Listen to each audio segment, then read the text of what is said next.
engine that we have. This is his grave with Neo-Sabbatean songs, some Yeshiva boys, psalms and so on. So, legacy. As I mentioned at the beginning of this lecture, I'm trying to give as much as possible an objective and dispassionate view of the life of an individual who really gave himself over to his vision of Judaism.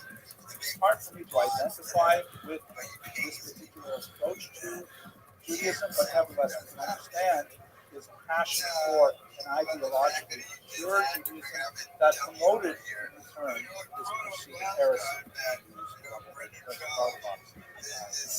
There are many overlapping ideas which we didn't really have that much opportunity to explore here. For example, what is the limit of rabbinic authority, particularly in the modern age, particularly with the possibility of widespread dissemination of Judaism? What does it mean for rabbis to not have uniform standards for Torah? What does it mean for rabbis to not have clarity on the meaning of text and assumption? There are a lot of fascinating issues that come from the biographical study of Rabbi life. But ultimately, what boils down to for us, and we in our generation are also dealing with some ideas of ideological purity, the dangers of the unbridled use of this kind of authority and attacks on individuals can have disastrous consequences, as we see with the horrible history of the great genius. Thank you very much for your attention. I appreciate your time, and thank you. We'll see you next week. Dan, clear up the closing doors, please.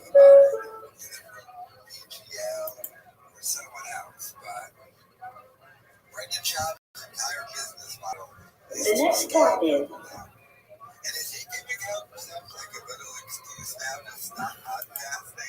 Avenue J.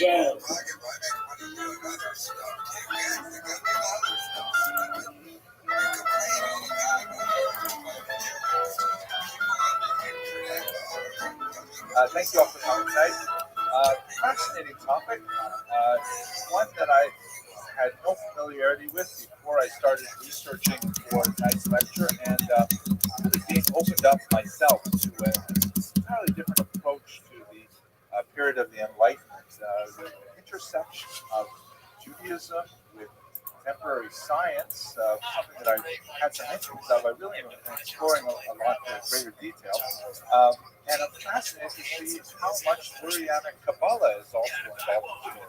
Today we're going to speak about an important book that has been overlooked by historians for the last 100 years or so. But according to the research of Professor Dave Sherman, it's likely one of the most influential books articulating modern Jewish identity. It's quite fascinating, and I'm sure you'll enjoy it. I will enjoy it. So what we're going to be talking about tonight is Rabbi Pinchas Horowitz and his book Sefer HaBrit, or the Book of the Covenant, which is a rather remarkable and unusual book. Here's an interesting modern edition of it called Israel, and you can see it has a map of the globe with the land of Israel right in the center of it. This is a book that is essentially a primer in 18th century science. It was published in 1797 and had phenomenal appeal. Incredibly popular, was read widely by all shadings of Jewish opinion in Eastern and Western Europe, and in fact in Asia Minor and in Israel as well. Sephardim, Stadim, Maskilim, Hasidim, everybody loved this particular book, and it had a seminal influence on the way Jews oriented themselves towards the rapidly advanced scientific discoveries associated with the Enlightenment period. And I think it really crafted a path forward for Jews to follow over the next couple of centuries as well. So we're going to look at what are the basic ideas of this book and try to get a sense of how it affected its readership and in fact how its legacy continues to affect us today. Like most of my lectures, they're highly derivative, very, very little original research. I just read a book or two and then I essentially this is like a book club where only one person gets to speak.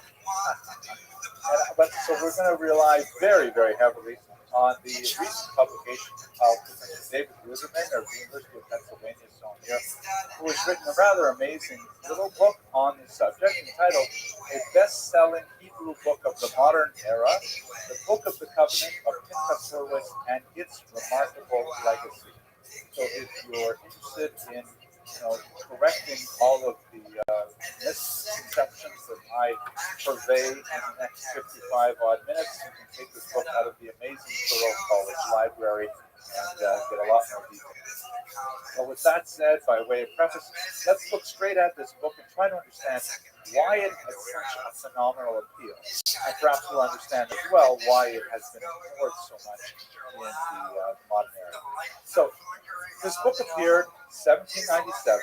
It's not right at the very beginning of printing, but it is still in the era where printing is done privately. And Rabbi Hurwitz, like many, especially religious authors today, printed this book on his own and then schlepped it around much of Western Europe, offering it on subscription, an advanced subscription to individuals living as far west as London and as far east as parts of Poland. And we know that he had subscribers who were really throughout Italy and all of Europe, really. And it was, as I mentioned earlier, widely adopted as a household reading implement for so many tens of thousands of Jews. It's a massive manuscript, a printed book, about 800 pages, half of which are dedicated to this exuberant, enthusiastic description of the state of science in the late 18th century. Speaking about all kinds of technologies, some of which I'll go into in the next couple of slides. The second half of the book is a much more conventional sort of discussion of Jewish ethics, although it takes it to a different level by speaking about the ideal of Jewish society interacting with non-Jewish society, something which was not a major feature of most of the Musar literature, most of the internal Jewish ethical literature of the 18th century. It received enthusiastic approbations from many rabbis, endorsements across the religious spectrum. In fact, he originally published it anonymously, and so many people were wondering about this particular author that there were people who wrote that it must be none other than the Vilna Gaon, the great Lithuanian leader of traditional Talmudic community there, and others said it was actually Moses Mendelssohn, most prominent maskil, most prominent proponent of the Haskalah, or the Jewish Enlightenment, active at this time as well, and a great modernizer in many ways. Although the Vilna Gaon, in some recent research by Rabbi Eliyahu Stern, Professor Eliyahu Stern, has shown that in fact he could be viewed as a modernizer in his own right, but that's not for today's lecture. Of course, the author was neither of them. It was Pinchas Hurwitz, an otherwise unknown but enthusiastic fan of modern science, much like David Gans, who we studied a few weeks ago, who compiled all of this research on his own, largely through reading secondary works like David Gans' work, and he published them in what he called an encyclopedia. Not precisely an encyclopedia, it's not organized in an alphabetical fashion, but he just gave people sort of like a Reader's Digest, National Geographic kind of overview of science. And it was written in Rabbinic Hebrew, and it was just fascinating for Jews who had no other approach to this science other than attempt to read it in vernaculars that they most likely were not familiar with. And it also had the seal of approval of religious authority, meaning this was a kosher guide to so many of the technologies that were literally rocking the world of the 18th century. So many confusing technologies that had so much potential religious implications, everything from the immunization against the smallpox disease, to hot air balloons, to the astronomy that we looked at a couple of lectures ago. All of these things were potentially challenging to the religious development Rothschild, and this rabbinically approved document was a safe way for Jews to access the scientific world of the 18th century. As a result, much like the Reader's Digest or National Geographic, it became a staple in so many Jewish homes across Europe, and it informed the eager minds of many Jews for the next 200 years. It went through approximately 40 editions, including several editions that excerpted certain sections that were considered especially important, and one very important pirated edition that we'll speak about later in the lecture. So it was a hugely popular volume. Its popularity dropped off dramatically after World War II for reasons that we will explore, but nevertheless, for the first 150 years since its publication, you could make the argument that this was the most popular Jewish book ever printed since the Torah. It's an incredibly popular, well-published book. Hurwitz himself was a very aggressive and very aggressive and astute book publisher himself. He even succeeded in vaguely the censor to publish an adaptation of the book, which is highly unusual. In the 18th century and for much of the 19th century in most of Europe, every book had to be approved by a censor for its content, and these were typically Jews who often were converts to Christianity. Often they were masculine, who were able to, be culture brokers from the traditional religious society. They could read the text and they could communicate its content to the governing authorities. And it's very rare to see anything except a stamp of approval from the censor. But in the very first edition, he was actually able to inveigle a letter of approbation, like a religious haskama from the censor, talking about how wonderful this book is and really everyone should read it. This, along with 7 rabbinic approbations, made it an extremely popular reading, and it was found in so many Jewish homes. I'd like to say every Jewish home, but that would probably be an exaggeration. So that's really what this book is. Let's look at the kinds of things that were probably its most popular elements in the first couple hundred years of its existence. This was the first opportunity for Jews to understand the scientific world that was evolving around. And he went into a level of detail that was not quite, at the level of a practitioner, but nevertheless, he was a great early science writer, and this is a very specialized field to be able to, as an author, to be able to bridge the gap between the arcane and difficult and almost kabbalistic sort of scientific information, and then relay it in a way to a popular audience who doesn't have the necessary mathematical and physical background to read it. He was really quite successful at it. And he was obviously personally excited about the technology that he described. Kind of like Ira Flato on Science Friday. Ira Flato just makes science sound so fun. Disease sounds really fun. Ira Flato. So he would talk about things like, for example, he described the first hot air balloon flight, which took place in the late 18th century. And he said, this is like so exciting. I have to tell you exactly how these balloons are created. And then he goes through it. This is every little detail of how these balloons were put together, kept afloat, and navigated, and the adventures that the pilots had. They landed on the field. They got beat up by the peasants who thought that they were angelic beings or something. Fascinating scientific rise through the 18th century that readers found absolutely astounding and enjoyable. We have many examples of people like S.Y. Agnon, Chernyakhovsky, and many other intellectuals of the 19th century who describe how they read Sefer HaBrit when they were younger, and how it completely opened their eyes to the world and exposed them to the possibilities of the scientific revolution. So that's really what made the book most popular.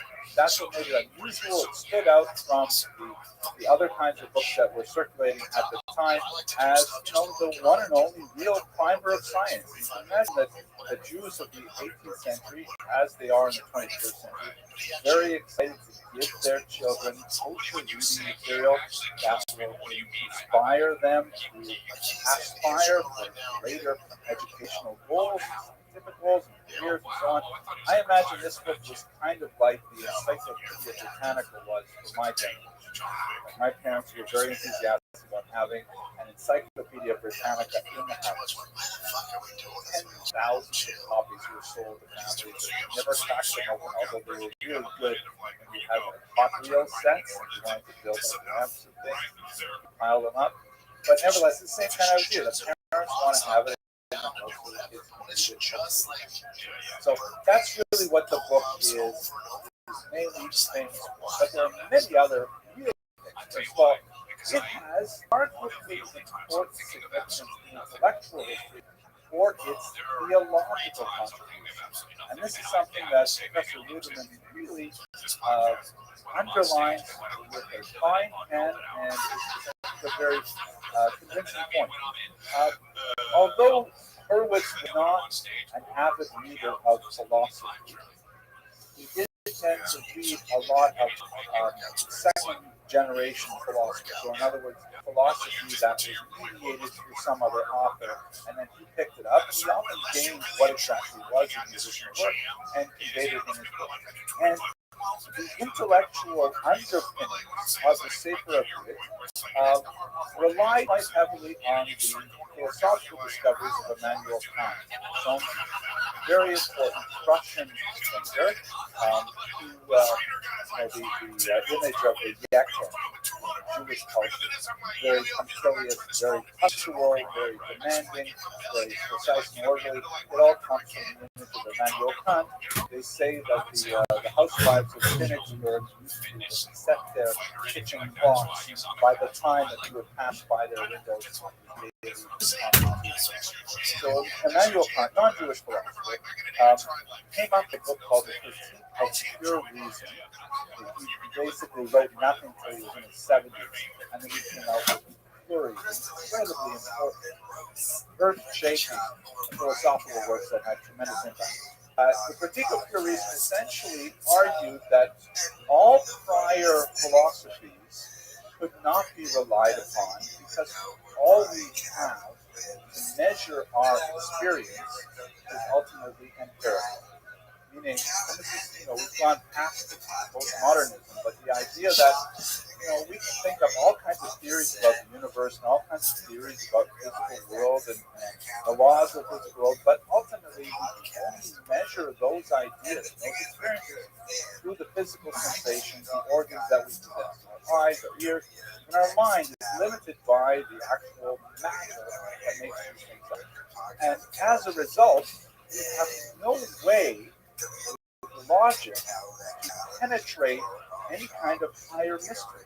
All we have are the tools to measure the world. It's kind of like saying, I would like to create a loving relationship with my children by using a Lego set. It can't be done. Those are not the right tools for creating the effect that I want to. I may, achieve some level of happiness by giving them the Lego set, or maybe by playing with them, but I can't say, okay, I'm going to stick this red piece on my kid's shoulder and this blue piece on his head, and then he will love you. It's just not the right tool to actually affect that. Welcome. So therefore, with Kantian's what up, too many puppy? Reason, there's a limit. How you living, Pam? There is a reason why I'm explaining this to you. Hey, how do I get in touch? Take your time, big dog.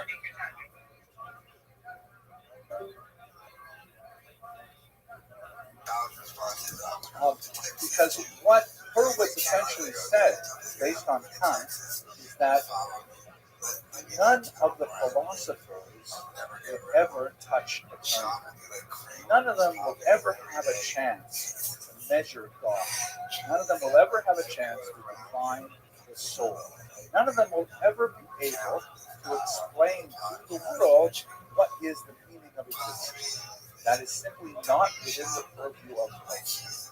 And moreover, any philosopher who goes about saying that such and such is true will eventually be superseded. Just like Aristotelian physics were, the rage for several centuries. Then along came Isaac Newton and blew it all away, and we were very happy with Isaac Newton. And along came some Jewish guy named Albert Einstein, and Isaac Newton no longer is relevant. And it's all a world of change. It's an Olam HaSheker that ultimately will be overturned. So, therefore, what do we make of not only our philosophy but our scientific world? What Hurwitz said, and this is, I think, a very sophisticated philosophical point, is that we should enjoy the increasing level of discovery that the scientists can offer us as an expanding way of experiencing the mythos of the wonders of the Creator. Every new discovery, we say, wow, that is amazing. Look how fascinating the creation is. Appreciate it, enjoy it, but never think that now we have discovered the ultimate truth. Because at some point, another philosopher, another scientist will come along and show us how that previous presumption was totally wrong.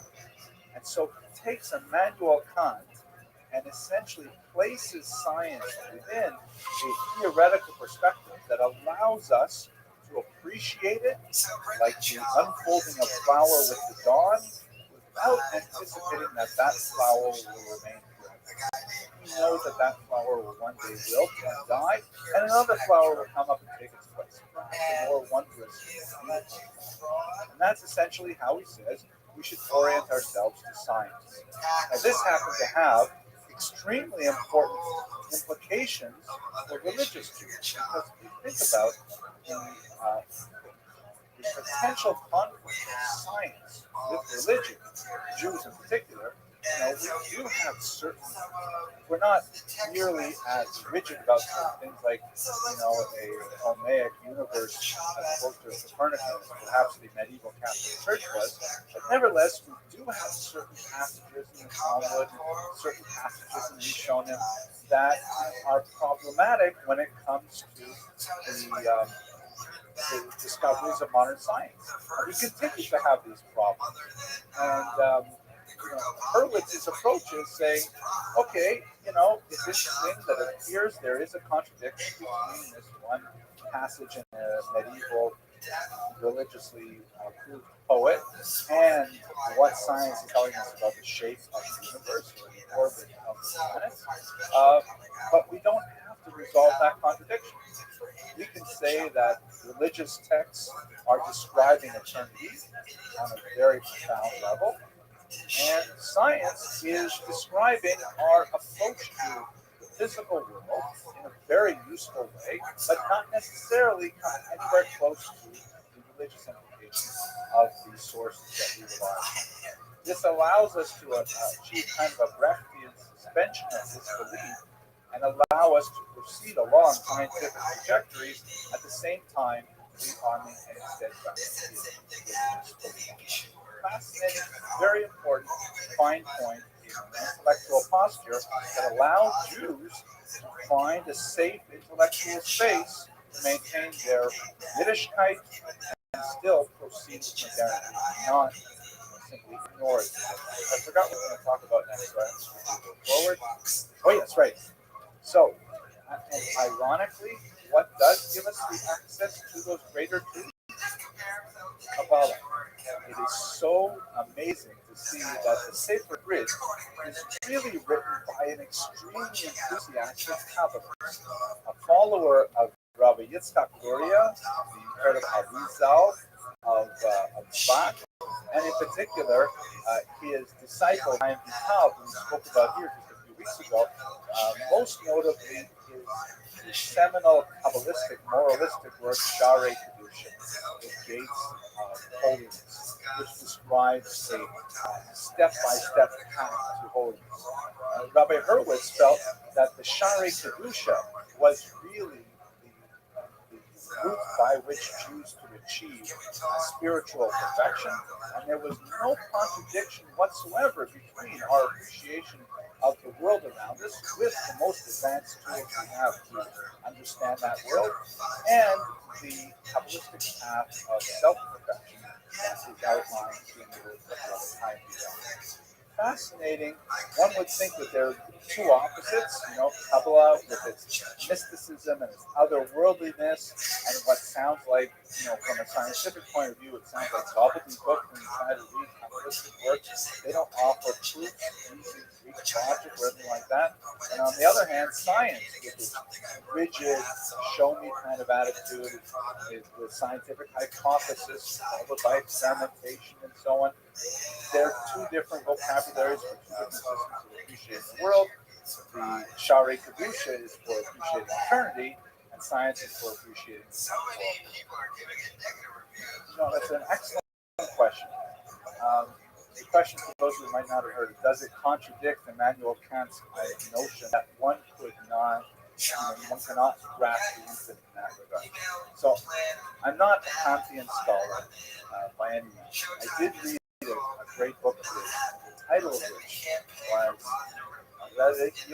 Religion von Lüstenvernunft. That's the way that sounds, but it means religion within the boundaries of reason alone. And if I remember correctly, when I read that book, it was all within trying to figure out what would a divine being, what a supreme being's order be for the world, and using only logical skills, trying to determine what our posture should be towards that divine being. So, I think based on my limited understanding of Immanuel Kant, I would say that, he does contradict that. He would say that through Kabbalah, through things like Shari Kedusha, which describes a way to this concept of Kedusha. I don't think that Kant would have such an idea of Kedusha in the same sense that Rabbi Vital would have. It could be accessed, but it could not be accessed through logic. With logic, with reason, all we can get is commandment. Right? God wants us to be this way, we behave in this way, we march forward, and so on. And Kant is very big into commandment, very big into the concept of duty and what ration demands one do, whereas Kabbalah is not necessarily as locked into that concept. That's a great question. It's a little too hard a question.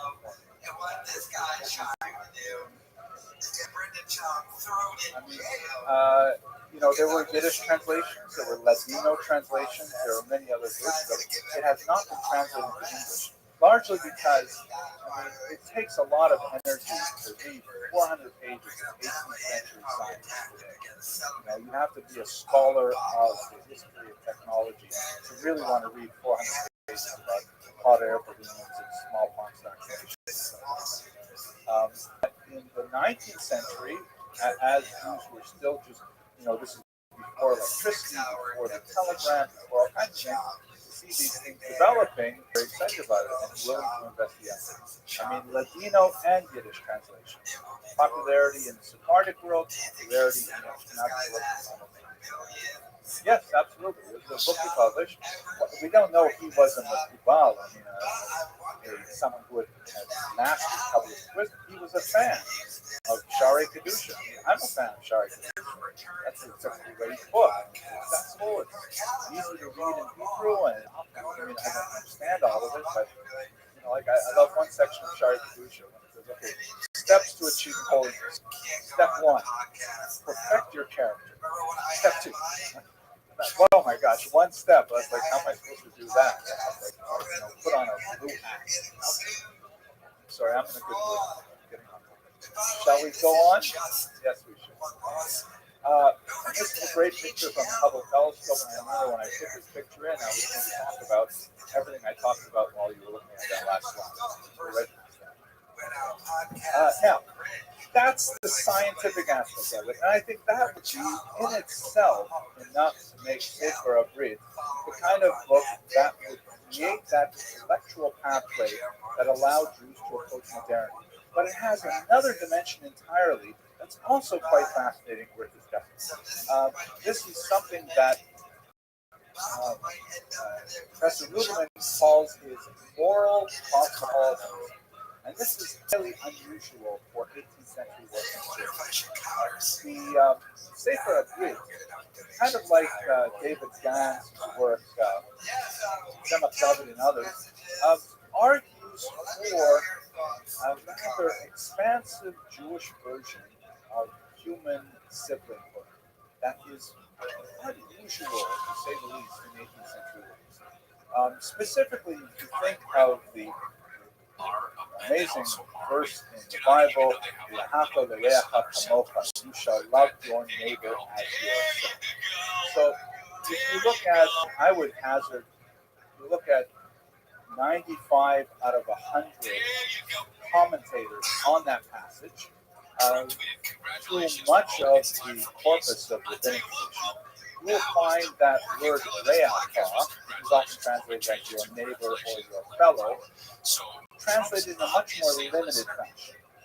Re'acha, using the word re'a, means not just your fellow or your neighbor in proximity, but unsura, part of your tribe, another Jew, another observant. Like most of the trajectory of the conflict tends to limit the scope of what does it mean to love your fellow as yourself, to the sense of saying it really is referring to loving your fellow observant Jew as yourself. And I think that would be a fair characterization of most rabbinic interpretations of that word, certainly up until the 20th century. That's not to say that Judaism in any way, God forbid, condones so-called double standard that allows non-Jews to be treated with disrespect. We have other sources for that, like the concept of Selam Elohim, the image of God that is impressed on every human being, the concept of Kiddush Hashem, and many other concepts that say that Jews obviously have to behave with a very high level of moral standard with everyone they interact with, Jews, non-Jews, without men, women, without any distinction. But this particular verse, the "V'ahavta l'reacha kamocha," is usually interpreted to mean you should treat your fellow Jews with a level of love. So he takes a rather bold divergence from that trend of rabbinic commentary and says, no, this is referring to all humanity. He says that really the goal of humanity is to achieve a level of social harmony that can only be the result of this philanthropic activity in the sense of loving fellow men. That people should extend themselves, and women, of course, that people should extend themselves to, love their neighbor literally, the people who live across the street, even though they're from a different nationality, faith, gender, color, you name it. And he argues this quite forcefully. In fact, one of the sections of the second part of the book is called Ahavat Re'im, the love of friends. When there's that word again, Re'im, right? Like Re'ach. And this particular section was frequently excerpted, translated, and published as standalone versions because it is a very, very strong statement of universal human sibling. And he offers many stories to support his thesis, including one that was extremely influential in the late 18th century, the story of Maximilian Jewish Leopold von Braunschweig-Lüneburg, who is shown here in the kind of Napoleon clothing. The story is this is a German nobleman who was in the city of Oder when there was a huge flood, and the Oder River had washed away much of the banks, and people were drowning in the river. And he saw someone hanging on to a plank of wood in the middle of this raging river, and so the nobleman directed people to go out there and rescue him, that person who was drowning in the plank of wood. But the town constables and so on were saying it's impossible, the water is moving too quickly, we all die. So he himself got into a boat. That's what this scene here is showing. He himself got into his boat. You can see that the townspeople are saying, I mean, the weather looks pretty nice in this picture, but it's much more stormy. The people are begging him not to go. You see here in a common servant woman saying, please don't go, it's too dangerous. But he says, no, I will go out there and save this commoner. He's a nobleman, a class issue here, a nobleman going out into the river. And he rows out there in this terrible tempest, and his boat capsizes and he is killed.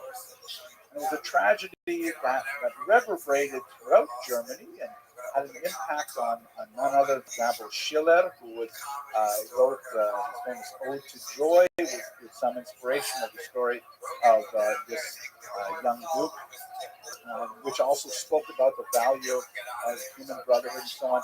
And many rabbis, including the son of the famous Rabbi Sofer, the Sad Sofer's son, Moshe Sofer, wrote a sermon and published it in German about this individual, a eulogy. Jews and non-Jews were similarly moved by his selfless attempt to rescue a commoner and the tragic way in which he died. And so Rabbi Hurwitz, in his book, points to these kinds of examples of altruistic behavior as an ideal for all human beings, and especially for his brethren. He excoriates the Ashkenazi community for their disdainful attitudes towards Sephardim. It's interesting to note that Ladino translations of this particular section are very popular. And he talks about, the class distinctions among Jews and about the sort of reverse anti-Semitism or the discrimination against non-Jews that he thought was prevalent in his day and age. And he says that all of that has to go. It's fascinating to note how the articulation of that intellectual space with regard to science also in Hurwitz's books can be expressed in terms of his demonstration of the way forward for Jews in a multicultural society. Let us not forget that he wrote this in Germany when Jews wrote it. He published it actually in what would later become the Czech Republic. But he wrote this in an era where Jews were not at all emancipated. Jews were clearly second class and not even citizens. They were considered like travelers, vagrants. In France in 1791, they would be immediately emancipated with tremendous difficulty, and they really didn't work that out until the early 19th century, which we'll talk about, by the way, in 2 weeks, but Jews were clearly considered outsiders, Inozemnik, and Jews themselves considered themselves not part of the general society. And he was arguing against that trend, saying that no, we are part of general society. We must take our place proudly in that society, realize our obligations to our fellow citizens, although that term would not be used at that time, and take our responsibility seriously. And this was also something that could be understood as having great implications for the modern era in Europe and, of course, in America. Very prescient understanding of Jewish responsibilities in a multicultural society. Pausing for questions, arguments? So those are the two really big takeaways of his work. Now I'd like to just turn very briefly to a controversy that erupted shortly after he published the work and it began to take off. He published his first edition anonymously in 1797, and it met with tremendous appeal and sold very well right away.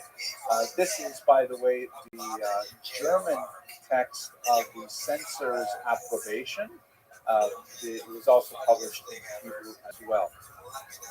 In 1801, Rabbi Hurwitz was shocked to discover that someone had printed a pirated edition of his book, missing the approbation and the censor's letters, and was selling it on the side. Now we have to remember, this is still the wild west of printing days, and the expense of producing a book was significant. But if you could simply take someone else's book and give it to a typesetter and say, here, follow it page by page, letter by letter. That significantly reduces the labor hours involved in setting up the original typeset, and they can churn out a reproduced edition very quickly. And if it's popular, people will buy it, and you can make a lot of money, like they do, I understand, in China, simply copying more software and reselling videos like that. So what happens is he discovers this second edition is running around. Now he's a little upset on a business level because he put a lot of money into his book, and he's losing all these sales. But he takes a very interesting approach. First, he writes an expanded second edition of his own book with a lot more material. Make it clear that this expanded version is much highly improved. And second of all, he says after 5 years, I am releasing copyright and title. Anybody who wants to reprint my book may do so with my blessing.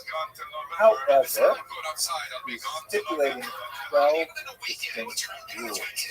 I have here Professor Rudiman's book, and this is such an unusual kind of thing that he translates the rules in it, which is the reason for the translation for the rules are primarily to ensure the fidelity of his thought. He wants to make sure that if people are going to steal his book, they steal it right. So here we go. Thus, beginning in 1809 and subsequently, it is permitted for anyone to publish it. This is my desire in order to increase the Torah and to enhance wisdom, so that intelligence will grow among my people. But this will only be satisfied by the publisher if he will fulfill the following conditions, which I enumerate below. 1. He will publish this later edition, not the first edition, since this is completely unlike the first. 2. The paper will be good and attractive and strong. 3. The letters will be large or mid-sized, but not small. Really upset them. This other edition, it wasn't really nice to read. 4. One should not add or subtract things from the book, etc. Now here's one of my favorites. 5. The end of the first part of the book should be published on the same page with the beginning of the second part. And he goes on with great details, exactly the way he wants it laid out. Reasons for this: why would he want the second part of the book to be published on the same page as the end of the first part? Professor Levine. So you can't separate them. That's right. You can't cheat people. So you have to publish the whole thing because you'll see that there's a second part. And if you buy it without the second part, you say, hey, what's going on? Right? He didn't like indexes. There shall be no index to my book. Why would he not like an index? I just can't. That's right. You figured out people want to know hot air balloons. I'm going to just look up hot air balloons, and I'm not going to. No. I want people to read from the beginning to the end. So it's not really an encyclopedia in that regard. There's a whole section on that. He talks about the size of the book, the kinds of abbreviations. He doesn't want people love abbreviations. There are tons of abbreviations that can acronyms, and they can be very confusing. Rothschild tables. And in fact, if you, for example, regularly read Lithuanian literature, and then you go and read Hasidic literature, they'll use the same combinations of letters but completely different abbreviations. He doesn't like cutting off the ends of final words. Sometimes words will be abbreviated. He wants to make sure that they only hire strong men to press the pages, right? Because the technology would be you have this big, heavy, sort of like waffle iron, and you have the ink there and the paper underneath and the typeset, and you have a strong man who would like push it down. And if you have a weakling or someone who's lazy, he's just going to touch it down, and the letters won't be strong, and they'll have cracks in them, and they'll be faded. So he was really particular about the actual aesthetics of the work. And he goes on, I'm not going to go into details. There are 12 such rules about these publications. And it's a fascinating entire story just in the history of printing. So, looking at the legacy of Sefer Rabbi, we don't know a lot about Rabbi Christopher himself, his family, children, anything like that. In fact, we only know about 15 years of his life,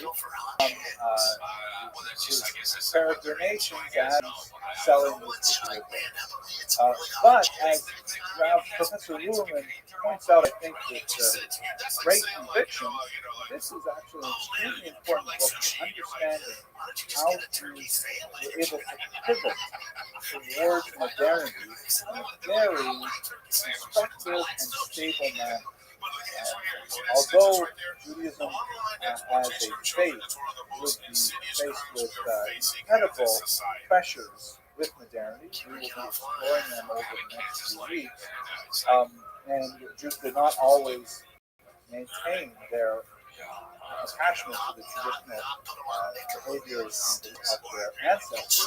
Nevertheless, Rabbi Hurwitz's Sefer Abrid offers a theological direction and space for Jews to find a way to be able to engage themselves fully in the modern world and yet retain traditional religious values, even mystical Kabbalistic values. So with that, I should conclude. Thank you very much for your enthusiasm. And at this point, if you applaud, it sounds good on the internet. Thank you. And clear the closing doors, please. I'm sorry. I get it. Miss Rachel comes on, my kid goes crazy. I get it. I can't. Is Miss Rachel? I'll be furious. Yeah, it's a big thing. Yeah, would you be able to separate the art from the artist? The next stop is Avenue J. I would be like, I believe I can fly. You think both will be able to separate the art from the artist? Oh man, that would suck. Take a little break.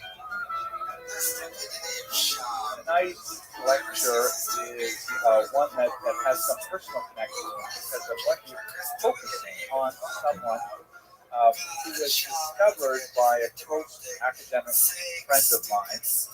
We don't know anything about him except for what my colleague Dr. Yochanan Petrovsky Sher discovered, and it is truly amazing what he discovered. I'd like to spend the first part of the lecture showing you a little bit about the discovery because it itself is fascinating, and then we will delve into what we know about Hillel Baal Shem.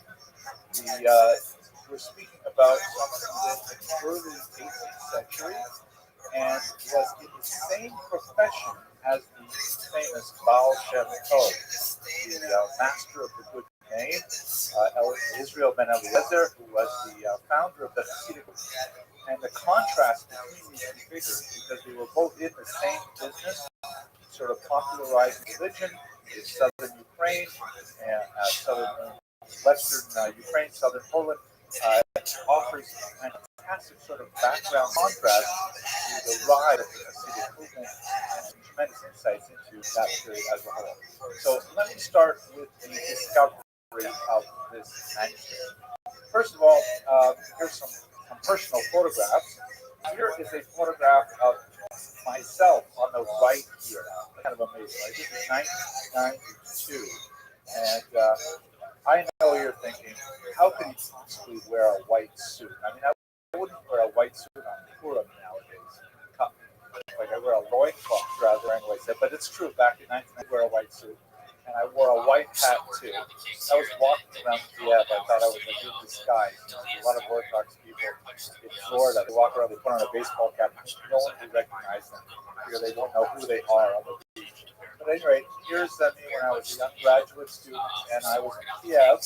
And this is Norman Ross. He was a microfilm publisher. Microfilm, for those of you who were born, it's a tiny, but what they were doing is because the Soviet Union had just collapsed, there was a tremendous new opportunity to access lots of fantastic archives, and so Norman was there, having a look at the archives to determine what would be useful to photograph and then disseminate to the university. So he called me to meet with this man here, Yochanan Petrovsky Sher. absolutely brilliant graduate student. He earned his first PhD in Spanish literature. It was forbidden for him to study Jewish literature at the time, but he did a brilliant thesis on Borges, on the Jewish influence in Borges. Fascinating material. And Norman Ross, the publisher, had said, you gotta have a look at what this young guy has discovered. Let me know what you think. This is worth my while to publish it. It was an absolutely fantastic story. So this is what he found. It is this is only one section of it. This is a massive trove of 17th and 18th century handwritten documents from the former Polish Lithuanian colony. Absolutely amazing material that had been preserved in the Russian archives and then later actually in the libraries and later in the Soviet archives. There's a whole fascinating story about how these materials survived. Stalin, apparently the librarians were afraid they didn't know which way to jump with the material because between the period of 1918 and 1930, it was sort of hid to be pro-Jewish. There was a kind of a Polonizacja program, which meant it was useful to look into the true origins of the Jewish population of Russia. Then after that, you had the purges, and it was very uncool to be Jewish. And the librarians didn't know which way to jump, so they stuck all this stuff in the basement. Luckily, it survived in atrocious kind of conditions to protect it, but nevertheless absolutely amazing material. Here's a picture of Yochanan, who was the researcher who was working on these materials, taught himself Hebrew, taught himself Aramaic. I actually knew him just at the very beginning of this stage. I'm proud to say I gave him his first siddur, which he continues to cherish. He's, by the way, in town. He's having an exhibition. Saturday night. Anyways, here he is. You can see the state of the books over there, and I'll show you a couple of examples. This is most of them are Hassim, which means they are minute books of local communities, meaning the births, deaths, marriages, important events, and tiny little stadtblocks that go back hundreds and hundreds of years. It's absolutely fascinating social history of traditional towns and townlets. Very important for genealogical researchers, social researchers, and so on. This is the one page which has the Russian eagle is printed on it, and then in Hebrew there's this very flowery dedication to the Tsar Pavel Petrovich, which is a late 18th century Tsar. Here's another one that has symbols of the zodiac, and then the poem both the content of the book. Really incredible treasures of the Jewish people located in the Vernadsky Library of Kiev. And here is Yochanan holding a book. Now, I didn't actually ask if this actually may be the book that we're talking about today. I can't quite make out the Hebrew on the text, but it's a handwritten book. It's a manuscript, not a book per se, but it is bound in leather. The back binding is missing. It's got a copper front, which does make sense that that's how he describes the book he's talking about in today's discussion. And it's about 760 pages long. It is the autobiography and a Kabbalistic manual of healing written by Hillel Balshem. That's what we're talking about today. A manuscript that my colleague Yochanan Petrovsky-Schneier discovered in Kiev, what it has to say about the pre-Beshian atmosphere of Eastern Europe. Besh, by the way, is an acronym for Baal Shem Tov, the so-called master of the good name, and that is the term used to describe the founder of the Hasidic movement. Here's just a couple other pictures. He went on, of course, by the way, to a brilliant career, postdocs in Cornell, Oxford, Harvard, Hebrew University. And he ended up doing a second PhD under Anthony Polonsky in Jewish history at Brandeis. And now he's a distinguished professor at Northwestern University Chicago, wrote this book among there's this one, the National Jewish Book Award, the Golden Age Shtetl, and Jewish life in Eastern Europe. Absolutely fascinating. He also is an artist. This cover was painted by him, and he has an exhibition that's showing in New York just opened up on Saturday. Here, just to show that I'm not the only age, here he is. This is what he looks like today. Also, the salt and pepper beard. This obviously is he's my contemporary. We're about the same age, and he can carry off a lot. I mean, here he is. He wears an ascot. He wears a beret. Right. The best I can do is wear a white suit. That's it. He can carry off. Anyways, that's Yochanan Petrovsky Stern, and we're going to be discussing his research today. Any questions, arguments, discussions? He was born, yes. Actually, I can tell you one short story about him. You have to realize we're talking about a person who's intelligent. I don't think he can take an IQ test because it would probably break the machine. This guy is so off the top. He had never been out of the Soviet Union, and he had memorized the London subway system. The London subway system makes the New York subway system look like, child flagrant, right? But he memorized it. We used to play this game. I would ask him how to get from, this part of London to that part of London. He would tell me exactly. Brilliant. I once lost a bet with him about how to pronounce a word in the English language. It's crazy. When I was there, they had these very restrictive visa limitations where you weren't allowed to travel 60 kilometers out of where your visa was allowed. So, and people would rat on you. People would actually. So we were doing this thing where normally he and I spoke English because his English is stronger than my other languages. But we left our visa zone where he was allowed to travel. I wasn't. We were speaking only Ukrainian on the platforms of the train and speaking with the clerk and that sort of thing. And then I got into a little bit of trouble at buying my ticket. I said, whatever it was. Anyways, we got in the train car, and I said to him in English, wow, I was really worried about the conversation with that clerk. And he said, you mean Clark? I said, no, I mean clerk. He says, no, it's pronounced Clark. And I said, are you telling me my own language? He insisted it was Clark. And that's a cake here that it was in fact pronounced Clark. I know, but see, I gotta tell you how I lost the bet. So we went off to Moscow, we did what we were doing there, we came back to the conference, we went to the first thing with me, pulled off a 1907 British pronunciation dictionary, we opened it up, and there it was Clark. It turned out he had memorized the scary kind of intelligent guy. Anyways, I'm very proud to know yes, I do. His father was actually a dissident, and his ancestral name was Stern, which was very Jewish. But they had changed Trotsky during the period of purges to the very Ukrainian part named Son of Petro as an attempt to sort of disguise his background. That's when he came to America and he kind of rediscovered his Jewish identity and so on. He changed his name to Petrovsky Stern. Back then he was just Ivan Petrovsky. Now he's Yochanan Petrovsky Stern. I don't think that's what his mother. I think his mother was I'll have to ask you. Shall we go on? Yes, okay. Maybe sometime we'll have it here for the guest lecture. A lot of fun.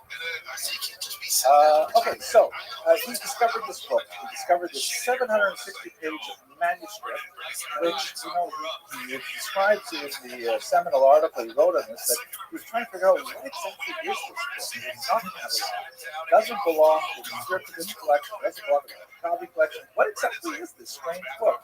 It was, kind of this rambling, autobiographical discussion of an individual person's life and his experimentation with the urgent Kabbalah, meaning his casting of spells, exorcisms, all kinds of spooky stuff like that, with lots and lots of Kabbalistic diagrams and instructions for practitioners of practical Kabbalah.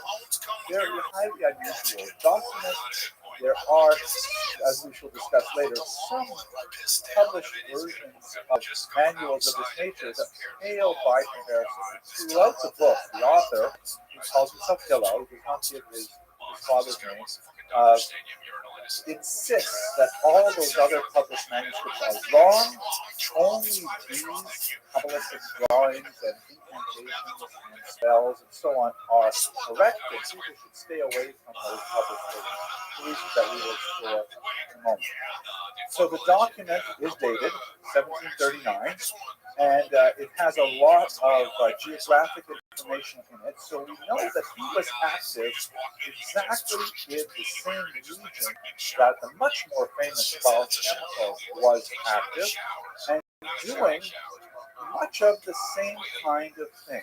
One of the questions that I'd like to answer today is, how is it that the Baal Shem Tov founded an entire movement, which is, hundreds of thousands of people strong and made tremendous contributions to Jewish culture, whereas Hillel, who seems to have been a very active individual, nevertheless could not get traction and was ultimately forgotten, except for this one man. So he was active primarily in this region here, which would be eastern Galicia, the southern part of Poland. This map here shows contemporary Ukraine. Poland is over here, the Grin, Warsaw up higher. So this is the region where traditionally Hasidism developed. So what exactly is Hasidism? We should probably pause to talk about that. And I don't want to go into too much detail because I'm sure many of you are very familiar with the general contours of 18th century Jewish history. The Hasidic movement is this populist movement that grew in the early 18th century. It is associated primarily with the Baal Shem Tov, whose years are roughly 1700 to 1760. There's some debate as to the birthday. 1760 is considered fairly authentic as his date of death. So we're talking about someone who, in his, let's say, 30s, was beginning to spawn a movement that eventually would create tremendous wealth. The characteristics of the movement emphasized an approach to God that was not rigidly text-oriented. In other words, the northern regions, Lithuania in particular, were associated with status derived from Talmudic learning. Perhaps there's a pause to remind everyone of the three ways that Jews attain status traditionally. What is the first way that Jews traditionally get status? So learning, thank you, learning. Learning is actually number 3. Money is number 1, thank you. Money always works, right? You can get status through money, it's probably the fastest way. And then there's learning is number 3, and number 2, yichus, thank you so much. So yichus or lineage. If your family background has illustrious individuals. So these are 3 basic roots to status in the Jewish world: is money, yichus, or learning. Now, unless you have money or yichus, the only option to gain status is through learning, which is wonderful because it's democratic. Everyone has equal access, theoretically, to the text. At least males. Everyone has the opportunity to, demonstrate their prowess and hopefully advance. And Jewish society will support people who otherwise are impecunious and need some sort of social structure to allow them to study. So there's always a possibility of social advancement through learning, but there's a huge divide between the great yeshivas that are centered in the north, most famously in Lithuania, where the Vilna Gaon, who died in 1797, really active. And it's really only in the north that you have these massive centers of intellectual activity centered in deciphering the very complex arcane language of the Talmud. In the southern regions here, you have a much more peasant-based culture, a far more illiterate population, even a Jewishly illiterate population. What does that mean, Jewishly illiterate? Jews typically were involved in several linguistic environments. They would typically convert the surrounding population, particularly economically, in Ukrainian, sometimes Russian, sometimes Polish, whatever the dominant vernacular was. Not necessarily the state vernacular, but what people would speak. But they would very rarely have much ability to write in that language. They would converse at home in the Mamaloshan, Yiddish, which is a language that's basically medieval German, written in Hebrew characters for those who can read it, and with a very high degree of Hebraism and Romance influences, Slavicism, and so on. Billy Crystal called Yiddish basically German with French. But anyways, so they speak Yiddish at home, speak something like Ukrainian, Polish in the street when they were doing business. But the holy language of Hebrew was something that was fairly close to most people. Certainly the vast majority of women were unable to read and understand Hebrew. And if they did have some reading knowledge, it was typically only the ability to pronounce the words, like actually sound them out, without necessarily understanding the meaning of the text. And men were not that better. To give a sense of like what are the numbers, in the 1897 census, which is about 200 years after the period we're talking about today, there's a report of about 60% literacy among the Jews of Ukraine. I mean, 6 out of 10 Jews are literate in any language, they can read and write in any language. So if we say that that 60% is overwhelmingly men, and the literacy they have is overwhelmingly going to be in Yiddish, or maybe some in the vernacular, the literacy of Hebrew is remarkable. Even though, and by the way, that towers over the literacy levels of peasants, and even over the literacy of city dwellers. So Jews are still far more literate than the surrounding population, but we should not misunderstand the level of literacy that's present. And the literacy is going to be lowest in Ukraine as opposed to Lithuania, northern Poland, places like that. This movement was engendered by the Baal Shem Tov to emphasize, on the other hand, many other ways to approach God, through debate or cleaving unto God, a kind of a mystica unio mystica, a mystical approach to God, a way of like coming close to God through other means besides the intellectual experience of Talmudic debate. It includes things like mashka, drinking alcohol, especially with others. It is not to be denied the value of a little bit of communal alcohol consumption with others in a quadrangular kind of environment. Singing, especially wordless tunes called nigunim, which have especially when combined with alcohol in a community with others, have a kind of transformational kind of impact. The power of story, the power of tale, which is really developed in the Hasidic world, Menachem and others, basically ignored by the Lithuanians as sort of foolish fiction.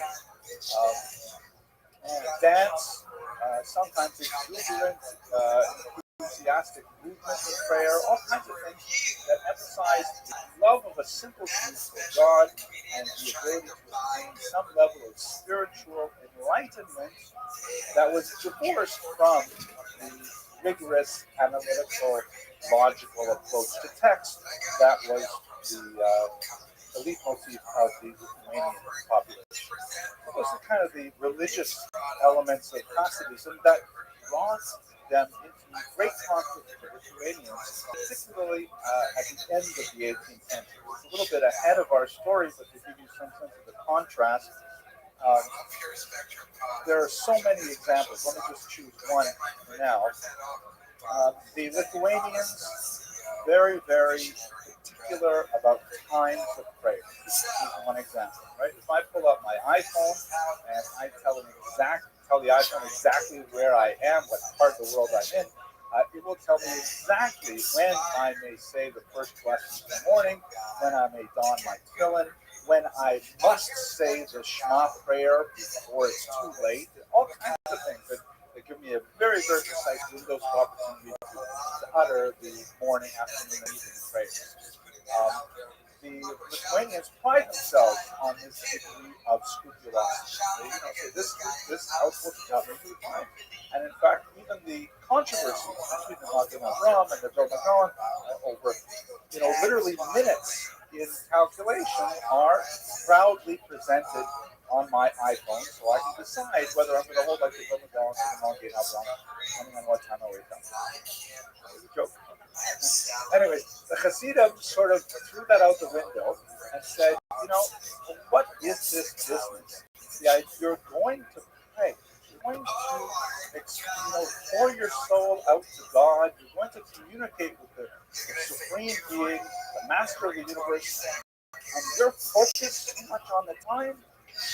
You can't do that. You have to get yourself moved. You have to become enthused. You have to be able to approach God with respect and awe and with excitement and with trepidation, all of these things. And if you can't do it exactly on the schedule that it says on your iPhone, then it's garnished helping. You can't be like that. So the Hasidim tended to be much more laid back about times of prayer. Whereas Lithuanians would say, hey, listen, if you don't say the Shema prayer by 9:14 in the morning, it's all over. The Hasidim would say, we're going to start prayers at 10:30. Now, to be fair, the Hasidim are not slouches when it comes to halakha. And they would say, you should say the Shema in advance at home before you come to the 10:30 prayer. And hopefully, good Hasidim do, in fact, conform to the halakha. But the atmosphere is much more one of let's come together with sort of the right mood and the right atmosphere, and after having a good shlook and maybe a little snack and things like that. It's a very different kind of approach. And I'm not trying to demean either side. The Lithuanian approach, though, values and finds religious meaning in adherence to detail.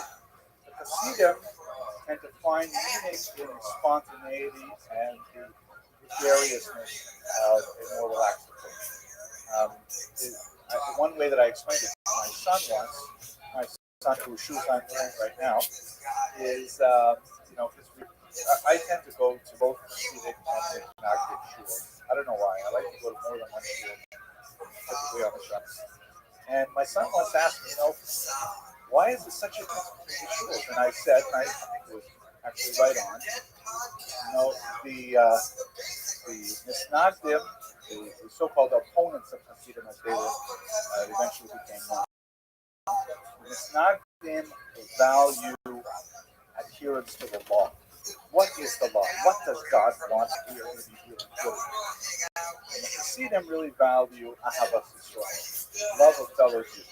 It's not that they don't love the law or that Misnagdim don't love other Jews, but there is where do you draw the balance? Where do you draw the line? Hasidim definitely draw the line towards Ahavas Yisrael. I'm sorry to go on in too much detail. I've talked about religious and geographic elements. The economic elements is particularly useful when we discuss Hillel's career. One of the most fascinating analyses of the early Hasidic movement was written by a scholar named Ben Sion Dinor, who used, before I was born, the famous Abramson rule of history. You all remember what is the Abramson rule of history? You've been coming to my lectures for so many weeks, you should know this one, right? When you don't know why something happens, the answer probably is money, right? That's it. That's the Abrams School of History. All you out there on the internet, please remember, Abrams School of History is money. It's usually about money. So Ben Sion Dinor wrote a fascinating analysis of the economic origins of the Hasidic conflict with the Misnagdim. We must bear in find that many of the town rabbis, particularly in the less educated region of Ukraine, are actually appointed by the lords of the non-Jewish lords of those individual towns. You could actually buy the rabbinate in a particular shtetl. You could say, hey, this is a business. I'm going to bribe the Lord, and the Lord will give me the shtela, the position of being the town rabbi, and then I can collect the various taxes that are applied to kosher meat and to candles and to all other things. And it was actually a business. It was actually there was a lot of discussion talking about whether to inherit a business like this.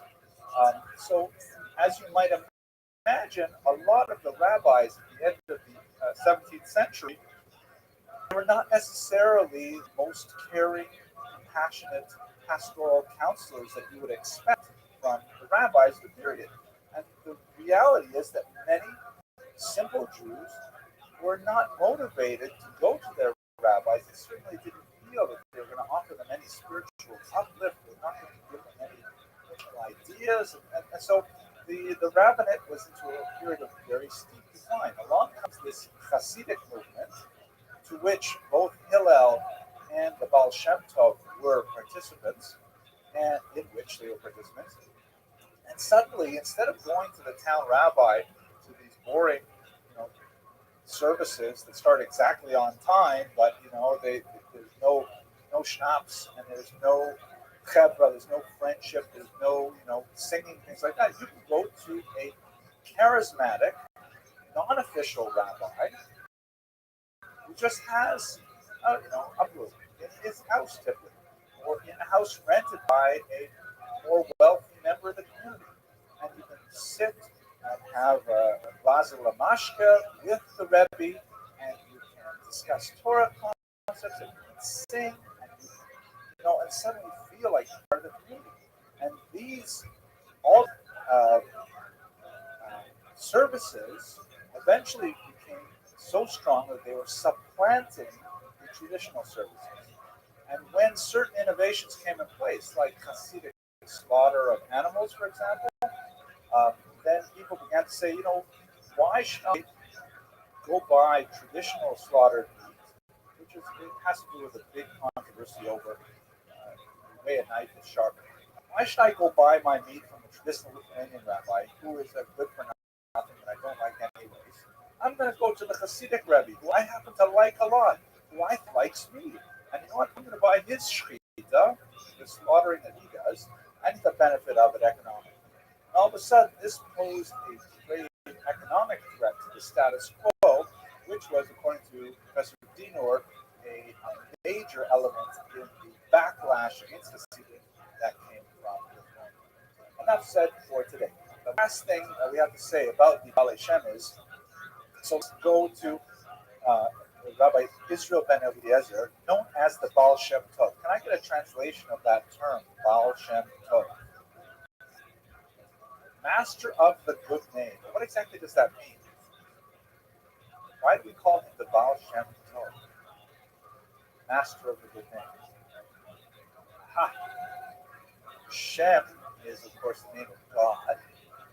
A Baal Shem is someone who knows how to manipulate the name of God for various Kabbalistic purposes. And the Baal Shem Tov, either does the word Tov, good, does that modify Shem, which means God, the master of the good God, or does it modify Baal, master?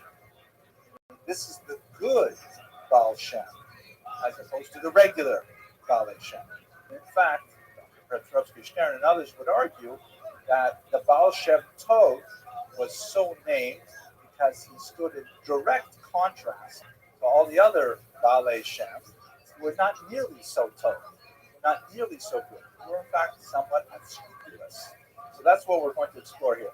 Who were these Baal Shem? What did they do? So Hillel is a great example. This is the best example we have. Again, a 760-page manuscript on some massive document telling us about the life of the Baal Shem from the inside, as he sees it himself. Very much open to lots of fascinating literary criticism, which Dr. Stern does so masterfully. Uh, the what he bases, what he describes in this book is, for example, his extensive medical training. He was not a doctor. He didn't go to any of the great universities like Padua or elsewhere in Western Europe, but he did apprentice under many Jewish doctors. And he lists his apprenticeship pedigree with great pride, talking about he worked with this doctor who stopped the plague in Rome, he worked with this doctor and that doctor, and he learned all of this, late 17th century medicine from lots of senior doctors, Jewish doctors at the time. His Talmudic training, however, is evidently is evident by its absence. It appears that he did not have significant Talmudic training. He is called by the name Rabbi, which is not necessarily a difficult term to acquire or title to in those days. He claims no great facility with the Talmud. He studied at no yeshiva for any length of time. He does not feel that in any way impugns his status as a Baal Shem or the kinds of skills that he has to offer. And we'll discuss exactly what this is in a moment. What he does discuss at significant length in the manuscript is, alongside his medical training, extensive Kabbalistic training with very well-known Kabbalists of the 16th and early 17th century, early 18th century, 17th and early 18th century in particular, talking about how he was personally apprenticed to this Kabbalist or that Kabbalist and learned all of their secrets, which he then employs in his activities.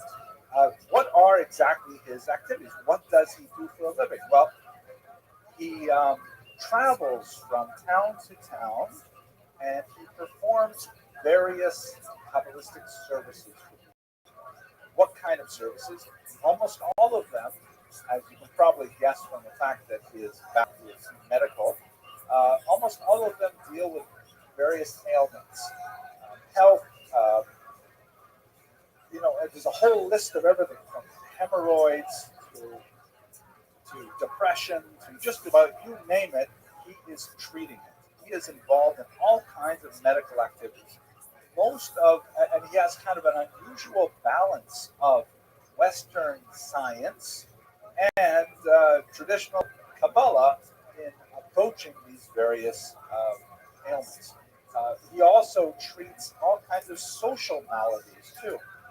People who want to get a shidduch, they want to get a marriage partner, or they are having difficulty with parnasa, having difficulty making money. They'll go to people like Hillel, and they will ask him for various treatments that will deal with their social ills as well. The kinds of treatments that he dispenses are typically amulets. And in fact, the term Baal Shem is often synonymous with the term amulet maker.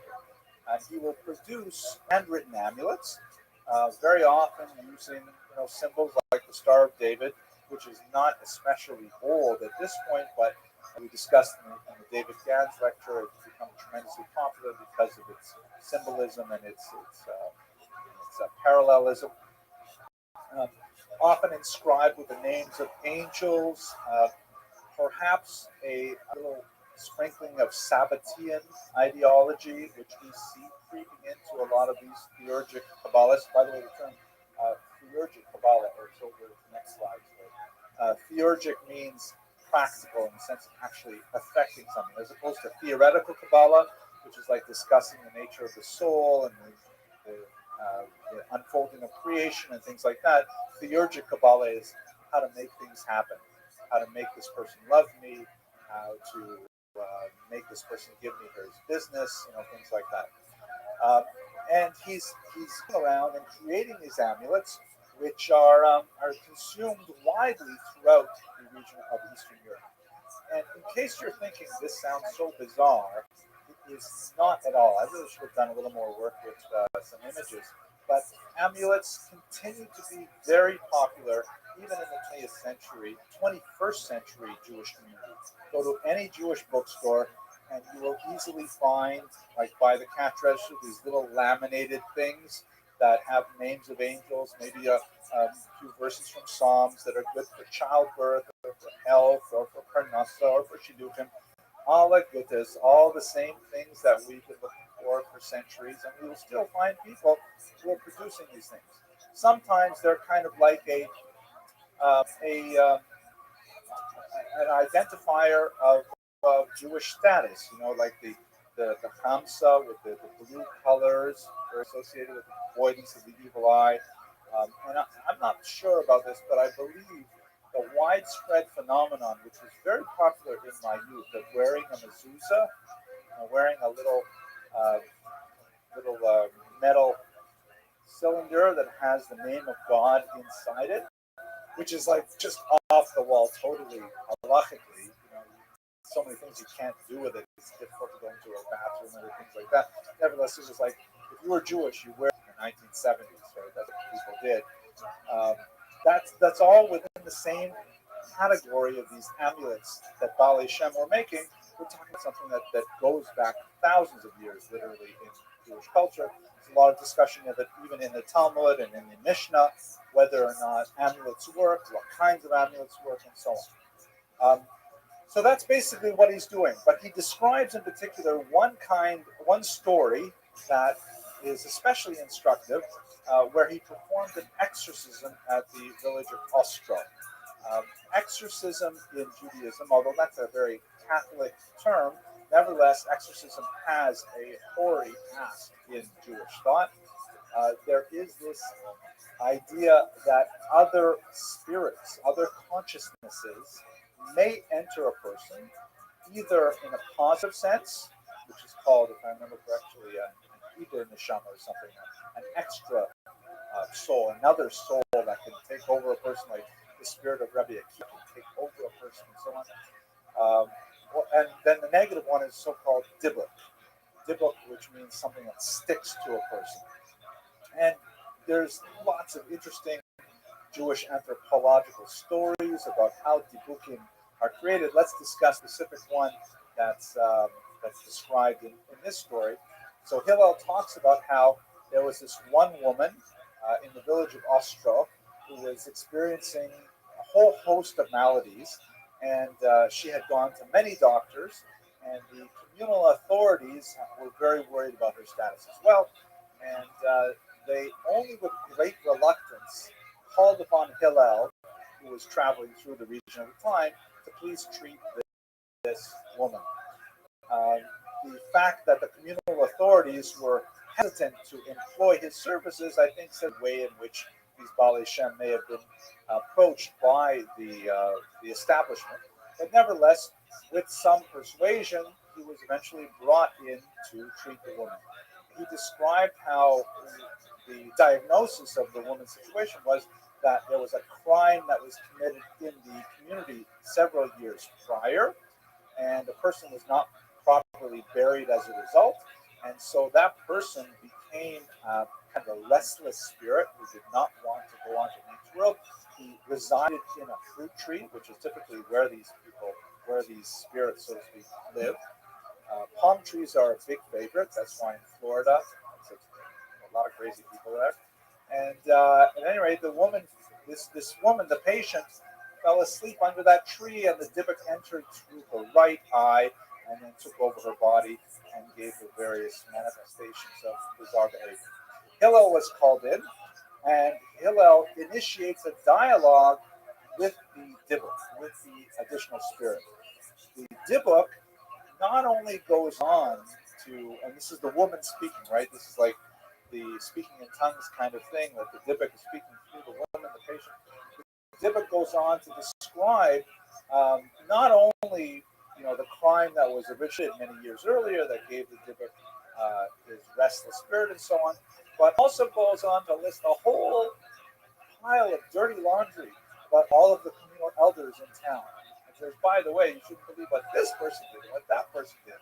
And it was like a whole, National Enquirer Lashon Hara fest with the Dybbuk saying all these embarrassing things about the people in town. So what ended up happening is the Dybbuk would not leave, and Hillel was unsuccessful in removing the exorcism. He blamed it, and actually the Dybbuk, he reports, blames it as well refusal of the town council to own up to their prior sins. But despite this failure, he was nevertheless evicted from the community, had to continue his wanderings to other communal locations as well. You can imagine he would not be especially popular with this kind of approach to his audiences. Uh, what is fascinating is that the Dybbuk, nevertheless, we would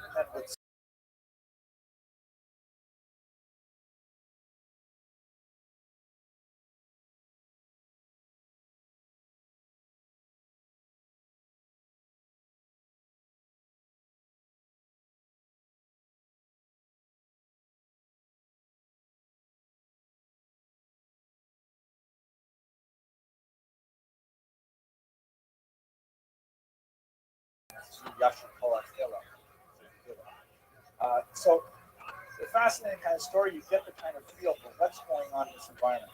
Now, what is not going on? I'll just show you a couple of slides here. This is the Baal Shem Tov Shul, the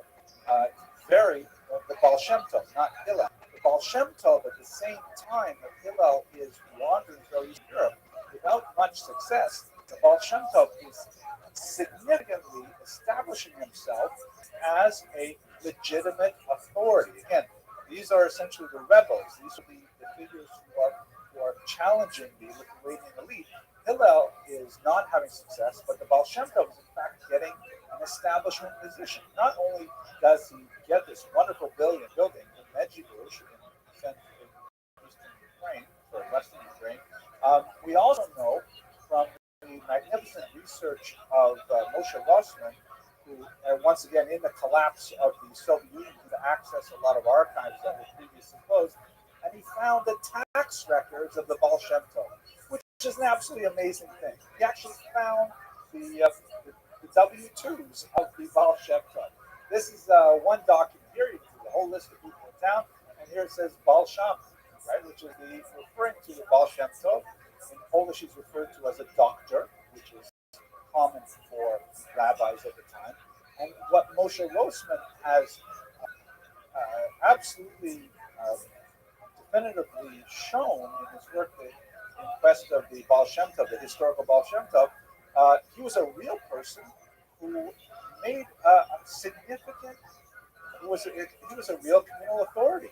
He was maybe in his youth he was kind of like a countercultural figure, but he actually made it to the establishment with respectable salary, with a home in the wealthier part of town, with lots of associates. And by the way, many of the stories that are told about the Baal Shem Tov in the various collections published by his students have characters which Moshe Rothschild actually chased down and found them living in the same neighborhood as the Baal Shem Tov. They're actual historical people. So there's a huge contrast between Hillel, who's wandering from place to place, performing these exorcisms and getting kicked out of town, and Baal Shem Tov, who's actually making tremendous, measurable economic success with much of the same message. We'll have to explore why these differences. Any questions or observations or arguments for this class? Clear as the sun, as usual. Okay, so what is going on with the Yerushalayim? We talked a little bit about the fact that it's not so bizarre that Jews have always had a relationship to what, if we were anthropologists, we might call magic. The attempt to change the world through supernatural means is not something foreign to Judaism at all. There are a tremendous number of stories in the Talmud and earlier Midrashic texts that refer to what we would call magic. We also have what some scholars would call shamanism. The term actually makes me sort of bothers me a little bit because it sounds a little too sort of witch doctory. But you know what? Some of this stuff is kind of witch doctory. Some of this stuff is kind of like kind of bizarre. So if we understand it, we step back with the anthropological kind of perspective, we see that Judaism does have in it, or I should say Jewish culture does have a certain place in our societies for these kind of miracle workers. look in contemporary Jewish newspapers about actually women who read oil poured into hot water or even tea leaves and all kinds of things. Look in the back sections of respectable Jewish newspapers and find these references to people who will, for a fee, talk about your soul and your problems and give you some advice and things like that. So, without being a halachic authority, because I'm not even a rabbi, uh, you know, there nevertheless is, from a sociological perspective, a very old uh, tradition of having such people within the Jewish worldview. Um, the Lithuanian response to this, as you might suspect, is one of extreme skepticism, which is not necessarily borne out by the literature. The Vilna Gaon, for example, was a renowned Kabbalist, even though he was at the same time the pinnacle of the Lithuanian system. He nevertheless was very erudite in Kabbalistic literature, and he has quite a bit to say about the efficacy of amulets, and he has a kind of skepticism about any particular amulet maker. But the concept of an amulet is certainly not foreign or strange to him. So this whole enterprise of creating amulets and of treating mental illnesses as spirit possession, things like that, is something that we see much more in the early Hasidic period, and it's possible that this contributes to the conflict between Ismanim and the Hasidim. The Hasidim are devalued and seen as superstitious, is seen as being very credulous, whereas Lithuanians are very rational and very well dressed. Joke people usually laugh at that, but I'll probably cut it on this. But this kind of difference in popular culture may have contributed to the conflict between the two approaches to Judaism. Let's go on. Now, back to Hillel. What was the book about? By the way, the book is called Sefer HaCheshek. That's what he titled his book. Cheshek means desire, and there are several books actually written with this particular title, Sefer HaCheshek. At one point, he claims that he was not the author, at least of the third-party content that he said. Actually, there's a wisdom attributed to Solomon, but in other places he contradicts himself. It's not entirely clear what's going on with the origins of the book. Most likely, it's material that he learned from his Kabbalistic teachings.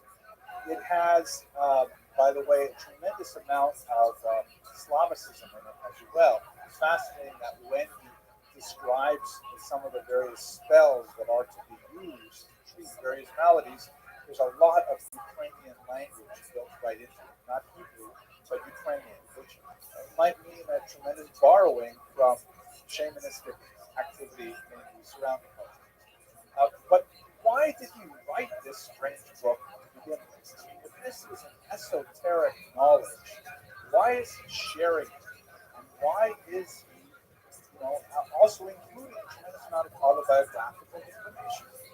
So, Dr. Petrovsky Stern opines, and I think very convincingly, that essentially this book is Hillel's rather desperate attempt to get a permanent job. But this book is kind of like a CV, a curriculum vitae, in which Hillel demonstrates his bona fides, talks about his past and about his training, and then goes and says, if you don't believe me, look at these great amulets. And I'm going to write down here just for you. Looking at his peregrinations, Dr. Petrovsky Stern opines that Hillel was actually seeking a job in Germany. He wanted to get a permanent position, like the Baal Shem Tov, as a resident Kabbalist. He wanted to be able to minister to the physical and spiritual needs of the community, not in the context of a traditional rabbi, but he was trying to, show that in fact he was quite employable. Look at this amazing exorcism I performed in Austria, for example, where even the dicks went on and on about how great a Baal Shemai was, and that this is actually a 760-page job application. And fascinating theory. I think it's quite convincing. Uh, what's fascinating about it as well, I'm very interested in the transition from manuscript to printed culture.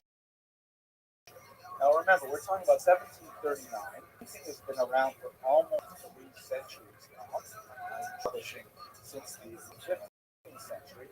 And the manuscript is really moving totally to cheap published materials. We're beginning to show a tremendous devaluing of the kind of information that can only be shared in very small numbers. There's only one copy of this book in the entire world, and it just cannot be replaced. It's like it's a single gem. And he wrote it as a one-time, one-off document that is perhaps self-serving, but nevertheless not intended for large popular consumption. And he decries at great length those cheap imitation Kabbalistic manuals, of which there were about half a dozen that were in circulation at the time, writing essentially the same kind of things that Hillel was writing about. How to cure, depression with this amulet, or how to get a better prognosis with that amulet. There's quite a few of these circulating at the time. He goes on and on saying they're no good. You can't rely on them. You can only rely on my one copy. This is the true manual of how to write amulets. It's obviously a losing battle. His printing would vastly overtake the manuscript culture that he was trying to preserve. And it says, I think, a lot about what's happening in our own time with the popularization of the internet, the overwhelming popularization of the internet that has completely changed so many of the ways in which we value information. I have a lot of what I think are really interesting things to say about that. If you're curious, look at my lecture on Jews and the Gutenberg Revolution. It's called Who Did the Sun See? Very Jewish. And there's a lot happening today Jewishly that is fascinating because the internet has changed so much. At any rate, here he is. He's just at the losing side of the entire zeitgeist. He is losing religiously because the world is really not that interested in the shamanistic activities that he's involved in. They're just not willing to give him a permanent job. He's losing because science is actually really making huge inroads among Jews. Jews are beginning to see science as a much more reliable way to treat illnesses and so on. So he's being edged out by his medical competitors. And of course, he has no real medical training himself. And the very media that he chooses to represent his script is definitely untimed. But let's look at one last point here. Why did Hillel, and remember, the Baal Shem Tov is also doing a lot of the same kinds of things. Baal Shem Tov is also involved with the spirit world. Why is it that the Baal Shem Tov is a revered hero of the Jewish people, created this massive movement? And Hillel, we just heard about this. My friend Yochanan discovered this manuscript. So Dr. Petrovsky says some fascinating things. First of all, he says, maybe we should call Hillel the master of the evil name, Baal Shem Ra, I guess. Why? Because in the 760 pages, you can't say much at all about the value of redemption. You can't say much at all about the love of community and fellowship, the positive message that completely permeates everything the Baal Shem Tov talks about how fellow Jews is so prominent in the Baal Shem Tov's thought, not relevant at all in Hillel's work. Hillel is all about, this person's sick, this is how you cure it. This person is depressed, this is how you cheer them up. This person, there's none of that redemptive message whatsoever. And whereas the Baal Shem Tov spends a lot of time communing with God and helping people commune with God, Hillel's best reference comes from the book, comes from the other side, the Sitra, as it were. So Dr. Petrovsky Stern says maybe we should call him the master of the evil man. But we could not see a sharper contrast between the uplifting and positive message of the Baal Shem Tov, and as a result, the Hasidic movement that were spawned by his ideas. And Hillel, who was not nearly as expansive in his vision, much more narrowly focused on diagnosing ideology. So, with that, I'd like to thank you very much for your attention. Please applaud so it sounds good on the internet. Thank you very much. Someone asked. Stand clear of the closing doors, please.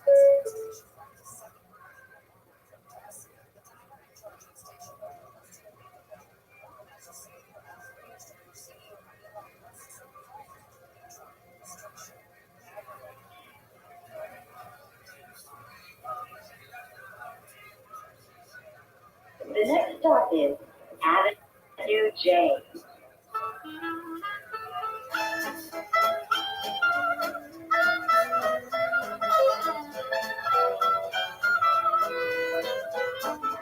Let's go straight to today's topic. Today's topic is absolutely fascinating. I have to tell you, I spent way too much time reading about this, and I have no idea how this lecture is going to go. I'm pretty sure that there is nobody else on the entire internet who has given a lecture on this person, Sarah, the wife of Shabtai Tzvi. I'm pretty sure this is the first, perhaps the last lecture ever to give it on the internet about this person. But I think it's such a fascinating discussion.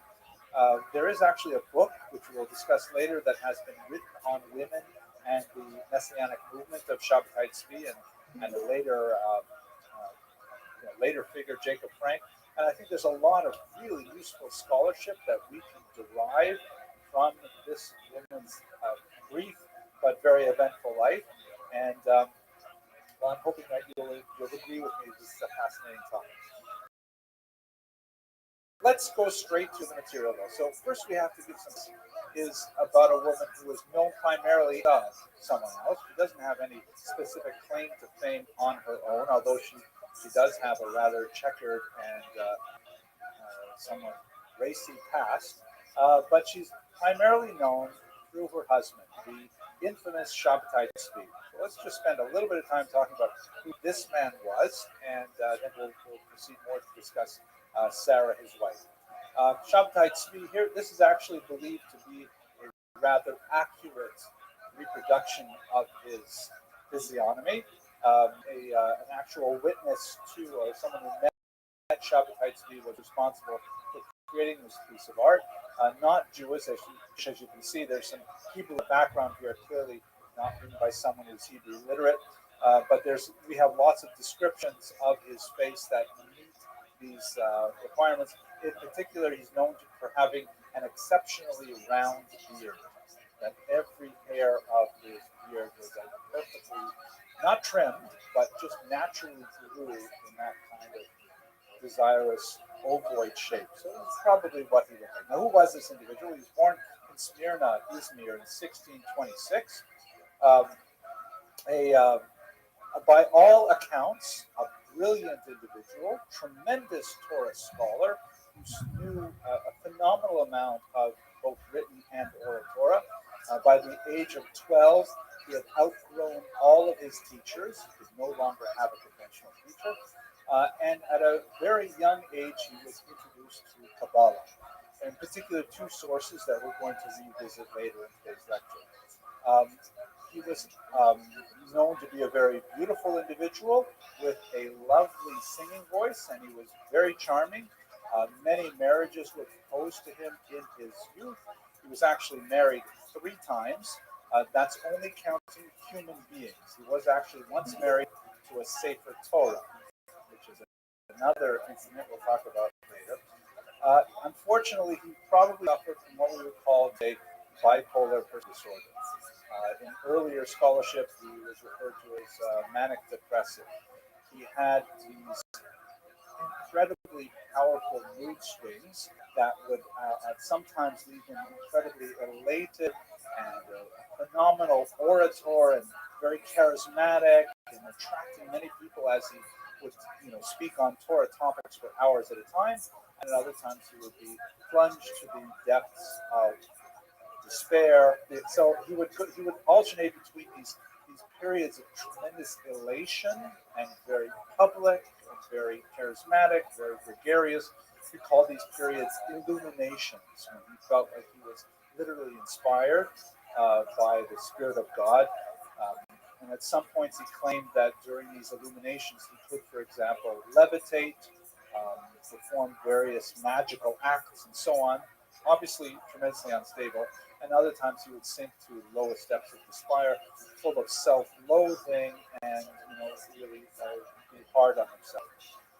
Through a rather interesting series of events, including a near-death experience, he slowly began to view himself with a rather exaggerated sense of grandeur, a full-fledged delusion that was exacerbated when he ran into this individual, Nathan of Gaza, who became his prophet.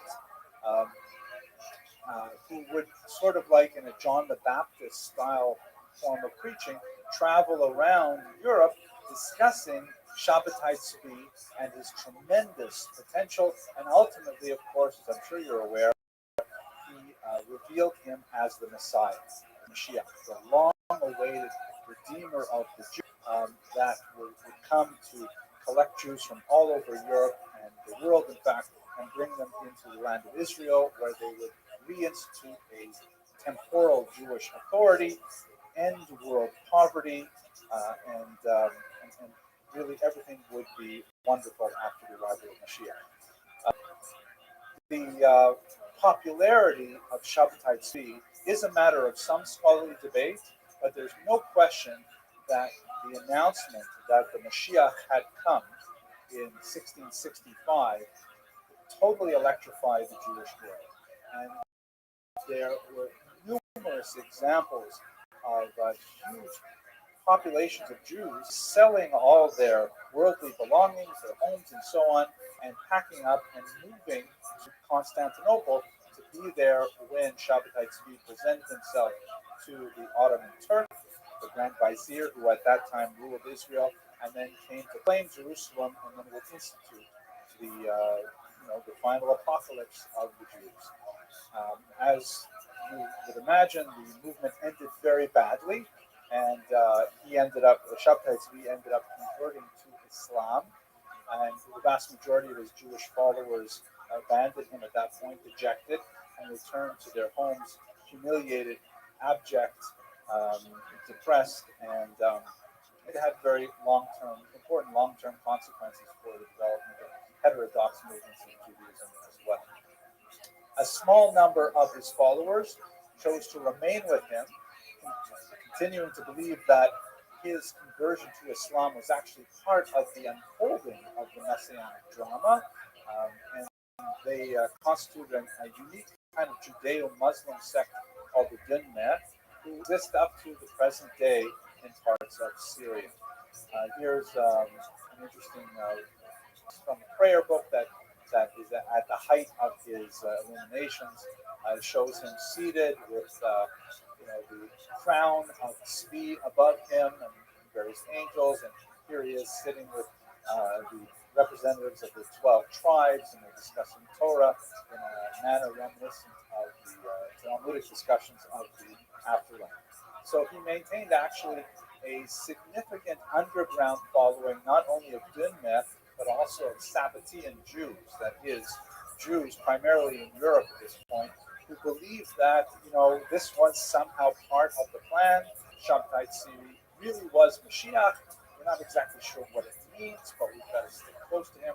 And although they were shunned and really hunted down by the Jewish establishment, they nevertheless did not go completely underground. And right up into the 20th century, there are examples of Sabbatean parts of Europe, right up until the Holocaust. So it's a fascinating story in itself. I have given a full lecture on Shabbatai Tzvi that is available on the web, and I encourage you to review it if you'd like to see it. We will come back to the last part of this chapter shortly, towards the end of this lecture, but I wanted to give the overview of it before we squeeze in Sarah. So any arguments, questions, debate? That's a great question. What gave Natan that authority?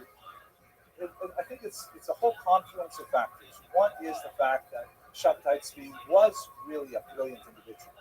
we're not talking, most of the modern scholarship does not portray Shabtai Tzvi as some kind of evil, diabolical person trying to distort Jewish values. He was mentally ill.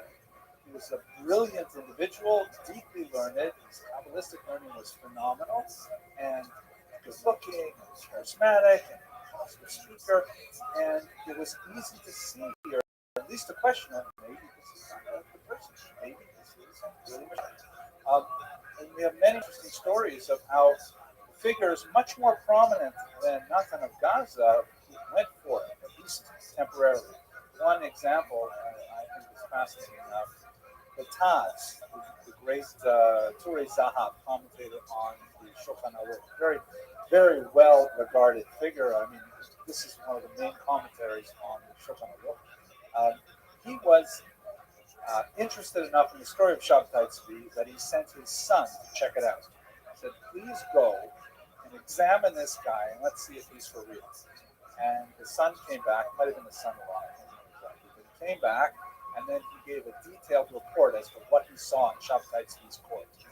And the story is that Taz was listening and listening, and then finally at one point, wait a second, what did you just say? Well, the son says we were sitting on these Persian strata carpets, and he says, well, how was he sitting? He said, well, he was sort of sitting cross-legged. Oh, that's it, he's not Mashiach. So how do you know? He says, because we have this, this we're talking to the commentator on Shulchan Aruch, there is a halacha that a dignified person does not sit cross-legged.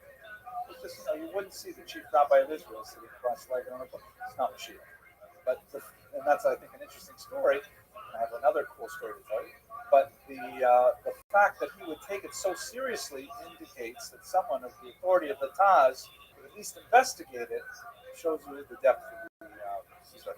The other story that I'd like to tell you, I think it involves the Steifer Gaon, but I'm not sure. I've heard it in different people's names. But in Jerusalem, they have this unique mental illness. It actually has a name. It's called the Jerusalem Syndrome, where people go to Eretz Israel, they go to Yerushalayim, it's a spiritual vortex. It's just, the air is fraught with religious energy.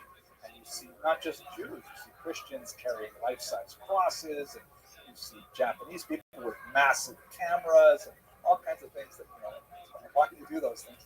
And so regularly people, have these delusions that they call Jesus or David or Baptist or Moses. It happens that they and so they have, I believe it's a Shari Tzedek, an actual wing for sufferers of Jerusalem syndrome. So the story goes, I'm not sure how true it is, but there was one guy in there who said he was the Jewish Mashiach, and he seemed perfectly stable in every way, very normal, got along with everybody, gave a shear in the cafeteria, Daf Yomi, everyone, and after a while, some of the doctors were saying,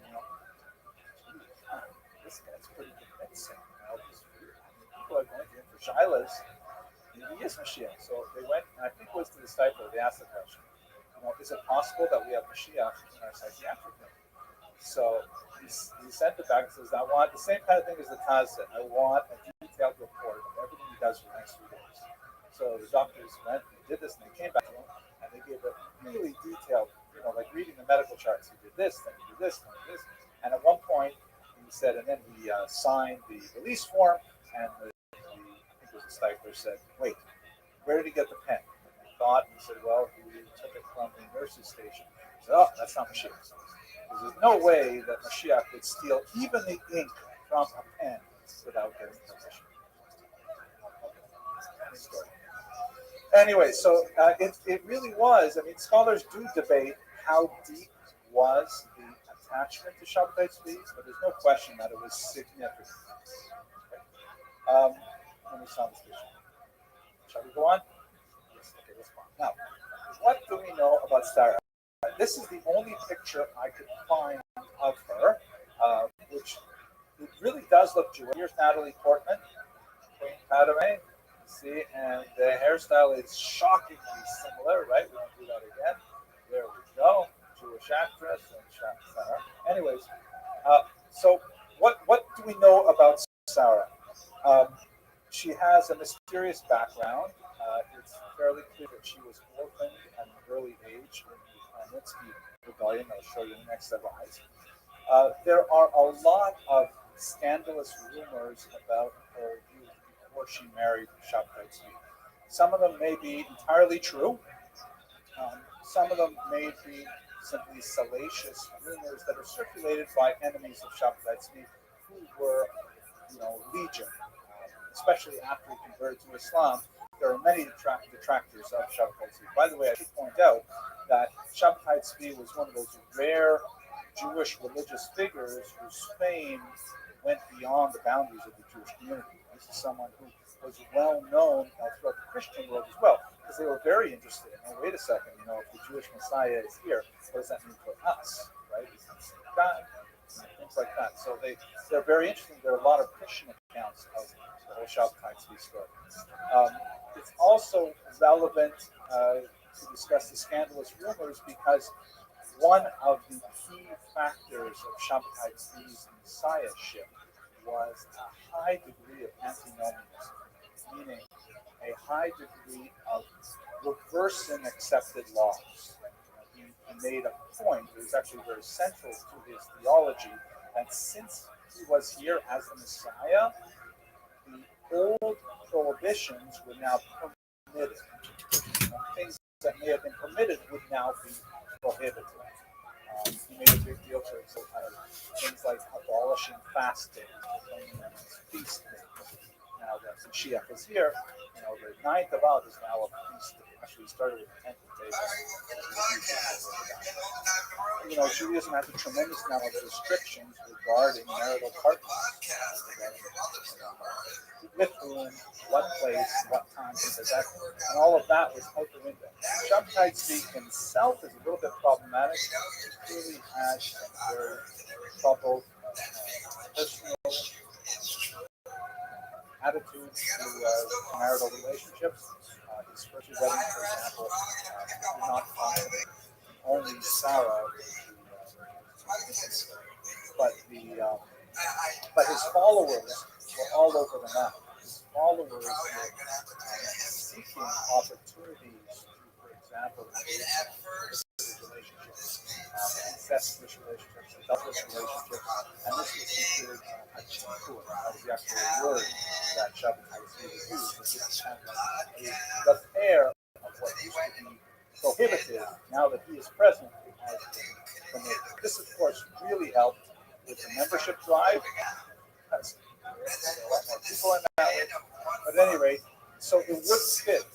Sarah's personal behaviors would fit with that. Also, one last note, we're jumping from the class, but the possibility that she had loose morals before she met him would actually attract her to him. Because there's an important prophetic passage in Hosea that refers to the prophet taking a wife to have the checkered past.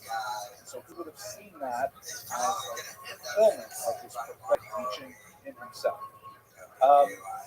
Now, some scholars opine, based on the limited sources we have and the highly polemic sources we have, that perhaps Sarah was the instigating factor in having him pronounce himself as Mashiach. It's very difficult to assert that based on the dangerous nature of the biographical sources. She may have just been along for the ride, although there are some early scholars who say that the problem is really Sarah. Sarah pushed him to do it. I personally don't find that very close. But there's no question that Sarah's activity as his wife had a profound impact on neo-Sabbath, by Jacob Frank. I would tender, by the time we get to the end of this class, either agree vociferously or disagree violently with me, that I would say that her role in the entire story of Shabtai Tzvi had a significant impact on the changing perception of those women in Jewish life, for reasons that I hope to make clear. Okay, let's go past that. Let's go to Mr. Wright's point. Her childhood and youth. So she was orphaned at an early age. We do have some sense of her birthday, which would have meant that she was probably 8 years old when she lost her parents. We're not entirely sure if it was both her parents, but it was certainly at least her mother. And she was separated from her father. Again, we have several different accounts of her life that contradict the details. The reason for her orphan status is the tragic Ukrainian rebellion of 1648-49 that occurred primarily in the right bank region of Ukraine, the so-called right bank because the Dnieper River flows south, and so this is the right-hand side. This is heavily populated by Jews, really from the 16th century. Boca Raton, it becomes a really popular destination for Jews. Look at these towns, Berdichev, Ternopil, Kamenets-Podil. These are all very important names in Jewish death. And the pogroms which swept through the right bank in the mid-17th century were absolutely horrific. And they dwarfed anything that had happened, certainly since the Crusade, possibly even going back to 1390 pogroms in Spain. Terrible, led primarily by individuals known as Cossacks. Terms used in different contexts in Russian history, but in this context, we're talking about these Ukrainian peasants who were largely runaways from their farms. In the right bank in Spain, serfs were owned, not quite like slaves, but they were attached to the land, and they were owned by their people. And there were all kinds of discrimination applied to them, economic exploitation, sure, and many gave up when they went to did in the cowboy life encampments around the rapids of the river. There they lived kind of like a cowboy style lifestyle where they went raiding Turkish lands to plunder and to bring back Ukrainian slaves that had been taken by the Turks and so on. In Ukrainian civic mythology, they're heroic. They're like the wild west kind of freedom-loving individuals. For Jews, they're considered generally quite negatively because when they finally had a large political uprising under this man, Bogdan Khmelnytsky, this political uprising was primarily designed to overthrow Polish leadership of the region, but the Jews were involved in the economic structure of right bank under the Poles, and the Jews suffered heavily in the violence that ensued. It's difficult to get a good estimate of how many Jews were killed in the pogroms of 1939. Reasonable estimates, though, put it about 50 to 60,000, which is a massive numbers in that time. You will see, if you read the older literature, numbers as high as 250,000, which is kind of absurd because there was anywhere near that many Jews living there at the time. But nevertheless, it was one thing like I mentioned, the rapids are here near the town of Dnipropetrovsk. Dnipropetrovsk is an interesting city. It used to be called Yekaterinoslav, but they thought that Yekaterinoslav was too hard to pronounce, so they changed it to Dnipropetrovsk.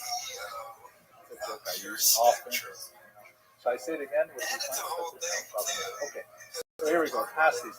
So she was orphaned in these pogroms, and she made her way to Germany.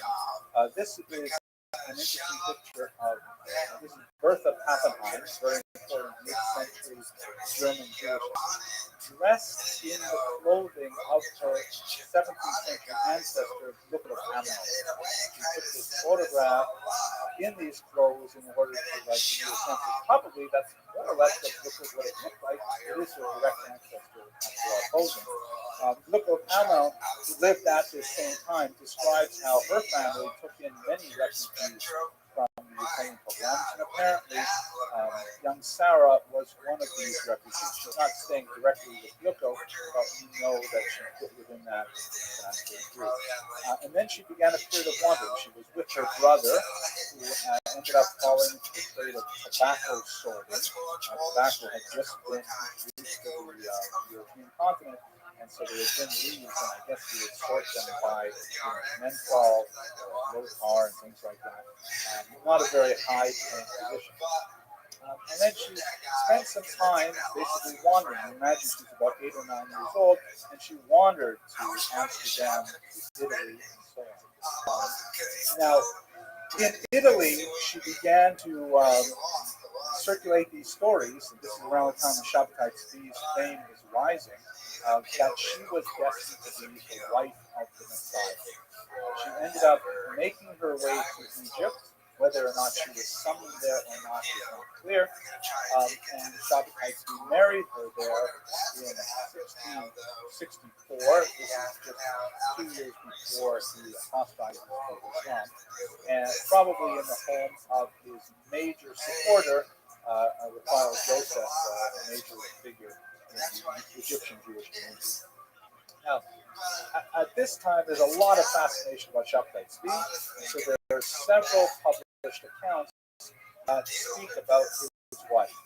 There are 4 distinct stories associated with her and her background, and I'd like to just, I'm not going to go into too many of the details, but let's look at the common elements in all 4 of these versions. The first thing that you see in the versions of her life is that she was raised at some point as a Christian. Some versions have her adopted after her parents were killed in the Pogroms. Others say she was abducted by a Polish nobleman who wanted to marry her off to his son. Another version has that she was taken into a convent after the parents were killed. We have no way of evaluating between these, but there's probably a common thread there that she was sheltered at some point by a Christian sponsor. Then, as the stories go, she was visited by her late father. The spirit of her father came to her.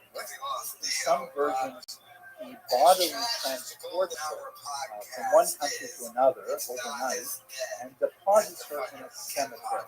In other versions, she is visited by a vision of her father, and she follows him into a cemetery, but the common theme of the late father, kind of Hamlet-like, appearing to her is in all of the versions. There in the graveyard, she is given some instruction, sometime by her father, sometime by her grandfather, but she is read her destiny, that is, that she's supposed to marry the Mashiach. And finally there, she is given some kind of magical coat of skin, which is rumored, and this is something that the Christian writers actually are quite fascinated by, is rumored to be the coat of skin that Eve made, that Chava made for Adam. It's kind of weird. That's not exactly the way we read those midrashim and so on, but you have to take it with a grain of salt. Apparently, she was given some kind of garment that was, harkening back to biblical times, and in some versions inscribed with all kinds of Kabbalistic incantations, names of angels and things like that, but she has some kind of glorious costume that cares about her. At this point, we pick up her story where we really know something about her, because now it's like part of the media coverage. She goes to Egypt. She marries Shabbatai Tzvi. He may have sent for her, again, hearing that there's this crazy lady in Leghorn who claims to be his predestined wife. That's like exactly the kind of thing that would appeal to Shabbatai Tzvi. Or maybe she just showed up and said, this is the story, and it fit with everything. So, now, Shabbatai Tzvi himself had a difficult relationship with women, so it's interesting to see that he had such a constant relationship with Sarah. This is a picture of him, which is probably not accurate, but I really like it, so I'm including it. He had 2 prior marriages, one of which was set up before he showed signs of mental illness, but from all accounts, they were never consummated, never had any relationship with them, and as a result, he divorced them. I think I mentioned when in one of his illuminations, one of his periods of manic activity, he actually organized a marriage between himself and a Torah school. So if you want to include that in the third wife category, I don't know, but he did so. That's also an example of his antinomianism. He also, many times, placed himself in really unacceptable temptation with young unmarried women. Apparently, there was quite a draw. There were many young women who were attracted to his court, and he often would spend time inappropriately with them, although by all accounts, the relationships were entirely platonic. This is in great distinction to his followers who would pride themselves on pretty much every forbidden relationship you can imagine. Maybe not everything you can imagine, but most of the things you can imagine was going on, and they were proud of it because they saw it as a declaration. And you have to think in the sense of, Judaism has a lot of restrictions. There's a lot of thou shalt nots. And with Mashiach here, it's kind of like loosening all of the restrictions. Now everything goes, and in fact, the reintroduction of that which is prohibited was considered a religious act. We call these things the tikkunim, the repairs. Now, Eli Tzvi himself may have been quite chaste.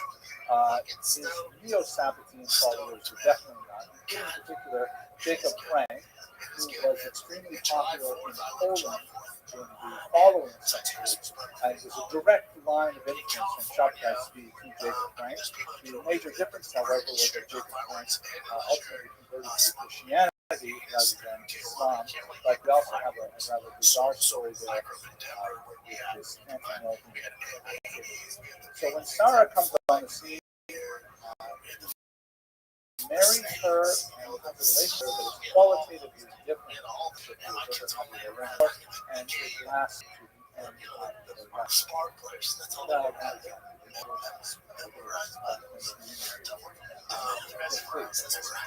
maybe he did prohibit reading from the sacred Torah, the Torah scroll, then you have a printed book, which is definitely not the custom.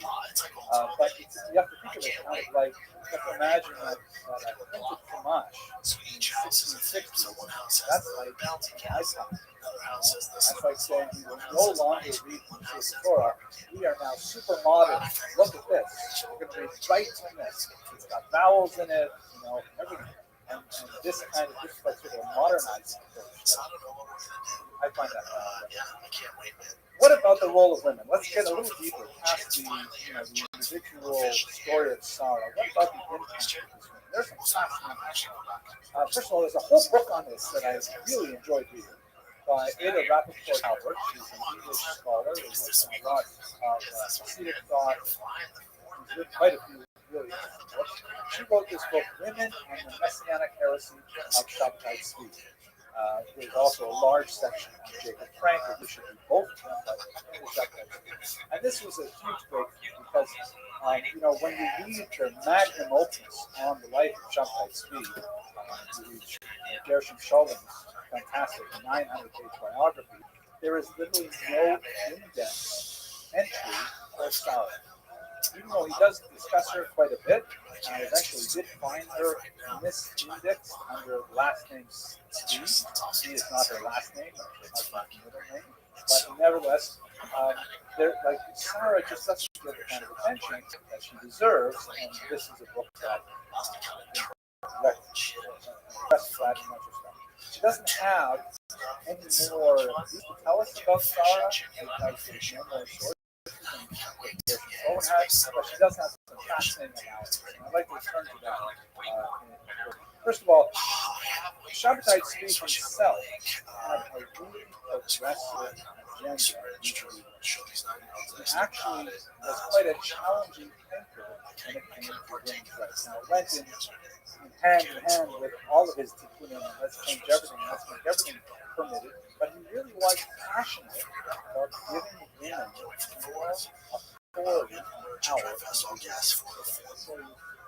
Right now, this is from one of his first oratories that was recorded by a Christian observer. He writes, or he speaks, "As for you wretched women, great is your misery, for on each account you suffer agonies in childbirth. What is more, you are in bondage to your husbands and can do nothing small or great without their consent," and so on and so forth. "Give thanks to God then that I have come to the world to redeem you from all your sufferings, to liberate you and make you as happy as your husbands. For I have come to annul the sin of Adam." He goes on at length. What exactly is the sin of Adam? So you recall, of course, the whole story with the forbidden fruit, and he is punished with pain in childbirth, and she is punished also with a degree of subjugation to her husband. Fairly explicit in the text. Exactly how you read it is something that's beyond the scope, but there is an idea that she will be somehow drawn after him. He, on the other hand, will have to eat his bread by the sweat of his brow, and the verse is the person. It reminds me of a very funny story. This is therapeutic. When my kids were little, and I used to night classes much like this, and I would read them bedtime stories. Actually, I would make up bedtime stories. Tell them bedtime stories, and they'd say, "Okay, I've got to go give my lecture." So my kids would say when they're very young, especially the ones that definitely inspire, "But why do you have to go give your lecture? Tell us more stories." I said, "I'm sorry, it's the curse of Adam. I have to go. I have to make my bread. I have to go out and work at night." And my kids used to say, "Ooh, that curse of Adam Arishon." It's like they're all upset about it. And they really felt it in their kitchen. Okay, anyways. So the whole idea here is that in the curse of Adam Arishon, he's speaking directly to the idea, the aspect of that curse that is women's subjugation to men. And in the context of liberating, he uses the word liberate here, right? The idea of liberating the women, of freeing them, women and you can bet that when he's pulling out Kamashim, everyone is reading from Kamashim, he makes a big point that women get to have aliyahs, just like men do. Women count in a million, just like men do. A lot of things that you might see in non-Orthodox synagogue today, you saw in Shabtai Tzvi's school as well. Because he's very into his liberation from the sin of Adam. So why did Shabtai Tzvi place this so high on his agenda? In this regard, Ada Rothschild Albert said did something really brilliant. She studied what Shabtai Tzvi studied. See, where is he getting this idea? Because he's pretty radical for such an example. And it's fascinating because his Kabbalistic studies were based almost entirely on two books. One is Zohar, which is a great classic, but the other was an interesting kind of work called Sefer Hakana. And Sefer Hakana is basically a kind of a dialogue between a rabbi and a student. We use this format quite frequently in Jewish literature. You see the letters of Zio by Shamsi, for example. Dialogue between a rabbi and a student, where the student poses all kinds of theological conundrums. At which point the rabbi answers them.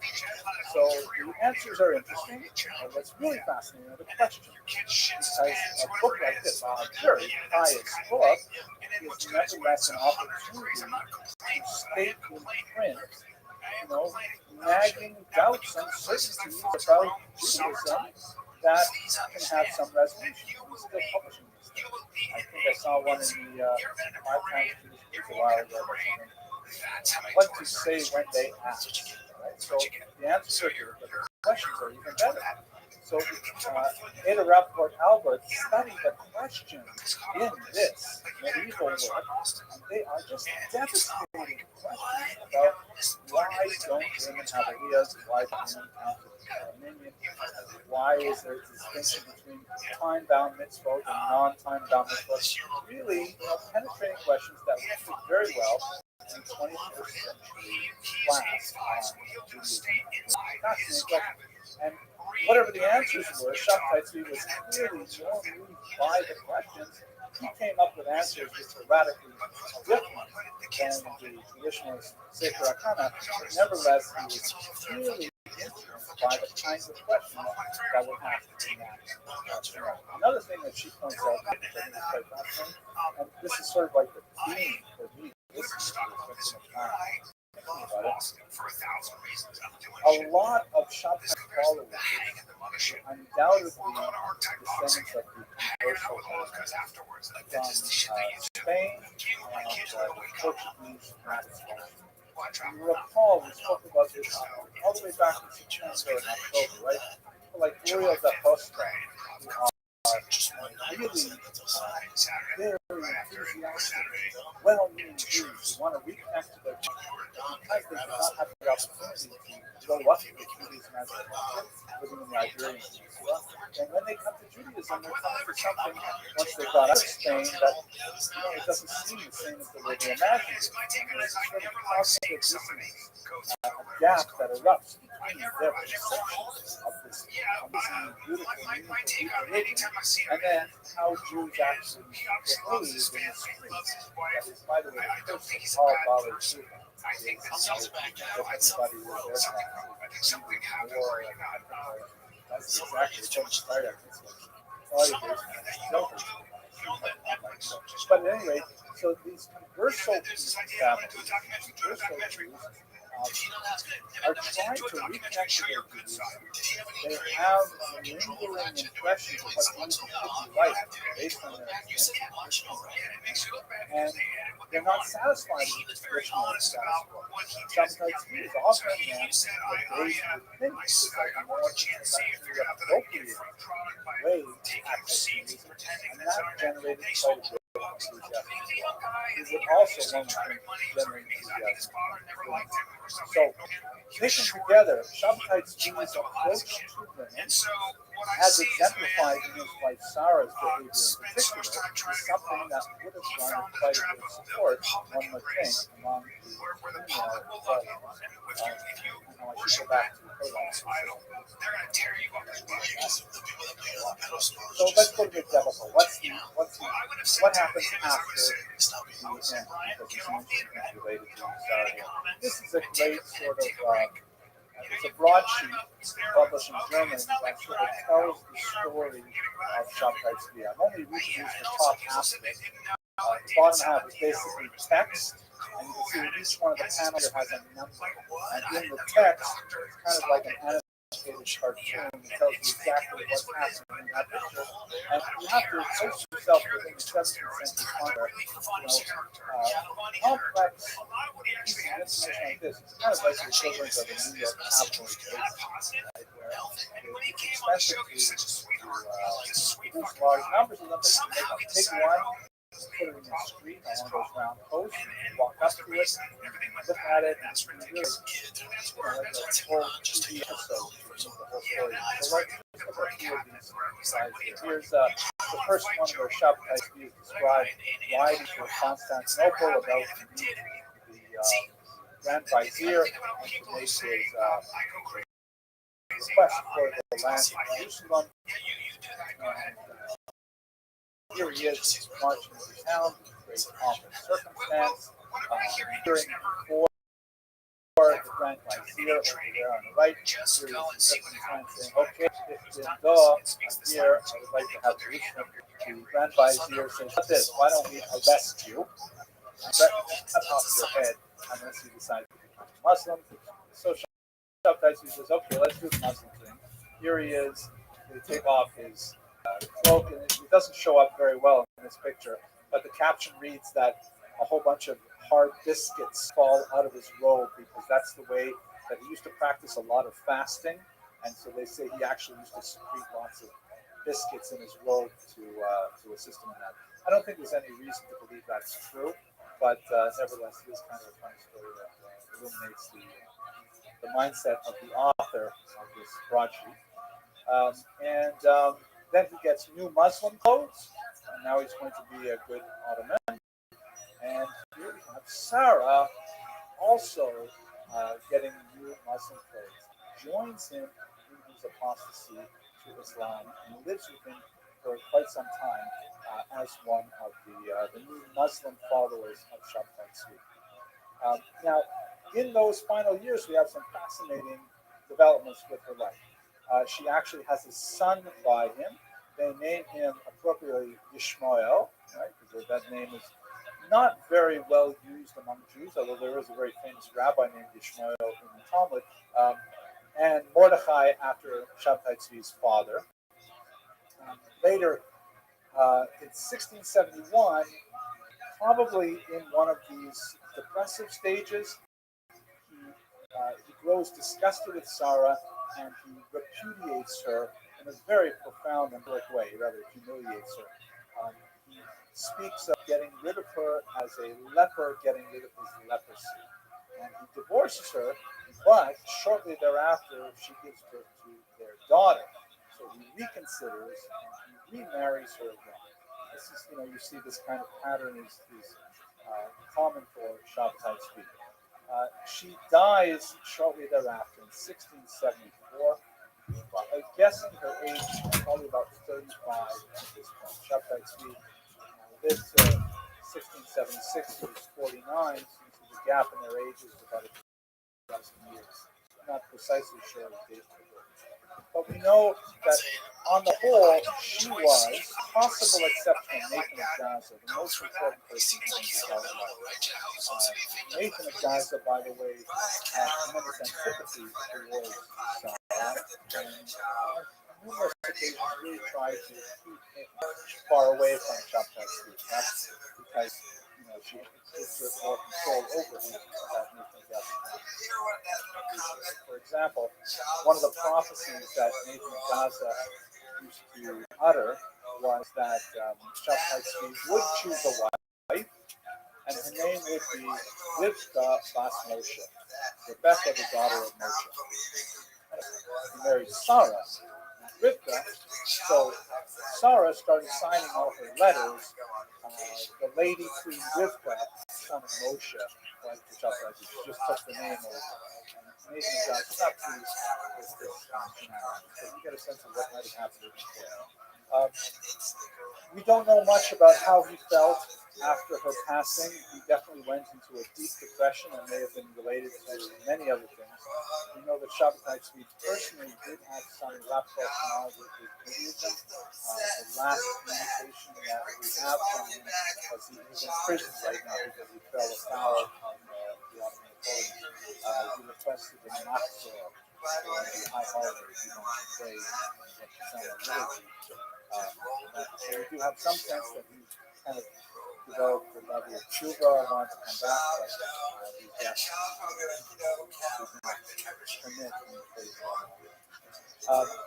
So when we look at Sarah, Shabtai Tzvi, and the role of women, we see there's a very complex group of phenomena coming together here that include, for example, the challenging new possibilities of women's roles in anti-Roman religious movement, the importation of new technologies that radically democratize learning, such as the printing of the possibility of re-envisioning traditional religious doctrines in a way that can garner mass support, such as his rereading of the Church of Adam, and the nagging persistence of Sabbatean movements in many circles, some explicit, like that of Jacob Frank and his daughter Eva Frank, who somewhat like Shabtai Tzvi was an extremely important person in the Frankist Messianic movement, although she herself did not participate in any of the relationship antics that her followers engaged in. Not for our discussion tonight, but there's a lot of interesting scholarship on the penetration of Sabbatean ideas into mainstream, widely accepted streams or intellectual things within Judaism, including thought among very orthodox thinkers like the Ramchal or Moshe Chaim Sato, was known to have read Sabbatean books. He himself, of course, was not an adherent of the movement, but he did value Shabbatites' thought in certain areas. His main defender and teacher said, "Would you please stop that from being pounded across Europe because of these things?" And he would say, quoting the Zohar, "But Rabbi, I eat the fruit and discard the field." Also, a great amount of debate over the relationship between Sabbateanism and the flourishing of the Hasidim, which also practices certain degrees of challenging antinomianism towards traditional Talmudic behavior. There's really a lot to say about the impact of Sabbateanism on 17th and 18th century Judaism, and I would dare say even contemporary Judaism, particularly when it comes to Thank you very much for your attention and your endurance. I look forward to seeing you next week. If you applaud now, I can put it on the tape. Very good, thank you. Next week, really... Stand clear of the closing doors, please. Best potato salad, best fucking ribs, they have dry rub, with my teeth, I can't eat a lot of barbecue sauce. Buddy, I know it doesn't look like much. Their fucking ribs are fantastic. I haven't had bad barbecue yet. These are the spots that are always awesome. That place was so good. It's three women, some of the best Mexican The next stop is Avenue J. I can eat brisket every fucking day. That's big dodge.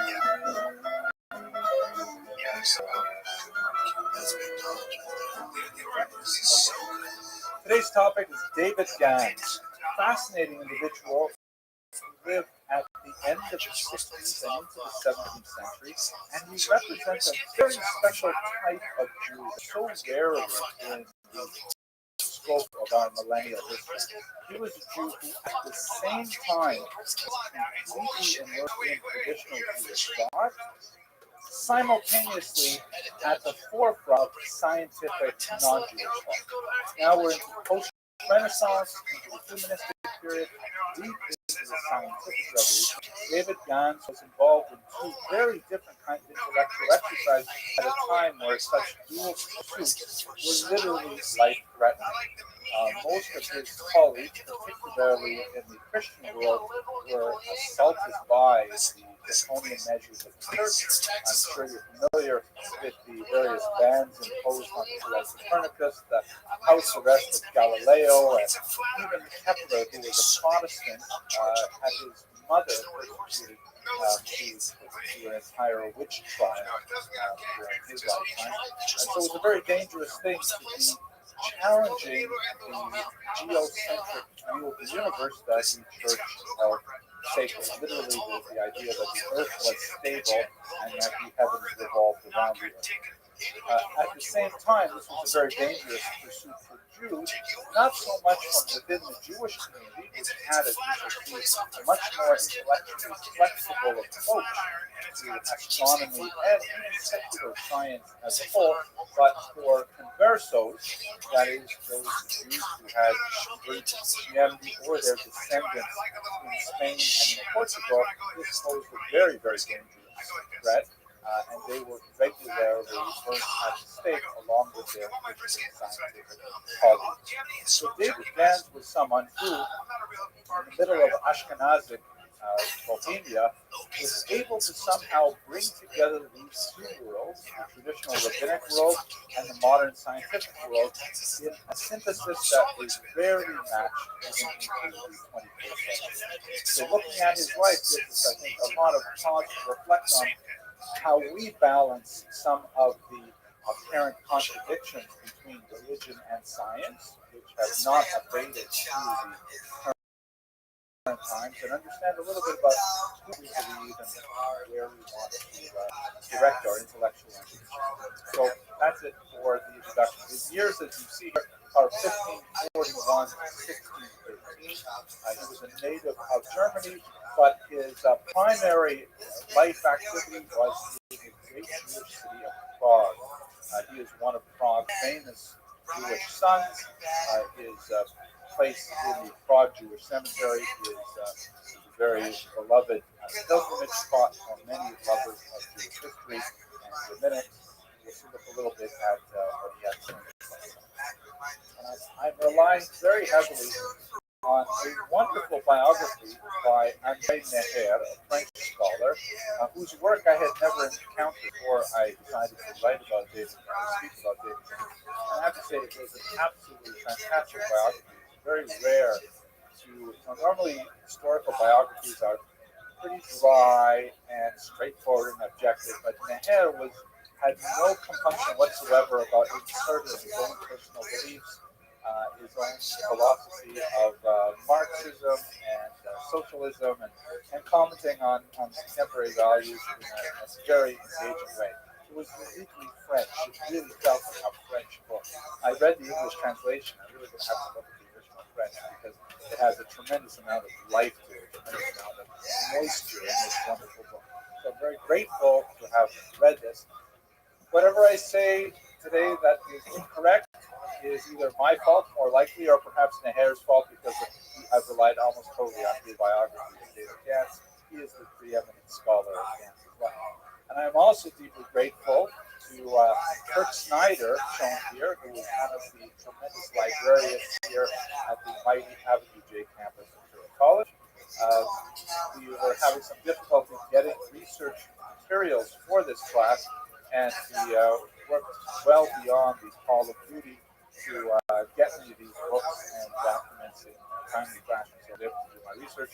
So a shout out to Kirk Snyder for doing a fantastic job downstairs in our library. Let's go straight to material. So this is primarily an intellectual biography. We don't know a tremendous amount about David Gantz's private life. I wish I could say more about his family, his children, his siblings, but we just don't have that much data.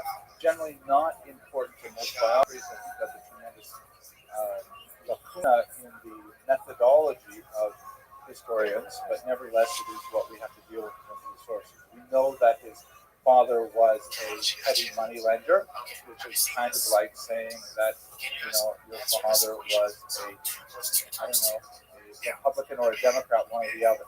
Right? That's basically most Jews were involved in petty money lending, perhaps in small crafts and things like that, but it's not really much of a descriptor, especially in Ashkenaz in the 16th century. But we know a lot about his intellectual pursuits because he was moderately prolific and he was unabashedly autobiographical in his writing. He was very, very happy to share with his readers his sense of adventure as he discovers new things, even as a child and all the way into his old age. His last publications were only in the last few years before he passed in the early 17th century. He shares with us this tremendous amount of enthusiasm and excitement that he develops when he encounters new ideas, new people, and so on. It's interesting to contrast, for example, his views of Copernicus, with whom he actually disagreed with the views of Copernicus held by the church at the same time. Copernicus, of course, is very important to this entire story because he was one of the early promoters of a heliocentric universe. That is a universe that revolves helios in Greek, as opposed to a geocentric universe, which was the traditional Jewish and Christian Ptolemaic view. And even though he disagreed fundamentally with Copernicus, he found Copernicus to be a tremendous genius, and he spoke in lavish praise of his prodigious intellectual activity. At the same time, the church was banning Copernicus, and his works were kept on the index of prohibited books well into the 19th century. So we're talking about a person who was able, with his Jewish background, to disagree with his interlocutor and at the same time maintain his validity for intellectual discourse. It's a unique level of academic freedom that we rarely see in today. But so we're going to break this up into two distinct sections. The first is dedicated to his teachers in Torah, because he was, after all, a rabbi and a very learned individual who wrote frequently on different topics at the same time as he was an active scientific researcher. So he had two principal teachers in Torah. The first is the incomparable Rabbi Moshe Isserles, who is known by the acronym of his name, the Ramah. The Ramah is perhaps best known as a halakhist, that is, someone who is an expert in Jewish law, primarily because of a magisterial commentary he wrote on the Shulchan Aruch, the Code of Jewish Law. The story itself has a tremendous amount of drama. Basically, the Ramah had decided that it was time to write a comprehensive commentary, or a comprehensive collection of Jewish law. Several had been written. These are so-called codes, that is, the transmission of fairly scattered and complicated listings of laws, I shouldn't say listings of legal information in the Talmud, organizing into a Western-style fashion, where everything is organized by chapters and paragraphs and sentences and so on. This is something that was undertaken by Maimonides in the form of the Mishnah Torah, and later by several other figures in the form of the Tur, and eventually formed the Shulchan Aruch, or the set table of Rabbi Yosef Karo, who lived primarily in Sfat in the 16th century. So Rabbi Moshe Isserles, ironically, was engaged in the very same project as Rabbi Yosef Karo, but as he was making his way through it, Rabbi Yosef Karo just beat him slightly to the publisher, and so the Ramah found a copy of the Shulchan Aruch before he could complete his own similar work. He was so impressed with what Rabbi Yosef Karo had done. He said, "You know what? I've abandoned my own project." Nowadays, most scholars would say, "I'm going to trash my opponent's project and I'm going to promote my own." He said, "No, this one is really very good. Instead of writing my own, I'm simply going to comment on my colleagues." And so instead of writing his own code of Jewish law, he wrote a book called the Makkah, which means the tablecloth, which is meant to go over the Shulchan Aruch, the prepared table. And this is an extremely popular addition to the Shulchan Aruch for several reasons. One is because the Shulchan Aruch was written by a Sephardi rabbi with great attention to what would become the customs of the Iberian diaspora, whereas the Ramah was writing in Poland, and he was recording a lot of Ashkenazic customs. And so he simply commented saying, "Okay, that's what the Spartans do. They eat rice on Passover. We in Ashkenaz do not eat rice on Passover. They feel relaxed about these things. We feel guilty about these things." Those kinds of things. He would just add those little parenthetical comments. And from time to time, he would take issue with the Shulchan Aruch, but basically he would kind of amplify it in a very useful manner. And the publishers later saw how these two works were so congruent with one another that it became customary to publish both of them interleaved paragraph by paragraph. In other words, one does not read the entire Shulchan Aruch and then read the Ramah's commentary. One reads a sentence of the Shulchan Aruch and then a sentence of the Ramah, such that Sephardi and Ashkenazi customs are really brought together, literally on the same page, in a way that has been inseparable for the last 400 years. So his contribution was absolutely phenomenal. He was also quite interested in astronomy, but he was also kind of like, you can see it in his personality with the Shulchan Aruch as well. He was sort of someone who brings people together, a conciliator. He liked to, it was perhaps one of his default intellectual settings was to validate all opinions and reconcile them. That was kind of like his main intellectual energy. We see it in his halakhic writings, and we see it also in his astronomical writings as well. Something that made a big impact on his student, David Gans. His second major teacher was the famous Maharal of Prague. The Maharal this is actually a very interesting statue that adorns the Prague City Hall. He is also, like Rabbi Moshe Isserles and like David Gans, one of Prague's favorite sons, and he is celebrated by the non-Jewish population just as much as he is Jewish who visit Prague. Of course, the indigenous Jewish population was wiped out by the Holocaust, with only a tiny population there, primarily supported by the tourist dollars coming in. And, I can't really speak about the economy there, but unfortunately, the long thousand-year-old community, the Jewish community, are probably by now. The Maharal of Prague is probably best known for something that he did not actually do, and that is, of course, the creation of the golem, the artificial anthropoid, which is a long-standing idea in mystical thought. This notion that one can take a way and form it into a shape, and then through some acts of Georgic Kabbalah, for example, writing the word emet on its forehead, meaning truth, and then when to die, you wipe out the aleph, so it just says mate, it just says the word death. Or placing a small parchment, the Shema, or some other prayer in the golem's mouth would animate. And then this golem is kind of like this mystical, robotic-like creature that would typically, as the stories go, defend the beleaguered from some anti-Semitic wrong, involving blood libel like that. The Maharal, who was a phenomenal Kabbalist, is associated with the creation of a famous golem, but that legend did not begin to circulate until about 200 years after the Maharal passed away. So the fame of that is not borne out of literary sources. That has not, of course, stopped people from associating golems with the Maharal more than any other figure. Although both of those do exist in Jewish history, there is no clear connection between the Maharal and a specific golem. In this picture, you can see the golem hanging on to his left side there. The Maharal is, as it were, either levitating it or perhaps setting it down. You can see it sort of rising from the ground.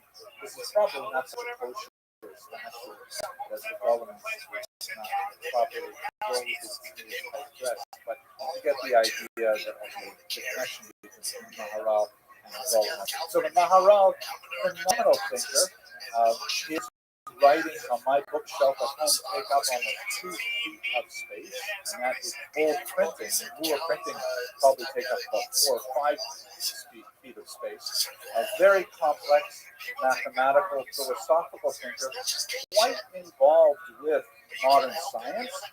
One of the celebrated moments of the end of the 16th century is a meeting that apparently involved both the Maharal,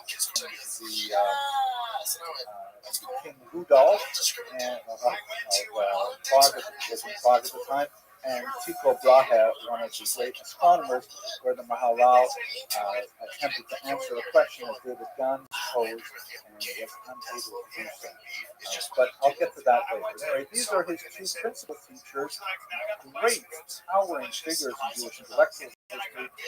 David Gann's his preparation in rabbinic study. Go to his teachers, and they are equally celebrated annals of world history. First of all, we have his association with Euclid. So, of course, he never met Euclid. Euclid was born a couple of millennia before. But David Gann, in his work, Tzemach David, speaks about how he first came across, in association with his studies under the Ramah, he came across some of Euclid's work and was absolutely transported by it. And Euclid was a mathematician, and certainly he was involved in astronomy. There's another Euclid who lived a couple of hundred years later in Alexandria. And we have, all modern mathematics ultimately goes back to Euclid and his axioms. I'm sure you're familiar with many of them. For example, the axiom, if A equals B, then A plus C equals C plus C. Repeat that. A equals B, C equals B plus C. That first statement, as they would say in Greek. That's it makes sense. But this is actually an unprovable statement. There's no proof for that. You just see that it seems to be true every single time we do it. So therefore we accept it, meaning something that cannot be proven, but it's a theory that seems to be absolutely true all the time. There are many of these axioms that underlie modern mathematical theory that we just have gotten so used to the accepting. Every now and then, someone like Einstein comes along and disrupts those axioms and says, well, maybe it's not true if you're traveling at the speed of light. Maybe it's not if you are inside the middle of a black hole, things like that. But for the most part, we accept these as mathematics. To these who originally formulated. So when he first read Euclid's work, he was absolutely overwhelmed with precision and its complete absence of dogmatic. He was really felt liberated and cleansed by it. And this is not to mean that he in any way rejected traditional rabbinic thought. It's just that it is such a stark contrast to Jewish hermeneutics, which is so heavily reliant on text-based scriptural statements on a certain amount of what we call Masorah, the transmission of received information. We are all about, we understand math today. It's something that's beyond all cultures. That Martians can do math as well as alligators do math, which is not the same thing as Buddhism or Christianity or Confucianism. So he was, like Euclides presented an entire new way of looking at the universe, which all in contradiction to the Jewish approach to the universe, but was all equally true in its own way. He was later influenced by Nicholas Copernicus, who we just discussed very briefly earlier. His principal claim to fame was the notion that the sun does not revolve around the earth, which is what appears to our senses, but rather the earth revolves around the sun. Note that Copernicus died 2 years after David Gans was born, so he's not exactly a contemporary, but nevertheless, this is the era we are speaking of.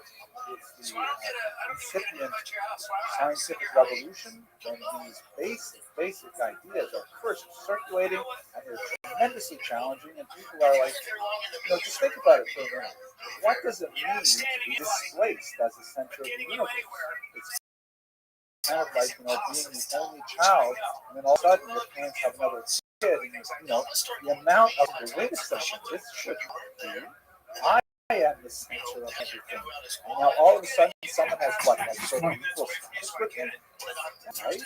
So the idea that that had been really central to Christianity in particular, to a lesser degree Judaism, the idea that perhaps the entire universe does not revolve literally around the earth, that was theologically and existentially quite challenging. That was an ontological challenge to why is the universe the way it is and who's the meaning of life. So he was justly attacked by traditionalists who wanted to preserve that sense of humanism and godly primacy on earth. Next we go to one of my favorites, Tycho Brahe. Brahe's claim to fame is not so much the innovation of science theory, but the concerted and reliable application of theory to empirical measurement. Brahe had a lot of human skills that his predecessors lacked, in that he was a good cruiser. He was able to relate to kings and powerful people, and was able to get their sponsorship to build massive scientific empires. He built two absolutely stellar world-class observatories at a time when there were no observatories, and in those observatories he was able to actually, for the first time, measure the movement of planets in a way that had never been done before. And he was able thereby to test some of these otherwise theoretical statements that astronomers were making, simply sitting at their desks with pens and papers and calipers and things like that. Later, when Galileo would introduce the telescope, then Brahe's ideas would absolutely take off, because the telescope would, at least imagine, we're talking about a time when people would use telescopes to measure the movement of the stars. It's pretty amazing. But his application of these theories, like, let's just sit down and see if they're true. Let's try and figure it out. And then they observe that, for example, the stars do not move in a circular pattern; they move in perhaps an oval pattern. Later, they would come to the idea of an elliptical orbit. But these things are only determined really by careful measurement. So Brahe's work and Dan's work very closely with Brahe on many projects was absolutely signals for the development of modern astronomy. Here's one other fun fact about Brahe. He had an artificial nose, as you can see in this picture. The Danish government, he was a Dane, the Danish government actually exhumed his body twice because there was a lot of argument over what that nose was made of. He claimed that it was made out of gold, and his theorists said no, it'd be too heavy and uncomfortable. Some staining on the nasal cavity, green staining, indicating that probably it had some copper in it, but modern analysis of fragments of his bone tissue indicated it was probably bronze. So that scientific debate over what was his nose put to rest. His nose, this is hard to believe, he got into a duel with another student over a mathematical formula. They could not come to agreement on who's right, and so they decided to fight it out with swords, and it was dark, and I imagine there was a lot of Danish beer involved, and he lost his nose. This is a real problem here at Touro College stuff. We are frequently having to break up students fighting over mathematical formulae. People are losing bits of their nose and fingers and things like that all the time. But that's that's a little known but cool fact about Tycho Brahe. You thought astronomy was going to be boring, right? Okay, so here's a picture of one of Brahe's astronomical observatories. You see there's no telescopes whatsoever in evidence. When he set it up later in Prague, again with lots of political support because he can name discoveries after kings and wealthy people, which is a great way to get more wealth and power to attach to your scientific industry.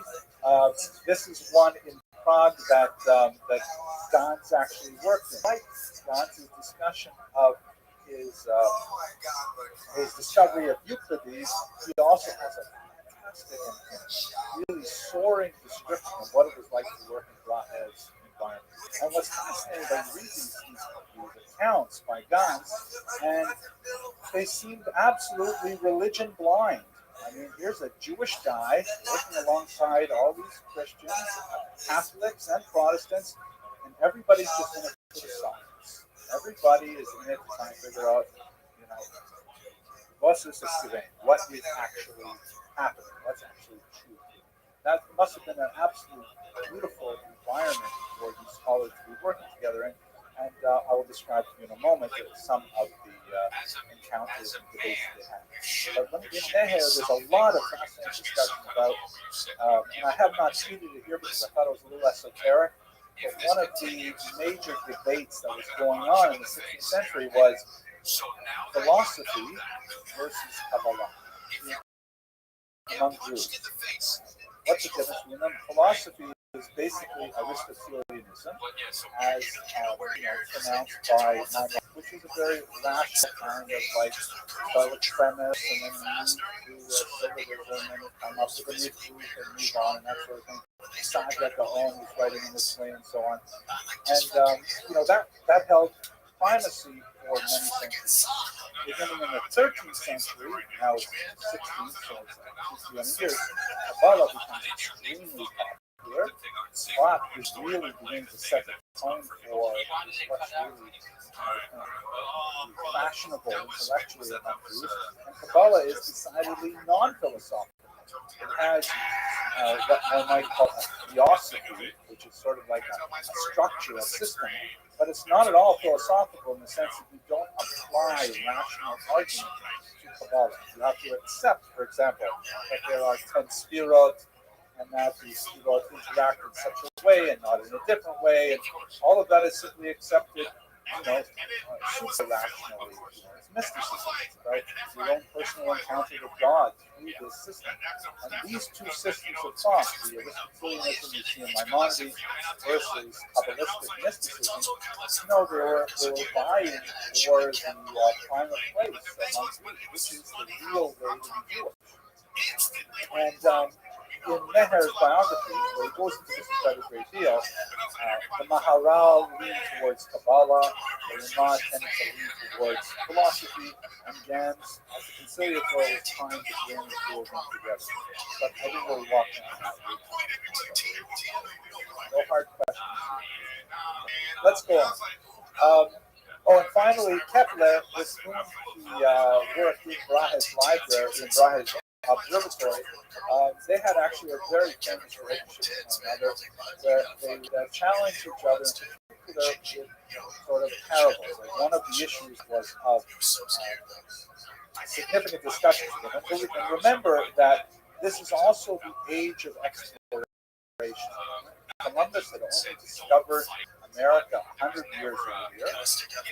Magellan had not yet, circumnavigated the globe. Organs, these are daily. There were these new revelations of continents that had not been discovered. The existence of the anthropodes was proven. All kinds of things were right. People thought they were living in a world, and they did not realize that literally there's an entire other world that we had no idea. It was like discovering a fifth dimension existing around us with all kinds of civilizations that we never tasted them. This new kind of world is earth-shattering. So one of the debates that we were having was over the question of the prime, which is essentially like a place where you start the day. It has to do with the international date line. It's a really important thing for Judaism because we have the Sabbath. The Shabbos, God on Shabbos, you can't have Shabbos in one place on one day and place on another day, or this is something very important. Also, these scholars, the non-Jewish scholars, were duly impressed with the Jewish calendar that had been originally, that is, if you have any familiarity with the traditional Mishnah on how months are calculated, let me just take a step back and explain this, especially for the internet audience, because I have a lot of people in Latvia. You have basically two ways to calculate the calendar. One way is solar, Christian, that's based on the seasons. And we have something like 365 days a year in solar. Then you have the Muslim method, which is the lunar calendar, which is based on the cycles of the moon. And there are roughly 12 cycles per year, but actually it works out to about 359, somewhat less than 365. And so if you have a Christian calendar that's purely solar, then the moon means almost nothing to you. You ask the question in the street, is it Rosh Chodesh? You say it's a new moon, so chances are I have no idea. It's not relevant. And on the other hand, if you use a Muslim calendar, when the months literally shift every year, Ramadan can be in the fall, one year in the summer, another year, and so on. There's no way to fix it. Jews, of course, because we like to keep it simple and straightforward, we combine those two and we have a solely lunar year, which has a 19-year cycle that adds, on occasion, a leap month. We are actually in one of those leap years right now. In just a few days, we are going to add the leap month of Adar Rishon, and that corrects so that the holiday of Passover, which is referred to in the Torah as the holiday of springtime, Passover will always fall in the springtime as a result. But we still have basically a lunar calendar, so we can tell when it's going to be Rosh Chodesh month. Today, for example, I believe is the 21st day of the month, which most Jews are going to say Tehillim, recite daily Psalms, will always know what day of the month it is. Amazingly, originally this calendar was calculated by sightings of the new moon, where people would see the moon, they would go to Jerusalem, they would testify, and they would declare a new month.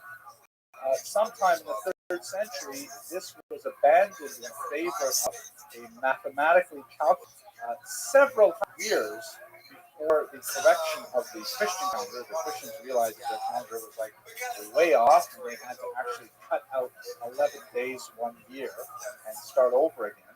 But the Jewish calendar was corrected within 6 minutes, even after 2 millennia.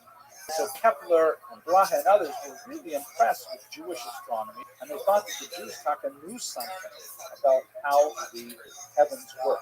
So they used to have these ongoing debates about various questions, including the prime meridian.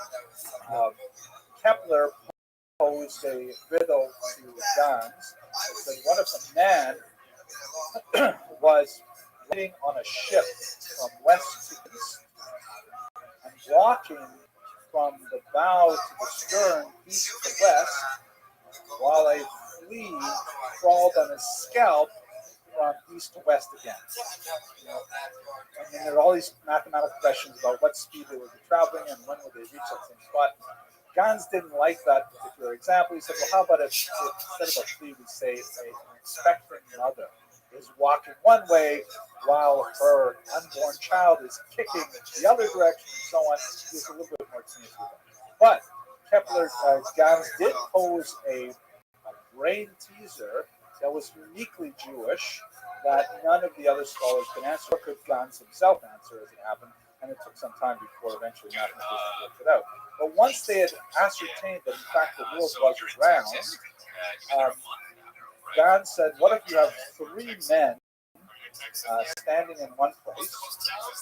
Can you guess? This is a Jewish Talmudist, what the names of these 3 men are? I'll tell you. Reuben, Shimon, and Levi, right? The traditional Talmudic names. You've got Reuben, Shimon, and Levi standing in one place, and Reuben walks west, Shimon walks east, Levi stays in the same spot. And then when they circumnavigate the globe and they all come together again, Levi, who stayed there, would say, oh, nice to see you, it's Tuesday. And Reuben would say, no, it's not, it's Monday. And Shimon would say, no, it's Wednesday. And how is it possible that there could be 2 days difference between the two of them standing in the same spot? But in fact, there is, because of the nature of the structure of the earth, the prime meridian. Don't ask me why this is so, because that's a hard question and we don't allow for it. But that's the kind of intellectual debate that was going on in those circles. Okay. Let's go on to one more aspect of his scientific work, and we want to talk a little bit about his work as a historian specifically. Perhaps his most significant contribution to the history of astronomy, unfortunately, was made in writing in his lifetime. It was not published until about 100 years after he was passed away. But there are a couple of significant things that we can point to. So first of all, he translated the Alphonsine tables from Hebrew into German. The Alphonsine tables were a series of navigational computations that were first designed by a joint commission of Jewish and Muslim scholars. It's not too often you have these joint commissions. By King Alfonso X the Wise of Spain. In 12, he was interested in a seafaring country. It's all surrounded by water on 3 sides, and they were very much interested in long-distance navigation. And so he had Jewish and Muslim scholars who were recognized as the greatest astronomers of the time figure out some computational charge based on the place stars for his pilots. These Alphonsine tables were frequently updated, quite often by Jewish astronomers, and they were annotated in Hebrew. One of the lesser-known contributions to the discovery of the New World, by the way, was the fact that Columbus used a set of these tables that were annotated by Murano Jew to update them specifically for Columbus. So without these tables, Columbus would not have been able to make it to these shores. At any rate, in Hebrew, they were accessible to Kepler and Brahe and others, and so Gans provided a signal contribution by translating them into German and making them accessible. He also wrote a work of astronomy in Hebrew called Nechmad V'Na'im, which means pleasant and enjoyable, but it's probably a play on words, because the words na v'nad means to stay still and to move, like a modern seesaw, called a nad, I think, or a nad, something like that, which means it moves back and forth. So Nechmad V'Na'im might refer to the various movements of the planets. This is a version I found online that sold at an auction for about $45,000. Their work used offered but that's basically his historical, his astronomical activity. I'd like to think now the Jewish activity a little more detail. Are there any questions before we go to the Jewish aspect? Here as the sun at noon.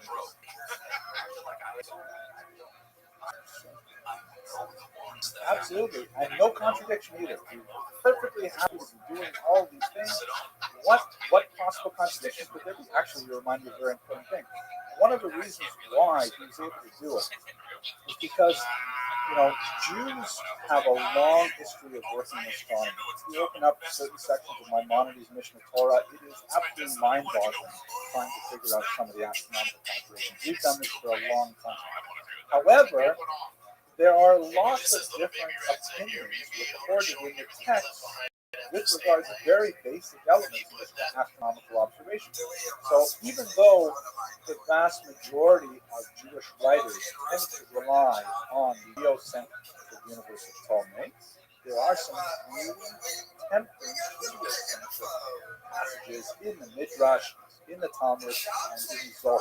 One of my favorites in the Zohar says that the world is actually a sphere, a kadur, right? That kadur in modern Hebrew means a ball.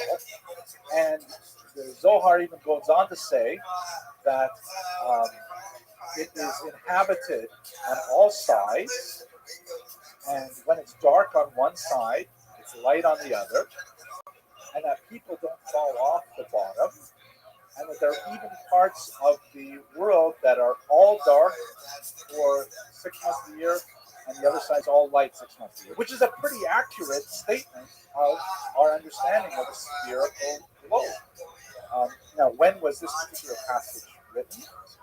Many modern scholars date the Zohar to about 1290, and there's a certain amount of controversy over how you understand the authorship of the art.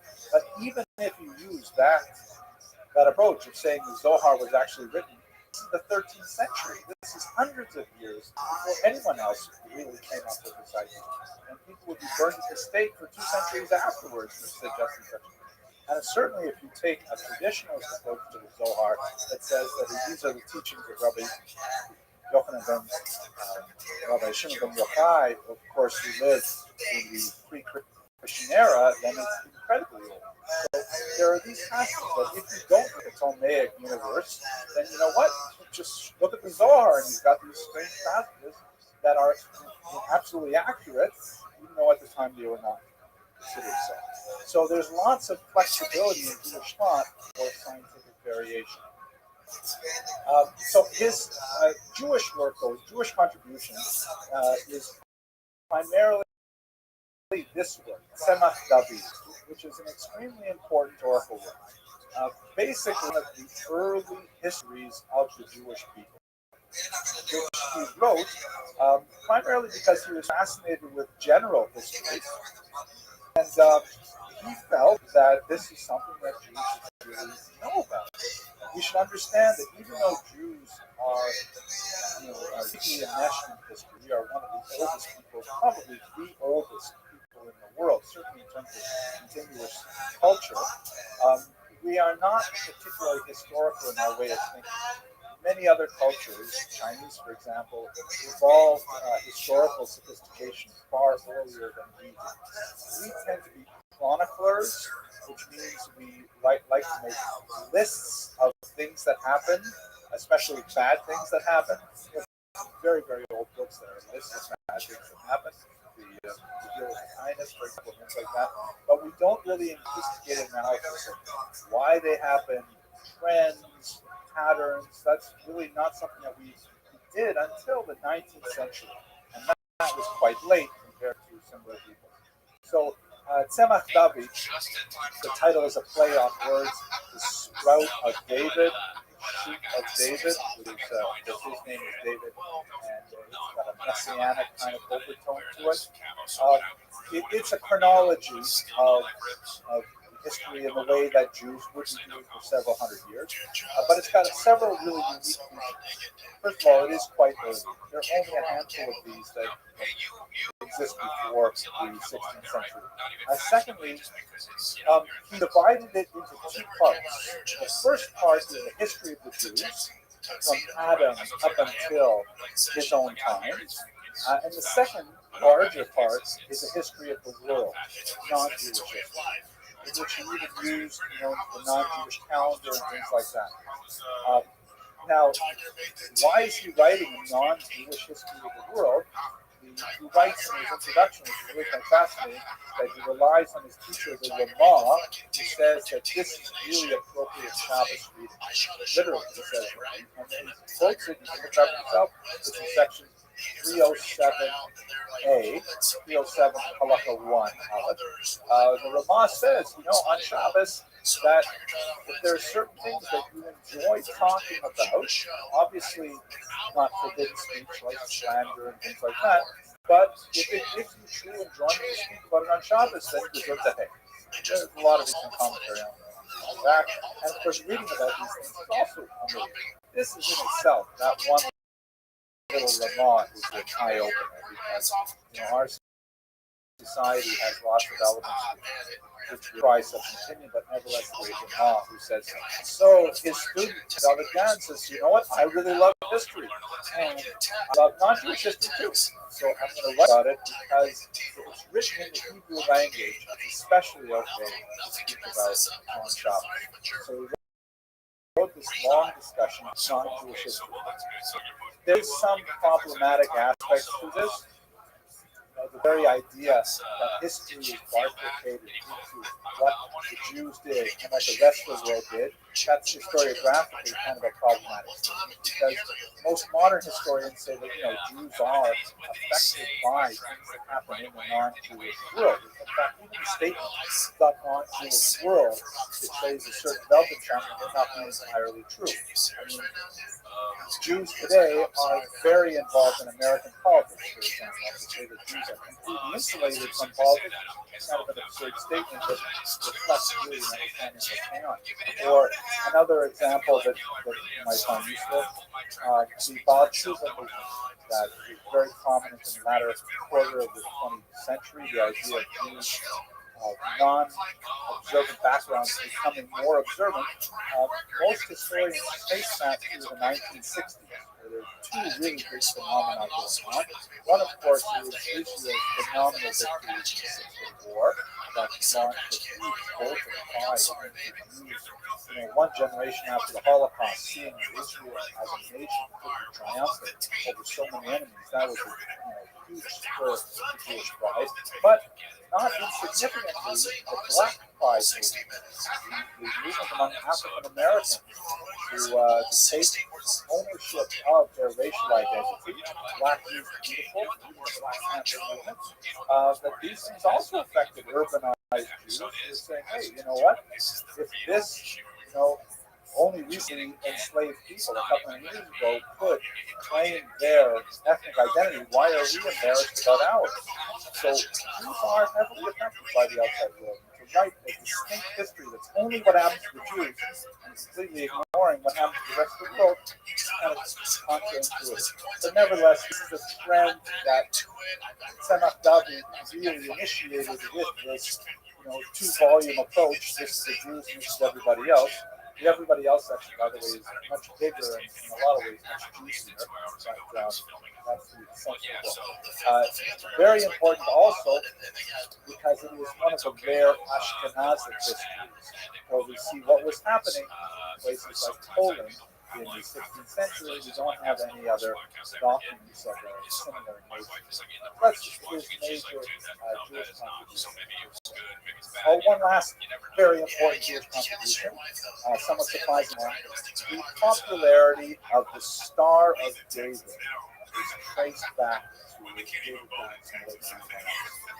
Contrary to popular opinion, the Star of David is not intrinsically a Jewish symbol. What you might have heard in Sunday school that King David's soldiers wore the six-pointed star on their shields has unfortunately no historical evidence. We don't have any documentation, no passages anywhere in rabbinic literature that refers to it. We do have certain very old symbols, like the menorah is an extremely old symbol, the upraised hands of the Kohen, things like that. But the Star of David is really quite modern. It is associated with Prague about all cities. It's part of an Muslim that was planted in the Jewish community of Prague about 100 years prior to David's time. But David himself found a totally new level of meaning in the star, the six-pointed star, primarily because he was impressed by the mathematical precision of two equilateral triangles overlapping. All of, when you look at that symbol, all of the angles are equal. There are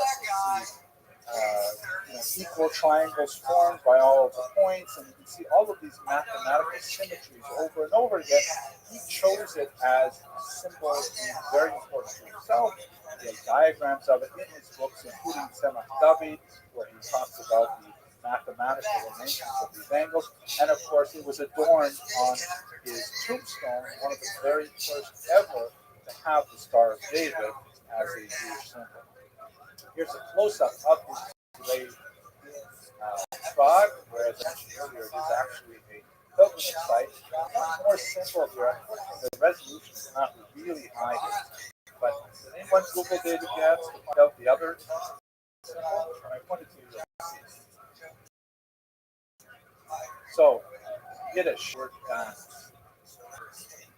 goose, exactly. And so you can see on the top point of the star, a goose emerges from the star. Can you see the symbol there? It's not the greatest resolution, but he often, because his name Gans meant literally goose. He also, by the way, he went by the Hebrew name Abza, which also means goose. Sometimes it was David Absi, David goose. In many of his manuscript writings, when he draws the Hebrew letter Kuf, there's a goose on the very top point as well. So it's a recurring theme. So this Star of David, the first Star of David really, has a goose on top of it. And we sort of removed the goose from the Israeli flag and things like that, but nevertheless they are associated with it. So that's basically a quick tour of the life and works of Rabbi David Gans, a fascinating figure who was able to, at the same time, be completely immersed in his Jewish life, contributing to Jewish historiography in a very meaningful way, and at the same time, at the very forefront of scientific research, working with Tycho Brahe, Johannes Kepler, and many others. I thank you very much for your attention and your endurance. Hello, everyone. I hope you enjoyed that lecture. I really had a great time doing the research, and really grateful for the opportunity to present it to a live audience, and now to the much larger and hopefully long-lasting audience on the internet. I wanted to just take a moment to talk to you a little bit about a new thing that we're putting in place here. Since I've been here on the mighty Avenue J campus of Hill College for about 6 months now, I've got a sense of the tremendous potential in this amazing institution, and also a sense of some of the challenges that we face. And one of those challenges is we have to try and support our students financially as much as possible. We have a lot of great students who come from often large families. Many times they're involved in religious institutions. They don't have high incomes. And we have to really try and support them so they can get the highest quality education that we can provide them, and also give them the support so they don't have to take on 1, 2, 3 full-time jobs trying to squeeze all of this together. Not exactly joking. At least one full-time job is very common. So see up in the corner of your screen a little dot there, a little eye, and hope you click on it. Consider giving a small donation to the Avenue J Scholarship Fund. We're trying to raise $100,000 so that we can support more students and their full-time academic studies. And I hope you'll join me in this incredibly important mission. Anyways, that's about it. I hope you enjoyed the lecture. More coming. Thanks very much. And clear up the closing doors, please.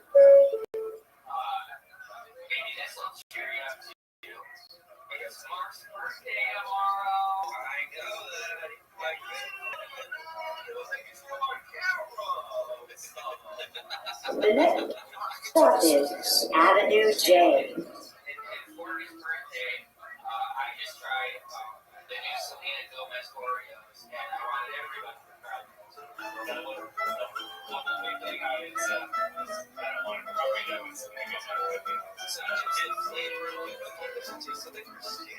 Next topic, fascinating topic. Rabbi Chaim Vital. One of the greatest topics of modern days is kind of rounding out, especially after several weeks now, of Portugal and Spain after the Spanish Inquisition.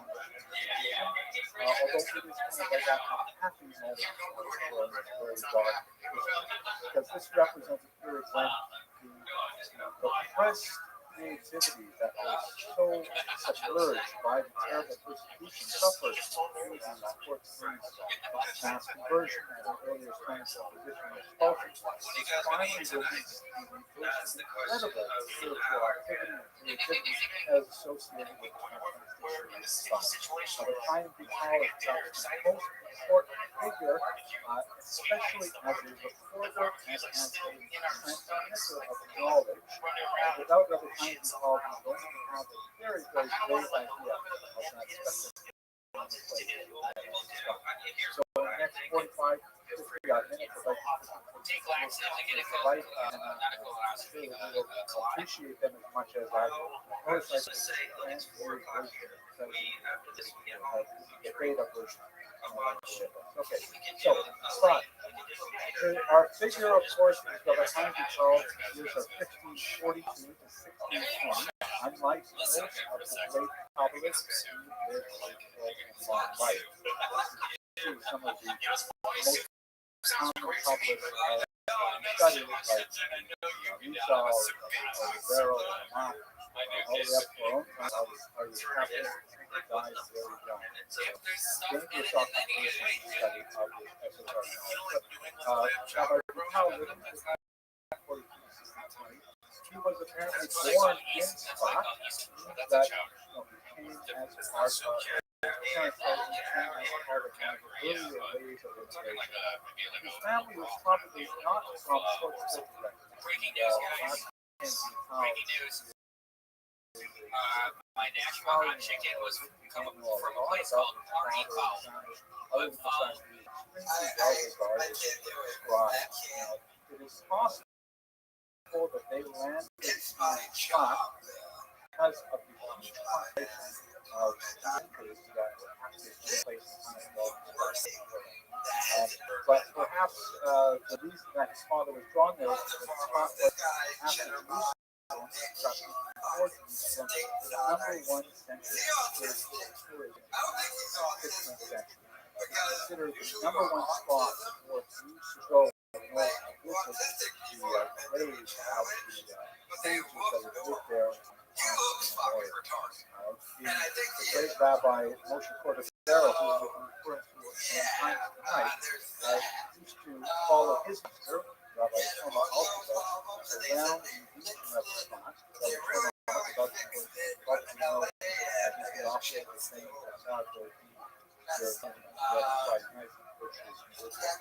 And they used to have these kind of mystical wanderings around the whole region of spot, and they were spiritually energized. The alphabets were pronounced that it must be that this particular spot is the site of the day of some great accomplishment.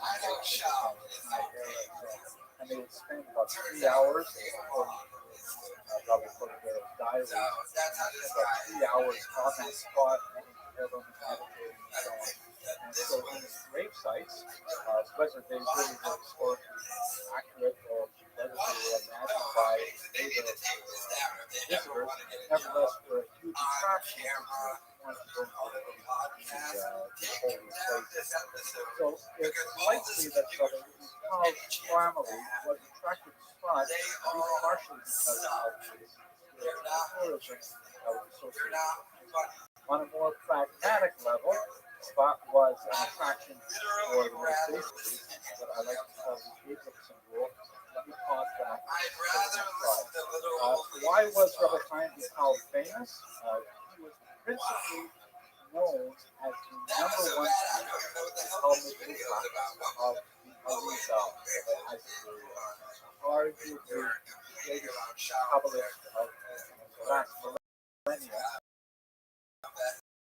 who revolutionized the Jewish mystics and his descendant or ancestor are the opinion that is deeply embedded in the Kabbalist tradition of the name Arizal comes from the A is the abbreviation for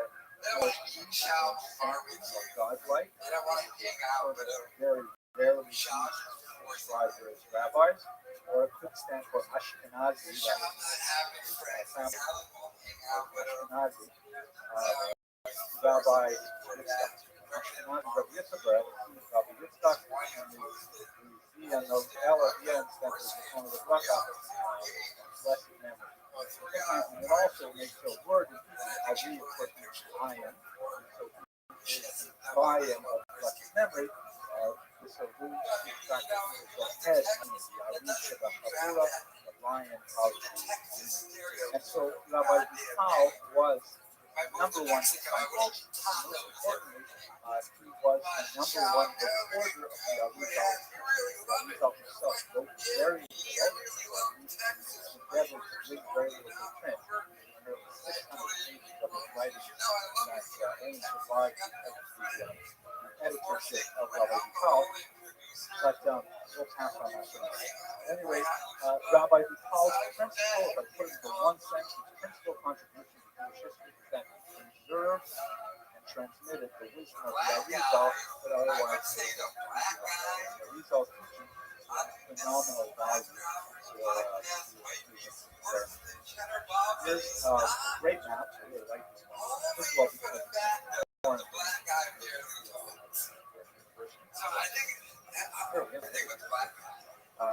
Not a neck.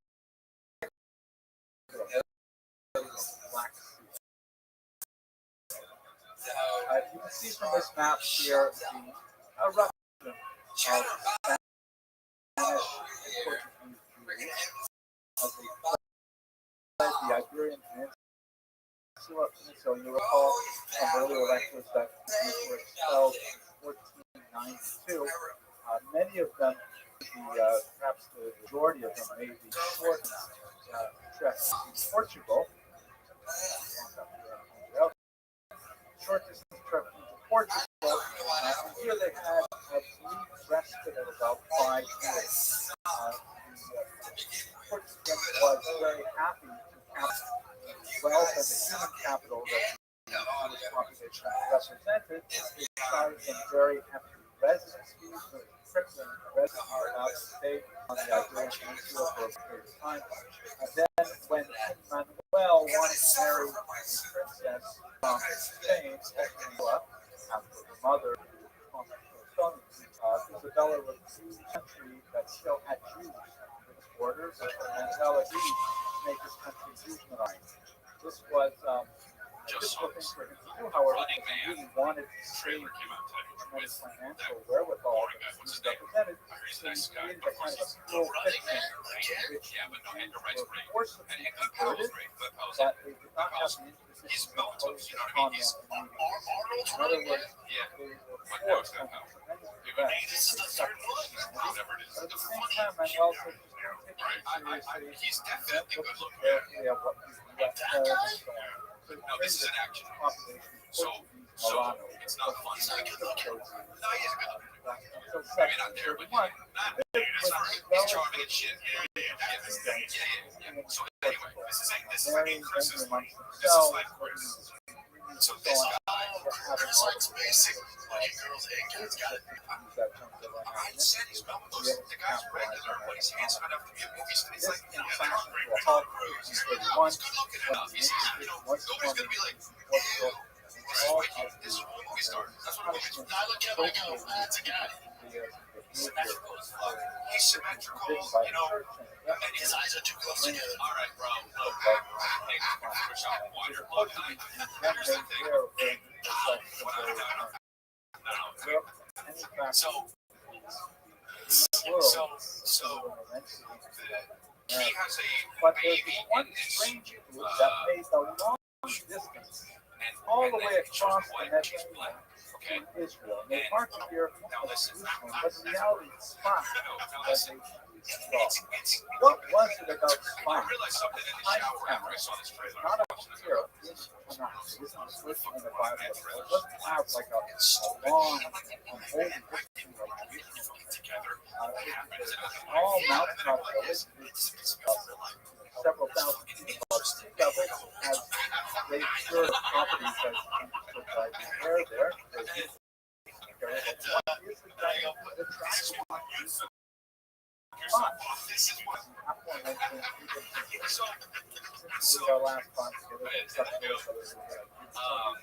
This is why it was because What I usually tell my graduates when they're in doubt about why a historical phenomenon occurs, probably due but you know what I mean? That stuff happens.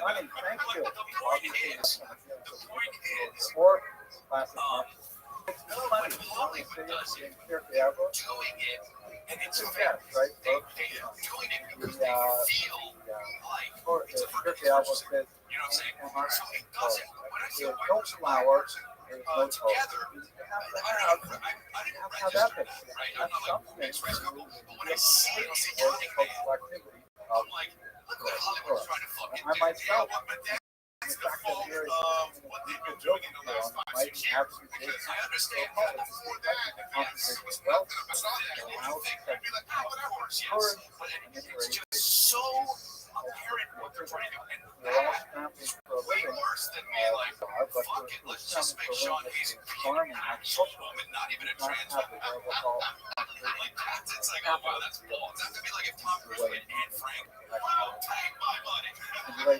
So Spot had Hiding up in a closet. Let me tell you a story. So I was on the set of a diner here, and Ottoman Empire. all the actors. That's weird. Actors never sit around this way. They also did So we're just having a discussion about alternative what's population centers supposed to and do economic centers, rival Jerusalem, Died Louis and so Anderson. He played what's his name's and mom, and traded so we're sitting around like, the Ottomans actually had very good here's this vectors. woman. So this Have a video really in good her sense 50s. of I went, exactly also what was another happening woman there. taken away. It was rapidly populated by Women in their 50s, and then there's a lot of work for them. Jews that were in the legal So, trade, one there's form or that. another Yeah, for yeah, so millennia. no, I get it. I mean, look, After comedy's a comedy, medicine, so you can't really Chinese food, comedies can do perhaps whatever they want. a favor on I just don't get why they make so another there's running. sort Because of they did Arnold. Oh, you know why? so that's the 8 years ago, they did one with Colin Farrell and very, very epic. Of course, that's what we're saying. That London Autumn is much better than it had been there in Europe. Laura did not it was from allowed them and so sharing stuff. early on, the country has a destination for economic advantage and at the same time That wasn't a great movie. I don't think they did. I don't know if it was that big of a hit. That's when Arnold was kind of going down, I think. No. I love that. But this was attracted by the What if they're going to redo natural resources. they probably would come on. But that's how we get the They're not waiting out till I'm telling you that. It's the channel that been collection of Predator, or supposed to be Predator. Yeah. This position show's kind of and look for economic opportunity and spiritually minded, religious culture and spots, all collectively studied. Religious states in about 80 years. That's the only accent I have. Primarily because it's really the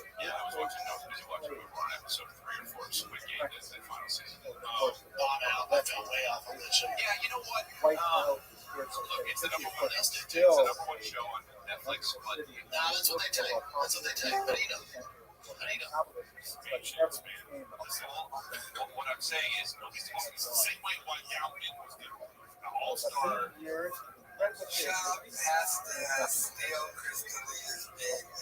So let's go on to the Arizal. This, by the way, I was looking at this and I was talking about this with one of my sons the other day. He was saying, we were talking about leverage or what do we do for a living. Yes, we should strong. Exactly why. Once are hard, you see them all. Not to see some of the photographs from the Hubble telescope. These are actually photographs of constellations. It's called the Pillars of Creation.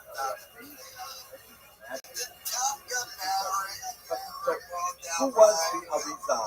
Who was this phenomenal communist that we'll speak about in very detail, right? But the kind of association is incredibly important. He was also a student of As usual, Rabbi Rothschild, the latest Colossus, author of the Code of Law, figure of the South Circle. right after So he was primarily a legal law, but commentaries on the communist absolutely authoritative without any question.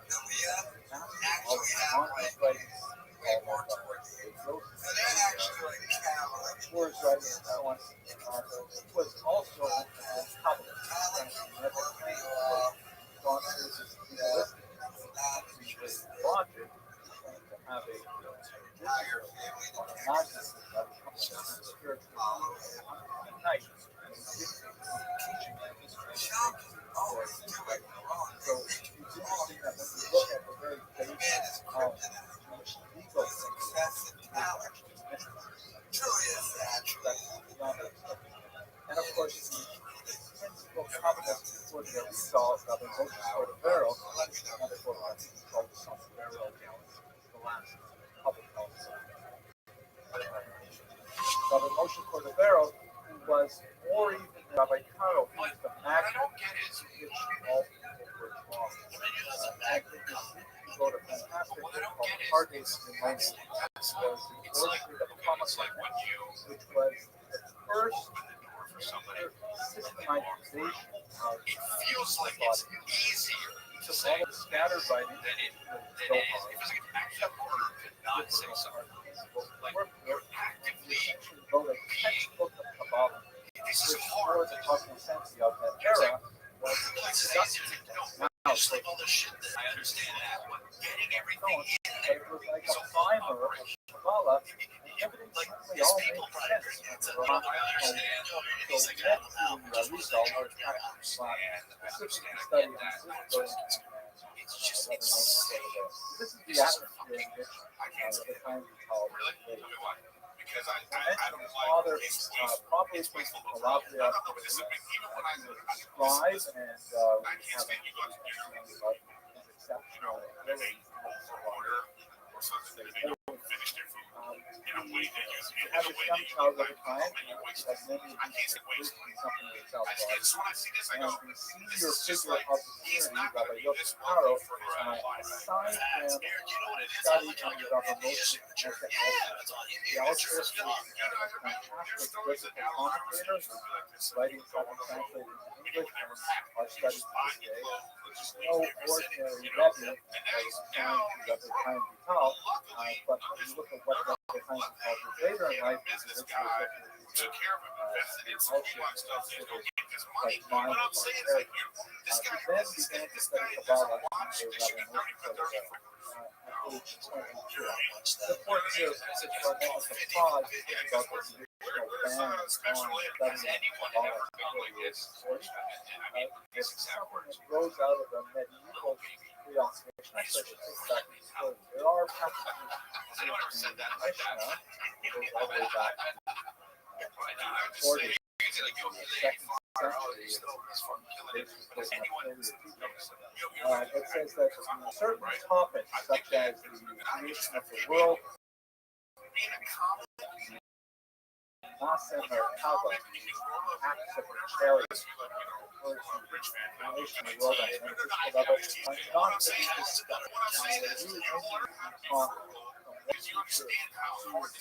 That are fine, not public at all. In fact, certain things should not even be thought about alone.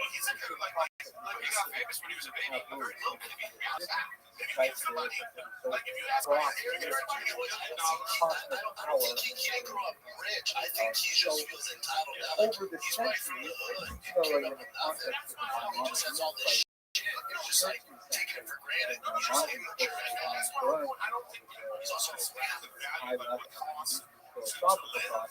Several plans were put in place saying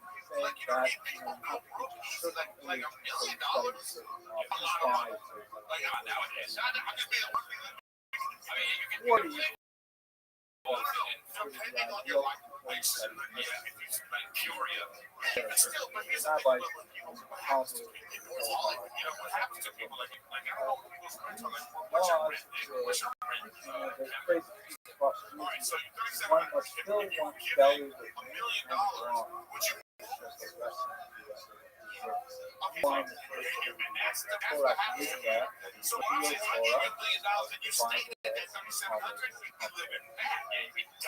Nevertheless, these bad words somewhat arbitrary in that part of certain individual allies from time to time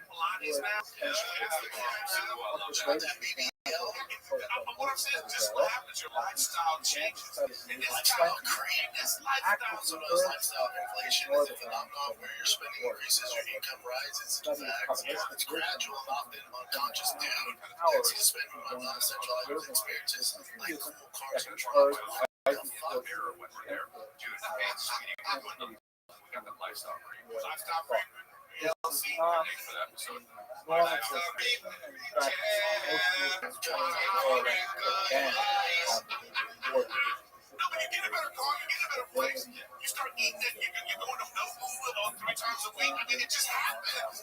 What I'm saying is what this guy's doing is 10 times beyond that. He's a lifestyle job. And that's how much you think that Airbnb, that $14 Airbnb for 3 days. So he's studying under Rabbi Cordovero at the age of 2, of course. Lifestyle job. Yeah, lifestyle job. His life changed when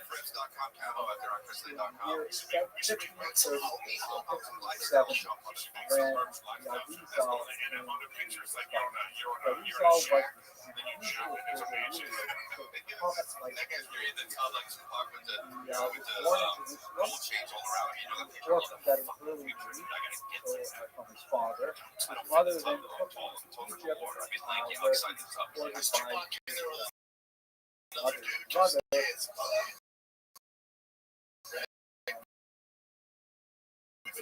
Quite a name for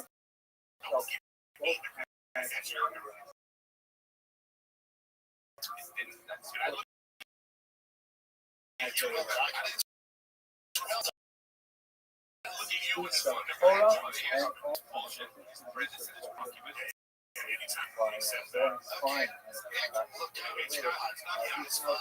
The last thing that the elite did is accept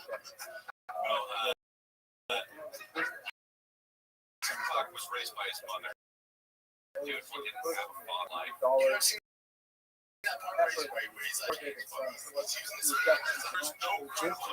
Besides running the job, then famous Rothschild, and there was a period of time for several years where he hired an island all of it. He lived there 6 days a week. Come home mostly Shabbat and go back.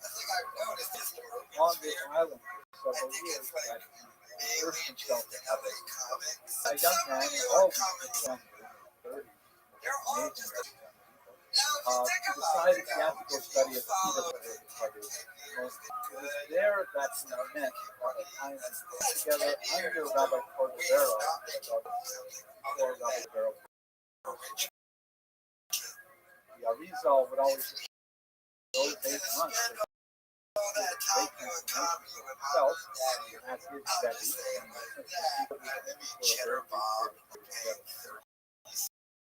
he then lived in the leading capital for about 2 more years by the time in college. So we're really talking about a period of 3 years concentrated spiritual activity, but nevertheless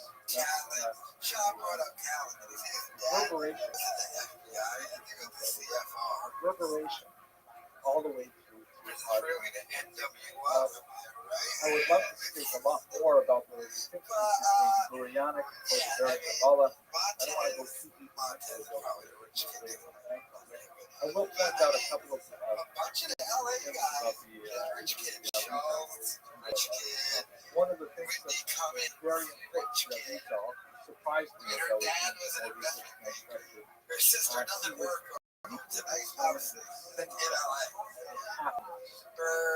I was read that went through most of perhaps the clear was one of the most famous things is that there's a passage in the Torah section of the Torah that describes the punishment that was not installed or not adhering to the precepts of the law. And one of the passages reads, אשר לא עברת שלא עברת השם שמחה ובטוב ליבה. Because why do we get punishment? Because not serve God, make joy, and your satisfaction, and you had so much. It was not because we did all these various kinds of passion or other kinds of things like that. It's because when we had it good, we did enjoy it. The hammer home that message, but it's all about simcha, all about the joy that one can bring.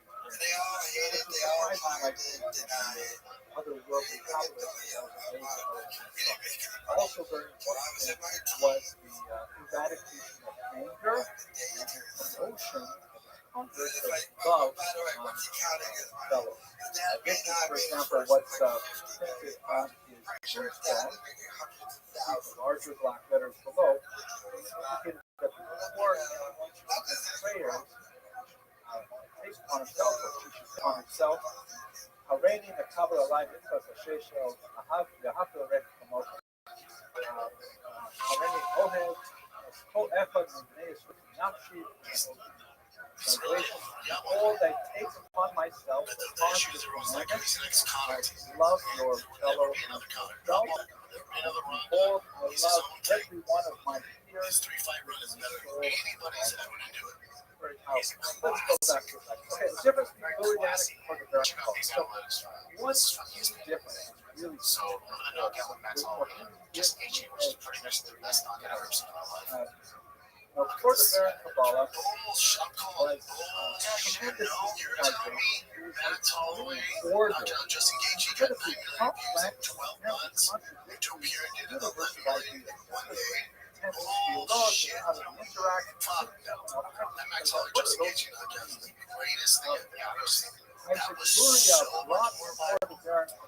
I'm also skeptical about this. By the way, Casey has called me on this too.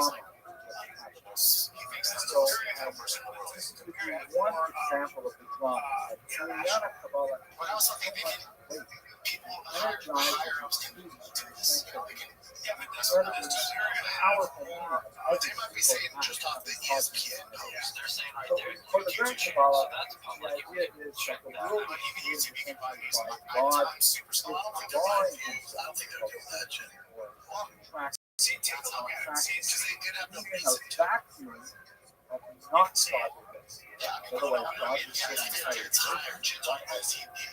like to allow for space Internationally, Topia is so much bigger than that's all we just engaged you, so it might be that control over there is blown up by Americans and Brazil. One day, so John had to reinsert himself into the space that he's I'm not saying restricted it's a at hundred somewhat of a moderated manner, but allowed for somewhat UFC 300 with this random card, which you don't know. running forward and backing up movement that created the numbers. That's it.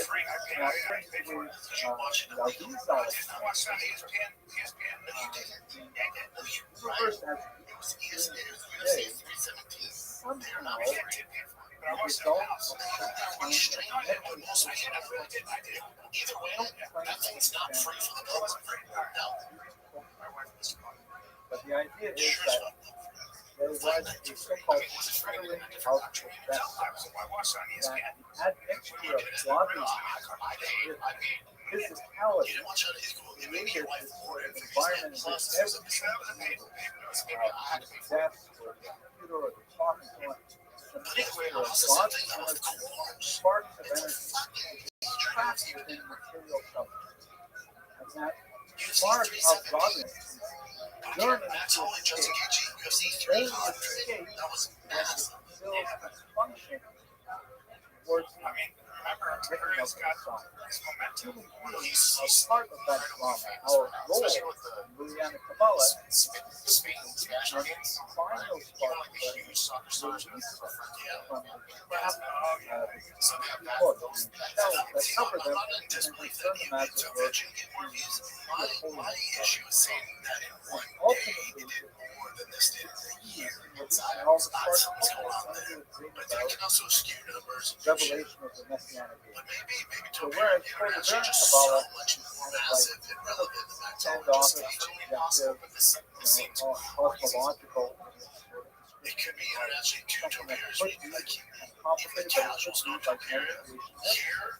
or Just in KG, I'll be pretty hardcore. Kabbalah of Rothschild. So it's not like the people in Brazil, so I tune in to just have a KG role. fights. God I'll give is you that. expecting us to actually We can watch them now. I'll edit this out. Obviously, the Topia has the exact same tattoos as Jen does. drama and call to This action. was the best. Boom, boom, boom, boom, boom. The whap. And then the fact that it's 1 second. Oh my god. That's the best knockout I've ever seen. I did send you screenshots. The Pythagorean was incredibly charismatic. Leader, and he's surrounded so many I'm sure it is. My team's in behind the tall. One of the books that I read recently that I found absolutely fascinating is a biography of the Rothschild by Dr. Lawrence Fine. Fascinating book that reveals so many different aspects of the cultural response working on it for a decade. The one argument would be is the Mateo just engages the full fight, which went 3 rounds, and the knockout was the last second. This video, so this is 5 minutes long. Just remember it happened in the first round. First 4 seconds. Intensely autobiographical. I mean, it's still viral. Yeah, it's legit on analytics. Because I know a lot of bots and stuff now these days. That's why I'm not. That's why I decided to study about father because they recorded it and they talked about That's all I can part say. of the It's incredible. presentation spot circle because you had to have like the buddy system. You had to have someone else that communicate with fears, failings, from the fellow. It's like a circle of best friends regular little bit anxiety each other to them and solutions for them to these various fundamental questions design, their guilt, this was a tremendous cycles of fasting and self-application, sometimes self-fortification, rolling in snow, covering themselves in thorns, all kinds of behaviors that are not typically associated with human virtue, essentially 12th century Europe, so-called Cathedral Agonas, but the Kabbalist practice is really quite wide. For example, fasting every Monday and Thursday. And Kabbalah, Mondays and Thursdays are the days when judgment comes into the world. Fasting and a whole series of ritual behaviors to be imposed on each other.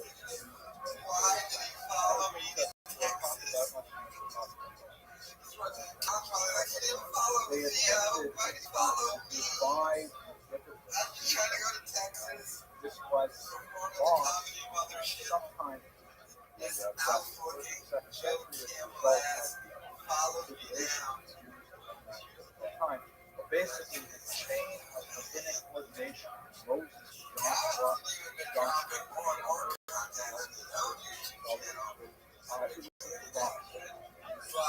they were called rabbis, but we did not have genuine affirmation that someone who was concerned by someone else affirmed as a rabbi.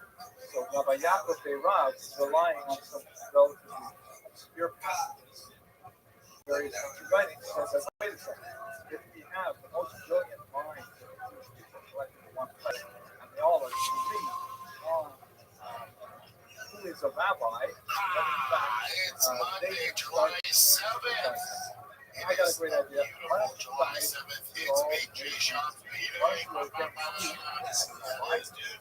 I will intend you as rabbis, and we can perpetuate. And in fact, we did. Carl, Mr. J. Shaw, started. He's the best. If I was not really here in Austin, dude, that was crazy. Rabbis never seen before. Some rainstorms in Denver. Some really bad ones torn in Baltimore. I've never seen anything like the rain we got for 4 or 5 days there ever. Now, why did the flooding? Just tragic. Why do they want so badly? My first reaction was, I was like, what? But it was like 2 a.m., 3 a.m., and a 3-minute notice. And then it was just like 27. Just took over everything. So he had missing kiddos. I can't imagine. And although rabbis had been so big, but I can't imagine. Can't imagine it. Yeah, that was really insane. It's close to last week. The rabbis at Trump wanted to do this so they could actually give someone 39 lashes so that person could then receive the atonement for whatever sins they had. So I haven't invited right now. Convoluted thinking, but it gives you a sense of they felt they were really acting. It was like, hey, can I bring I feel so bad. Can we meet 5 friends? Also fascinating were a series of things called so just to give you like I know you're not going to be here. Just like your way of doing it. I wanted to go, but people are getting hotel. I get it. I knew what was coming. I was like, it's all good. I'm telling you, man, best July 4th I've ever had. Hands down, nice. That was fantastic. Just fantastic. My kid was born and raised in LA. Out there, there's droughts and shit and fire, so I get it. But the fireworks, you can't. There's no fireworks stands. You can smuggle something through your ass. Mexico, but for fireworks, I was doing all for the kiddos. Literature out here went to fireworks. Literature is not quite as extensive as it is for men, but we have scattered fascinating records of women who are considered authoritative. And he just loaded up and dude, I put on fucking straight up Disneyland experience. Genuine insight into the world. There's a lot of facts that don't care about that. They don't care about that. I mean, it was like shit. So much of that also up to quite it was so much to see my kids get I grew up doing that. They made me there's like whiny things, there's the snakes, there's all that stuff, the Roman candles. My kids have never done any of that stuff. They had some screwdrivers, you know what you're kind of thing. But to have them with like cults to it, obviously super dangerous, but having super close to it, they were freaking out. Like we got home, they were my mother-in-law, father-in-law, Joe. The boys are sitting down. The consensus is like, that's the best holiday we've ever had. Man, that's our first holiday. It was insane. Awesome. And then I took I got a little awkward. It was also really cool. I was just like, oh, okay. Like, I fired off all the, like, there's like the big ones that I see it as a shoot me. There's one that was two. When I saw him before, the couple would go together at the stop. They go each chair. And then there's a that's the and all the there's no trying. I think they were trying to offer the so they got my tongue. Holy shit! Turn around and U.S. flag draped on the shoulders like USA. It was good. It was fucking last night. Brisket, This slide. Now, when you look at the freaking, inside this go hard before. One of the most fascinating aspects of Kabbalistic five houses is that they were highly nomian, meaning they were very much law-centered. The opposite of that, antinomian, means breaking the law. This is a scene between the so-called authoritative Kabbalists like the Rothschild and the Rabbi, and their converts, like for example, here, the Boston Catholic Theater in the 17th century. It was also a gifted Kabbalist, not to diminish the fact that he was really quite well versed in the Kabbalah literature and so on and so on, but he appeared to tease out one difference between the Rothschild and the Happily Shabbat Tzvi.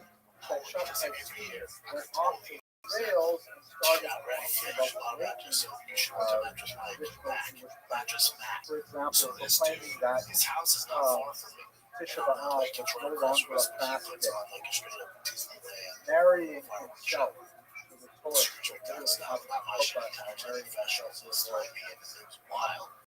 various other activities like this that legally put him beyond the pale. The Tourist of Spot, by great contrast, was very much in favor of enforcing normative behavior. In other words, there were certain exposed that people didn't have a lot to say about, like, for example, the stuff not wearing linen and wool. That's something that finds very little discussion of in normative text, but in Kabbalistic thought, we wanted to enforce that mitzvah. They invested tremendous energy in telling the possible. So rather than being engaging in an entropic kind of separation from the Jewish core, the Kabbalistic thought was centripetal. They were bringing energy back in and reaffirming Jewish practice and adding, in fact, value to Jewish practice by infusing it with Christianity. So, whereas Shabbat Tzvi, Jacob Frank, and other Kabbalists who were eventually considered to be renegades of the they were essentially written off primarily because they disagreed with Kabbalah. Kabbalistic thought brought people closer to observance. And that's a key distinction.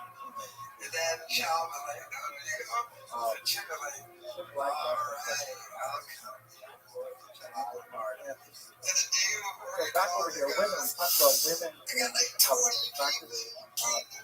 And basically, when you see women doing things that are not necessarily explicitly permitted by the Torah, they're also not explicitly forbidden by the Torah.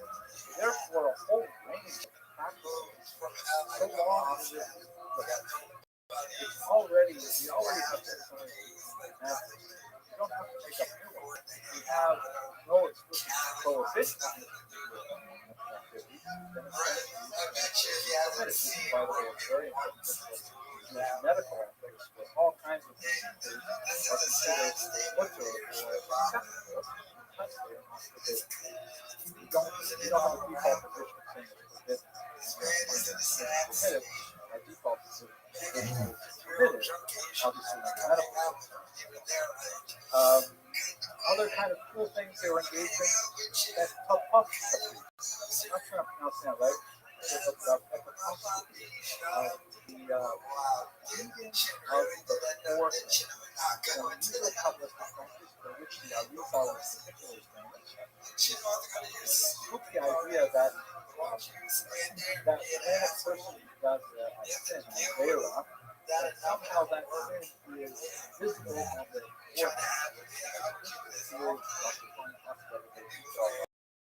of certain letters of Hebrew alphabet very significant. Energized properly, then they raise up some indentations on the flesh. And the vast majority of people think that we self have the power to see what was on the Buddy, I am back from Brad. Shout out to Brad.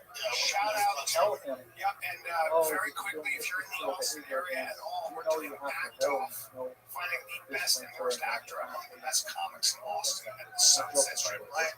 Red Mansion. Come out this Wednesday. It's going to be This is part of the whole improv.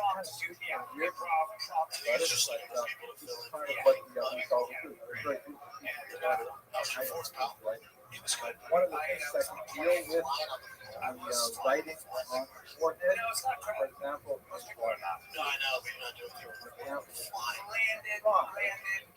use the tears to wipe off.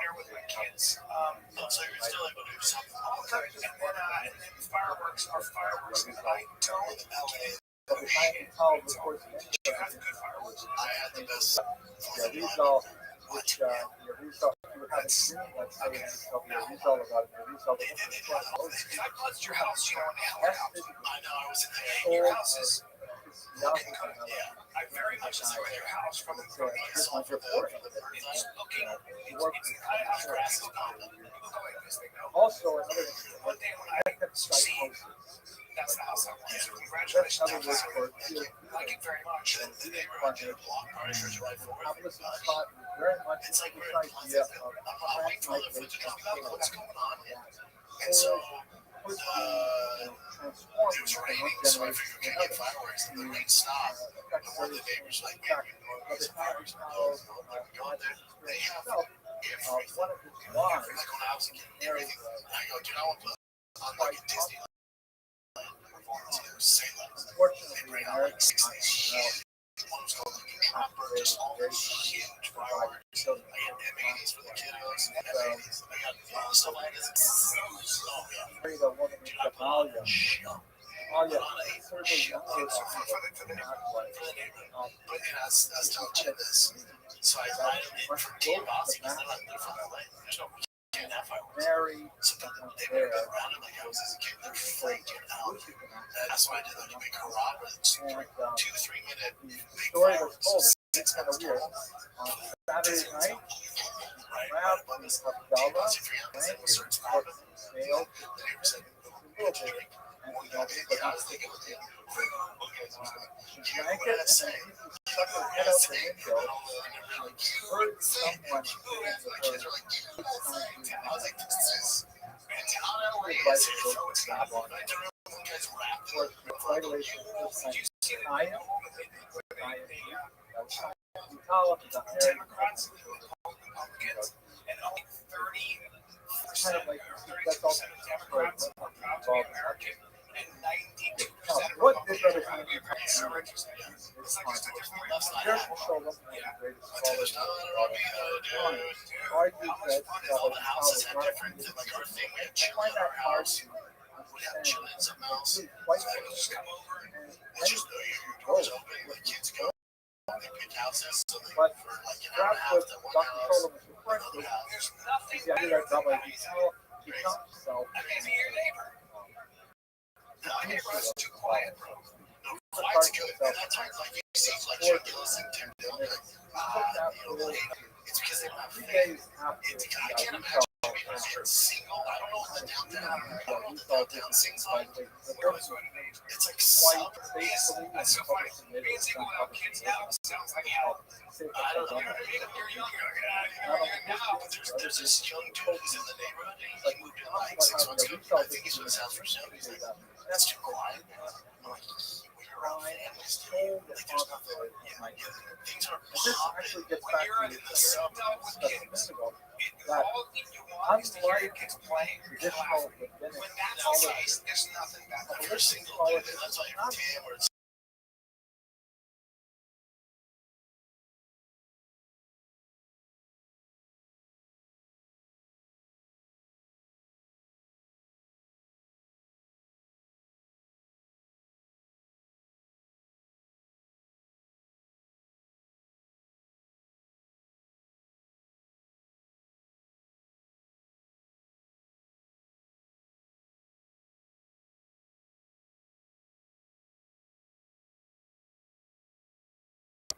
Great fear of the result is the idea that misunderstood and distorted by the so therefore, we have a higher spend a tremendous amount of energy demanding that no one articulate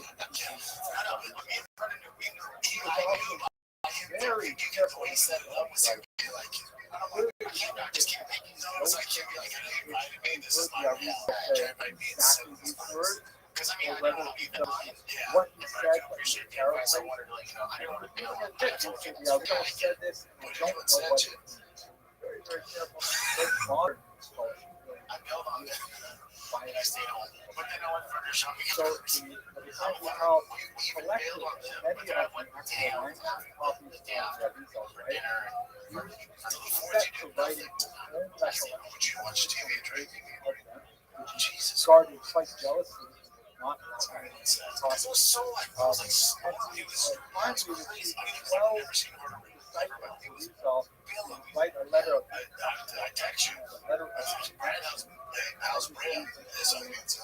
It's raining. It was off 75. Am I right?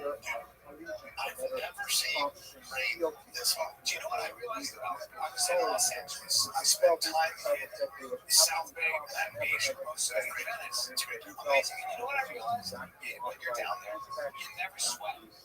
You never sweat. No humidity. None. I was in 75 crazy, 74 crazy. I was in a t-shirt. And I was like, this is why I will always have people. out the back door, and they were actually Bible Did you see it? Did you see the moment? three of his major Brendan works, Schaub quite a was bit more, alive. but You know what he likes. So shit. This is actual beautiful illuminated manuscript of his So, the story that is Chin first moved to Texas. and this Schaub begged him to hang out with him at the house. Chin blew off. And then Brendan Schaub invited Chin to his 4th of July party. And Chin tried getting out of it. tried to do so, which back is to something LA. I actually read in some detail. But then Schaub's going to force them to Chin like, all right, I'll come more to on your how 4th it of July. was contained, Then according he found out when Schaub showed. more Chin about the couldn't person go to his 4th of July party because Chin had people fly in and Chin was hanging out with them. Book of Visions. How do we find out if Schaub finds out? Chin didn't even hang out with them. Definitely, Rizal eventually moved He to just Jerusalem stayed at where home. he becomes Rosh Hashiva, and he lived there for almost a So decade. the excuse Chin used to bail on this dude, he didn't even do it. He just One went to autobiographical and didn't want to hang out with odd the person. relative How does that even work? of the delegate one with his capitalist powers. What do you say? I'm chilling with a girl, a couple, and their daughters, and they flew in just to see you and you didn't even hang out with them. Freak it out. I bet you even that's not true. Chin is coming up with excuses not to hang out with this loser. Waterway Chin is like, fled dude, there. stop inviting me to your house. It's not happening. In I'm spot, going. he lived for another 10 Catch years. the hit. The dude can't Even less than that. catch the hit. Like, He suffered Callan wants bizarre nothing to do with you. one of which Chin wants nothing to do with you. faith. Like, During here this come what time, they're putting some down, of my his, guy. some of the Everybody Kabbalist of Spot drives his brother to Mexico to have a look at the 600 pages of manuscript writings that he had. They copied this out, and that's how quite a few of the people who arrived at that.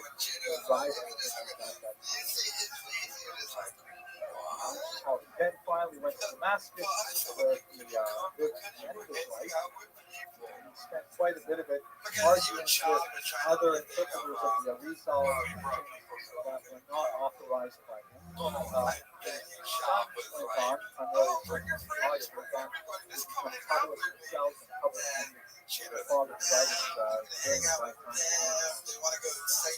So, taking a sense of the legacy of the Khan Vital, we see I find it hard to view such as not a creative scholar. Perhaps not originally a new idea, but he was definitely deeply involved in life, the spirit of life, the mind, preserving each other.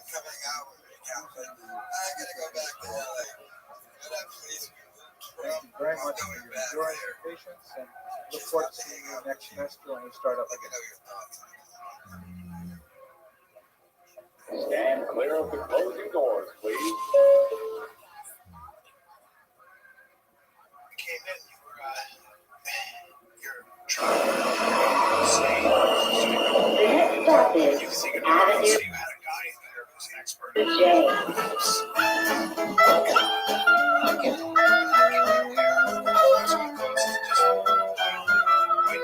We're going to look at someone today who is so central to the Jewish tradition, but at the same time proposes an unusual challenge for the historian. And that is that we must rely almost exclusively on internal Jewish sources to analyze his life. Now, they present a series of challenges, even basic things such as what was Rabbi Meir's actual name? Who were his intellectual forebears? Things like that can present challenges, and many people in the area of rabbinic studies in the university world will engage in that in tremendous detail.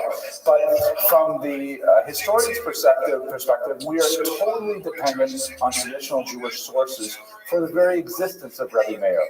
And that is something that is unfortunate, again, only from the perspective of the craft of history, but on the other hand, the evidence of his work is so overwhelmingly important and so pervasive throughout the entire corpus of rabbinic literature. For example, Rabbi Meir is reputed to be the third most cited figure of his generation in the entire Talmud, which is an amazing statement when you consider that there are tens of thousands of people who are cited in the Talmud. To be on the top three is kind of like being, in the top 10 of LinkedIn, which, of course, Mr. Goodleman is regularly in the top 10. I often try to up in there. Anyways, let's go straight to the material. Who was Rabbi Meir? Let's try to understand something about him. So there's even a question about his name, as I mentioned earlier. The Talmud offers several different possibilities. One of them is that his name is Nehorai, which is actually an Aramaic translation of the word Meir. Meir from the word or means light, or one who illuminates, the illuminator, the one who brings light. And this is in fact true to his activity as a tremendous scholar and teacher of 2nd century Israel and the Middle East. He was a figure known as a Tana, and I know for many of you this will be very basic, but since we put this on the internet and we have many people who are watching in Malaysia and Latvia and other countries, I will take a minute just to explain what a Tana is.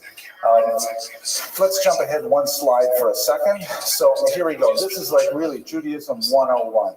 This is a picture, if you have not had an opportunity to see the 10 Commandments by Charlton Heston, I would strongly recommend you not see this film because it will poison your mind forever. It's such a tremendously evocative, dramatic film that it will change your life. You'll never be able to read Exodus again the same way. I can tell you, if you don't mind, I'll probably edit this out of the internet version. But I grew up in a very small town in northern Ontario, and we were the only Jewish family. I was the only Jewish child in town. And we had one movie theater, the Cinequa, and 1 year, when I was about 8 years old, they released the 10 Commandments. And I went to see it. and I was overwhelmed that they had this amazing movie, and it was all about my people. It was truly a transformative experience for me to watch this, and ever since then, I have identified strongly with Charlton Heston. I try to dress like him. Anyways, so it was truly an overwhelming experience, life-altering experience. I simply could never read the Bible again after seeing this. Anyways, why am I including this? Because very basic, at the core of traditional Jewish theology, is this concept that there are not one but two Torahs, the written Torah and the oral Torah. And you can ask any child in first, second, third grade primary school when they're getting a Jewish education, they will confirm this. The written Torah is what we refer to as the first 5 books of Moses, the Chumash, which is an abbreviation meaning the 5/5 of the Torah, Genesis, Exodus, Leviticus, Numbers, and Deuteronomy. And these are considered in traditional Jewish theology to have been given verbatim by God to Moses, not just the 10 Commandments as shown here in this incredible iconic picture, but the entire text of the 5 books of Moses. That's the written Torah, and it has a certain hermeneutic and a certain rule of interpretation and so on. The other Torah, which is the body of information that separates Judaism quite radically from its daughter religions, Christianity and, of course, Islam, is called the oral Torah, the Torah Shebaal Peh. And this is a body of information which, according to the traditional theology, was given to Moses simultaneously with the written Torah. And these were teachings that were handed down orally from Rabbi to Talmud, teacher to student, for hundreds, thousands of years. Ultimately, they were also codified in writing, and they can be categorized broadly into 3 types of texts that we have today. The first is the Mishnah, which is basically a compilation of Jewish law. What do we need more laws for? I mean, isn't the Torah filled with laws already? That's not entirely the case, because the Torah, the written Torah, only records laws in a very skeletal, often fragmentary form. And you need to have an elucidation to clarify what exactly the Torah is saying. I'll give you one simple example. On the holiday of Sukkot, the practice is that Jews come to temple with, or come to synagogue with 4 species of fruit. I hope I'm not, speaking too low, because all of you look highly intelligent and very slightly bored at this point. So I'll speak very fast. But it says you shall bring, the palm frond and the myrtle and the willow and a nice fruit. Technically, the fruit of a nice tree, pre-Eitz Hadar. So I happen to like pineapples. But if I were to show up in synagogue holding a pineapple on Sukkot, I would be ridiculed and ostracized and would be very embarrassing. Obviously, the correct fruit is etrog. Thank you very much. The etrog, fruit of kind of a citron. So we would have no idea what is the right fruit just from the written Torah. You have to have the oral Torah to clarify something like that. And many other examples of things that need to be corrected or need to be amplified to be able to understand them. Anyway, so the written Torah includes the Mishnah, which is basically all about Jewish law. It also includes the Midrash, not the Midash, as whoever made this slide spelled this wrong. Midrash is kind of like a poetic take on verses in the Bible to explain them, often with an alternate reading that's radically different and so on. And finally, the esoteric teachings, which are eventually recorded in the various mystical texts known as the Kabbalah. So the oral Torah is extremely crucial to Judaism, and it is the oral Torah which fundamentally separates us from later faiths, which depend also on the first 5 books of Moses. So to go back for a second here, the Tanaim were the experts who were learned in the oral tradition and recorded the Mishnah.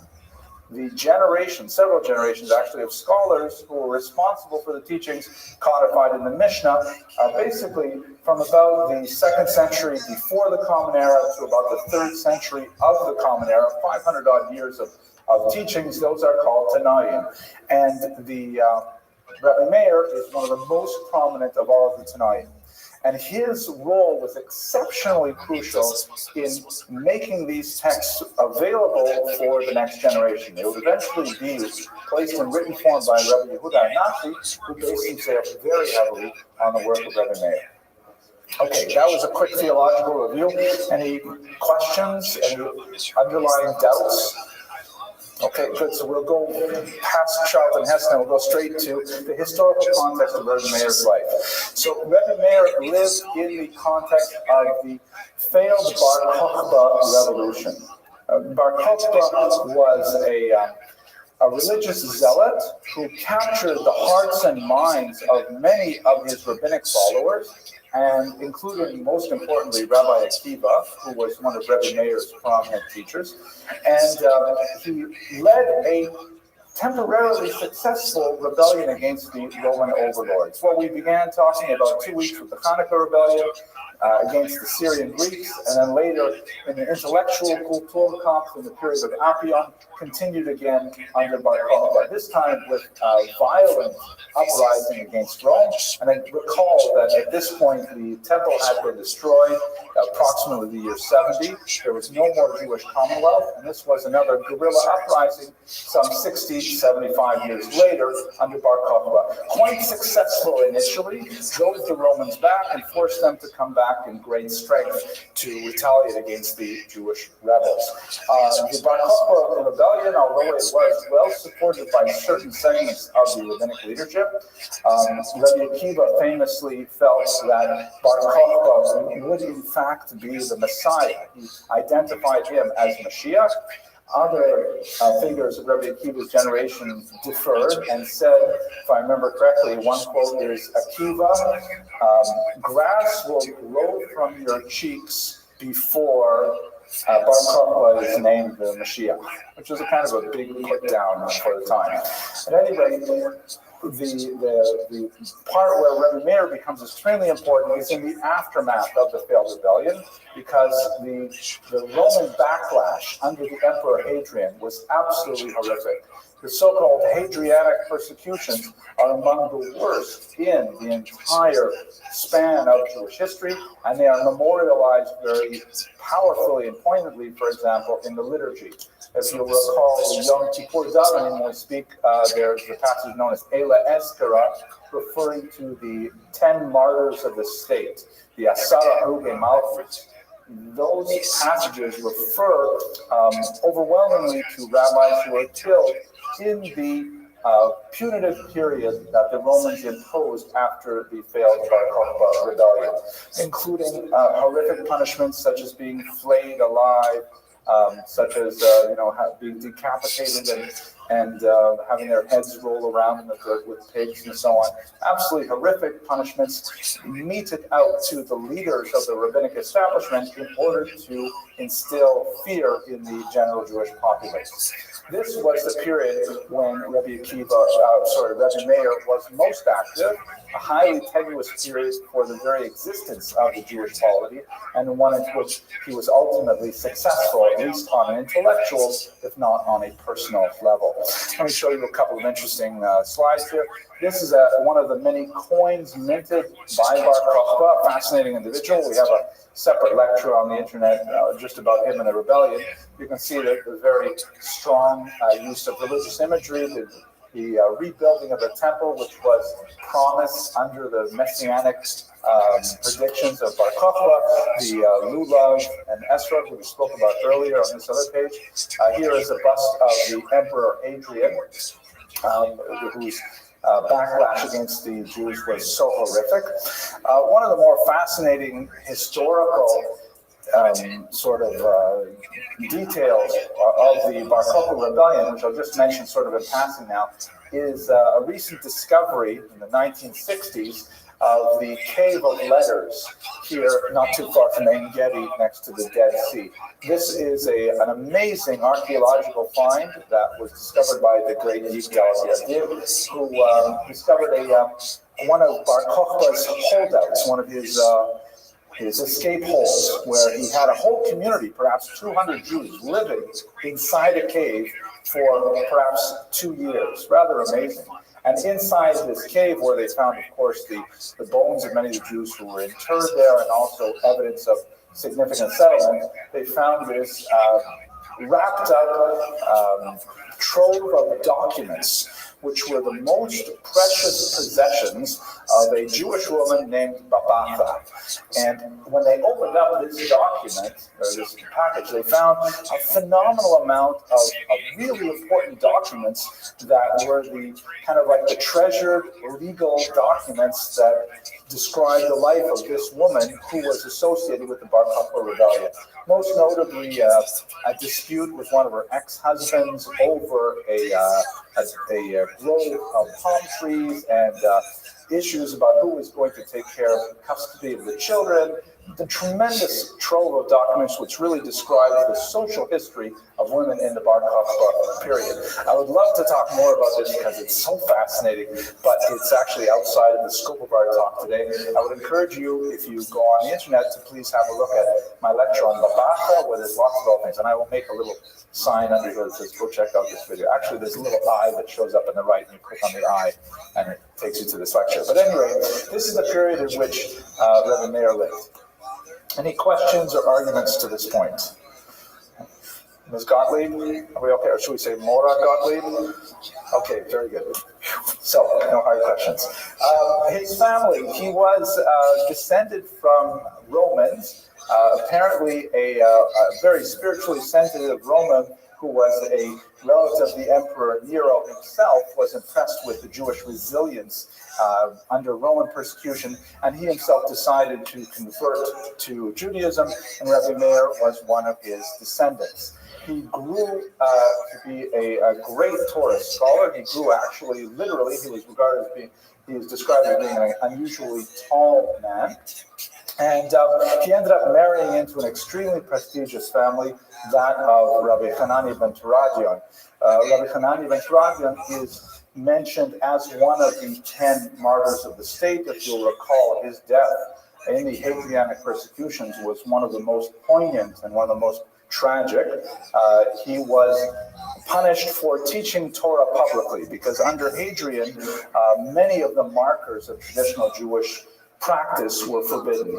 Circumcision, observance of the Sabbath, and perhaps most seriously, public teaching of the Torah. Hadrian correctly surmised that the Torah was the beating heart of the Jewish people, and so long as Jews were engaged in Torah study, they would endure. And so he strove to eliminate that aspect of Jewish society, unsuccessfully, but he certainly put his best energies into brutally quashing any attempts to teach Torah publicly. Rabbi Hanani ben Teradion was arrested, and he was set to the stake with a Torah scroll wrapped around him, and a bundle of wet wool was placed on his heart, and the wood was set on fire. And his students asked him, Rebbe, what do you see? As he was burning to death, he said beautifully of the Torah scroll that was surrounding him, he said, the parchment is burning, but the letters are flying free. Which seems to mean that the physical reality of the Torah, which is ultimately just some lambskin with ink on it, that is something that will pass away. But the concepts, the ideas, the holiness of the Torah scroll cannot be consumed in a flame. Rabbi Meir married Rabbi Hanani ben Teradion's daughter, Bruria, who was an exceptional woman by any means. And I have to spend a couple minutes talking about her. But before I do, I'll quickly talk about her sister. The Romans, of course, punished not only Rabbi Hanani ben Teradion, but his entire family. Both Bruria and her sister were kidnapped and were shipped away. Actually, maybe it was just her sister was shipped away to engage as a Roman prostitute, which was something that they often did with younger people. They took them off into slavery, and they placed them in that horrible trade. And Bruria implored her husband to go rescue her sister. There's a whole bunch of interesting moral discussions about why her sister, but beyond our topic, our scope today. Anyways, so Meir went to try and rescue Bruria's sister, and he brought a big bag of money with him, and his thought was he's going to bribe the jailer.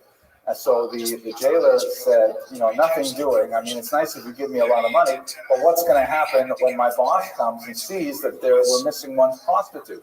So he said, no, I have an eitzah for you. I have a piece of advice for you. Keep half the money for yourself, and then give the other half to the supervisor. Bribe your supervisor, and then you'll be okay. So the Roman said, okay, sounds like a reasonable idea. And I'm sorry, I forgot one detail. He said, well, okay, fine. You Jews think you're so smart, but what happens if the supervisor gets caught? What's he going to do? So he says, all right, I have kind of like a fallback plan. It goes like this. All you have to say is, Elaka the Rebbe Meir Aneni. God of Meir, answer me. And in fact, you can see in this interesting sort of depiction here are two great periods from the Tannaitic era. This is Rabbi Shimon Bar Yochai, who is associated with the mysticism of the Zohar, and here is a rendition, absolutely accurate, by the way. We can confirm from no other pictures at the time. I'm just joking. You can't confirm that. But this is Rabbi Meir, who's known as Baal Hanes, the master of miracles.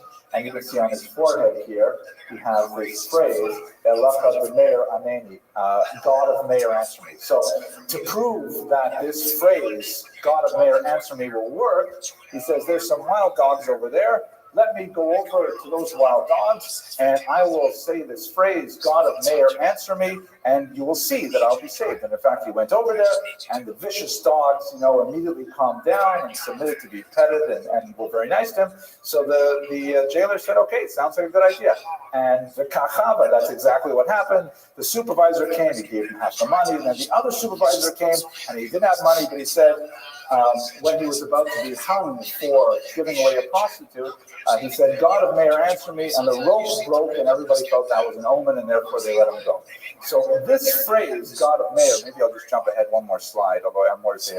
This phrase, God of Meir, answer me, has become proverbial in the Jewish tradition based on this story. And there are several very important charities called in the name of Rebbe Meir Baal Hanes. Baal Hanes means master of miracles. And a widespread custom among Jews is that if you lose something, it happens constantly in our house, you lose something, a ring, an earring, an important paper, or something like that. So you go to the pushka, the charity box of Rabbi Meir Baal Hanes, and you say, God of Meir, answer me, and you put in some charity, and then you wait. And then eventually it shows up. What you're looking for shows up.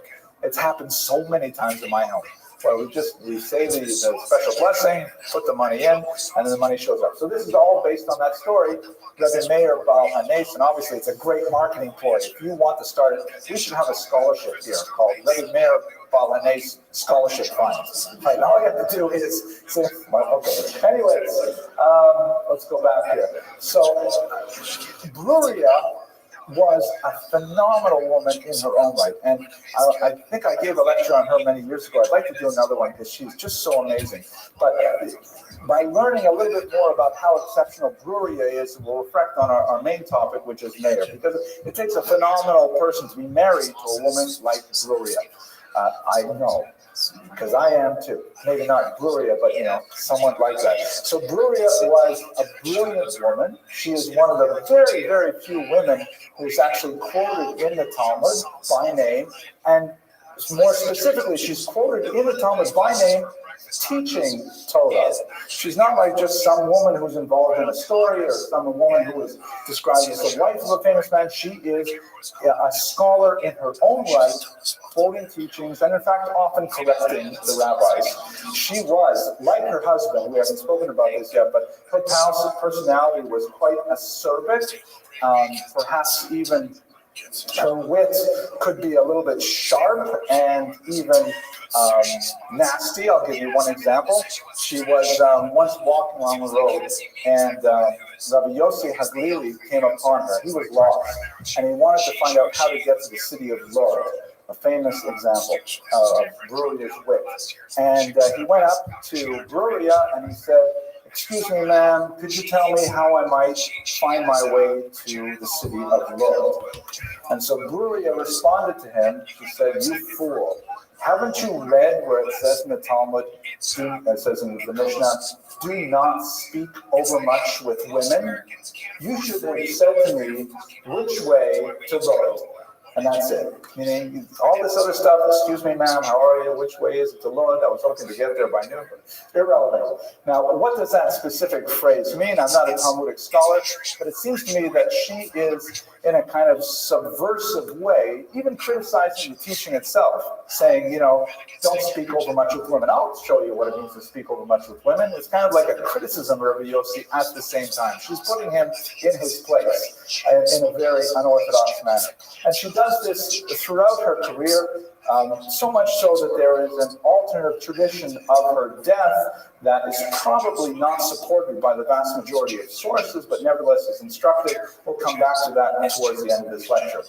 Bruria was also famous for correcting her own husband, which is something that has become a tradition among most Jewish wives ever since Bruria, actually. I see all the men, they're all smiling.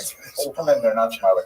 But the story goes like this, that Meir used to have a hard time with hooligans in his neighborhood. There were some Jewish hooligans who would, pelt him with rocks and make fun of him as he was making his way home from the base measures at night. And so, he wanted to pray for their demise. He wanted to pray that they should die.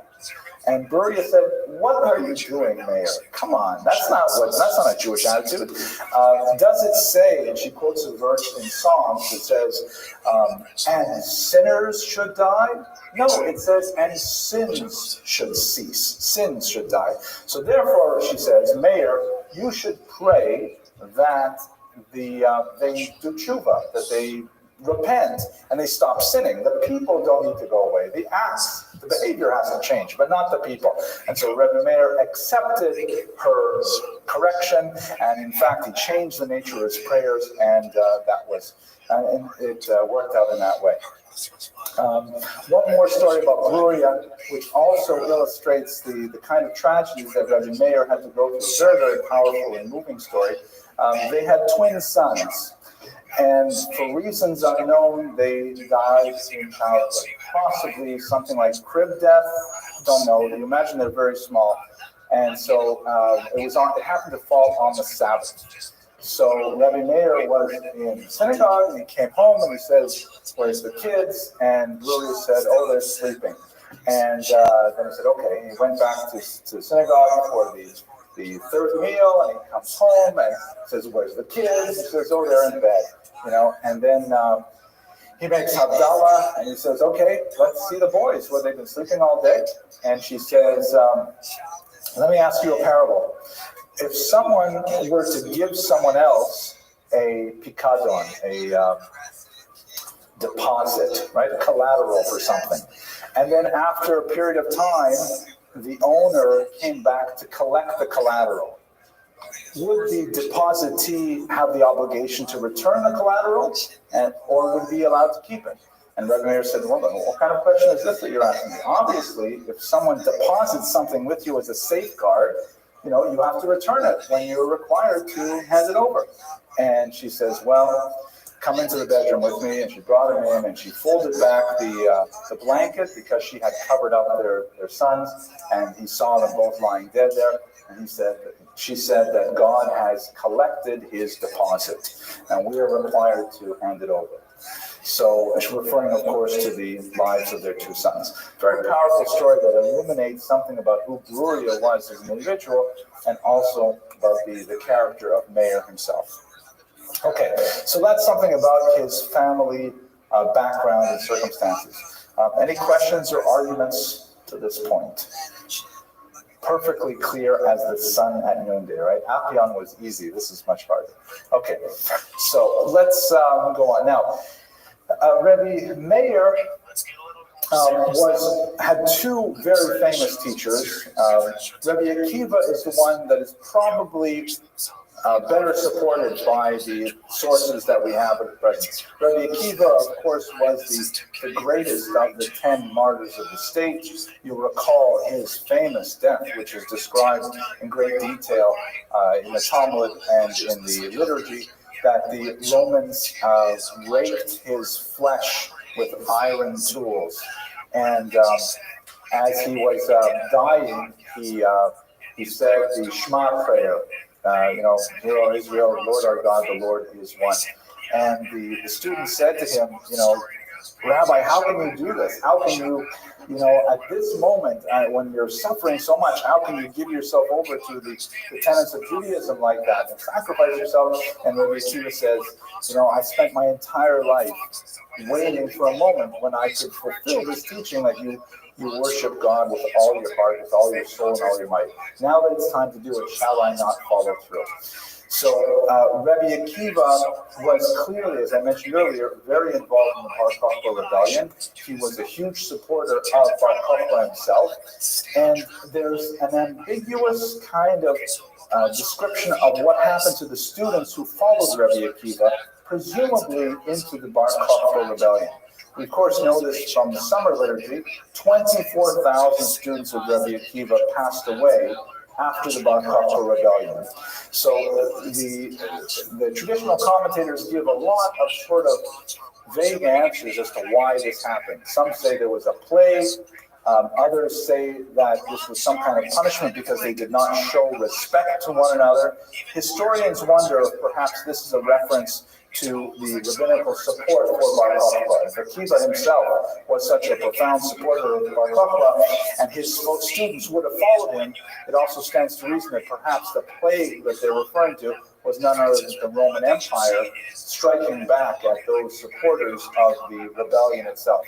But at any rate, what the Talmud says is that 24,000, which is probably a number that is used in a poetic sense. It's used as a kind of hyperbolic term to give you a sense of, like a poetically large number, meaning really a lot of students were killed.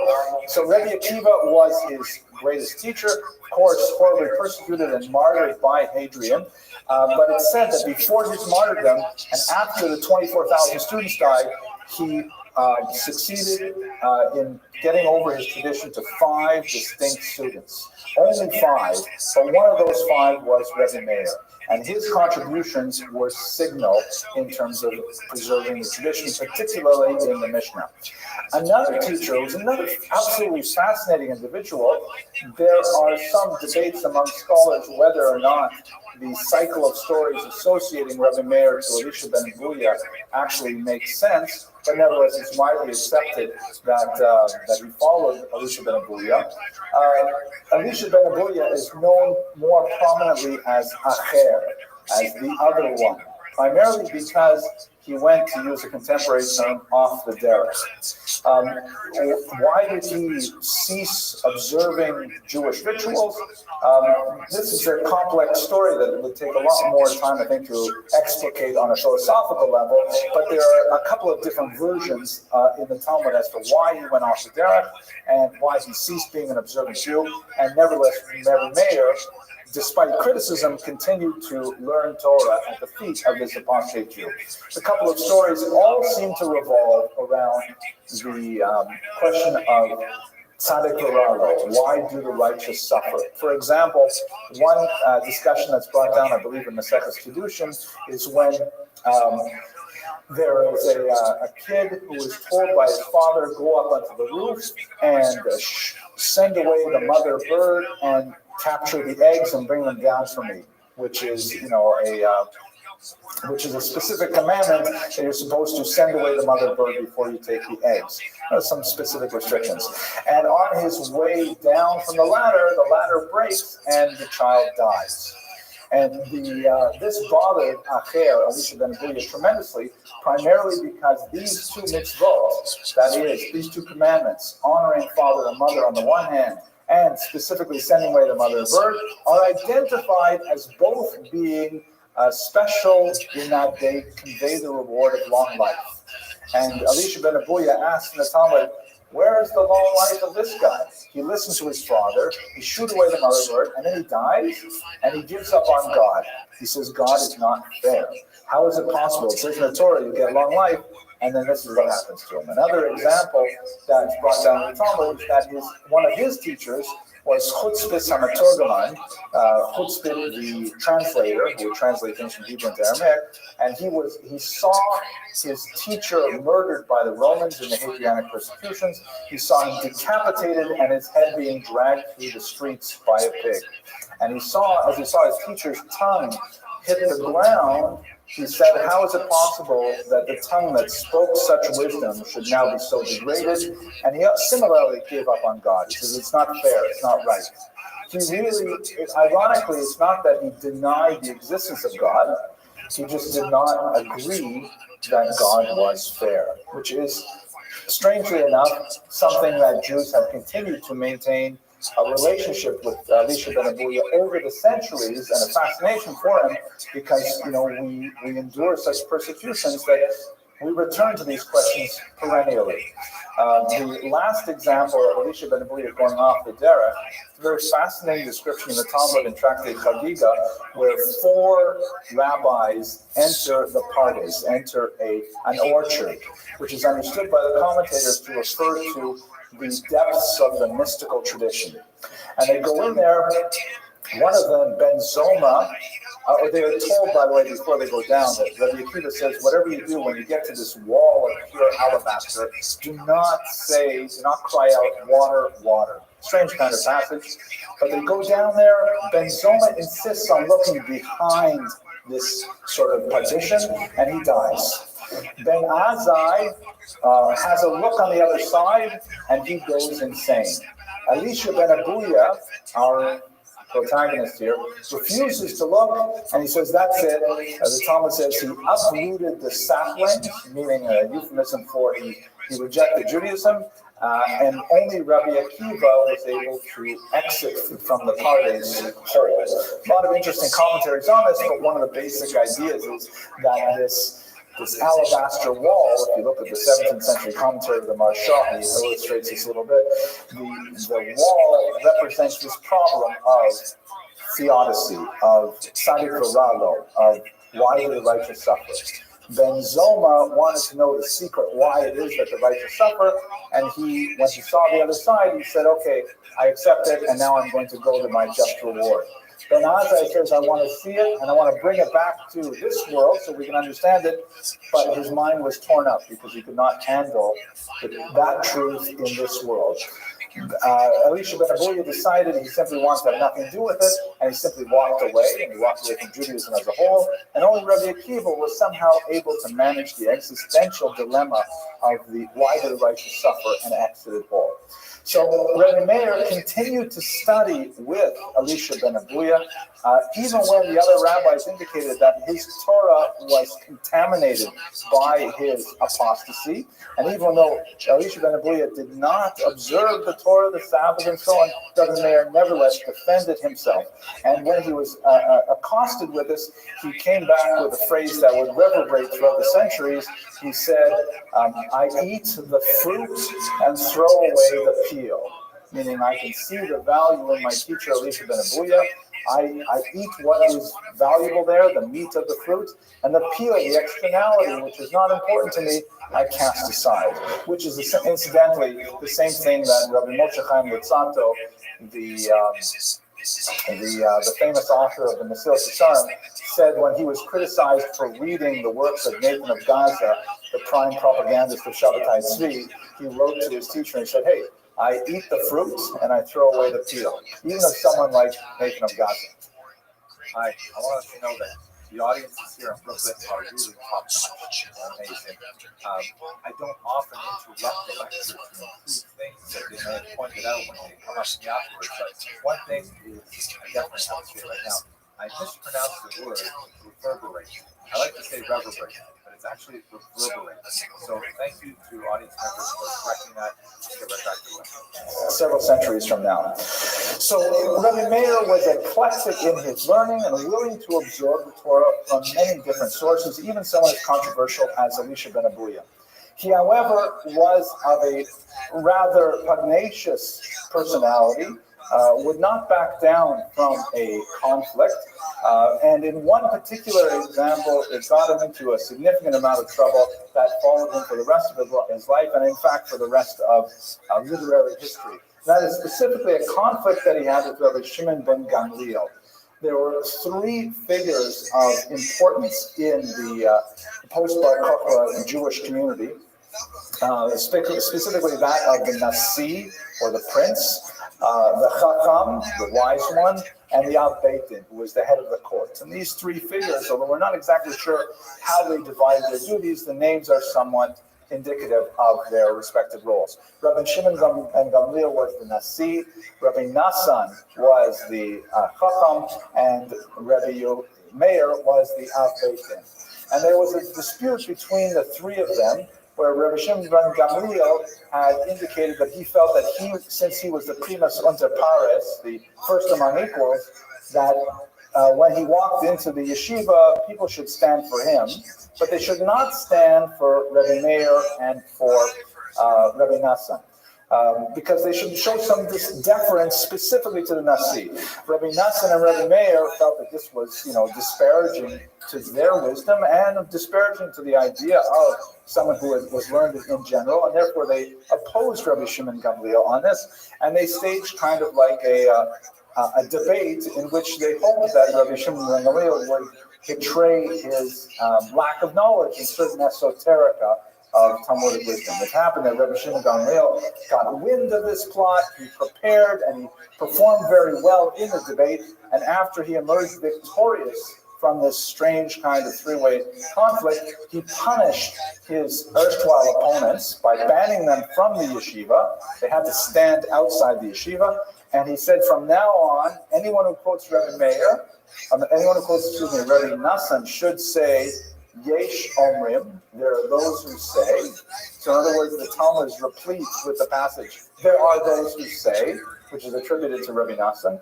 And anyone who quotes Rabbi Meir, they should say, others say. Oh, I wrote here, Rabbi Nassan, those who say, and Rabbi Meir is Acherim Omrim. So from then on, throughout the Talmud, whenever Rabbi Meir is quoted, not whenever, but quite frequently, it's simply quoted as others say. And his name is blotted out from the text. There are exceptions to this rule, significant exceptions, but nevertheless, this gives you an indication of Rabbi Meir's pugnacious nature, and at the same time, the humiliation that he was forced to endure as a result of one conflict that he had with authority figures. Okay, let's go on a little bit further.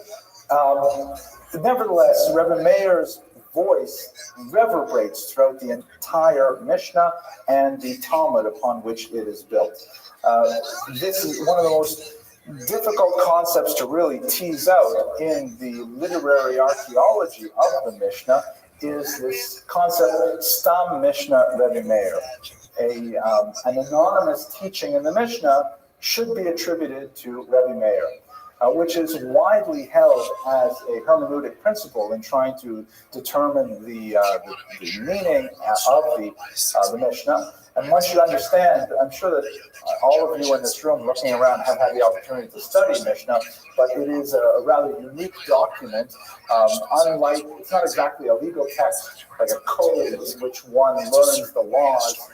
It is rather a kind of like a transcript of a debate of many rabbis on specific topics in which several rabbis' opinions are quoted, and then you move on to the next Mishnah, usually without getting a clear statement of, well, what did we decide here? It's kind of like most academic committees are like that. We'll spend time sitting around for a couple of hours talking, and at the end of it, say, what did we, who was supposed to do what? That's when you read the Mishnah without commentary, you often wonder, what was this all about? Rabbi Axel's opinion was this, Rabbi Y's opinion was that. What does it all mean? So and there is actually tremendous structure and meaning to the Mishnah, but it takes years of very careful study and training to be able to decipher it. At any rate, quite often the Mishnah will quote an opinion without any attribution, and that's understood to be the opinion of Rabbi Meir. It's very significant because later it can be compared to other anonymous attributions or to other statements which are explicit in the name of Rabbi Meir, and you're able to refine conclusions from those comparisons. So this just gives you a sense of how pervasive his opinion is in the structure of the Mishnah, which is the foundation of the Talmud and really of all Jewish law.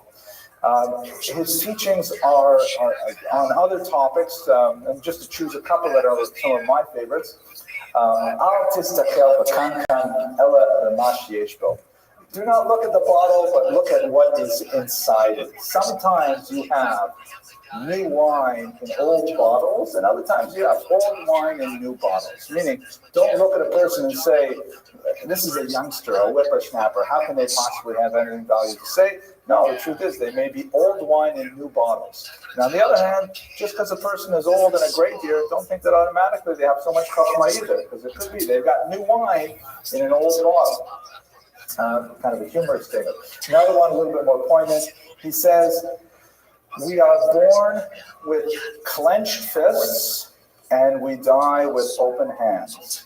And what he means by this is, when we're born, same kind of teaching really. When we're born, we have this highly acquisitionist instinct. We're very avaricious. We want to grab, we want to snatch, we want to claim things for ourselves. But when we die, our hands are open, meaning we could take nothing at all with us to the next world. Kind of a very, stoic kind of meditation on the meaning of the pursuits in life. These are the kinds of things that Rabbi Meir taught. Now, his end was not a pleasant one. In the context of the Bar Kokhba persecutions, he was forced to flee Israel, most likely to Babylon. And although we have several different conflicting traditions as to his place of death, it was most likely in contemporary Turkey, in Asia Minor, where he asked to be buried on the shores of the Mediterranean Sea, so that the water that would lap against his grave would also lap against the Holy Land. This Talmudic reference is probably the greatest argument to say that the site usually referred to as the tomb of Rabbi Meir, which is in Tiberias, on the shore of the lake of the Galilee, or Yam Kinneret, is probably not the grave of Rabbi Meir. That's the picture of the grave attributed to him in the Yam Kinneret, very beautiful location, but probably not the actual grave of Rabbi Meir. This is not an unusual thing. Creating or adopting graves as a form of promoting spiritual tourism is something that's been going on in Israel for hundreds of years. Nevertheless, he fled to Babylon, most likely single, because his wife had passed away by that point. Now, why did Bruria pass away? There is a strange outlier passage in Rashi, a story in Rashi on Avodah Zarah, that seems so entirely uncharacteristic of Bruria that many scholars simply deny that it has any historical validity whatsoever. Nevertheless, it is such a powerful story that I'll relate it to you now, and it seems highly unlikely to be, really the end of Bruria, but nevertheless, it is a passage in Rashi. Note also, Rashi, of course, living some 800 years after Bruria died, with no intervening tradition upon which to rely. I mean, we have no other Midrashim, or we have no other medieval commentators referring to this story, so there's a huge gap of some 800 years without any literary references, also tends to undermine it. But when Rashi says something, everybody has to pay attention, so we can't simply discard it. The story goes that there's this passage in the Talmud that Nashim daten kalotena, the women are light-minded, which is sometimes misinterpreted to mean women are not very intelligent. Shoshana Pantel Zolti, who wrote a brilliant book based on her dissertation on women's education in Judaism, says that really the best way to interpret this, or to translate this phrase, daitan kalot, means their minds are light, meaning they're easily swayed. Not that they're lacking back intelligence, but she says it's used in the context that women can be convinced of many things. So the story is that someone went to Rabbi Meir and said, how come you treat your wife with so much respect, and she studies Talmud and things like that? Don't you know that women are light-minded? And Rabbi Meir says, not my Bruria. She's someone special. You can't budge her. She is so, firm in her opinions and so on.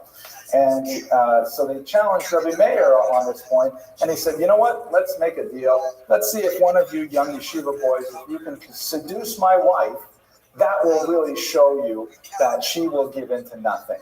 Now, it's a very strange thing for a rabbi to say about his wife, to his students, and so on. It smacks of the, it begs credulity. At any rate, the story goes in this passage in Rashi that they did, in fact, find a candidate who entreated Bruria over and over until finally she succumbed. And when Meir found out about it, and when she thought about it, she was distraught and she committed suicide. Rabbi Meir, completely devastated by the loss of his wife, decided to go into exile and he fled off to Babylon. Again, a strange story, which certainly has a sort of hortatory moral element to it, urging men perhaps to, not give their wives too much authority, but it's a complete outlier from what we know about Bruria and what we know about Rabbi Meir and what we know in general about the Jewish approach to marriage as a whole, that it's hard to take it at face value. Nevertheless, one garners from this story just some sense of perhaps the tragic end of Bruria and the tragedies that Meir had endured with the death of his children, later with the death of his wife under mysterious circumstances, and his eventual death in exile. His intellectual and spiritual impact on Judaism is phenomenal because he was able to cull from his phenomenal teachers, Rabbi Akiva, Rabbi Elisha ben Abuya, and others, and combined with his somewhat feisty personality, a sincere burning love for Torah, into the texts which we know as the Mishnah today, where he forms an incredibly central role. And we are really indebted to his thought for the legacy of Judaism today. With that, I'm going to conclude, and I thank you very much for your endurance. Okay, we'll leave it at that. Thank you very much for coming. Okay. Stand clear of the closing doors, please. Suck my dick and you can give this job, right? Okay, I get that sucks, all right? And that sucks for women, and that's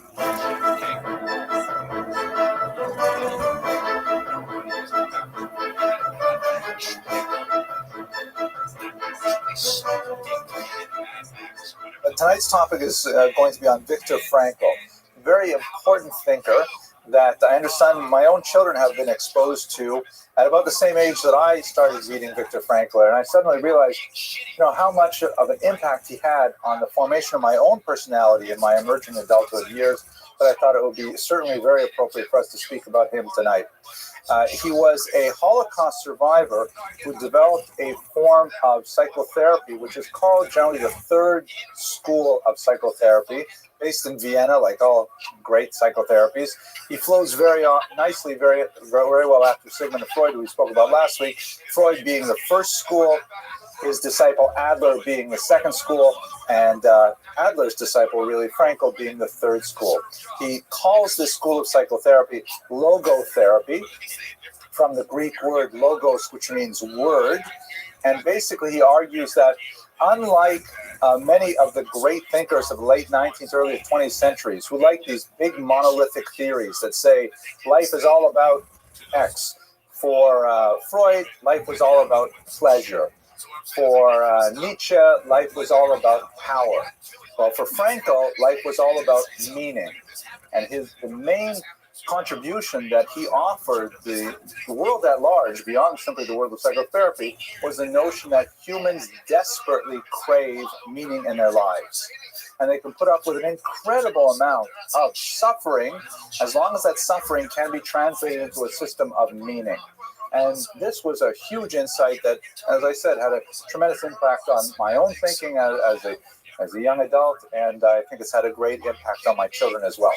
So let's look at his life, which spans most of the 20th century. His years are 1905 through 1997, and understand a little bit about the dramatic experiences that he endured and the way in which he transformed them into becoming a tremendous world thinker.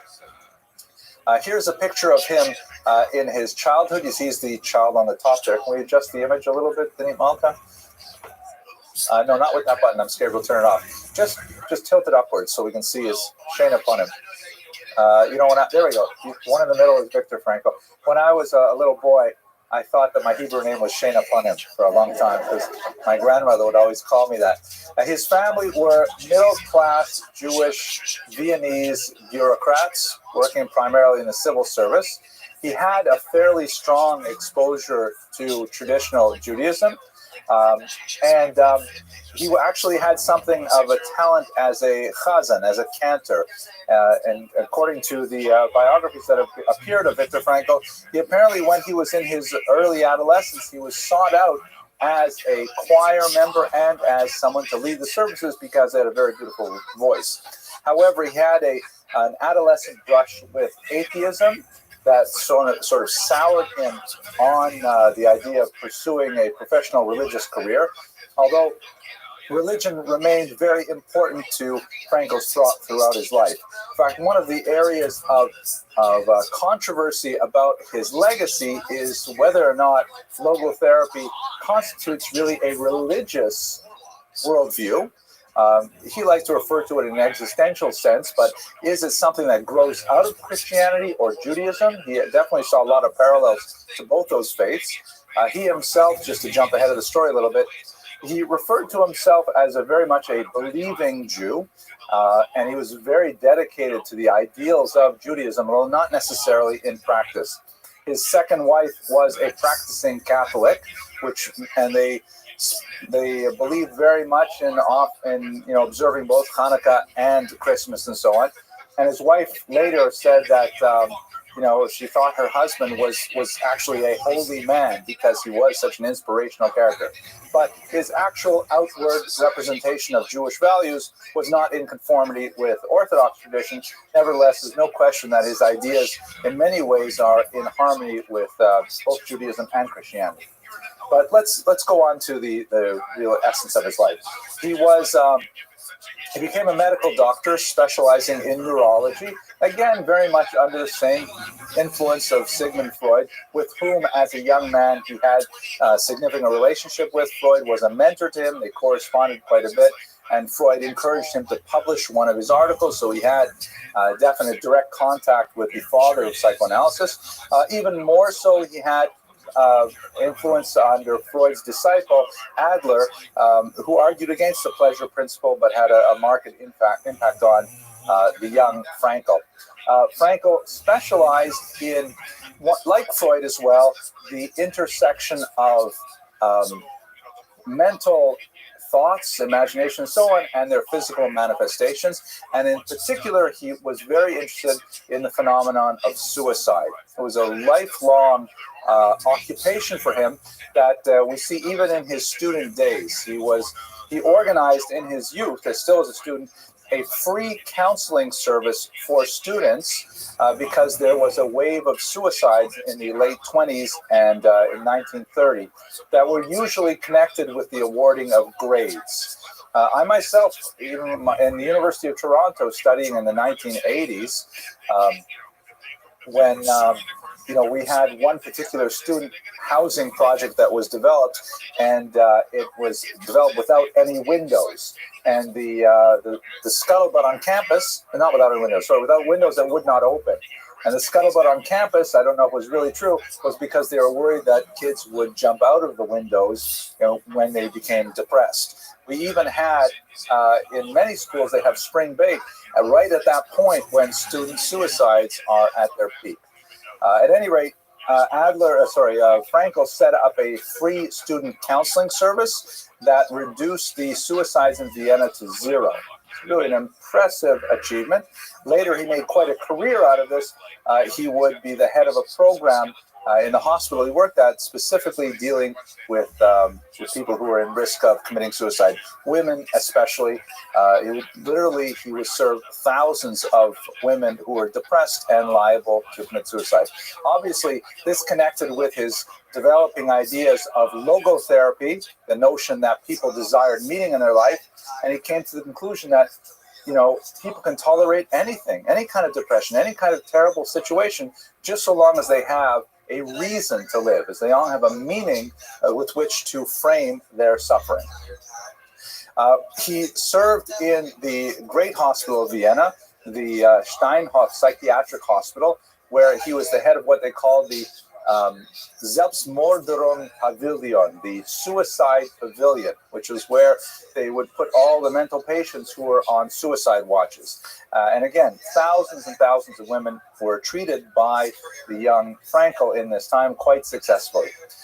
However, we're talking about a career that is just beginning to blossom at the same time that the Western European nations, in particular Germany, Austria, and so on, are moving towards National Socialism. In terms of Vienna, the great turning point was, of course, the Anschluss, which is the period when Germany overtook Austria.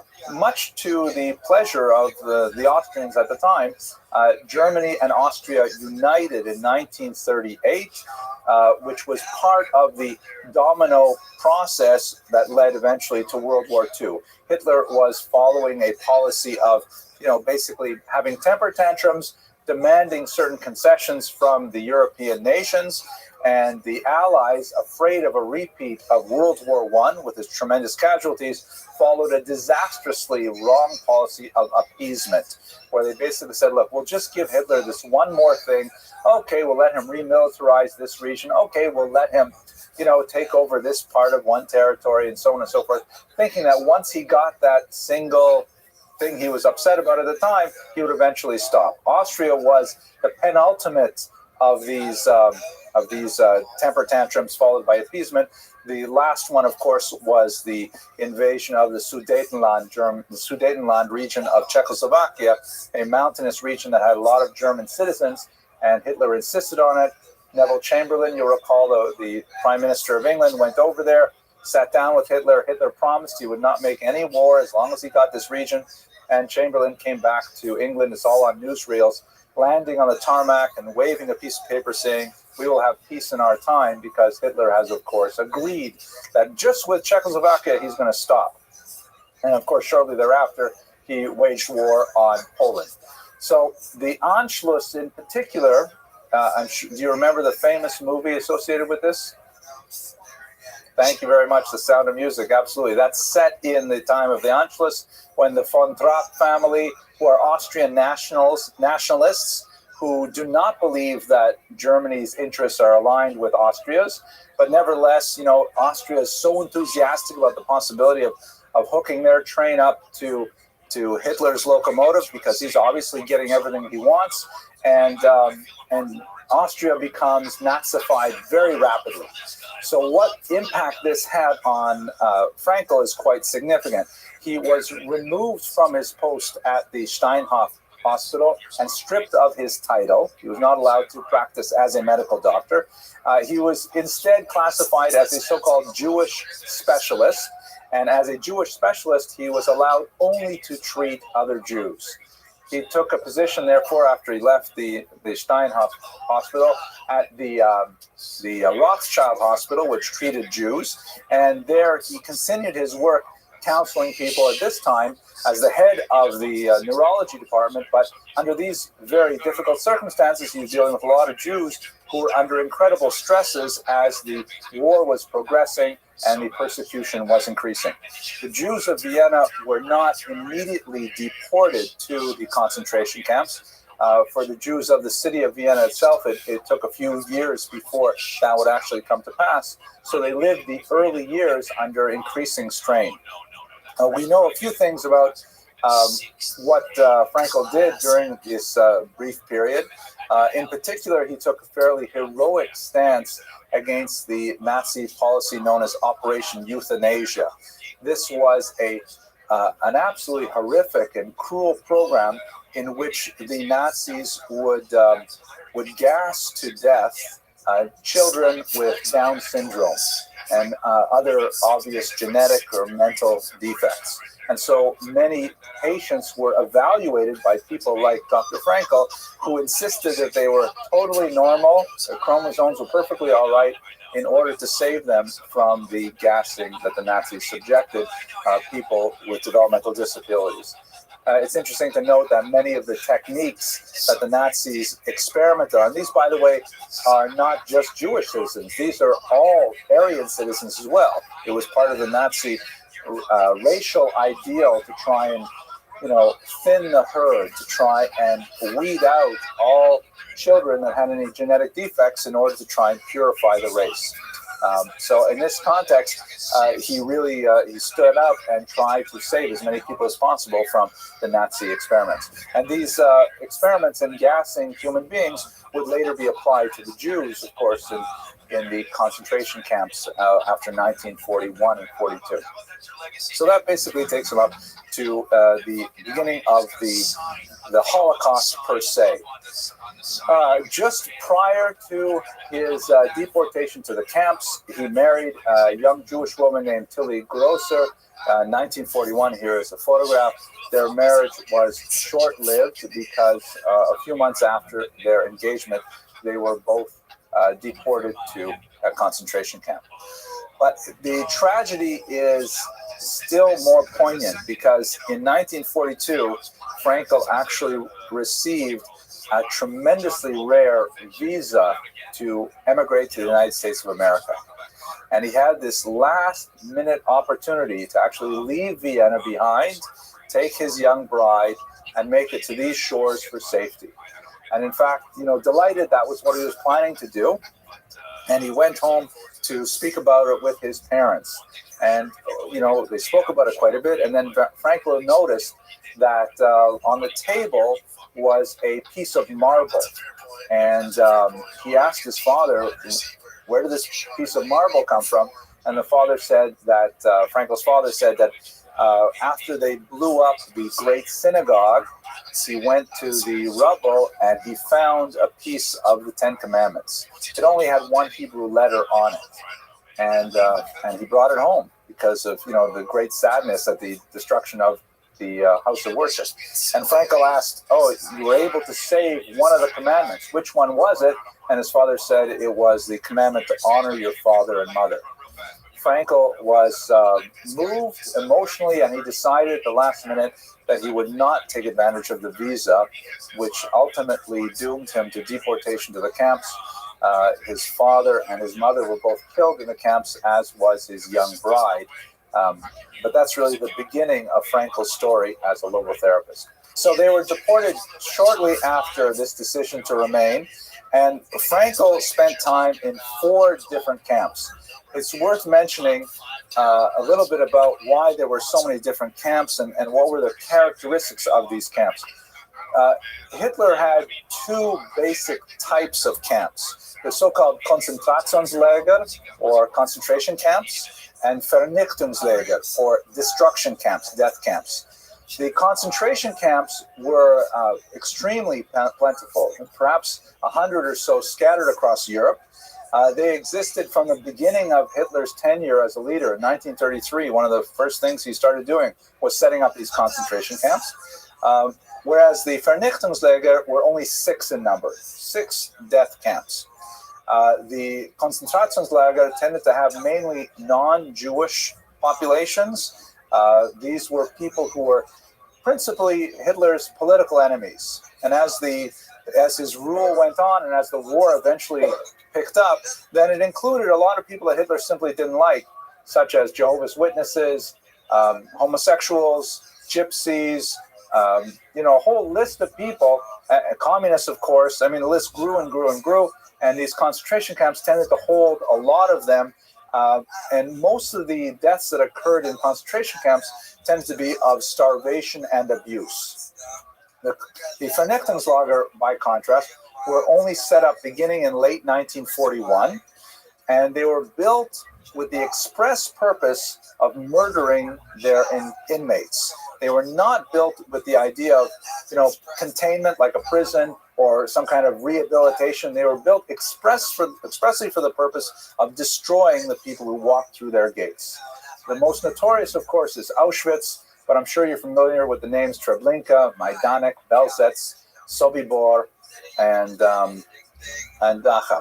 Dachau is actually a little bit of a hybrid camp, because Dachau began as a concentration camp, and then, like several camps, Bergen-Belsen as well, began to evolve towards the Vernichtungslager. What are the characteristics of the death camps? Principally the gas chambers, because the gas chambers are used mainly for processing people as soon as they arrive in the camps. And then following the gas chambers, the crematoria, which were used to get rid of the bodies, which was a constant problem in these death camps because the death rate was so high. So Franco was first sent to Theresienstadt, which was one of the kind of less intense camps, and it was actually considered a model camp that Hitler would frequently open to the Red Cross to visit to show that the Jews were being treated there humanely and so on. His father died shortly thereafter. And then they were all deported to Auschwitz, where his mother died, and his young wife died, and his brother as well. His sister, by the way, survived the war, and she's the only member of the family besides Franco himself. I tried to track down this source, but I did read in one of the biographical materials that his wife was forced to have an abortion in the camps and then later was killed. It's certainly not beyond a possibility. And then afterwards, he spent, I forgot to mention a very important thing about the Vernichtungslager, though. About 90% of the Jews who arrived at one of these 6 death camps were killed within 24 hours. There was a selection process right at the very beginning when they would disembark from the trains, and there would be someone who would kind of evaluate their state of physical health. Those who were deemed to look like they could do some physical work were indicated they should move to the right. And this also included other prisoners of value, such as identical twins, because they were very useful for medical experimentation and other horrible things. But everyone else was simply sent to the left. And all their personal valuables were removed, everything from the coins they may have sewn into the pant linings to their gold teeth, prosthetic limbs, glasses, and so on. And then eventually their hair was shorn, used for various purposes. In some extreme cases, their skin was removed to make lampshades. Amazing. And there are many stories even of their fat being rendered to make soap, although there's some controversy to that as well. And of course, you know that the end of the story is they would then be gassed and their bodies would be burned in the crematoria. The 10% or so that were chosen to move to the right were given various tasks that were necessary for the operation of the camp, such as the notorious Sonderkommando, the special commandos who were Jews who were charged with the terrible task of removing the bodies from the gas chamber and transporting them to the crematoria. In some cases, the capos, the internal enforcers of the camp, and so on. And many of these camps had industries attached to them. Auschwitz, for example, had 5 satellite camps that were involved in producing various things for the war effort. A camp called Buna, for example, just outside Auschwitz, made acetone, which is a chemical that's very much useful in the manufacturing process. So this was kind of like an afterthought for the Germans to have this small population in every camp that was actually doing some kind of useful labor. Franco's experience was he was selected to go to the right, and he was made a slave laborer. He endured months of this terrible back-racing starvation diet as a slave laborer, and towards the end of the war, because his work as a psychological counselor began to be noticed even in the camps, he got assigned some slightly easier duties in less demanding camps, sometimes getting special treatment that allowed him to survive the war. But he definitely had the experience of the worst of the camps during these terrible years from 1942 till 1945. So he went through Theresienstadt, Auschwitz, Kaufering, and later Turkheim, which was a satellite camp from Dachau. Now, in the camps, this is where he made his most sophisticated discoveries. It's important to comment on one particular type of camp inmate that was well known in the literature. We know a lot about this from many people who survived the war, the so-called Musulman, which is a strange term. It basically translates as Muslim, and this was a term that was used to describe prisoners who had reached the end of their rope, and they were, just days, weeks away from death. And other prisoners would look at it. They gave up. They had no more hope whatsoever, and they walked around in a zombie-like trance. They felt no apparent pain, even physical pain. Nothing seemed to bother them. They did not have the will to live in any form, to get more food, or any of the kind of camp squabbles did not affect them anymore. They just kind of shuffled around until finally they expired of the host of illnesses and starvation that could expose them to. We have multiple data points that many survivors report about this psychological phenomenon of a person who gets to such a state that they simply are oismensch. They're no longer human, as it were. They're just a shell. And people would kind of whisper amongst each other, Frankel reports, this one's got maybe a week left, this one's got maybe 2 weeks left, that's it. And they would spot them right away. They could have their shoes stolen from them, and that's essentially a key to life for things like shoes in the winter, and it wouldn't bother them. They would simply go on without shoes until eventually they expired from the cold and so on. And it was a distinct phenomenon that we never see in normal society because our nutrition levels and so on, even for the homeless, are so much better than they were in the camps. And this was a phenomenon that Frankel thought quite a bit about. I wanted to mention also in this context one last point. Oh yes, the term Musulman, although it seems rather offensive to refer to people like this as Muslims, the camps had a tremendous amount of euphemistic language. For example, I mentioned how all of the possessions of the Jews were taken away, their eyeglasses, prosthetic limbs, false teeth, whatever, and they were stored in a big building that was called Canada. That was, there was a building. There was this building called Canada, which was maybe like it had all these special things in it. So there's all kinds of terminologies like that, and we simply have to accept it. So let's talk a little bit about what Frankel observed and what he thought when he saw the phenomenon of the Musulman. He basically went through the process himself, observed it in himself. Although he never became a Muslim himself, he had a tremendous insight into what was going on. He recalls how when he went into the camp, everything was actually taken away from a person. I should mention in this context the great research of the scholar Terence Desprez, who was one of the first scholars, American scholars, to really study all of the survivor literature. And he came out with a book called The Survivor in the early 70s. And as soon as he finished it, he committed suicide. He was simply too overwhelmed with what he had learned.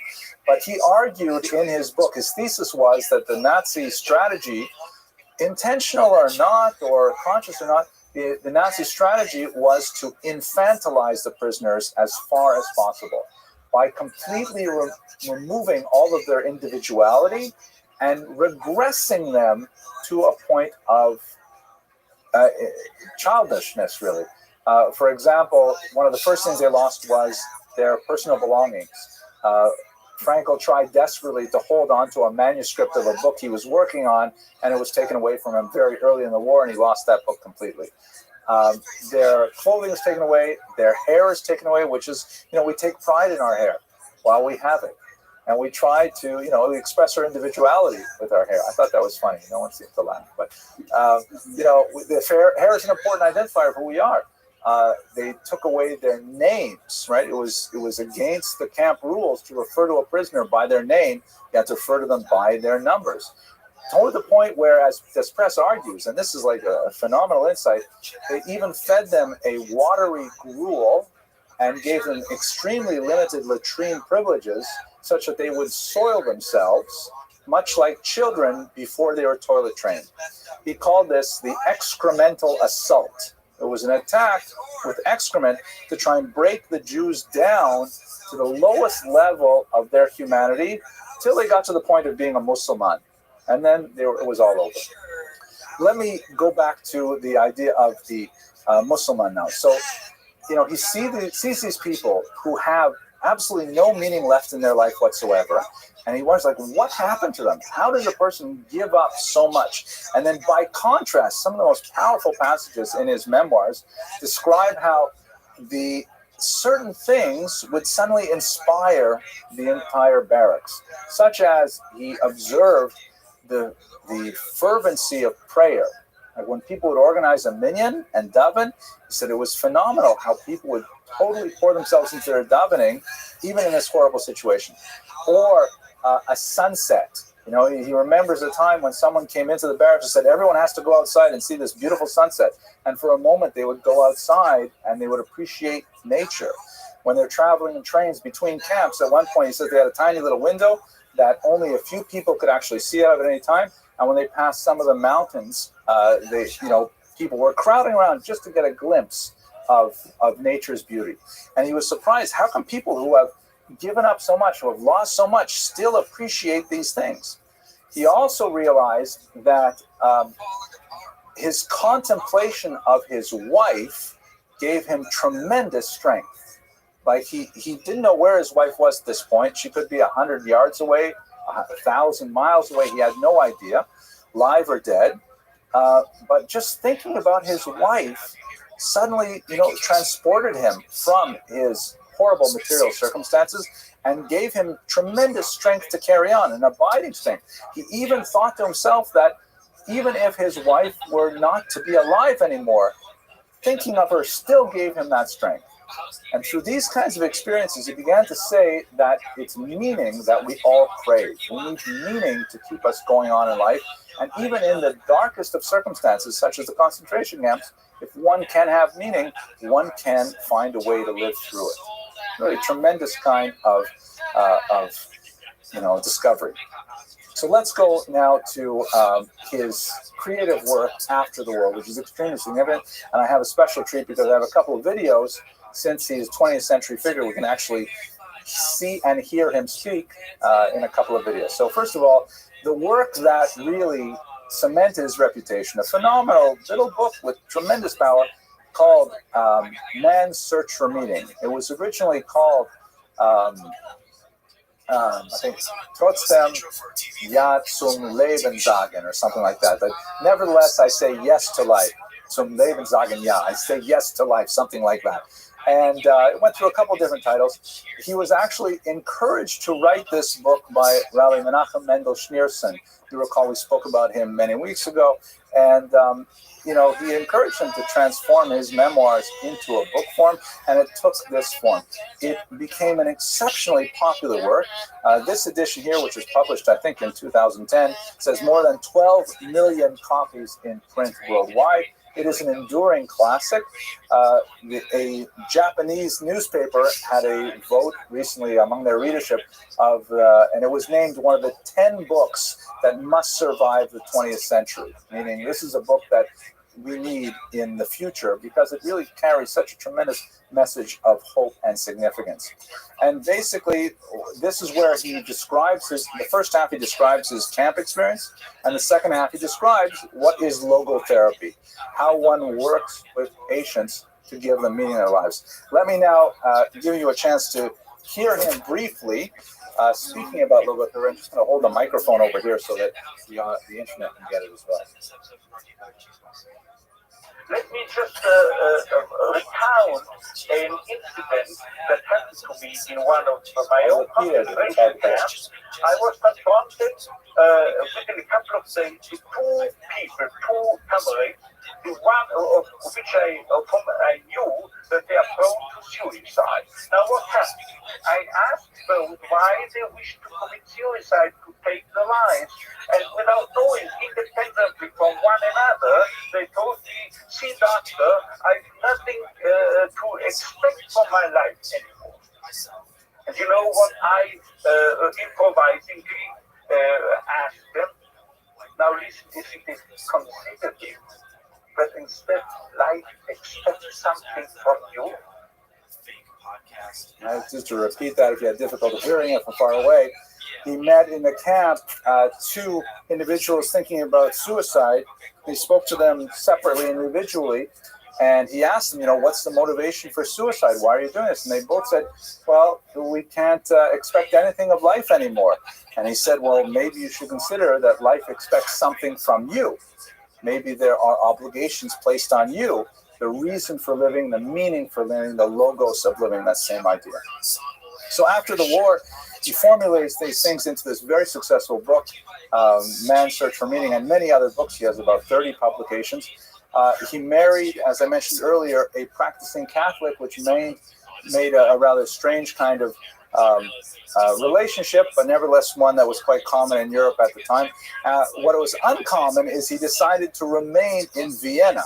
He decided to establish himself back in a place where there were hardly any Jews anymore, but he felt that this is the right place for him to continue his work in logotherapy.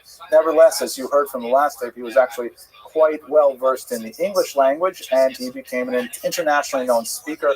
He has 29 honorary PhDs from many universities, including the University of Haifa and elsewhere. He's a very, very gifted lecturer. Let's just hear one more videotape. This video I actually really enjoyed. This is him speaking at my alma mater, the University of Toronto, in 1972, and you get a sense of his sense of humor as well as his intellectualism. They wish to make a lot of money. In Europe, every American student, even more every American adult, is regarded as someone who is just out to make a lot of money. Really? 16% of these students regarded their main goal and concern in life to make a lot of money. I'm quoting literally, make a lot of money. And you know what the top class, the top category? We say category, what do you say? Category was amongst, if you excuse me, but I know I am speaking a marvelous accent without the slightest English. Now,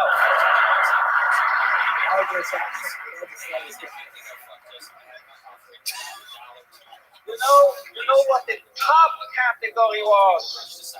78% of these American youngsters were concerned, as they expressed it themselves, with finding a meaning and purpose in their lives. So there's a realistic view of man. And you won't believe it. Gray hair, my age, I started taking flying lessons recently. Do you know what my flying instructor told me? If you are starting here, wish to get here, say east, heading for this, and you have a crosswind, you will drift and you will land here. So you have to do what we pilots call crabbing, C-R-A-B, crabbing. You have to head for north of this airfield, and you have to fly that way, see? As if you headed in this direction. If you are heading here above this airfield, then you will actually land here. But if you head for here, you are landing here. This holds also for man, I would say. If we take man as he really is, we make him worse. But if we overestimate him,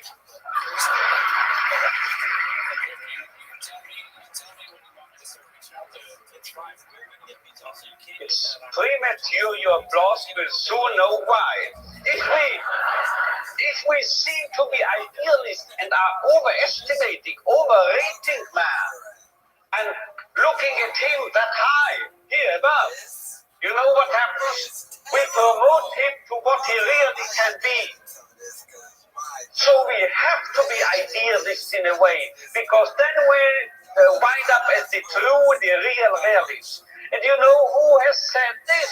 If we take man as he is, we make him worse. But if we take man as he should be, we make him capable of becoming what he can be. This was not my flight instructor, this was not me, this was Goethe. He said this verbally. And now you will understand why one of my writings once said, this is the most apt maxim and motto for any psychotherapeutic activity. So if you don't recognize A young man's will to meaning, man's search for meaning.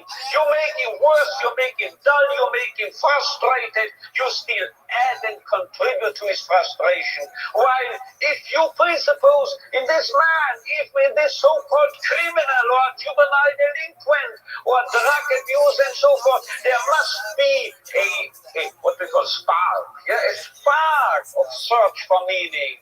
Let's recognize this. Let's presuppose it. And then you will elicit it from him, and you will make him become what he in principle is capable of becoming. Yeah, it's a brilliant, brilliant passage. As you can see, that he's a very gifted speaker and a gifted writer as well. And his ideas are really quite engaging. I want to read you one short passage from Man's Search for Meaning. I have a lot of notes in it, even though this is probably the 20th time I've read it. And so it is both strange and remarkable to me that among some dozens of books I have authored, this is, by the way, in his preface to the 1992 edition, precisely this one, meaning this book, which I had intended to be published anonymously so that it could never build up any reputation on the part of the author, did become a success. Yeah, he didn't put his name on the cover, and his friends really begged him he really should have more meaning, so he eventually put it on the title page inside of it and so on. Again and again, I therefore admonish my students both in Europe and America, don't aim at success. The more you aim at it and make it a target, the more you are going to miss it. For success, like happiness, cannot be pursued. It must ensue. And it only does so as the unintended side effect of one's dedication to a cause greater than oneself, or as the byproduct of one's surrender to a person other than oneself. Happiness must happen, and the same holds for success. You have to let it happen by not caring about it. I want you to listen to what your conscience commands you to do and go on to carry it out to the best of your knowledge. Then you will live to see that in the long run, I say, success will follow you precisely because you had forgotten to think about it. Brilliant, right? It talks about the idea of using their very Jewish ideas, the idea of being mevatel, of nullifying yourself before a much greater ideal. Whether it is God, which we certainly consider some of the Jewish tradition, whether it is your family, whatever it is, that if you give yourself over, if you give yourself over to another cause and completely sublimate yourself or subjugate yourself to that cause, then happiness and success will ultimately ensue. Whereas if you try to say, I want to be, I want to have, it won't work at all. It's a brilliant life lesson. Now, let me introduce you. There were some controversies in life, which I shouldn't leave this lecture without mentioning. There were some critics of Franco's work.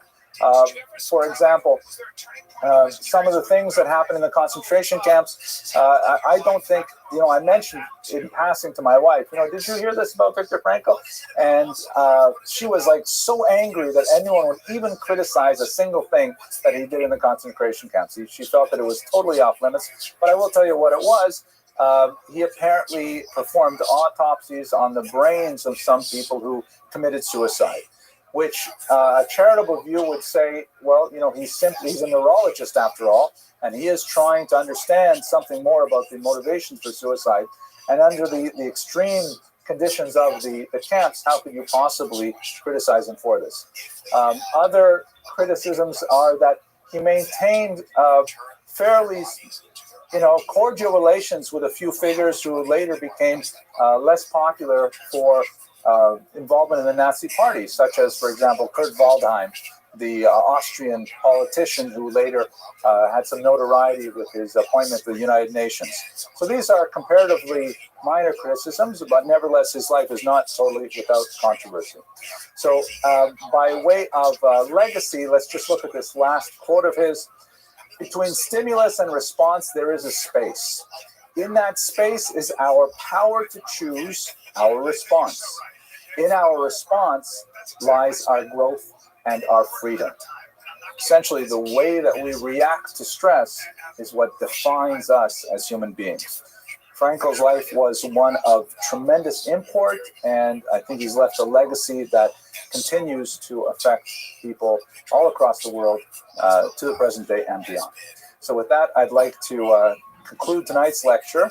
I'll stick around for a few questions. I want to remind you that we're not going to be meeting until after Passover. So we'll send out notices and initial bulletin when we'll start up again. Thank you very much for your attention.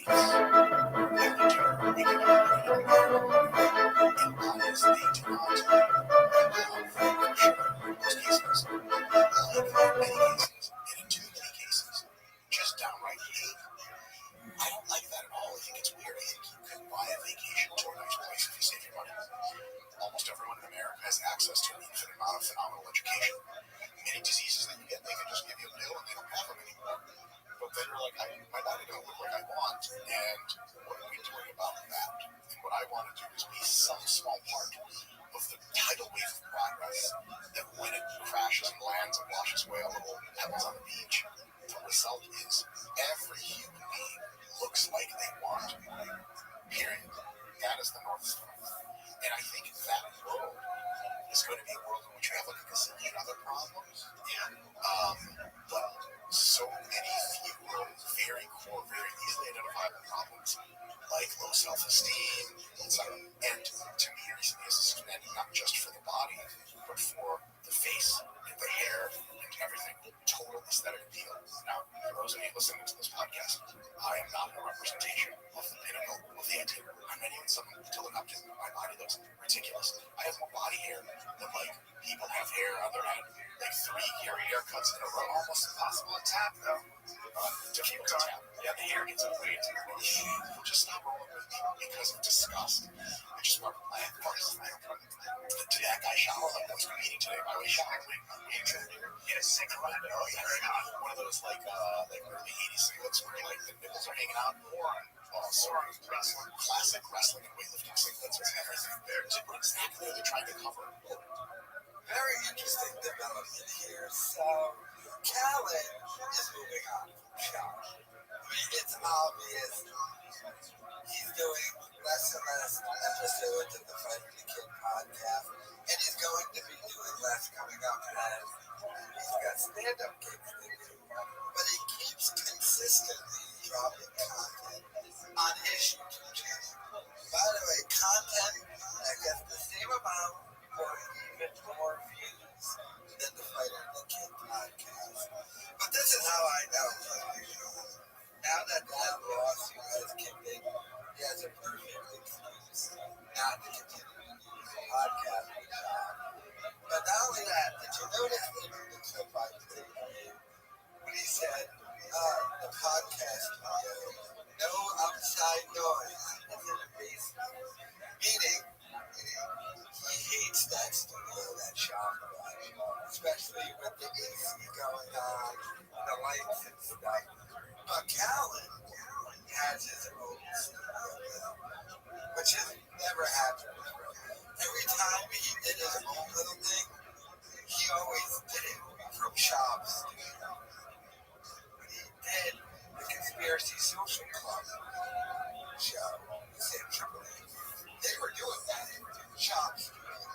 He just used one of the things that had his Callan backdrop, but that was still Shop Studio. He is now completely separated himself and has his own studios. I don't know where it is. I doubt it's his house, though. So Callan has his own studio space and isn't doing it in Shop anymore, which has never happened before.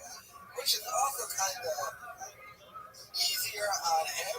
I mean, when they were back in LA, why get your own studio space to do the podcast in Shop?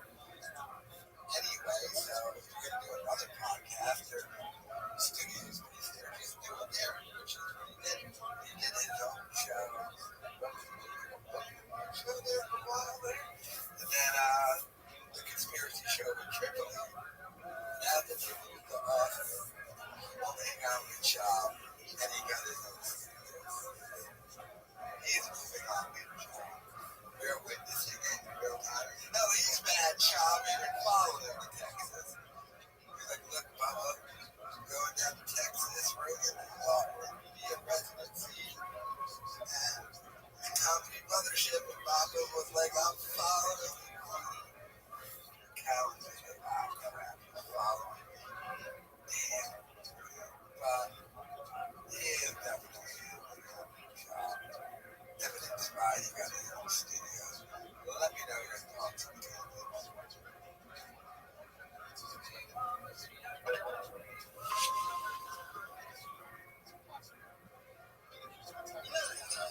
Shaw getting thrown out of his son's baseball game.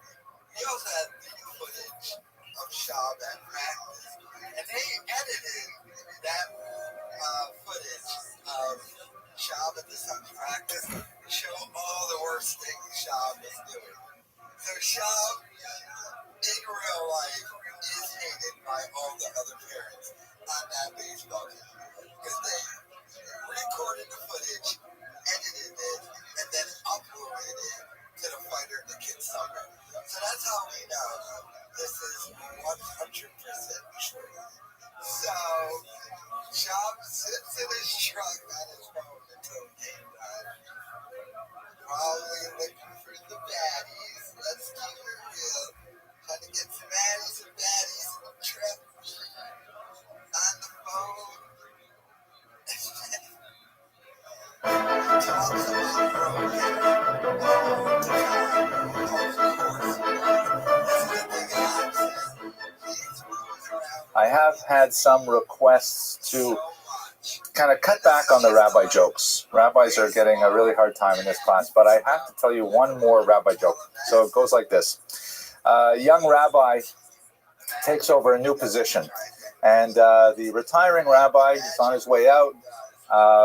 He meets with the young rabbi and he says, listen, it's very nice you've got this position and you'll find it's a wonderful community and you're going to fit right in, I'm sure.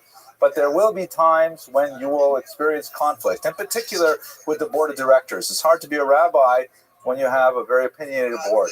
And so I have, over my many years of experience, compiled a few really basic ideas that I think will help you if you ever experience any conflict of that nature.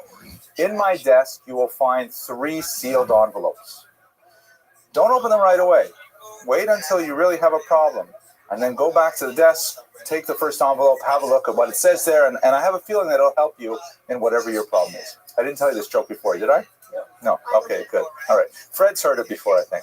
But Fred's heard all my jokes, and he remembers them too, which is really good. Anyways, so the joke goes like this. So he's in the job for a few months, and everything is going fine. And then one Shabbos, he's officiating at a bar mitzvah. And it happens to be a son of one of the board members, and he gets the kid's name wrong. He keeps calling him Mervin, and his name is Morris.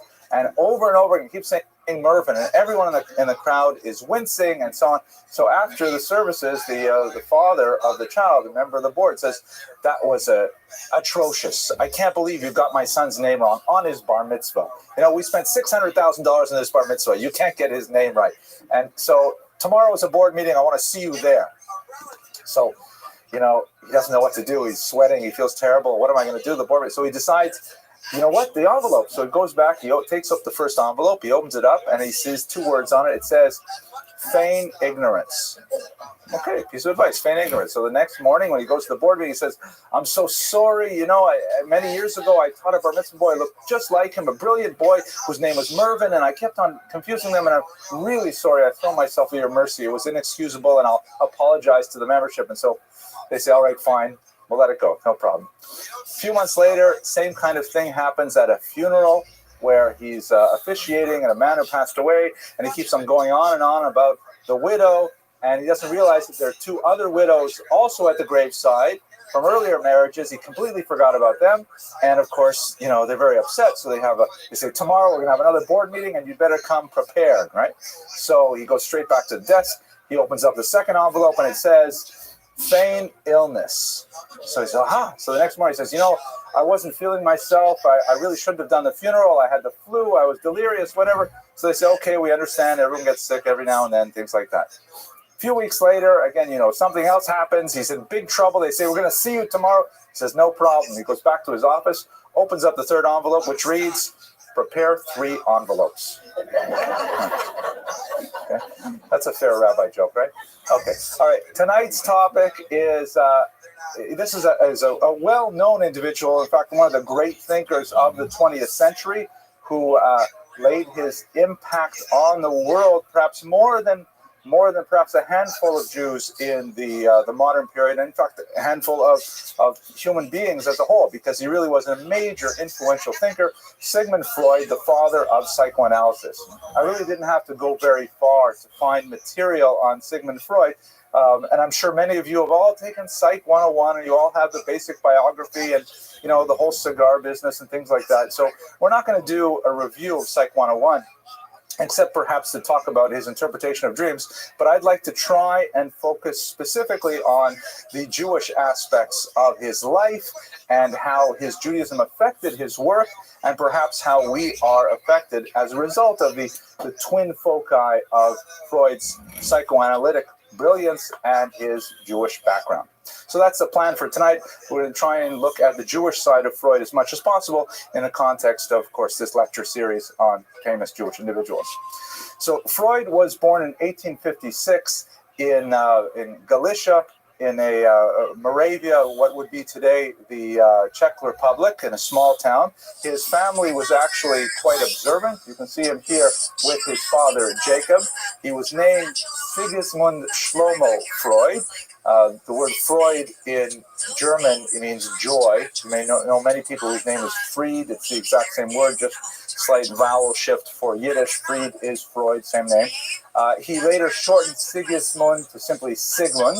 And of course, he dropped the Shlomo because he became a very determined atheist and at the same time a very committed Jew. Interesting kind of parallel existence, which became a paradigm for many Jews really in the 20th century, where he was very proud of his Jewish identity, resented any influence to try and have him change his Jewish identity, but at the same time, he had a very negative view of religion as a whole, and Judaism in particular. His father taught him Bible stories, and he went to regular Jewish education. He received the gymnasium education. It was a secular school system, but Jews were exempted from religious studies for Christians and were taking Hebrew Bible stories and Jewish history during those periods. So he had a fairly strong education in the what would later become the Czech Republic. It was the Habsburg Empire at that time. And in his youth, he moved to Vienna, which is where he crafted his reputation as a whole. We'll have a lot more to say about that. His family was observant, as I mentioned before. His mother in particular, here she is with Freud on the left at 16 years old. And he imbibed many of these stories from the Bible really as mythic stories that would later percolate into his thinking and express themselves right up to the very end of his life. His very last written works really dealt with some of the basic themes that are discussed in the Bible, his work Moses and Monotheism, that we'll have occasion to speak about shortly. Now, you can't study Freud's biography without coming across, what undergraduates are constantly remarking upon, that Freud's father was, if I remember correctly, some 22 years older than his mother. And Freud grew up kind of like with this fairly distant, authoritarian, powerful father figure, and on the other hand, a very warm, nurturing, younger mother figure. And of course, many undergraduates will go on and say, well, there you go. That's the whole origin of the Oedipus complex of, what Freud would later argue, that a child has a great attachment to his mother and resentment for his father because he feels that his father is interfering with his relationship with his mother. It certainly seemed to play out, at least in the basic parameters of the age disparity of Freud's father and mother. But that's something more for the psychology lectures. We're going to concentrate mainly on the Jewish lectures. He fell in love with a very observant woman named Martha Bernays. Her grandfather was the chief rabbi of Hamburg, and he wooed her with tremendous force, with tremendous energy that he had never expended before on any other person or really a project in his youth. In fact, he shifted his entire career path in order to attract her, to be able to support her. He went into medicine because he felt that would be the best vocation to attract a good Jewish girl. Although when they married, he insisted they maintain a secular household. And one of their first fights as a married couple was over whether or not she could light Shabbat candles in her own home. So Freud maintained a pretty authoritarian view over exactly how the home should observe their Jewish rituals or not, more precisely. And at the same time, as I mentioned, he never gave up on his Jewish identity. To give you another sense of their relationship, which was a happy one and produced many children, and they found their modus vivendi right to the end of their lives. Freud was always the one who chose the names of their children, and he would always name them after his teachers. This was, it's just kind of a strange thing to look at, that his children got the names of his teachers. Where is his wife in all of this?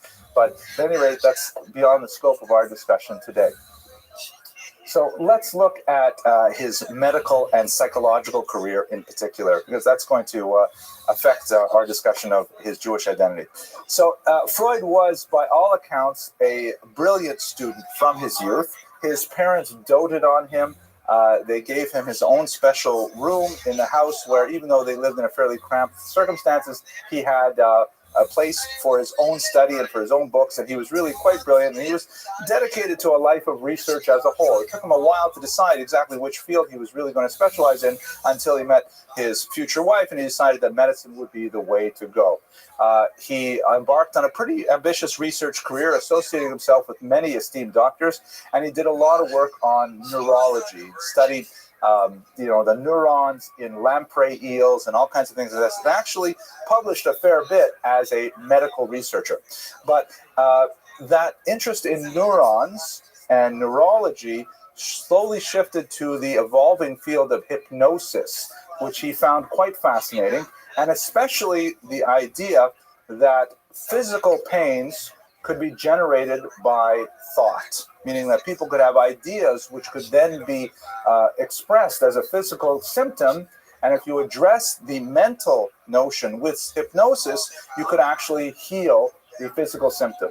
He was fascinated with this mind-body problem that, of course, would form the roots of his psychoanalytic practice. In particular, he made the shift over to what would be psychoanalysis under the impression of the influence of Jean-Martin Charcot here. One of his children was named Martin after Jean-Martin Charcot. And Charcot was one of these early pioneers in hypnotic theory, and he especially was interested in studying hysterical women. The term hysteria at that time, it's no longer used in this context, but the term hysteria was associated with a complex of symptoms that was believed, Freud later changed this idea, it was believed to be associated exclusively with women, where they were excessively, easily agitated, they would faint. They also had a very strong libido that would be expressed inappropriately whenever gathering of men were present, the desire to be the center of attention, things like this. This whole body of ideas, which was associated since the time of Galen, way back in ancient times, with the womb. In fact, the Greek word for womb is hysteria, and therefore to be hysterical meant, oh, your womb is somehow affecting you. And here's a picture that depicts in Charcot's study where he has a whole bunch of students here, and they're observing a woman who has fallen into a faint. It's a very famous painting, and he's talking about how this is an example of hysteria actually in practice. So Freud engaged in, it brought together a lot of these elements of the mind-body problem, the idea of, addressing mental symptoms to affect what were believed to be actual physical symptoms and so on, and he was quite heavily impressed by Charcot. He joined forces with Joseph Breuer, one of a whole series of young Jews who were also engaging in this pioneering field of psychological studies, and together they wrote this manuscript, Studies on Hysteria. It was actually quite a well-received book, although one of the things that began to affect the relationship between Breuer and Freud, and also affected Freud's growing reputation as well, was his strong emphasis on the sexual roots of the problem of hysteria. He believed that it had something to do with an oversexed nature of women, and that under these kinds of conditions they could behave in this manner and so on. And this began to make Breuer rather uncomfortable. He ended up abandoning the research with Freud, and Freud went on, of course. Sexuality became a central pillar in his thought. did most of their research, believe it or not, on Jewish women. We're talking about upper middle class Viennese Jewish women. The entire field of psychoanalysis in its infancy and through much of its maturity really deals with Jewish doctors and Jewish patients. The reasons for that is something that we might want to think about. But one of those women was the famous Anna O, as she was described in Freud's writings, whose real name we know now is Bertha Pappenheim, who was actually a very important woman working, creating a network of women's shelters across Europe for runaway girls and a tremendous amount of charitable work. But again, we have these urban Jewish women coming to these doctors seeking medical advice for a series of conditions which people like Freud are beginning to think are somehow psychological in nature. Let's go one more here. Then his big leap, one of the huge moments in Freud's intellectual career that really cemented his future as one of the pioneering thinkers, was what happened shortly after the death of his father, Jacob. A death that he thought originally would not affect him whatsoever, but his mourning was deeper and more profound than he had anticipated. And he found himself really puzzled as to why he felt such a tremendous loss at the loss of his father. And so he decided to engage on a profound self-analysis that began in the last few years of the 19th century, and he continued in one way or another towards the end of his life. And Freud, it's hard to minimize, it's hard to overemphasize the importance of this self-analysis that he went through. Not only did he expose his own personality to a searing searchlight of criticism, he published it. He wrote about his own self-analysis, and with very few kind of like veils of secrecy to protect himself and his embarrassment, he wrote regularly about his own dreams and what those dreams meant, no matter how embarrassing or how shameful those dreams might have been. And he was able, through the first decade in particular of self-analysis, to uncover all kinds of repressed childhood memories, at least this is the way he understood them, that he had hidden from himself for so many decades, and was now only beginning to work through a lot of the complex of things that formed his personality. What this was expressed in was his magnum opus, the book that he thought was the greatest book he ever wrote. And in fact, of the 23 volumes that have appeared, it is certainly the most influential, The Interpretation of Dreams.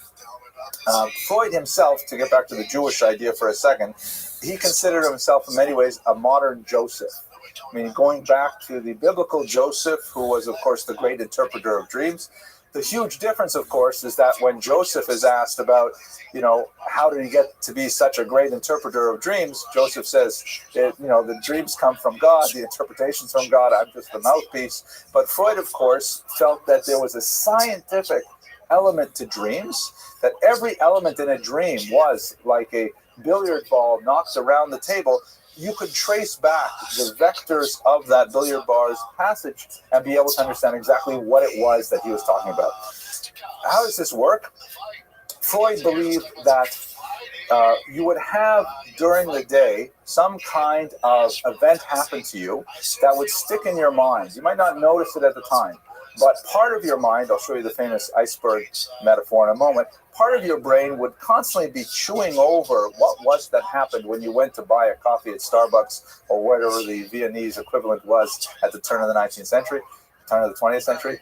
And you'll be thinking about that and thinking about that. And when you went to bed and fell asleep, then your dream would be essentially a wish fulfillment.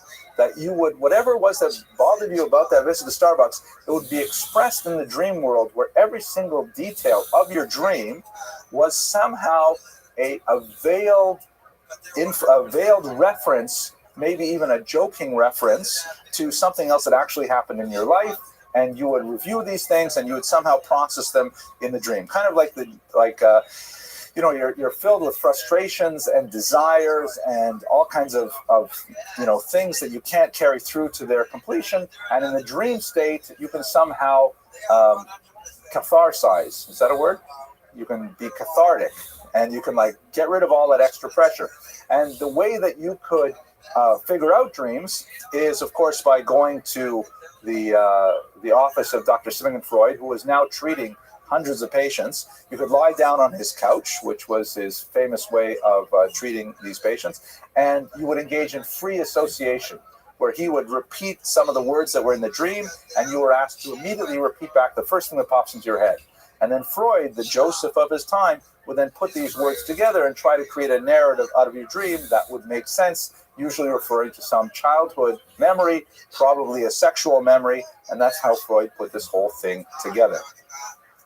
Notice the Latin aphorism that he put on the title, which reads in English, "If I cannot move heaven, I will raise hell," which is very appropriate, I think, for Freud's intent here, because his totally radical way of interpreting dreams was completely at variance with hundreds of years of dream interpretive technique, in which most societies believe that each individual symbol in a dream had a fixed meaning that crossed cultures and so on. He said that no, dreams are simply the scientifically determined expression of unfulfilled wishes in this dream state. It's an amazingly influential work, very controversial work as well. And in particular, I'm going to look at one last element, then we're going to go straight to the Jewish stuff. Oh, two more last elements, and we'll talk about the Jewish stuff in particular. Now, one of the critics of Freud once said, and this is a kind of a nasty thing, I wouldn't normally say a nasty thing, but I think it's valuable in this context. He said that what is original in Freud is not good, and what is good in Freud is not original. Kind of a harsh statement. I hope nobody ever says anything like that about me. But in this context, the greatest discovery that he made was something that, as I describe it to you, you may see the great parallel to the Jewish tradition. It's hard to imagine that he did not imbibe some basic Jewish theological concepts and then translate them into his psychological work. He argued that most of the mind, what we consider ourselves, is actually not in the conscious sphere, meaning it's happening under the water, like an iceberg. Like 90% of an iceberg is under the water. We don't see that part actually moving, but in fact it is more influential than the part that we do understand. This is all Psych 101. You have the conscious mind, which is also expressed as the ego, which is a Latin word meaning simply I, the I part, the part that's talking, the part that you talk to yourself, you understand as yourself. That's kind of like above the water line, and you see that, you recognize that as yourself, your face in the mirror. But underneath you have this unconscious, in particular the id, which is simply the Latin word for it, the it. And this is where you stuff down, through a process called repression, all of your, unacceptable thoughts. Your desire to kill your boss, your desire to, rampage and do violence and say terrible things, all that stuff that's socially totally unacceptable, and you don't even like yourself thinking about it, so you cram it down into the unconscious, and it stays there and it festers like a boil that the pus is simply developing. And how do you get rid of the pressure? Well, that's in the dream world. In the dream world, the id gets to express itself and gets to filter back up, and eventually you can work through these issues that are present in your id through analyzing dreams. Freud also believed that these kinds of ideas were at the root of all religions, that everything from the Greek classics, which he studied with tremendous diligence, are really cultural expressions of this desire to express what the id really wanted to do. The greatest example, the one that is most indelibly associated with his name, is of course the Oedipus complex, in which the young man Oedipus, shown here on the left, is given a prophecy, actually his parents are given a prophecy, that their child will one day grow up to murder his father and marry his mother. And of course that's what happens in the Greek myth. We won't go into the great details. Later, Oedipus solves a riddle from the Sphinx that's shown in this particular Greek vase, and goes on to become a great hero of the city of Thebes. But this idea of the desire to murder the father and marry the mother, Freud held that that was a cross-cultural constant, and that every child has a desire, boys in particular have a desire to be close to their mother, who they associate as a caregiver and the source of nutrition and the source of affection. And who is this crazy guy who keeps on coming in and like getting, in the way? I know myself from my own experience when my children were very, very young, including my daughter here, that they did not appreciate my presence when they were nursing and things like that. It was like, no, what are you doing here? So this idea is then expressed in Greek myth as a story of Oedipus, or in terms of dreams and things like that. Okay, there you go. That's Freud, the Freud lectures of Psych 101 in 10 minutes. I will take questions now for a few minutes. Yes, please. Not so much a question, but if you really think about it, what drives those people to testosterone, other Chemicals? Cholent does it for me. Oh, okay. That will really influence the way a person responds. And he was spot on. Well, okay, there's a lot. Freud has tremendous, fans even today, and tremendous critics as well, including his own disciples. Really, many of them broke with him quite forcefully. They felt that he was just obsessed with sex. Not everything is about sex. Like the joke is sometimes a cigar is just a cigar. That's one of the undergraduate jokes. Yes. It's an Anne Frank translated one of his books. That was his daughter. His daughter, correct. There's someone who studied with her. Right. She was also a psychoanalyst. Followed in her father's footsteps. So let's go on to relationship to Jews and Judaism. So here's a picture of him studying an antiquity. He loved artifacts. He collected all kinds of, what I guess you would call tchotchkes from the ancient world whenever he could. African tribal masks or Assyrian winged bulls or whatever he could get, idols, things like that. He loved it. His office was crammed with a lot of these things because he saw them as kind of physical representations of a lot of these deep-seated id-based ideas that somehow found their way into artistic expression. And this was just another example of his self-identification as a godless Jew.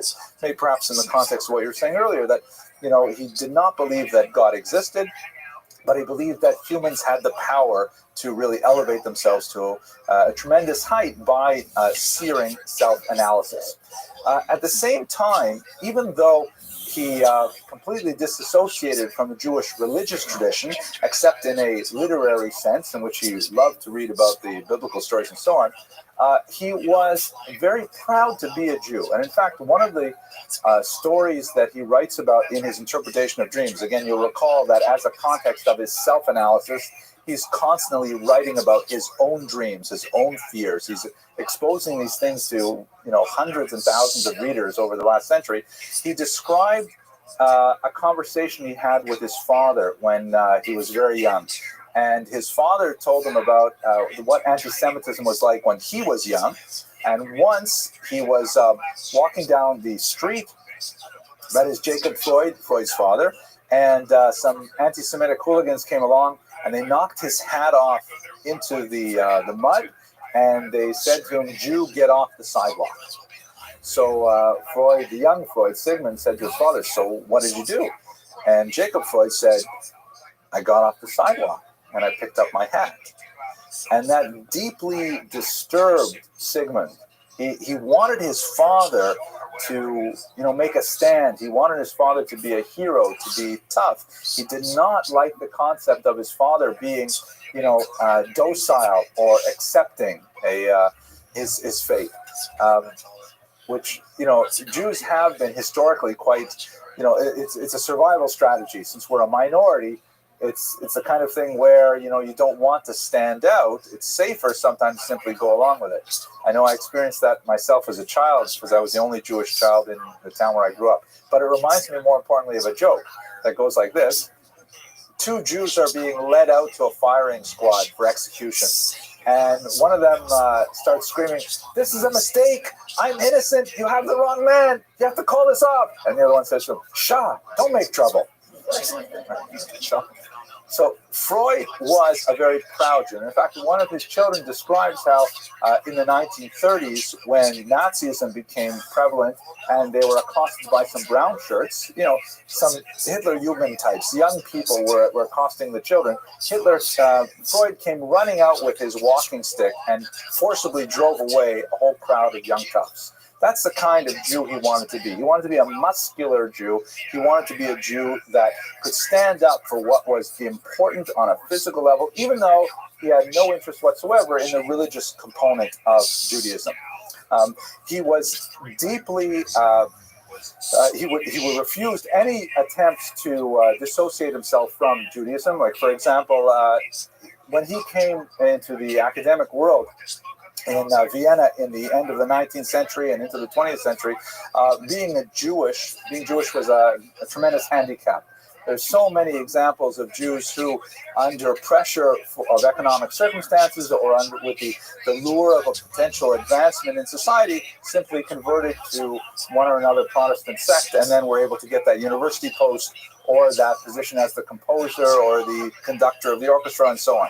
And this is something that was extremely common in the 19th century, and Freud refused to do it, and as a result, he didn't get tenure for 20 years. One of the greatest minds of the 20th century not getting tenure for 20 years simply because he refused to give up his religion in order to receive it. This gives you a sense of his fervent attachment to Jewish identity. Yeah. So again, he's an interesting kind of paradigm in that no interest whatsoever in Judaism, and in fact, published quite a bit criticizing Jewish theology and debunking it, as he would put it, but at the same time, adamant in his Jewish identity. He really formed a kind of a cultural type. He joined, for example, the B'nai B'rith International, which at that time was a fraternal organization specifically associated with the defense of Jewish rights. It's kind of like an ADL kind of organization, still obviously very active, but he was one of the important members at the turn of the 20th century. He was also a big proponent of Jewish research into Jewish culture as a whole, and he was involved in the board of the Yiddische Wissenschaftler Institute, the YIVO Institute, which is currently based in New York, but this is the most famous Yiddish language scientific research institute of its day. He was also a great fan of his contemporary Theodor Herzl, and was definitely a proponent of the idea of Zionism, but he didn't believe that it could really take off. He was not convinced that the idea of settling in the Middle East was really going to work, but nevertheless, he was willing to lend a hand and support it.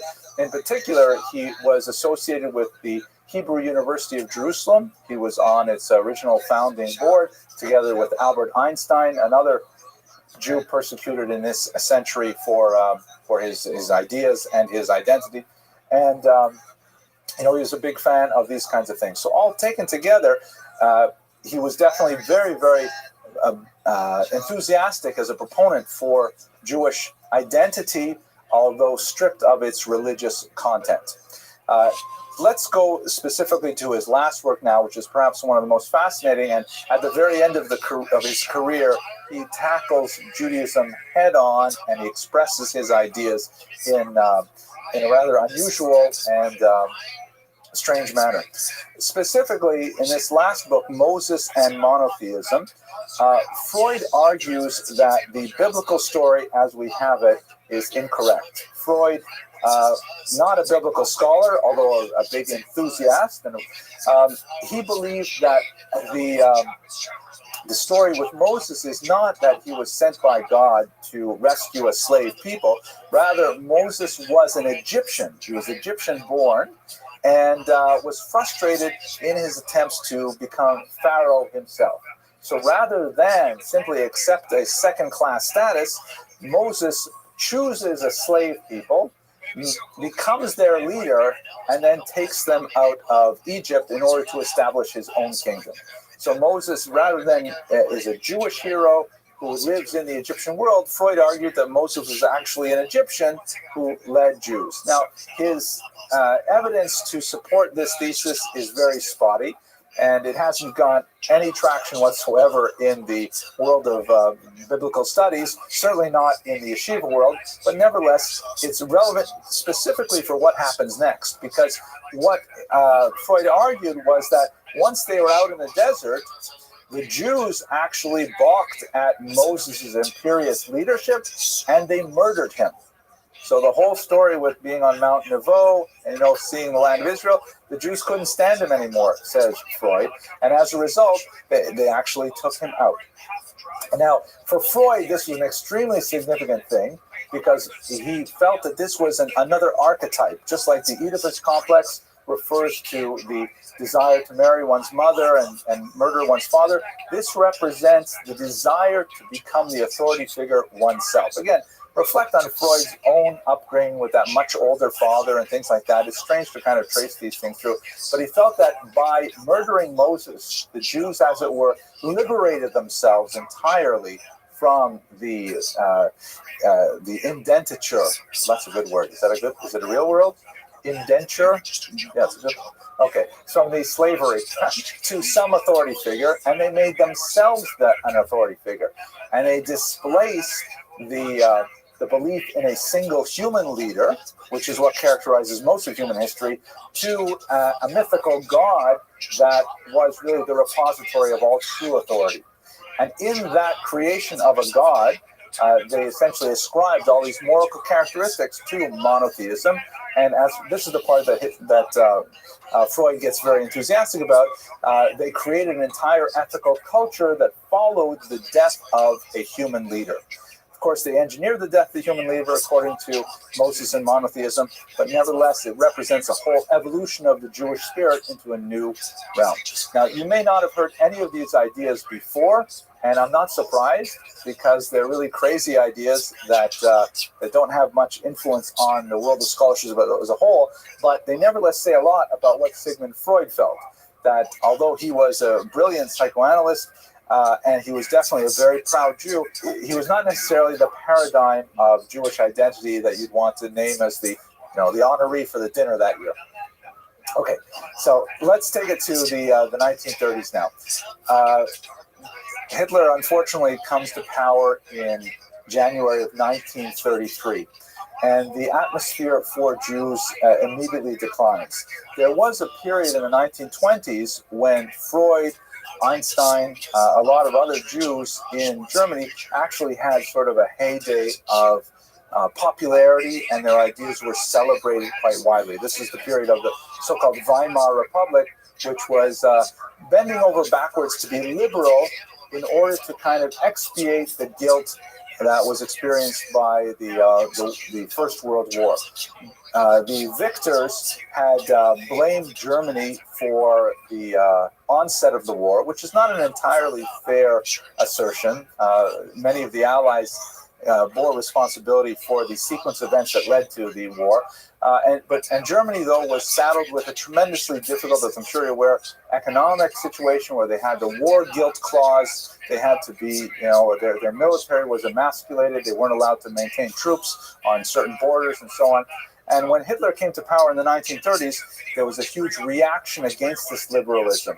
There are many Germans who felt that they had been humiliated by the Allies unfairly, and it was time for Hitler to really take the country to a new position of pride and strength, which he did admirably, albeit at the expense of the Jews. And one of the things that Hitler emphasized was the idea of the degenerate ideas that had been generated by people like Freud that were overly sexualized, that were not grounded in what he thought were true German values and so on.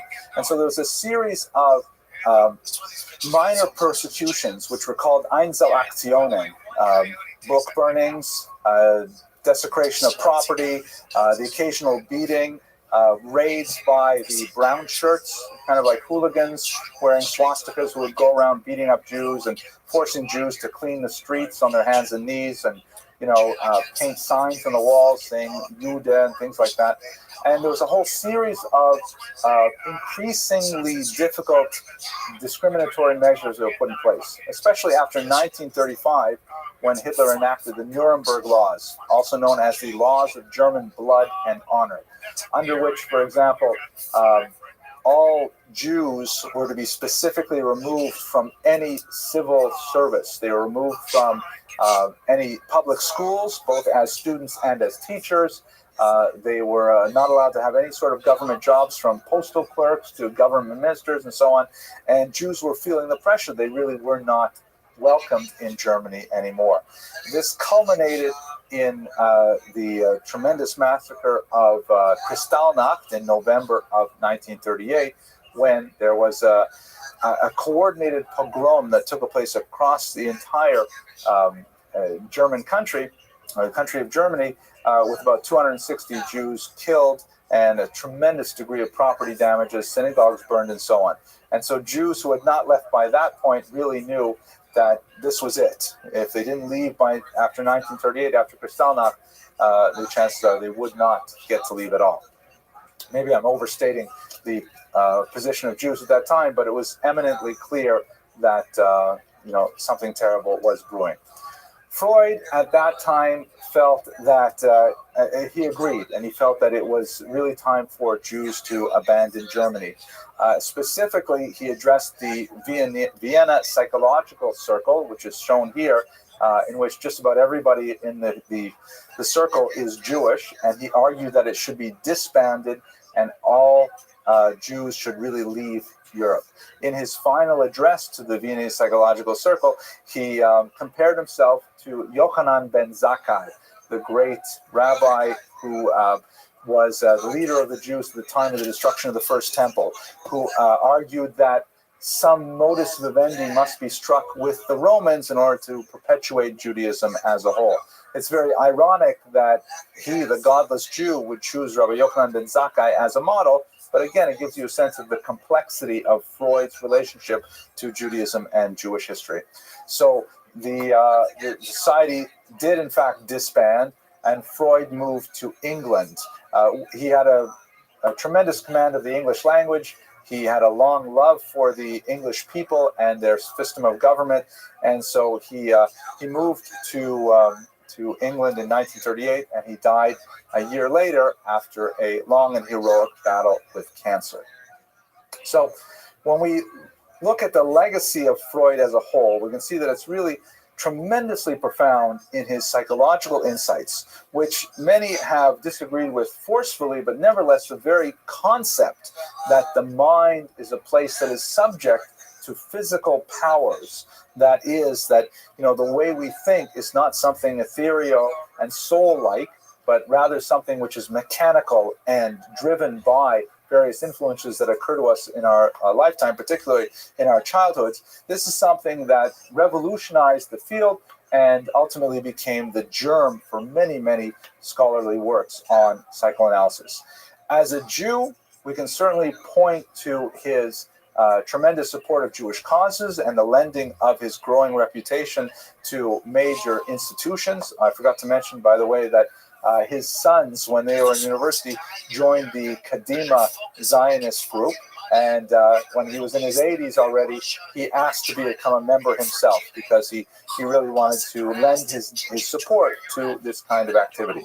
But at the same time, while he clearly identified himself as a Jew and resented any efforts to minimize that ethnic association, he had a fascination with Judaism and a tremendous desire to debunk it and to try and tear it down to its roots as he tore the psyche down to its roots. These are perhaps unfortunate expressions of his activity, but nevertheless they represent a true vision of the kind of approach he took to Judaism. That's about all I have to say about Freud tonight. I want to thank you very much for your attention, and I'll hang around for some questions.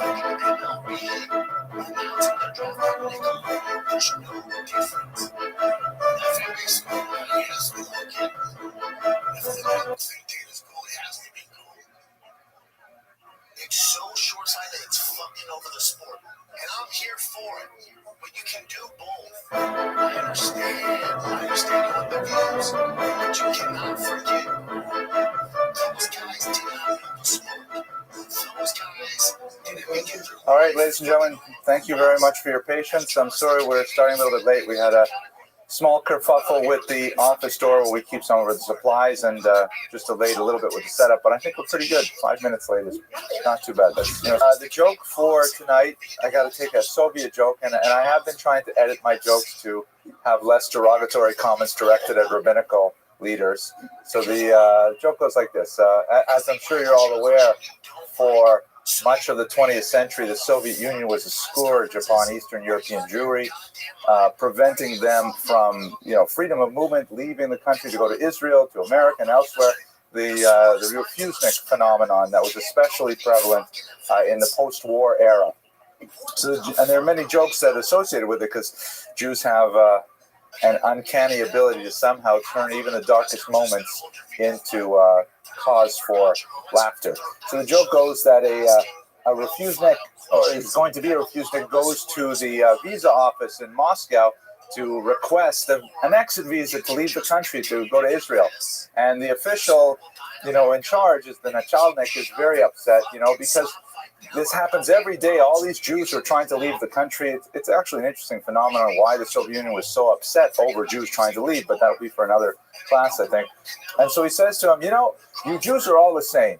You come here with the same concern, the same worry. Everyone is concerned about one thing. And the Jew says, well, actually, the truth is I'm concerned about two things. And he says, well, I know the one thing you're worried about. You're worried that we are somehow going to go back to the bourgeois style of government in which there is anarchy let loose in the streets and violence and attacks upon Jews, pogroms. That's what you're worried about, aren't you? He says, yes, I actually am worried about that. He says, well, you don't have to worry about it, because the truth is the Soviet workers' paradise will last forever. And he says, that's the other thing I'm worried about. Okay. All right, so tonight's talk is set in that Soviet period, and in many ways one of the most enigmatic and troublesome periods, the pre-war era. And there's some fascinating elements of Soviet Jewish history there that are completely bizarre in terms of the experiment that was perpetrated by Jews on their own society during the 1920s in particular, and then the horrific purges that followed, which will, of course, be the content and of the background of our discussion of Rabbi Yosef Yitzchak Schneerson. So who was Rabbi Yosef Yitzchak Schneerson? I think many of you may know him by his Yiddish moniker. He's known as der Friediker Rebbe, which means the earlier rabbi. And of course, that term, earlier Rebbe, or earlier rabbi, refers to his chronological relationship with the most famous of the Chabad rabbis, the Rabbi Menachem Mendel Schneerson, who we spoke about a few years ago. This is his father-in-law and his immediate predecessor. That's why he's called the Friediker, the earlier rabbi, because the later one was, of course, referred to simply as the Rebbe for most of the 20th century. He's also known by the name Rayat, which is an acronym of his initials.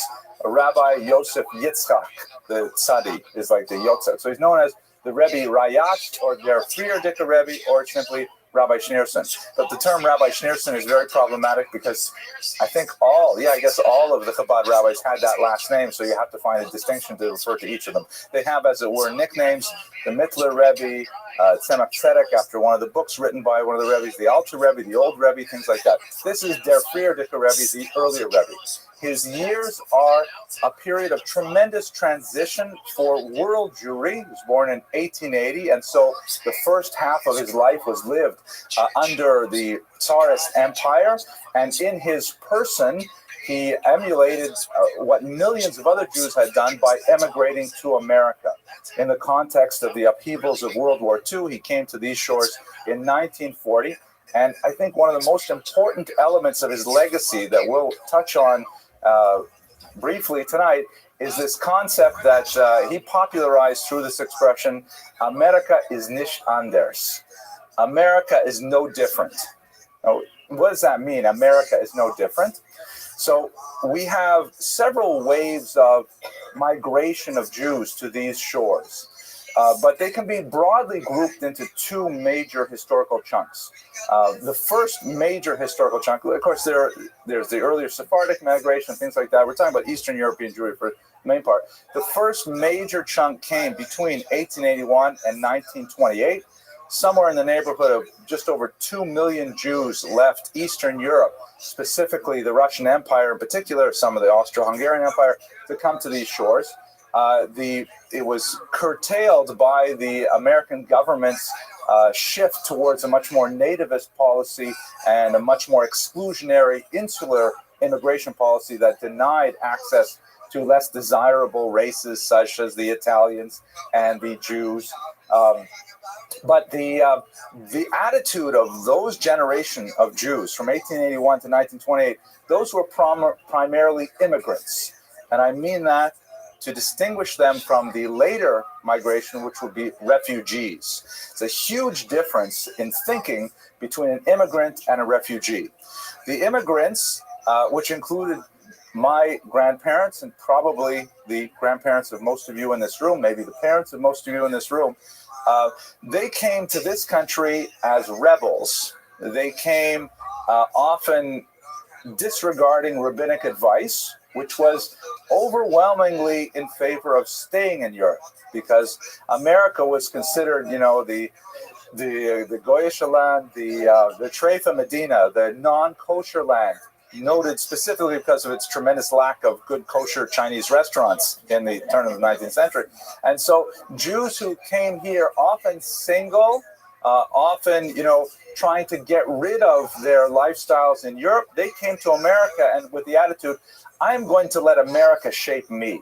I'm very excited about this new country, this whole democracy thing, citizenship. They worked very hard to get rid of cultural accretions like the Yiddish language. Certainly Jewish observance was jettisoned, sometimes forcefully, like, you know, how many Jews had to get fired every Friday afternoon before they finally decided they're going to work on Shabbat. So they came to this country with a kind of attitude of, I'm going to become a new person in this land. I'm going to let America remake me. Masha Enkain, which is not the case with those Jews who came in the context of the Holocaust, because they were refugees. They were not coming typically single by choice, by their stage of life. They were coming single because they had lost their families, God forbid. And they were coming to this country angry and upset at what had happened to their homeland.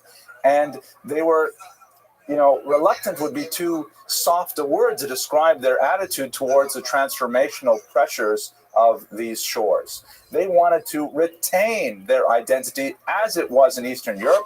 And in other words, they were going to make America into a new version of the shtetl. And we can see that in certain enclaves, like parts of Brooklyn, parts of Muncie, Rockland County, where you have a sizable critical mass population who all agree in the same thing, and they will transform that region into an American version of Europe over generations. So Rabbi Schneerson is one of that generation who came to this country in 1940 with a very strong adamant attitude that America is nicht anders. America is no different. There's no reason why once we come here, we have to be different Jews. Whatever we did in Europe, we should be able to do here. And in fact, that legacy was perpetrated through his successor, the Rabbi, although with some fascinating innovations that I'm sure that Rabbi Schneerson could not have envisioned when he passed away in 1950. Okay, that's it for the introduction. Let's go straight to the material, right? Okay, what I'd like to do is place him in his biographic context. And this figure is rather different from most of the people we speak about, because most of the biographies that we discuss in this class refer to people who, you know, sort of tripped over their destinies. You know, they were children, they did different things, they happened to develop a particular talent, and then they went in a particular philosophical direction. But der Friedrich Rebbe was royalty. He was raised from the beginning with a destiny that he was going to be the next Rebbe. And he began this process of training at his father's knee from a very young age. He was a very bright child, very precocious, very well learned, but from the very beginning, he never deviated from this consciousness that in fact, he was going to be the next Rebbe. And he, mastered himself, his memoirs, well, we'll talk about them a little. Well, why don't we talk about it right now? One unusual thing that about the Frierdiker Rebbe, which really sets him apart from most of the other Hasidic writers of his era, is that he left a very extensive memoir literature. You know, as we discussed a little bit with Rabbi Nachman of Berdichev, the Breslauer Rebbe, he wrote stories, which was very unusual. But the Frierdiker Rebbe, he wrote long recollections. Sometimes they were transcribed from his long talks, which is very typical of Chabad and Hasidus in general. But they were constantly interwoven with personal memories of his childhood growing up and the socio-cultural environment of the Jews and so on.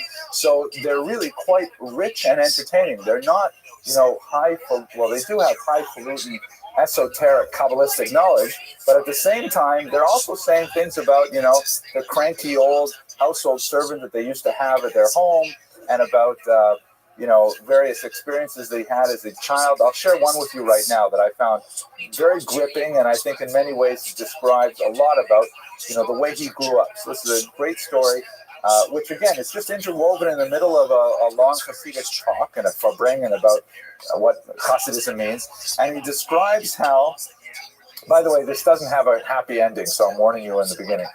He describes, for example, how his father, who would have been the fifth Rebbe, would reward him with, I think, a small amount of money, a ruble or something, for every time he memorized a certain amount of material. I think it was for every chapter of Mishnah that he memorized, he would get a ruble, that kind of thing. And he was quite diligent with that, and he eventually amassed enough money that he was able to trade in his rubles for one single golden coin. There was one coin that was worth about 15 rubles, and he loved this coin. He was so happy to have one single golden coin like this. And he was fantasizing about what he would do with that money. He describes, for example, that he decided to get a watch because the watch would then give him the discipline to make sure that he divided his time. We're talking about a child who's about 10 or 11 years old. That he would divide his time to make sure he woke up at this time and went to prayers at this time and learned for this amount of time and so on. And then one day he was in his father's study, and a businessman came in, and the businessman came to his father and said he needs to borrow 28 rubles for his business. And the father said, I'm sorry, the way things are right now, I can't lend you this money. This is probably around 1891, which happened to be a brief economic crisis in the Russian Empire. So the businessman saw this young boy sitting in the corner playing with what he called his toy, his gold coin. And he said, well, that's all right. That's only worth 15 rubles, but the gold coin will do. And so the sixth Rebbe describes how, all the blood rushed out of his brain, and he was terrified because he might have to part with this gold coin. And so the businessman leaves, and he goes up to his father, and he says, am I supposed to give him the coin? And the father says, well, lending money to a fellow Jew is a huge mitzvah, and you get so much reward for it, things like that. So the young sixth Rebbe, not sure what to do with himself, he goes to the businessman's place of business, and he walks in the door, and he's hoping that by now perhaps he'll find out that the businessman has actually borrowed the money elsewhere. He won't have to part with the gold coin, but he hears the businessman kind of moaning to himself, saying, oh, I have to send out my agents to purchase goods to sell, and I have no money to give them to buy anything. What will be? So the Frierdiker Rebbe goes up to the counter, and he gives him the coin, and the man looks at it and he says, don't worry, you'll get your money back in a week. And the Frierdiker Rebbe says he couldn't control himself. He just burst out in tears, and he ran out of the shop. So a week goes by and no money. 2 weeks go by and no money. This is just before Purim. 3 weeks go by, and he goes up to the man, and he says, by the way, where's the loan that I gave you? And he says, oh, that loan, that's old news. You won't see that money back till at least Sukkot, and I'll have to sell 1,000 esrogs to give it back to you. And that's the end of the story. Right? So it's like it's a real true story. You can tell it has the ring of truth because it's not like satisfying in its ending, but you can see it made a big impression on him. And that's the character of his memoirs. Very rich, very detailed, very pungent with the kind of realia of 19th century life. But the point is, he grew up, even as a child. He didn't really have a childhood in a normal sense because he had this idea he was always going to be destined to be the sixth of the Chabad rabbis. And reading his memoirs and learning about his life, you can see that he really maintained his trajectory true to that cause. And we'll have to discuss what those things were. Oh, these are four of the previous Chabad rabbis. This is the Alter Rebbe, the first. This is the Tzemach Tzedek, I think he would be the fourth. This is, if I'm not mistaken, the Rashab, which would be his father. And this is the seventh, his son-in-law, who took over, Rabbi Menachem Mendel. Did I get that right? This is the Rothschild, isn't it?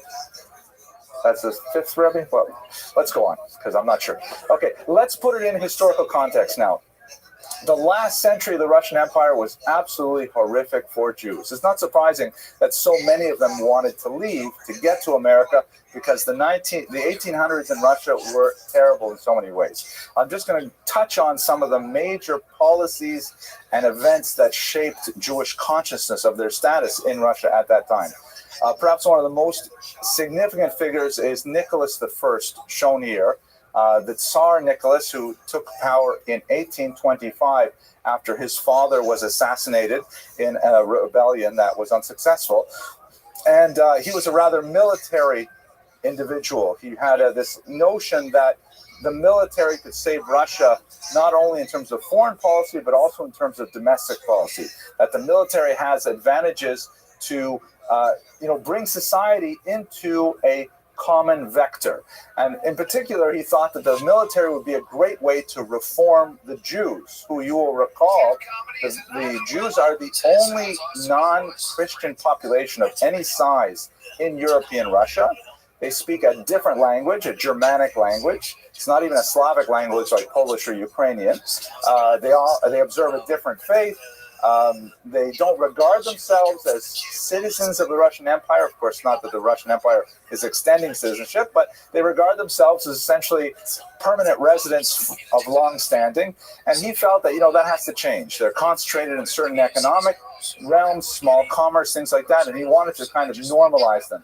So he put in place this new edict, which is known popularly as the Cantonist Edict, which perhaps you're familiar with. Basically, it's like this. In the Russian Empire, the army is definitely a lifestyle choice. It's a permanent career choice. The period of conscription into the army is 25 years in the mid-19th century. It's not like 3 years like in Israel. It's 25 years. So it was an option of choice for like third sons who had no chance of getting much land, or if they didn't want to become priests. So the army was a viable option. But for Jews, to join the army for 25 years was just out of the question. Being totally separated from the Jewish community, no kosher Chinese food at all. What are you going to do? Why am I thinking of Chinese food? Maybe because we had vegetarian tonight. Anyways, what's going on? Right. So what Jews typically did historically is they, instead of serving in the army, they paid a double tax. So we paid an extra tax for the privilege of maintaining our existence within the Jewish community. Nicholas I ended that practice, and he said, no, all Jews must serve proportionately within the army for 25 years. So if you were conscripted, that was it. 25 years, you're basically gone to the Jewish community. But he realized that if they were conscripted at the typical age of 18, that would have been a very poor service to the army because they're already quite socialized in the Jewish world, and they're not accustomed to taking orders and being violent and speaking Russian. So he dropped the minimum age to 12, creating thousands of child soldiers in the Russian army. They were taken away legally as early as age 12, but often at a much earlier age. And they were put for 6 years into a military school called the Canton, where they were trained in, basic information they need to be a soldier, including the fundamentals of the Russian Orthodox faith, the Christian faith. And obviously, most of those children simply never returned to the Jewish fold after 6 years of military academy and then 25 years of military service. They were just simply assimilated into the Russian population after, which is exactly what Nicholas I wanted to achieve. I happen to be working on my my own family tree for a while now, because my wife has been telling me I got to do it. And it's amazing to see how many nephews you have living with childless relatives, because single sons were exempt from conscription.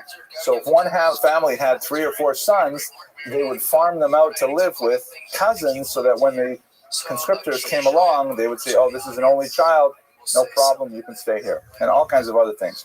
Yeah. There's a lot more to say about this, but let's skip it. But there was another aspect to Nicholas's policy, which was in many ways equally devastating.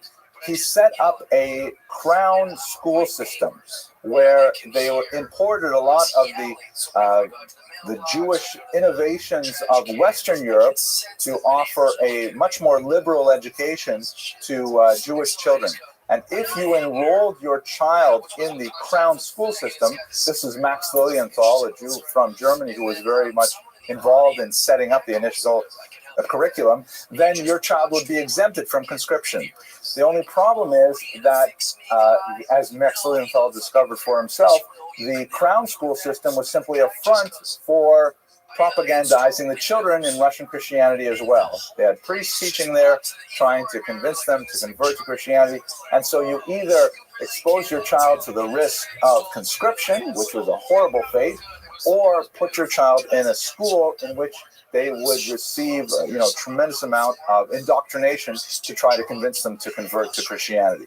So it was a horrible thing, and it was extremely caustic within the Jewish community as a whole. You add to this the fact that there were increasing outbursts of violence among the population directed against Jews, the most notorious of which were the 1881 pogroms, which were remarkably less devastating than much lighter attacks on Jews. According to one estimate, only 46 Jews were killed in 3 years of pogrom violence, which is an incomprehensible number when you place it against the violence of the Holocaust or even the pogroms of 1919 or 1905. But Jews felt that Russia was not protecting them anymore, that there was no way that they could be safe from random acts of anarchic violence. So the way that Jews responded to it were in several ways. I'm going to get to your question in a second.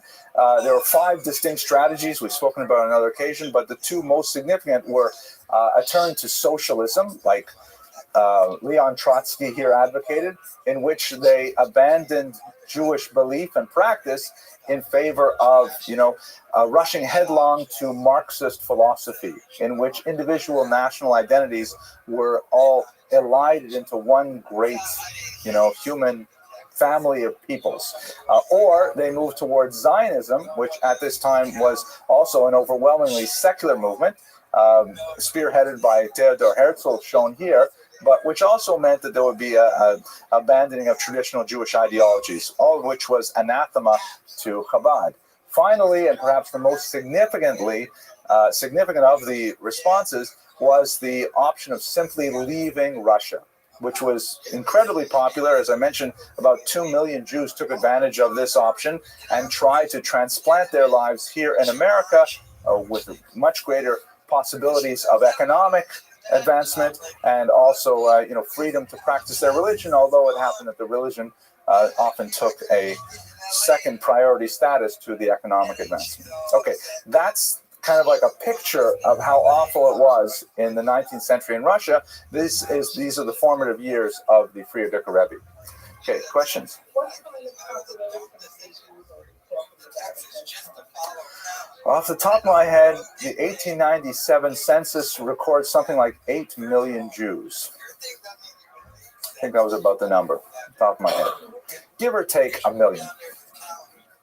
Okay, so shall we go on? Everyone's ready? Okay, so the Frierdiker Rebbe, besides his early years of training at his father's knee, he did not become the Rebbe until, off the top of my head, I believe it was 1920 when his father passed away. But he was quite active in many areas of the Chabad movement's activity. Two in particular deserve special mention. One is he was an extremely diligent student of his father's teachings and would often then repeat them over in these long talks, which were collected in the memoirs we mentioned earlier, known by the title Likutei Diburim, which means simply the collection of words, collection of teachings, but they occupy 6 large, densely packed volumes in English translation, and they are a tremendous treasure trove of historical data as well for the actual quality of life of Jews in this particular environment. But perhaps more significantly, he was extremely involved in spearheading the first major yeshiva of the Chabad movement, which was known by the term Tomchei Tamimim, means those who support the pure ones. Tamimim means like people who are like earnest and straightforward and without guile. And this is where Chabad really shone in contradistinction to many of the other Hasidic movements of the era. Chabad is actually of Lithuanian origin, northern Belarus, which culturally was much closer to the geographic center of Vilnius and the Vilna Gaon. And even though they had tremendous disputes in the late 18th and early 19th century, culturally, Chabad is much more drawn into the orbit of traditional Talmudic learning than many of the other Hasidic groups who were based, for example, in northern Hungary. So the yeshiva actually was quite well respected across the Jewish spectrum. It was started in 1897, and it rivaled many of the great yeshivas organized by the Lithuanians at the time. It boasted some extremely innovative practices, such as room and board for students. Most of the earlier yeshivas before 1897, students had to find their own lodgings, and even more significantly, they had to find their own food. So families in the given towns, like Honovich or whatever, would support the yeshiva boys by saying, okay, I'll take Shlomi Katz on Tuesdays, and then Shlomi Katz would go to this particular family on Tuesdays, and then Wednesday, Shlomi Katz would have to go to another family and another family, which was considered not only undignified, rather demeaning for the student, but it was also a huge waste of his study time. You know, if you have a dormitory with a cafeteria, then you can really effectively focus the learning on in the time provided. Which reminds me of my own yeshiva experience. I'll tell you a very quick story. It's funnier when you put it on the board, but you'll use your imagination. When I was in yeshiva, I went to lunch in the dormitory, in the cafeteria, and there was a real problem. This was 1993 or so, and there were a lot of Soviet boys who were coming to the yeshiva in Jerusalem, and they were a little worried about what was going to happen to the yeshiva. It was precariously funded, and they'd already seen their own country fall apart. Maybe the yeshiva will fall apart as well. So what the Soviet boys in particular were doing is they were taking their lunch and they were going back in line and getting a second helping and bringing it to their dorms, right, to their rooms, just in case the yeshiva closed up, like the Soviet Union closed up. Who knows? But, it's obviously very expensive to provide all that food that would then often go to waste, and it attracted bugs and things like that. So one day as I'm walking into the lunchroom, there's a sign written out front that says, the yeshiva provides food for one portion only. No student is permitted to stand in line for second portion. Okay, that's pretty clear. When I came out from lunch, and I happened to glance back at the sign, someone had added some graffiti to it, just a little bit of punctuation, so that the sign now read, the yeshiva provides food for one portion only? Question mark. No! Exclamation mark. Student may stand in line for second portion. Right? So the whole thing was turned around. They just took the sign down and they said, Loza Marain, whatever they're going to do. Okay, so his youth was particularly involved with these practices. The Tomchei Tamimim Yeshiva, which of course exists to this day, so as an internationally respected yeshiva, was founded by the Frierdiker Rebbe. But, these would be fairly typical accomplishments for the Frierdiker Rebbe, but he happened to live in exceptionally turbulent times. So the turbulence especially was associated with the onset of the Soviet Union. To give you a sense of what's going on, this is a map that basically shows you what the world looked like in the post-war era. Well, actually post-Soviet era. At this time, you had the Russian Empire, which included Ukraine. I put it in here in green today. Well, actually, the map came like that. Included Belarus, Lithuania, Latvia, Estonia, and Poland. This was all part of one massive empire right until 1917. These countries also assumed a large single country, the Austro-Hungarian Empire. At the end of World War I, it had all fallen apart. Three great empires, the German Empire, the Russian Empire, and the Austro-Hungarian Empire, had all collapsed and had shattered into a whole bunch of tiny little countries that were affirmed by the peace treaties and directed by Woodrow Wilson's 14 points. In terms of Russia, it was especially bloody because all of these countries here, including Poland, felt that they deserved their own, political entities. They did not want to be part of a multinational empire like the Russian Empire, and they certainly didn't want to be part of a multinational empire that was communist in political orientation. And so therefore they had a brutal, awful, bloody civil war that extended from 1917 until about 1921 at its very end, with 1919 being the most painful of those years for Jews. There were approximately 50 to 60,000 Jews killed in pogroms. The most notorious figure associated with those pogroms and responsible for about 40% of them in one sense or another was Simon Petlura, shown here. Simon Petlura was the leader of the independent Ukrainian forces who wanted to create an independent Ukrainian state. Should sound familiar with regards to today's politics. And although his figure is somewhat controversial, there are many historians who feel he was a Hitler-like architect of the pogroms. Other historians, including myself, feel that he was simply not sufficiently aggressive in trying to stop his troops from committing pogroms. If you like, I wrote a book on this back in 1999. At any rate, a horrible time for Jews. Petlura himself survived the period. He fled to France, where he was assassinated by a Jew named Shalom Schwarzbard, which was a very celebrated event in Parisian history as well. The Jews, however, were although there was a small minority of Jews who were definitely attracted to socialism and communism, the appeal of communism grew outsized because the communists were much better at controlling their troops. The number of pogroms perpetrated by Red Army soldiers is probably in the range of 5% or less. They were very rare. We're talking about literally hundreds of attacks on Jewish communities. So Lenin was seen as a kind of mythic hero by many Jews who said, Lenin is the only guy who is actually trying to live up to these principles and protect us. This is a great propaganda poster which says, Lenin жил, Lenin жив, Lenin будет жить. Lenin lived, Lenin lives, and Lenin will live. Right? That's a very kind of Soviet construction of propaganda. I remember when I lived there, they used to have these apartment buildings, big, tall skyscrapers, and they had these massive 3-story letters of words on the top. And the words were things like bread, peace.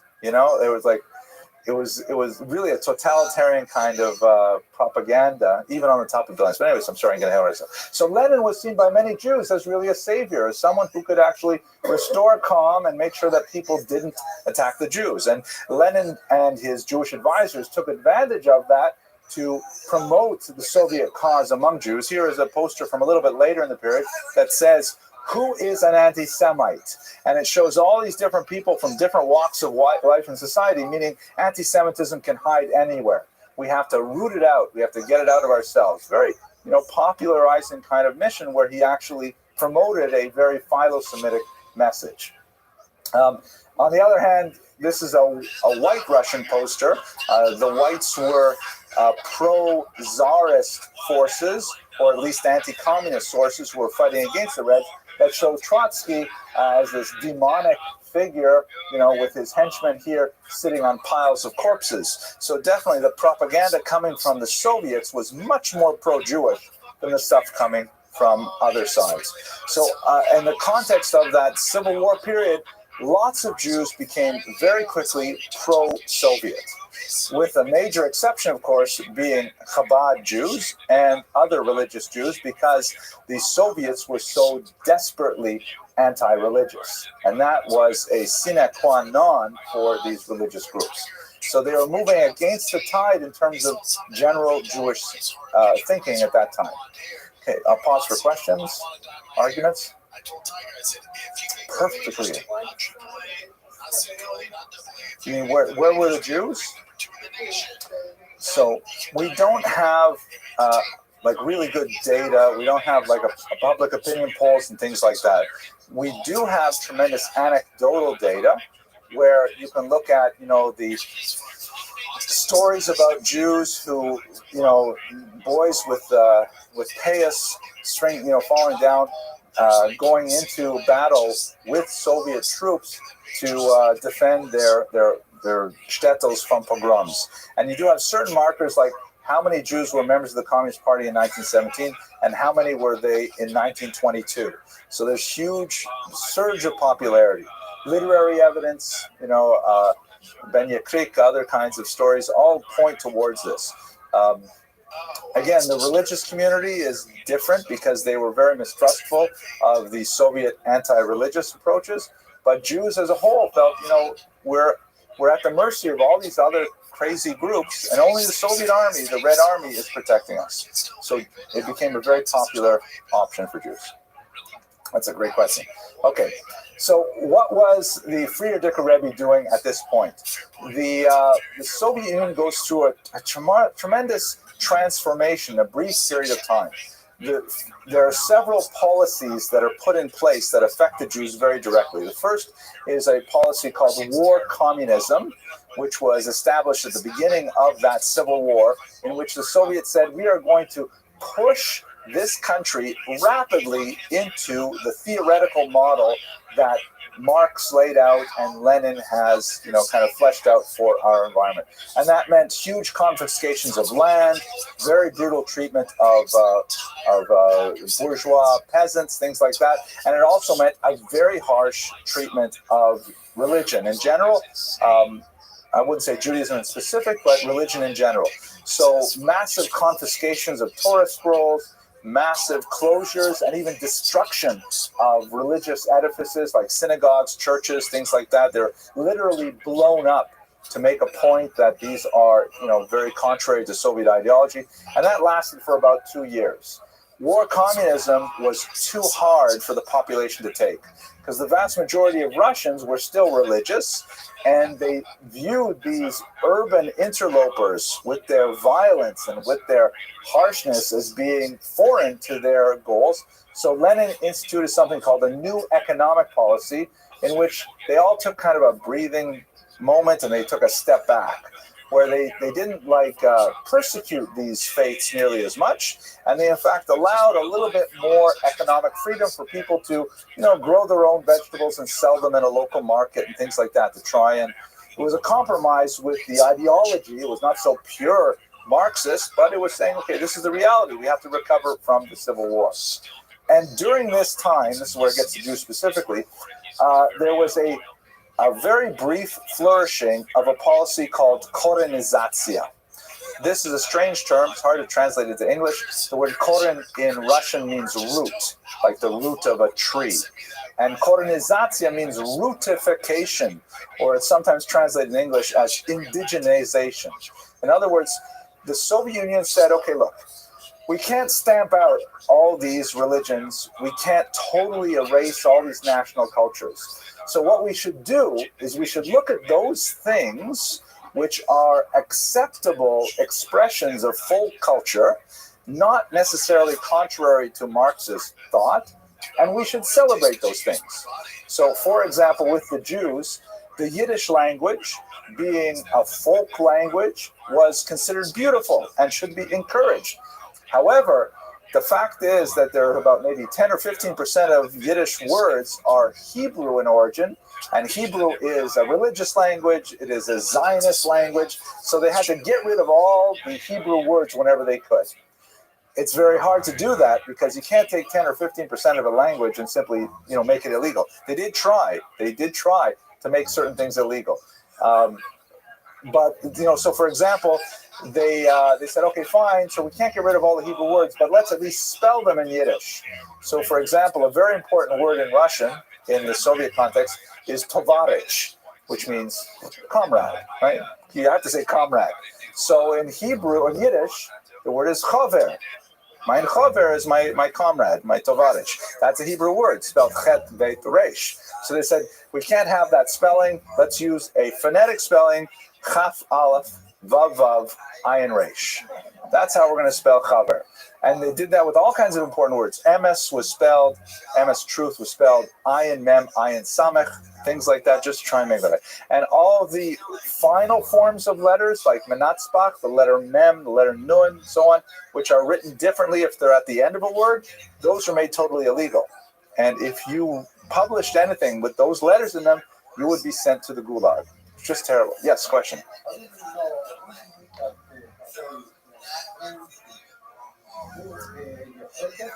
Yes, that's the Yevsektia. I'm glad you bring me to that. The Yevsektia was, the problem is the Jews did this to themselves.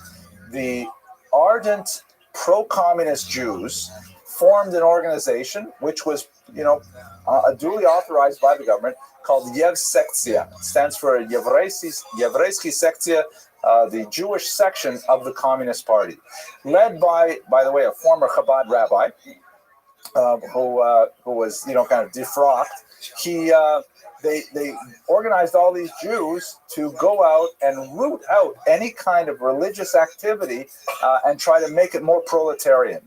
And sometimes it was laughable the way they did it. For example, the traditional Haggadah, the Passover Haggadah, was made illegal, and instead Jews were enjoined to use something called a red Haggadah, in which the figure of Moses is represented by Stalin, and that the Jews in Egyptian slavery are like the toiling masses under the Tsar. He's Pharaoh, all those kinds of things. And we look at those things and we laugh about it, but it was actually quite scary at the time. The Yevsektia, advanced all kinds of policies that were designed to try and promote a particular kind of Jewish culture that was totally divorced from Judaism, from the religion. Let me show you a couple of pictures. Here's like some Yevsektia propaganda that celebrates how Jews should be healthy, strong, outdoor workers of the land instead of, being yeshiva buckers, pasty-faced and bent over an ancient Talmud, things like that. They promote, this is one of the craziest aspects of it, in order to try and counter Zionist claims that the Jews belong in Israel. They created a Jewish autonomous oblast, a region in the Soviet Union that was supposed to be a Soviet Jewish workers' paradise. Here is Europe. This map, because the Soviet Union is so big, it's kind of curved, and Europe is over here. Here's Scandinavia here. So this is where all the Jews live, and the Jewish autonomous oblast, which is called Birobidzhan, is all the way over here. Right? This is Japan out here. This is China, right? So the argument was they were trying to, protect this particular border on the Bijan River, but the only advantage of this location was the proximity to authentic Chinese food. Otherwise, that's a whole interesting story itself, what happened to Birobidzhan. Many Jews did actually move out there, and the Jews who did go there survived the Holocaust, which is terrifying. Okay, at the same time, they had these active campaigns against religion, such as they had an organization which was called literally the League of Militant Atheists. Militant, meaning they're out there fighting to propagandize atheism. They had this magazine, here's one cover, called the Bezbožnik, which means the godless. That's the title of the magazine. This one here ridicules the Last Supper, showing Jesus as some kind of, distributor of intoxicating drugs and things like that. And there were all these kinds of things directed at humiliating religious people within the context of trying to build Soviet culture. So this all came to an end, by the way, under Stalin, who had no patience whatsoever for the policy of kolonization, of indigenization, of promoting Yiddish. He said, this is all garbage. we are going to do away with the religion, and we're going to do away with Jewish particularism as well. Jews who will fit the Soviet mold will be fine, and all other Jews, he had no patience for them. And of course, this is the period in which the Frierdiker Rebbe was quite active. I'll just skip over that picture there. His main activity under the period of Korenizatsiya was trying to support and strengthen traditional religious observance. He was a very well-known figure in Eastern Europe and through America. He already had a network of supporters established in this country, and he channeled tremendous numbers of funds to baking matzah, to importing tefillin, to supporting religious functionaries in all kinds of ways. To give you just a sense of the bizarre universe that the Soviet Union was, it was permitted, technically, according to the Constitution of 1936 in particular, freedom of religion was proclaimed in the Soviet Union. Everyone could be a believer. Whoever you wanted to, you could believe it. However, it was strictly illegal to proselytize. You couldn't try and convince someone else to be a believer. And that included teaching minors.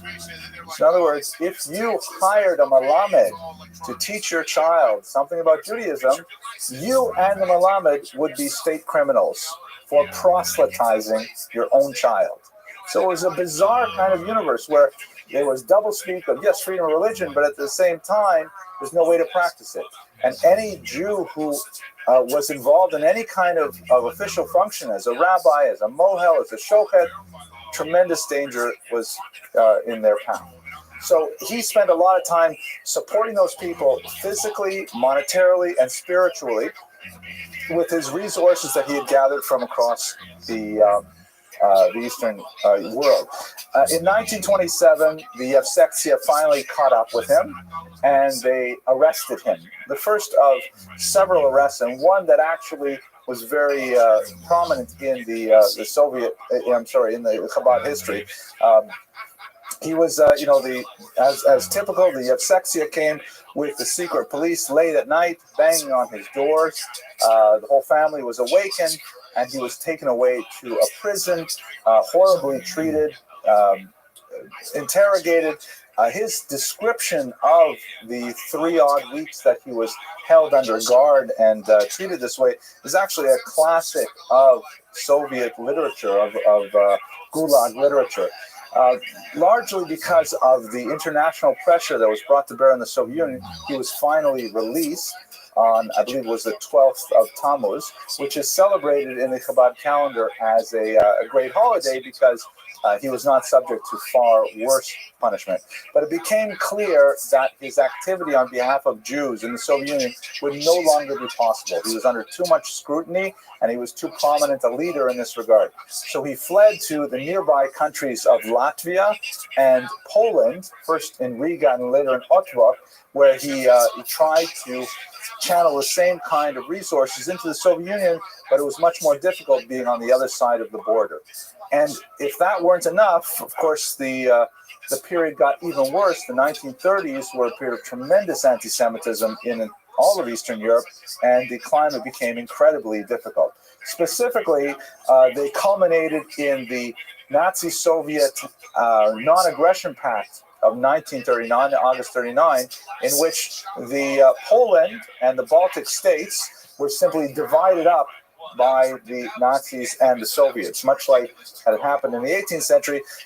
Here's Poland. You can see the map has its boundaries over here.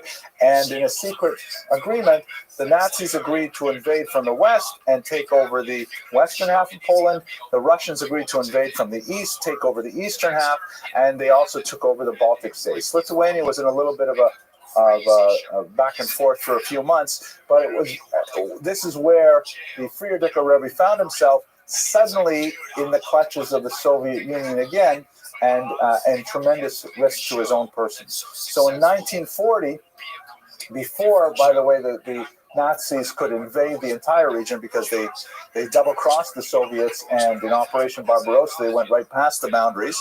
That's not for our topic today. In 1940, his American supporters managed to bring him over to these shores together with his family members. And this is where he lived the last decade of his life and established an American legacy here. So let me pause for questions, and then I'd like to take some time to talk about how he set the foundations for a remarkably successful Chabad movement afterwards. Yes? You said that he was the father-in-law of Menachem Mendel. Correct. Now, obviously, he was the father-in-law of Menachem Mendel before. Correct. So, He had 3 daughters. so were they related? Did they have the same last name? Or was it different? No, they were actually related. So Rabbi Menachem Mendel Schneerson was also part of the royal line, but he had broken, his family broke off a couple generations earlier, and he was based in Dnipropetrovsk, which is, by the way, the Soviet name for a town they used to call Yekaterinoslav. The Russians felt that Yekaterinoslav was too hard to pronounce, so they changed it to Dnipropetrovsk. Yeah, okay, go ahead. The Friedrich Rebbe established it there. Right. So he had, when he came to this country, he had a couple of options as to what he was going to do with his Chabad movement. Was he going to try and settle himself in the Lower East Side, which was still, the place where so many Jews lived, and it was a very traditional way, but he decided to move to more of an upper middle class region where they purchased a large home. Here you can see it here with a whole bunch of shluchim in front of it, which has become an iconic place of pilgrimage for Chabad's devotees ever since then. You have to imagine that this was kind of like, I wouldn't say it was exactly the Bal Harbor of Brooklyn, but it was definitely like, the surf side of Brooklyn. I mean, it was pretty significant to live there. And it was from this vantage point that he began initially to try and target the new American Chabad, not the old world. He looked to the clean-shaven youth who were really quite far in their thinking from traditional Eastern European Chabad modalities, but he felt that ultimately there was a future in those people. That's probably a major reason why he ultimately chose, actually this is not so clear. He had, we'll just say very quickly now, he had 2 sons who were very viable candidates for the 7th leadership. I'm sorry? Sons-in-law. 2 sons-in-law who were very viable candidates. The Rashag, who was the elder, he had married the Rebbe's, the Friedrich Rebbe's oldest daughter, was an extremely able administrator, very active with the key project of the yeshiva, Tomchei Tmimim, and in many ways he was moving in the same kind of traditional trajectory as his father-in-law. Rabbi Menachem Mendel Schneerson, shown here with the Friedrich Rebbe, the 7th Rebbe is standing, was definitely very close to the Rebbe and had a lot of kind of personal projects, but he was also given a lot of unusual projects that were more associated with publications and outreach. And the reality is that the Friedrich Rebbe, when he passed away, did not leave clear instruction as to who would be his successor. There was an interregnum of approximately 1 year, I should say actually exactly 1 year, because the first anniversary of his death, the Yortzeit, the 7th Rebbe was universally proclaimed to be Rabbi Menachem Mendel Schneerson. That's a whole other discussion that we talked about in the video is available online. But in many ways, the 7th Rebbe took some of the core ideas of the Friedrich Rebbe's approach, but applied some rather innovative strategies to implement them. The use of technology, radio broadcasts. Later, that would become the internet after the Rebbe had passed away. Things like that. Fascinating developments, but beyond our scope. What is relevant for us today, however, is that the 7th Rebbe had an incredibly strong devotion to his father-in-law, the 6th Rebbe. And when the 6th Rebbe passed away and was buried in a place known to Chabad Nakim as the Ohel, here you can see his tombstone here, and he's buried here, obviously. They created in the what's the name of that cemetery? Montefiore, I think is the name of it. Montefiore. They created a kind of an unusual sanctuary, which is bounded by fences in such a way that, according to Chabad practice, even a Kohen can enter the sanctuary and walk in these fences directly to this open air building, which is shown here with men in it entirely. Sometimes it's entirely women, but usually they have a machitza here, and the back end or the top end is populated by women, and the bottom end here is populated by men. The cemetery would regularly go to the grave of his father-in-law to pray for long periods of time, like an hour, 2 hours at a stretch. And later, when he passed away in the 1990s, he was laid to rest immediately to the right of his father-in-law. And one of the fascinating things about this place, I think from the standpoint of Jewish history, is that, to my mind, I believe this is the only religious pilgrimage site for observant Jews in this country. Is there any site that has that same value as a destination, a spiritual destination? If you're doing spiritual tourism, where do you go? So it's really quite unique. I'll take a second to describe for you. If you've never gone to the Ohel, it is quite an experience. There's a whole body of ritual that surrounds a visit to the Ohel. It's not simply going to a cemetery. One is supposed to immerse in a mikveh the morning before they go. They're supposed to fast that day. And then when they get to the Ohel, there's this complex outside, which, you go in and there's a bookstore and there's like prayer quorums and there's, loops of videotapes of usually the seventh Rabbi speaking. And then you sit down at a table, and this is my favorite part, you get a little piece of paper and a pencil, and you write a kvittel, which is kind of like your prayer, what you want to say to God when you're praying there. And that's my favorite part, because you're allowed to, you have this one little piece of paper and you can focus all of your thoughts into, 4 by 6 inch piece of paper. Then when you're ready, you take off your shoes. You can put on, they provide you with, Crocs and things like that, non-leather shoes. You make your way out to the Ohel. You give charity, this little charity box there. You light a candle in the kind of ante-room that's behind the wall over here. And then you come out, and this area is completely silent. And all you hear are the whispers of the people who are reading psalms and other prayers. And you're jammed in there. Quite often, people are actually touching you on either side because it's so crowded here.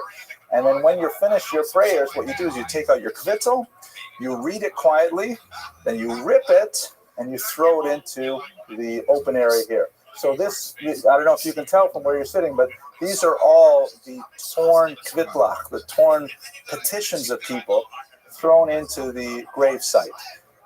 You'll see that there are amazing things like wedding invitations. People throw their invitations in there. Maybe like, that was a waste of time. No, I shouldn't say that. No, I think it's like a sense of like kind of inviting the ancestors. They don't rip those. Lottery tickets, things like that. That might be it's too late now already. But it's an amazing cultural, religious, sociological, anthropological experience that I recommend to you. I found it, very, spiritually uplifting and cleansing kind of experience. And whenever I'm in that part of the world, I really enjoy doing it. So, from 770. So if you get a taxi, it's about 30 minutes. You get a ride. It's in Queens, yeah. So you have to go from Brooklyn to Queens. Yeah.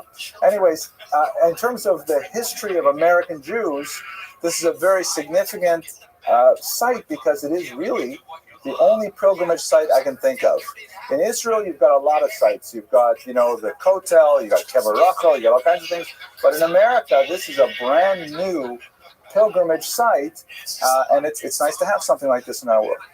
So to conclude and trying to bring the legacy of the Rayats together, I think the most significant thing that we can take away from these 60 minutes is that his utter conviction that America is nicht anders. America is no different.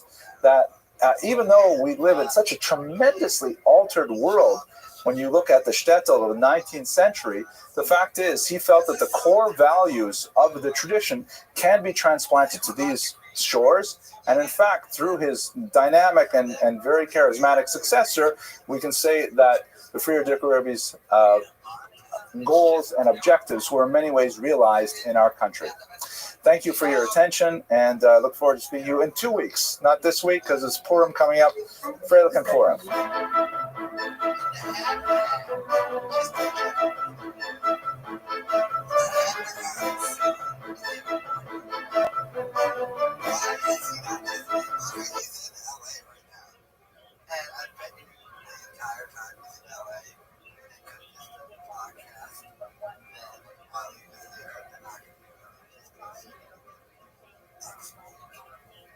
But this man is ruining the Golden Hour podcast.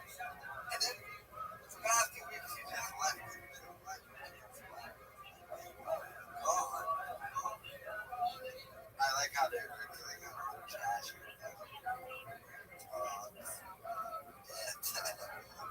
Of course,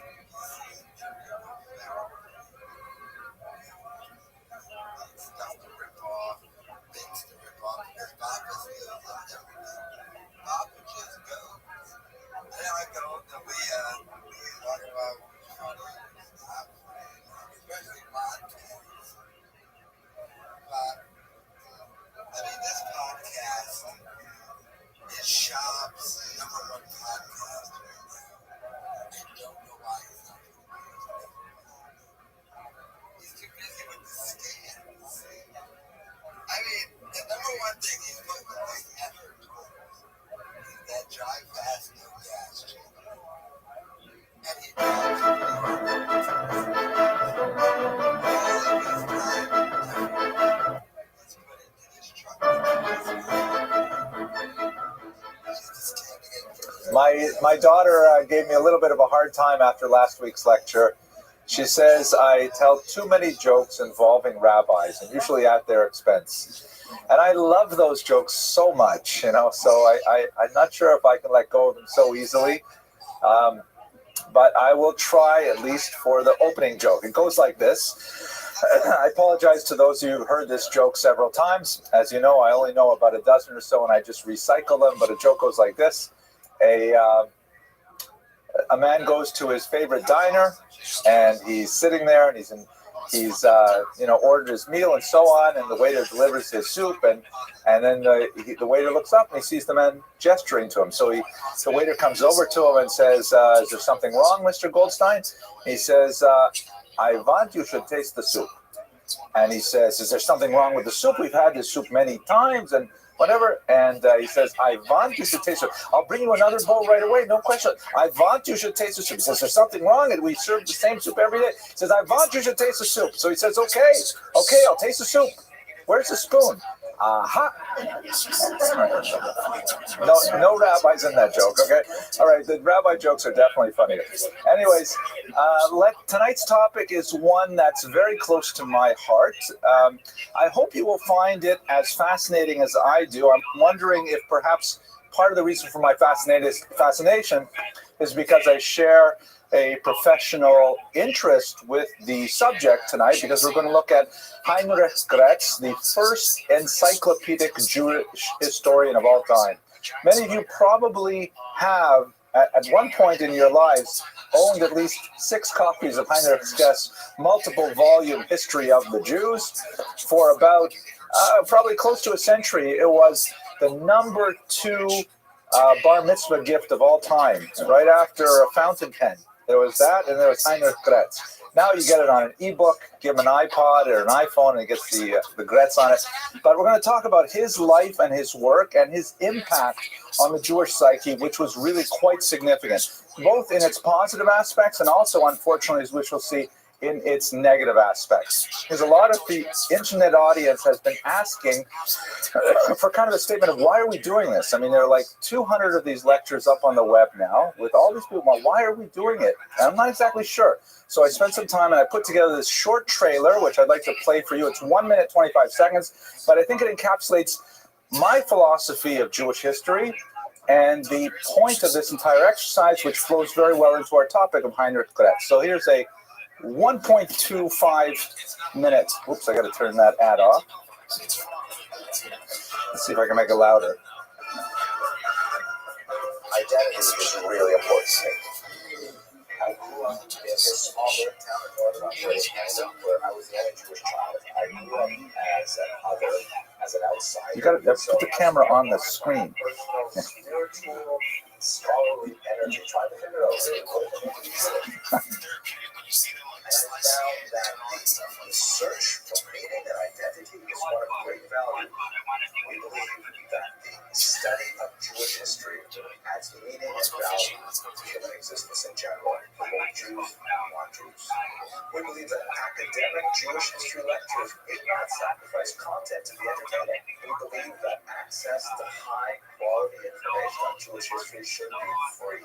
We believe that shared intellectual curiosity about Jewish history is a key way to build communities. And we believe that Jewish history is one of many paths to the study of Torah, and that Torah study is enhanced by a fuller understanding of Jewish history. And that's it. Okay, so basically what that means, just to go over our manifesto very quickly, we believe in the intrinsic value of the study of Jewish history for Jews and for non-Jews. It just says something about the human condition and the trials and tribulations of life on this planet that I think has value for everyone. We believe that academic Jewish history should be fun. Like, we should enjoy ourselves, but this should not be a tircha, it should not be a difficult thing for us to do. We believe very strongly that this should be free. I mean, we're very grateful for the sponsors that we have. This lecture, by the way, was sponsored anonymously this week. Thank you very much. And the idea, and it's wonderful that Young Israel allows us a space to do this in, and provides for the students that do the videography and things. But the point is, we have all these people out there in America and beyond who wouldn't have access to it unless we made it free. So we have that as a very strong value. And we believe that the study of Jewish history is one way that people can get to the study of Torah, and that people who study Torah can have their learning enriched by what we do in Jewish history. So that's basically it. That's the manifesto. It's all about identity. It's all trying to build Jewish identity in particular, but identity of the human condition in general. Okay, I will not take any questions. We better go straight to the material. So we're going to talk tonight about Heinrich Gretz. Here's a great photo of him. His years are 1817 to 1891. And as I mentioned earlier, Gretz was the first encyclopedic Jewish historian. What do I mean by encyclopedic? We live in an era where Gretz has fundamentally transformed our sense of Jewish history, where, of course, you can go to Barnes & Noble or you can go to Amazon and you can find hundreds of Jewish histories, monographs and larger topics and so on. And it's nothing rare, but he was the first one to actually try and put in a modern European language that was accessible to everyone a complete history of the Jews from the beginning until the present day, which at that point would have been the late 19th century Germany. There were a couple of attempts, one by a Christian, one by a Jew, to write a slim one-volume history of the Jews, but really it was more like a chronology, or more appropriately, a martyrology. Like, you might ask yourself, what are you talking about? How can you say we didn't have history before the 19th century? Well, we really didn't. What we tended to have, for example, was Ibn Daud's work, which is kind of like, this was the person who ruled Israel at this time, and this is the person who ruled after. There's long lists of things, a couple of little bits of, and then there was a war, and these people won, and so on, but no real analytical, thematic development of why things changed, why things developed, why things diverged, and why things came together. That's really what modern history is all about. And nobody had done that before Gretz. So he undertook, with very little resources and with prodigious effort, working in multiple languages without archival sources, he was able to essentially create a coherent narrative of Jewish history, meaning a storyline that made sense throughout the ages, that inspired Jews like no other literary work since the Bible or the Talmud ever had. It's a very, very impressive achievement, and that's why it was the bar mitzvah gift of choice for about a century. So his life, however, was not without significant controversy, not without significant personal defeat and embarrassment. So we're going to look at some of those aspects of his life as well and try to understand what is the meaning of his contribution and what were the challenges that he faced in so creating it. Okay, so His youth. He came from an important and divisive area of Europe, the Posen or Poznan region of northern Germany and Poland. This is a region which, when he was alive, was part of Germany. It was Prussian Germany. You can see it's up here in what would be today northern Poland. The population was kind of mixed. It was culturally dominated by Germany, politically dominated by Germany. The cities tended to be German-speaking, and the Jews, who were Yiddish-speaking, tended to be Germanotropic, meaning that they were drawn towards the titular nationality, the Germans. The population as a whole, however, was Polish, and they were highly distinct from the Germans. They are Catholics, they are Slavs, they speak a different language, and so on. And there was a significant amount of tension that went back and forth over the 19th century and well into the 20th and even the 21st century to a certain degree. The region, of course, was ceded to Poland after World War I. It became an independent country, and it was one of the regions that Nazi Germany especially coveted during the 1930s, and eventually they took it over and annexed it to Germany proper. Well, there's a lot to say about that, but basically this is the region where Gretz grew up. He was born in a fairly small town, and he had a traditional yeshiva education until the age of 19.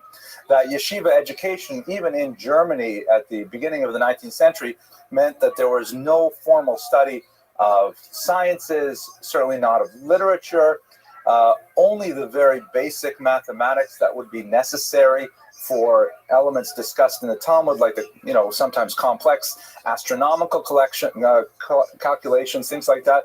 But basically, he had no access to modern European university studies whatsoever, and he was an autodidact as a result. He taught himself. Like many Jews from this part of the world in this era, he essentially read whatever he could in whatever language he could. So by the age of 19, he encountered a figure who would be an incredible influence on him, the incomparable Samson Raphael Hirsch. When I put this on the internet, I'll give you a little link. We spoke about him a couple of years ago. He's an extremely influential thinker who continues to have an impact on the choices that Jews make today. Rabbi, very active in central Germany during most of the 19th century, and he's usually associated with the modern Orthodox movement. I'll take a moment in a few slides to explain what exactly that means in the 19th century. At any rate, Rabbi Hirsch, who's shown here as a young man, wrote a very powerful book, which in German, he was quite unique in that he chose not to compose most of his works in the literary rabbinic language of Hebrew. He chose to speak in the vernacular, to speak specifically to people like this young student Gretz, who was so brilliant and so talented in so many languages and so on, but had no outlet for his yearning. And Hirsch wrote this book called The 19 Letters, which is still very fresh and readable even today. It's basically a series of letters between an older man and a younger man, with the younger man questioning his Jewish identity, wondering, is it worth it? I mean, the outside world has so much to offer. There's so much culture and so vibrant. And, why am I focusing all of my personal intellectual energies in this very narrow, scope of human civilization when I could be involved in the whole world?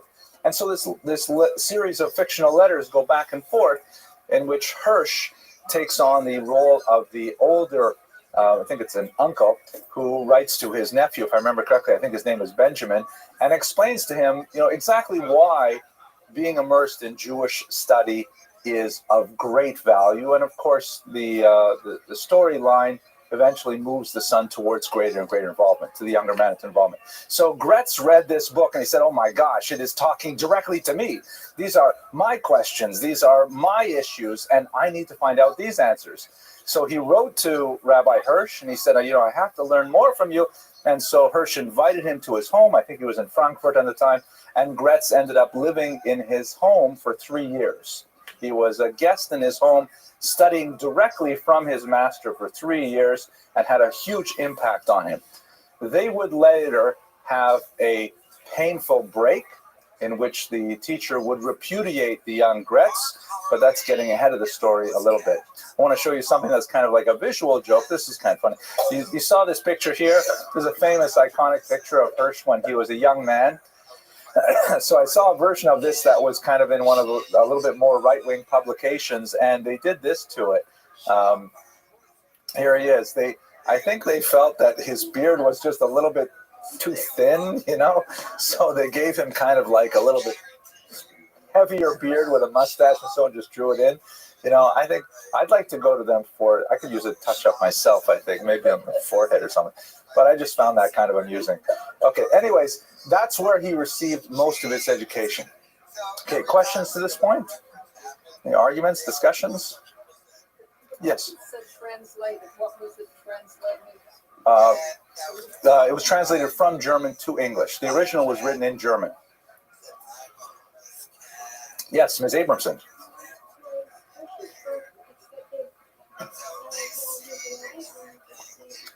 No, absolutely. It was extremely popular in his lifetime.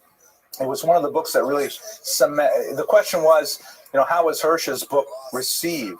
And was it posthumously famous or while he was alive? It was like an immediate classic. Because again, it's hard for us to understand this kind of situation because we live, you know, Art Scroll started in the late 80s, right? And now it's, 40 years later?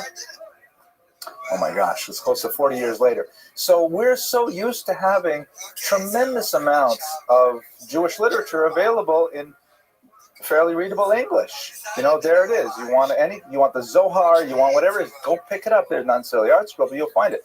But back then, in the beginning of the 19th century, in Germany, we should not overestimate the level of cultural illiteracy among Jews in Germany. That they were, you know, as Isaiah says, mitzvahs ish milumada. A lot of them were just following the traditions because their parents did. They did not have deep textual information. They were not inspired by their faith. They just went along with emotions because that's what people did. And, you know, you can only put up with that for a certain amount of time. And then you say, what is this all for? So when people like Hirsch would write in the vernacular and people would pick it up and say, wait a minute, I had no idea how profound Judaism was, it was incredibly popular. Even more popular was his greatest work, which is translated into such a dense, difficult English. So you really need the German to figure out some of the translation. But his great work, Chorev, which was named after Mount Sinai. Chorev is one of the names of Mount Sinai. And he essentially undertook a task that had not been done in 700 years of Jewish literature. Not since the Sefer Achinuch was written in Barcelona by Rabbi Aaron, anonymously. Rav Hirsch went and wrote a philosophy of the mitzvot. Why do we do all these mitzvot, all these commandments? A very, very powerful and influential book and continues to have an impact today. Okay, so that hopefully answers your question. Does it? I hope so. Yeah, what's your question? I just took a long time to answer it. Okay, anyways, all right. Okay, so anyways, now Hirsch was embroiled at the time in an incredibly difficult controversy that would ultimately resolve itself, at least for the next couple of hundred years, in the expression of several Jewish denominations. This is a relatively new thing in Judaism. Judaism has experienced throughout its history several schisms where, for example, a group of Jews would reject the Talmud and they would form another group, let's say, called the Karaites. Before them, you have the Samaritans for different reasons. But by and large, we may have had ethnic divisions and cultural idiosyncrasies that are related to geographic settlement, but we never had like doctrinal divisions that split us into very distinct groups. You could perhaps say the Hasidic movement was one such group, although one of the key distinctions, as Rabbi Beryl Wine puts it, one of the key distinctions is Jews can argue about almost everything. The only time the debate gets kind of finalized is when they argue about who is a Jew. You can argue about whether or not this is permissible or not permissible on the Sabbath, but when it gets to the point saying that my children cannot marry your children, then it feels like it's no longer a family argument. And so we're in that period right now in the 19th century, because ultimately one of the questions that would be raised is the issue of matrilineal versus patrilineal descent. What defines a Jew? A Jewish mother, a Jewish father, something else? We won't get into it deeply, but let's look at the major players and see how Rav Hirsch fits in, because of course this has tremendous impact on Heinrich Gretz. So the first figure is Abraham Geiger, who is regarded as the figurehead of what was then known as the liberal movement. Later in America in particular, it's known as the Reform movement. Contrary to popular opinion, Geiger was not like a philosopher who came up with the idea that eventually formed the movement. He was rather a response to a grassroots movement that spread all over early 19th century Germany. There were many, many Jews who were looking at the possibility of emancipation, that is, of being given equal citizenship with Germans, as it happened in France in the late 18th century. And they felt that the only way we're going to do this is if we can prove to our non-Jewish co-citizens, so to speak, that we are deserving of citizenship, that we are normal people, that we have the same values, and that they can trust us. They can include us in, their vision of a united German people. And so this often was expressed as the jettisoning of Jewish cultural practices which were seen as non-Germanic. So, for example, the synagogue layout was completely changed so that there was no longer a separation between men and women. You had family seating with men and women in the same areas. The synagogue arrangement was already also shifted around to make it more church-like, with instead of having the shulchan in the center and the prayer leader having his back to much of the rest of the congregation, the prayer leader would stand at the front like a priest and face the congregation for much of the prayers and so on. A lot of changes like that to make, if a German Gentile walked into a Reformed synagogue, he would sort of understand what was going on. Of course, one of the big issues was the language of the prayer book, which would prove to be very seminal in creating a split, but I'll get to that in a second. So Abraham Geiger, at any rate, around him, already in the second decade of the 19th century, you have this burgeoning movement of Jews who are simply ignoring, abandoning, reforming the Jewish tradition in the interest of a new Judaism that would be more appealing to the Germans around them, and that would hopefully, looking at it to be done to look at it in a positive light, that would hopefully inspire millions or hundreds of thousands of Jews who were simply not inspired by the tradition. That Orthodox Judaism, the term of course had not been coined at that time, but Orthodox Judaism had failed to inspire the youth, and so this was one response that proved to be the most popular at the time. This was the case until the 1840s, when at a convention of Reform rabbis, again, the term liberal was used then, one of the discussions revolved around the use of Hebrew in the liturgy, and there was a strong movement to simply change the language of the prayer book completely to German. Most people simply did not understand the Hebrew. And why are you coming to synagogue just to repeat words that you have no idea what they mean? You can't use a translation, it just doesn't work. So therefore, there was a movement to simply remove Hebrew, and Zacharias Frankel, shown here, removed himself. He said, this is too radical a change. We do not approve of such a dramatic split from the traditional liturgy. And so he split from the Reform movement and created what was then called the historical positivist, and later in America, the conservative movement. So it's like a break off from the original Reform. And at the same time, just to make it more complicated, there's Moses Sofer, known as the Chatam Sofer in Eastern Europe. The other two figures are primarily in Germany. Moses Sofer is in northern Hungary. He looked at these things with a traditionalist viewpoint and said, this is completely inappropriate. And the modern society that is potentially making available to Jews all of the trappings of university education, non-Jewish culture, music, theater, dance, literature, and so on, it has to be completely walled off from our society. And therefore, he said, we will not have any truck with modernity whatsoever. And so this forms what we would call today the ultra-Orthodox response to modernity, which is kind of to shut it all out and to try not to engage in modernity, even when it doesn't necessarily look like it could be dangerous. So here we have three, if you include Rabbi Hirsch, 4 distinct approaches to modernity. And let's look at how Heinrich Gretz fits in them. So here I'm going to give you a very quick chart here. It looks like this. If you take a spectrum and you put on it on one side openness to outside culture, I mean, you want to measure these various ideologies in terms of what do they believe about the outside world? Is it fundamentally toxic, or is it potentially beneficial for a Jew to be involved in cultural causes that are not necessarily Jewish in origin?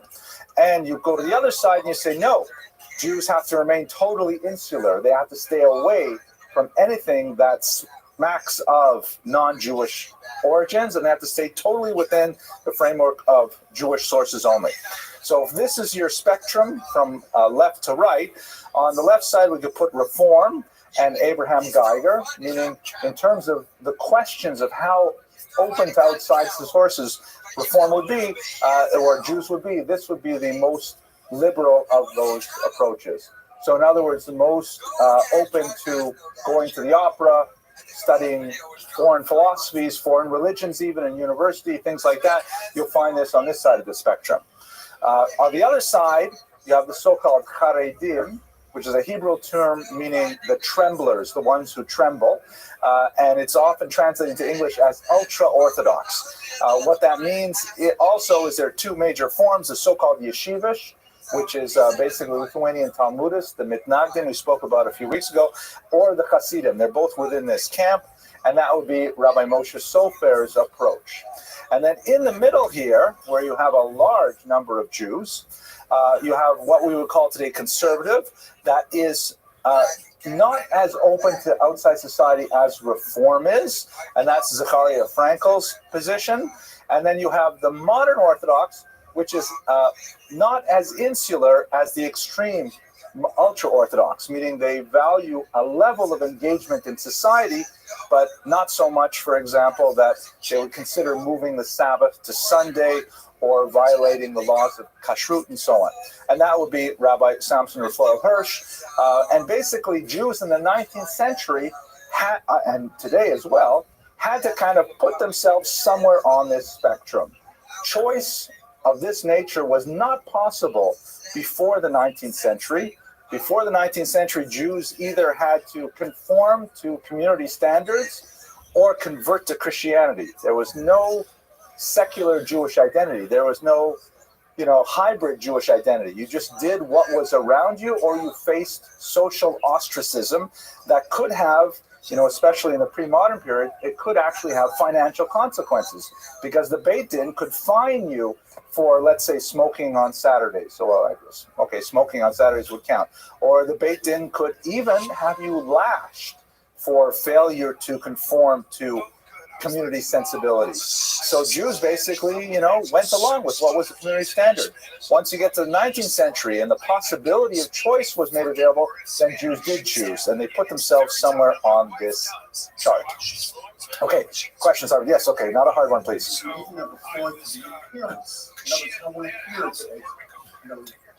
Being involved or being completely isolated in terms of the if I'm not mistaken, the person is not over in your house to Jew. Can you help with journey very good. I'll restate that for the internet audience. The observation was related to the way a Jew would appear, in terms of dress and in terms of shaving the beard and things like that. And the quote about being a man at home and, a Jew at home and a man in the street, it's been attributed to many different figures, including Moses Mendelssohn and A.D. Gordon and others. I think it would be fair to attribute it to Samson Raphael Hirsch, but Denise Manta, you got to move the camera. I guess you must be enjoying the lecture, because here I am standing on the other side of it. Meanwhile, everyone on the internet is saying, why are we looking at the Israeli flags for the longest time? Okay. So anyways, lost my train of thought. Oh, yeah. Mozart. So the way you would look. So Hirsch would, for example, approve of See, beards are a good example. So it's forbidden by the Torah to take a straight edge razor to shave your beard. You use an electric razor for different reasons, because it's basically considered like scissors, an electric razor. But to use a straight edge razor is forbidden by the Torah. So before electricity was invented, what did men do? So they either used a straight edge razor or they used depilatory powder. You know, like it smelled. It's made of lye. It was painful and awful, right? But then you got a really clean shave.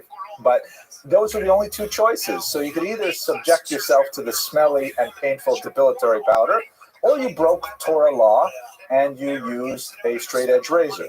So most observant Jews grew a beard, but the ultra-Orthodox said, don't touch it at all.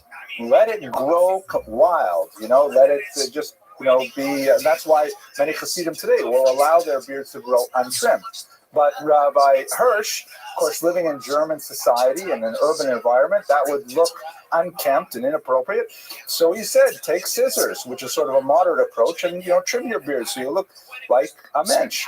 And of course, you'll have people left. Abraham Geiger, who's clean shaven. I don't know how he did it personally, but that would be perfectly okay, because the whole idea of the razor does not seem to have as much, moral authority as it would in the Orthodox tradition. Yes, question.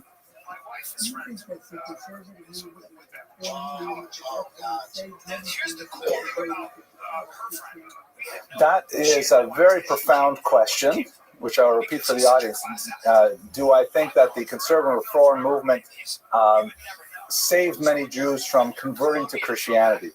So, we don't have good data. We don't have good,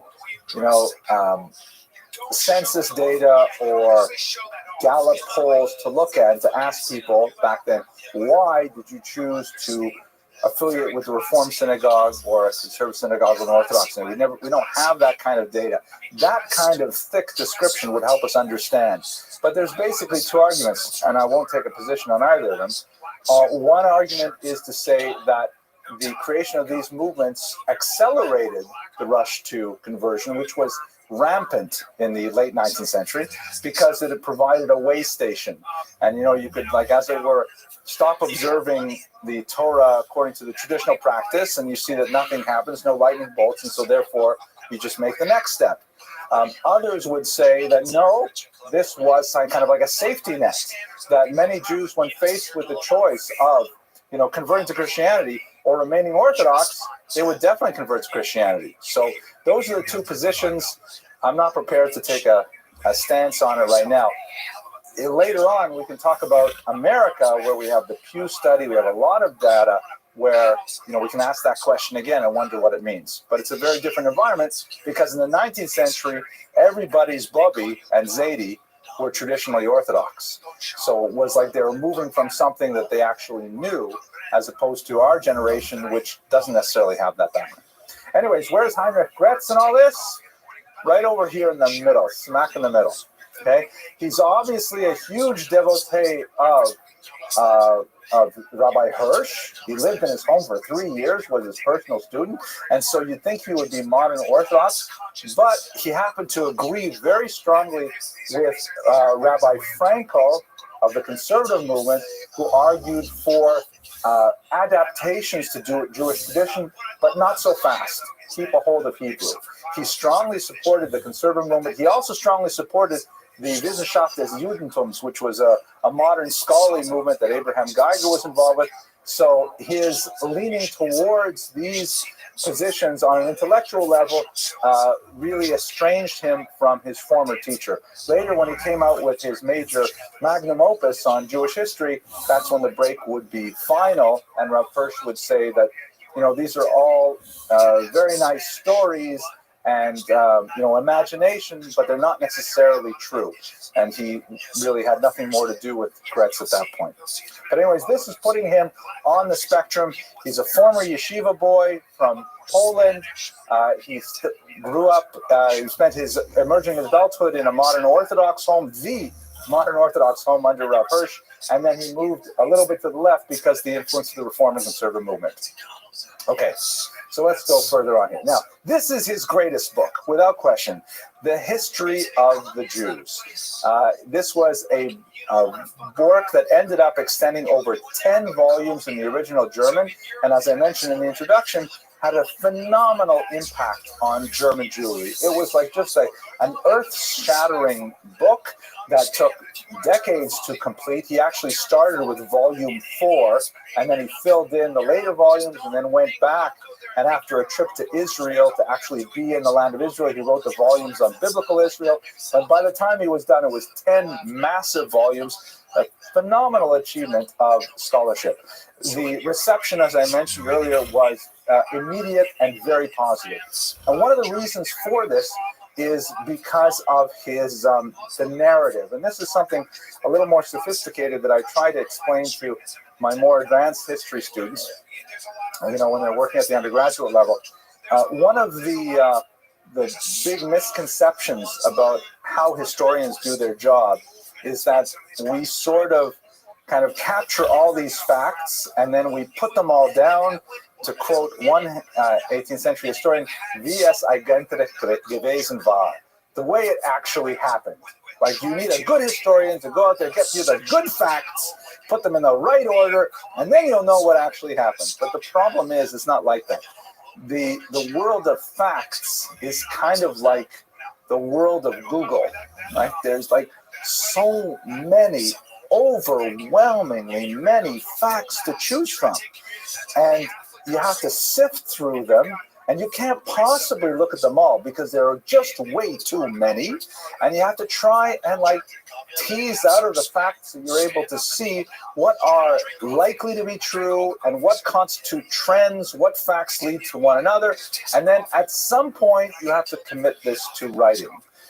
Sometimes I like to explain this to my students as let's say you're writing the story of your own life. So if you wanted to write the story of your own life with mind-numbing accuracy, it would take you exactly as long as you have lived. I'm 51 years old now, so I would have to put a tape recorder on my life for 51 years, 8 hours of sleep every night, everything would be included there, and that would be really the whole my life story. But who would watch it? I mean, that's ridiculous. You need a considerably condensed version. Nobody can take more than, let's say, 6 hours of my life. That's it. I thought that was funny, but okay. All right. So historians have to make choices. What facts go in? What facts go out? And as soon as you make those choices, you create a narrative, a coherent story. The word story is right in the word history. You create a story that makes sense, that life sort of seems to have some kind of meaning. There's a trajectory. It's not all one accident after another. It seems to have some kind of flow and build up, and there seems to be a climax and this denouement. It seems like a literary work. That's how we like to think. That's how we remember things, and that's how we want our histories to work. So the narrative that Gretz started, and Gretz, you'll recall, was the pathbreaker here, because no one else had really written anything like this. He wrote what was later called by another encyclopedic historian, Salobaron, the lachrymose model of Jewish history. He did not mean it as a compliment. Lachrymose means full of tears. And put in a sentence, the lachrymose model that Gretz promoted was that despite overwhelming and consistent persecution, Jews succeeded and contributed to world civilization by dint of their great intellect and superior moral standing. That's one sentence, the lachrymose model of Jewish history. So every time you talk about a period in Jewish history, you'll describe how the Jews were persecuted, and nevertheless they came out surviving and doing something good for society and being like a light unto the nations. This is a really good narrative. I like this narrative. It makes me feel good to be a Jew, right? Because you say, wow, look at all the tremendous suffering and awful, terrible things that have happened to us, and yet, no, we're still, 7% of Nobel Prizes and things like that. That's the model. Now, there's a lot of good things to say about that model, and I think there's a lot of evidence to it. There's a lot of truth in it. but it is nevertheless very monolithic, and it also ignores anything that contradicts that tangent of the narrative. It contradicts when Jews maybe didn't necessarily live up to their moral standing, the standards that they have depicted in their literature. It ignores the times when Jews simply disappeared through assimilation or conversion to other faiths and never looked back. It ignores the villains of Jewish history. There's all kinds of things, and it ignores also, by and large, the periods of time, which were unfortunately not that frequent, when Jews were actually very well treated in their societies. Certain period of time in Babylon, for example, certainly with Spain, modern America, which he didn't treat very much because of the period. So it is a somewhat limited model. But let's put it in the context. This is the very first model you're going to put out there. And if you are going to start with one narrative, this is a huge narrative to develop national consciousness.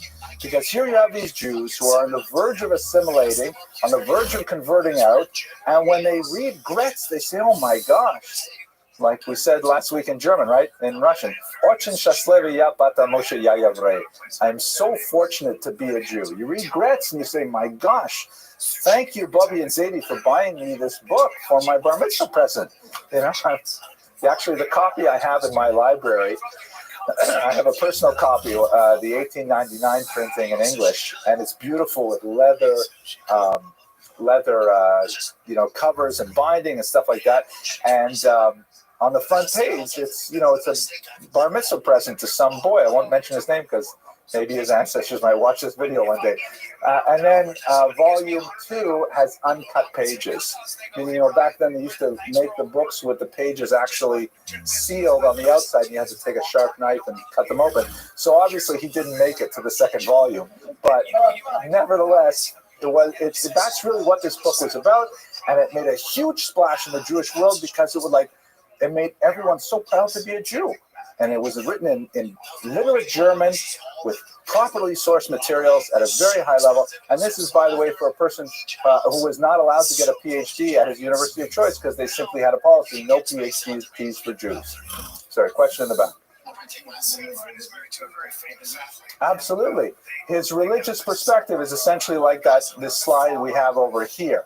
That, he's like Zacharias Frankel, and by the way, both of these guys were historians too. Not encyclopedic like Gretz, but he takes a critical approach to the sources. Like, for example, just because the Talmud says something happens, he doesn't automatically believe it did. He wants to look for outside ramification. He wants to look for literary interpretations, things like that. So he takes the Talmud as a source, but not necessarily as authoritative. And that makes him more of a modern historian who will approach sources with that kind of critical eye. He is religious in the sense that he believes in God. He believes in Jewish destiny. He believes in the value of the Torah, although not necessarily in the literal interpretation of the Torah as received by the Orthodox. He's very Orthodox friendly compared to other historians, but he's not like, a Bible thumper, so to speak. Okay, yes, Fred. It was published, thank you, serially. He published the 4th volume first, a couple years later, the 5th, 6th, went up to, I think, the 9th, and then his trip to Israel, I think it was in 1872, he went back, wrote volumes 1, 2, 3, and then he came out with the final volume in, I think, 1877. So he wrote it, in a kind of a haphazard fashion, and then it was immediately translated, reprinted, several editions, abridged, things like that. And it was, I don't know how many times it was reprinted, but literally tens, maybe 100 times reprinted. Different languages. Okay, the last question, then we better go on. The one that's most popular in English is, it's done by a woman. Her first name was Bella. I think her last name is Rowe, if I remember correctly. Published by the Jewish Publication Society, 1899 to 1905. I wish I could remember her last name. I'm sorry. That's a hard question, though. We don't allow hard questions here. Just easy questions. The idiosyncrasies and biases associated with. There are a few things you can definitely, any work of this size, you're going to find points to criticize. And I'm not going to nitpick about, facts, but in terms of his sort of biases. Do you recognize the picture on the verso here, the title page? Moses Mendelssohn, right? Not a coincidence, because Moses Mendelssohn is exactly the kind of figure that's a hero for Gretz, right? Because Mendelssohn, he's persecuted, not allowed to get into schools, not allowed to get in, but he's so brilliant, he beats Immanuel Kant in an essay competition and so on, shows the world what Jews really can do. So Mendelssohn is definitely his kind of hero. And anything that didn't really fit with the Mendelssohnian view of the world was not necessarily well presented in Gretz. So, for example, he thinks Kabbalah is total nonsense. And he says, why are the Jews even talking about this stuff? So Kabbalah is presented as, superstitious nonsense that, it's an unfortunate kind of byproduct of excessive persecution, that we retreat to mysticism. Hasidim, he thought they were all bumbling idiots, not well educated at all, and expressing themselves in all kinds of narishkeit. And unfortunately, once again, it's because of the Khmelnytsky rebellion that destroyed the communities. They didn't have proper teachers, Nebuch, they couldn't learn German. So he has, in general, a fairly, low opinion of Eastern European Jews. Again, remember where he comes from, in that Poznan region where the Jews are Germanotropic. And he looks at these Jews who can't even speak proper German, that they have so much Polish and Ukrainian and Russian mixed in there. He just wants nothing to do with them. So, and he was also tended to be very weak in social history. Like, he was very much a proponent of the so-called great man in history model that believes that history, all of us kind of like just sort of follow great men, usually white men. We follow what they say, and we'll follow along behind them until another great white man says something else, and then all of us plebeians move over and follow that white man.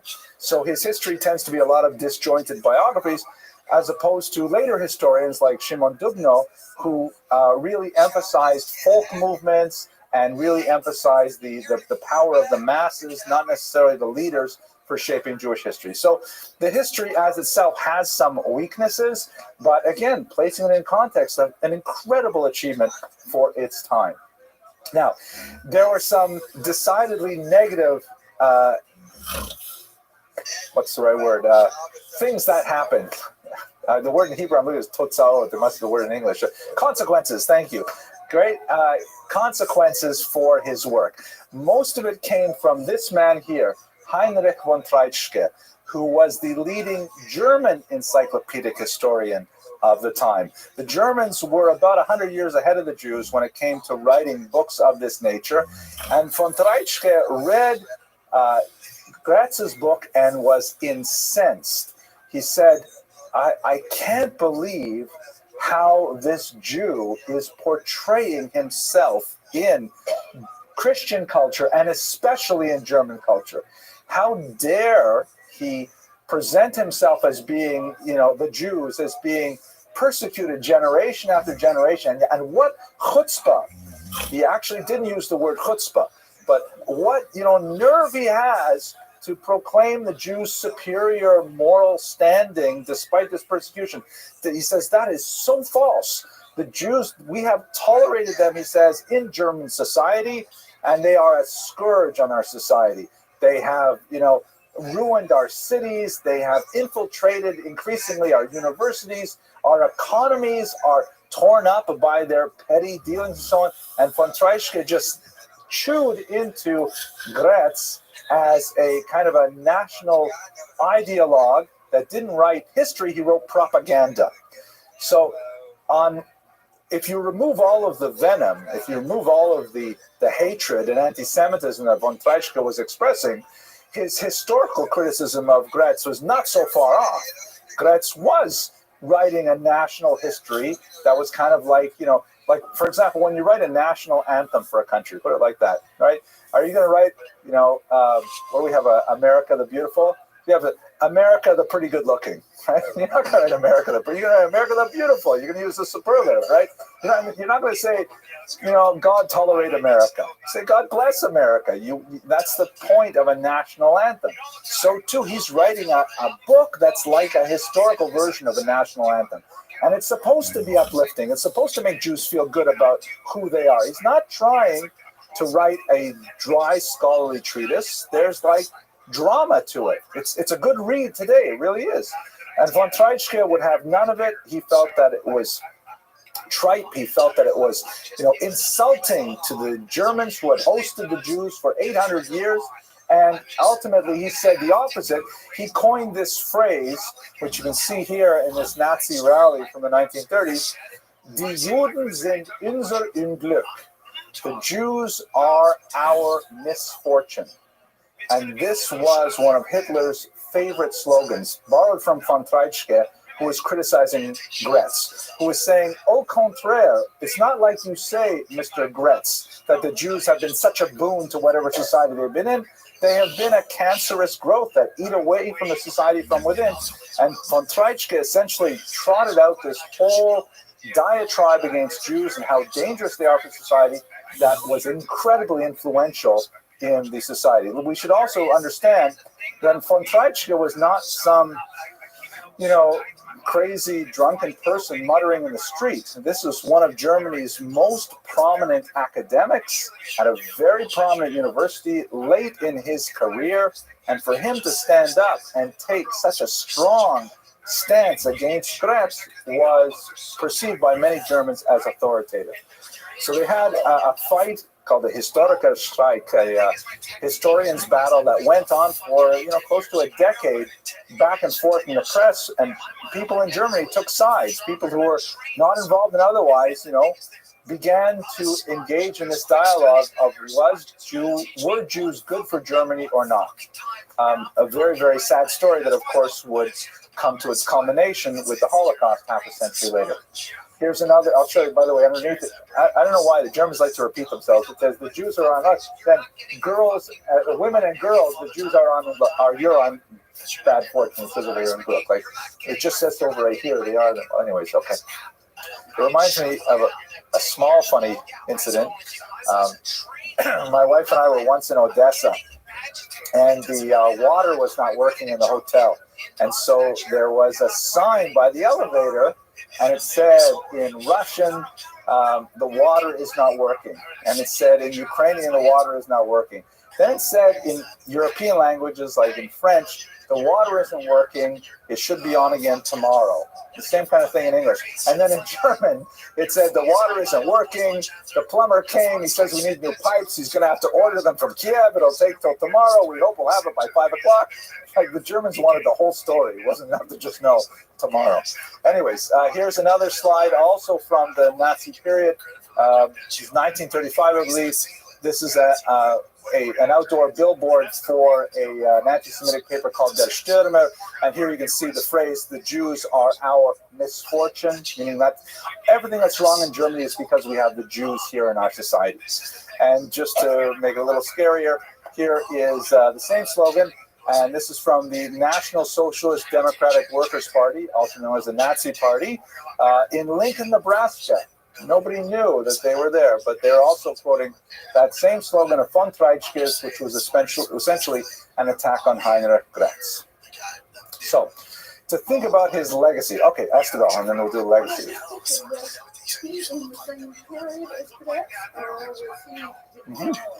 They were contemporaries, roughly the same age, and von Treitschke is a great elder statesman, he's a great historian, well respected across the country.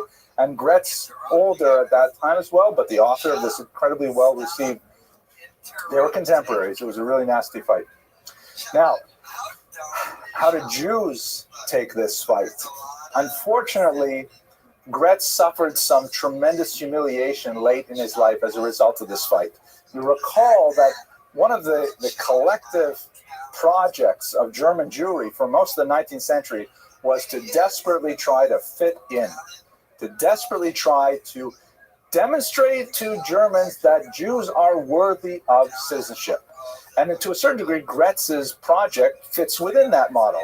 But the huge embarrassment that many Germans felt with the rejection of Gretz by the scholarly community was so intense that in 1885, when a major institution was developed to study German Jewry by a so-called Jewish Historical Commission, they pointedly ignored to invite Gretz to participate, which was like he was the Nobel Prize winning nuclear physicist of the era, and they're not even, sending him an invitation to participate. It was a huge slap in the face for Gretz, but it said a lot about what the Jewish community thought of him. They were, at this point, frankly, embarrassed by his achievements because it had caused so much negative attention. His reputation extended internationally.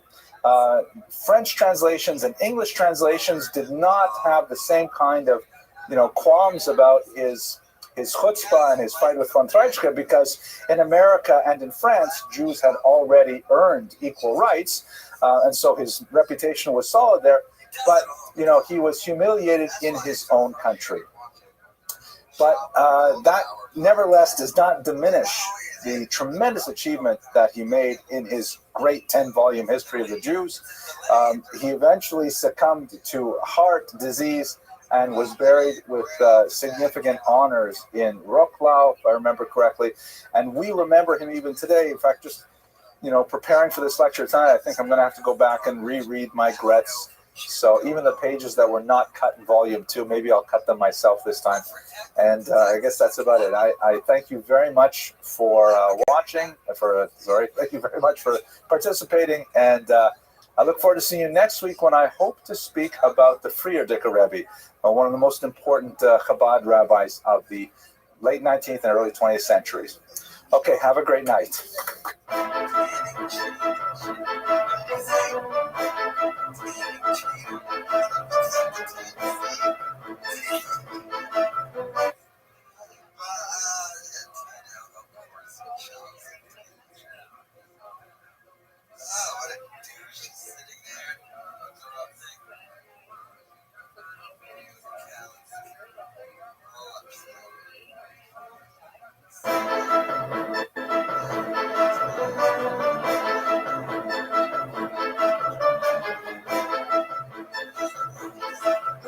Get started.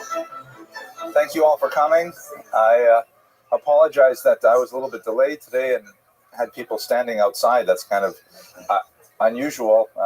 We'll certainly make an effort to be here early in the future. So if you follow the website, if you get the regular mailings from the website, you'll know that I have 2 other series of lectures that I put online at the same time. I have these lectures, which are basically 1-hour biographies.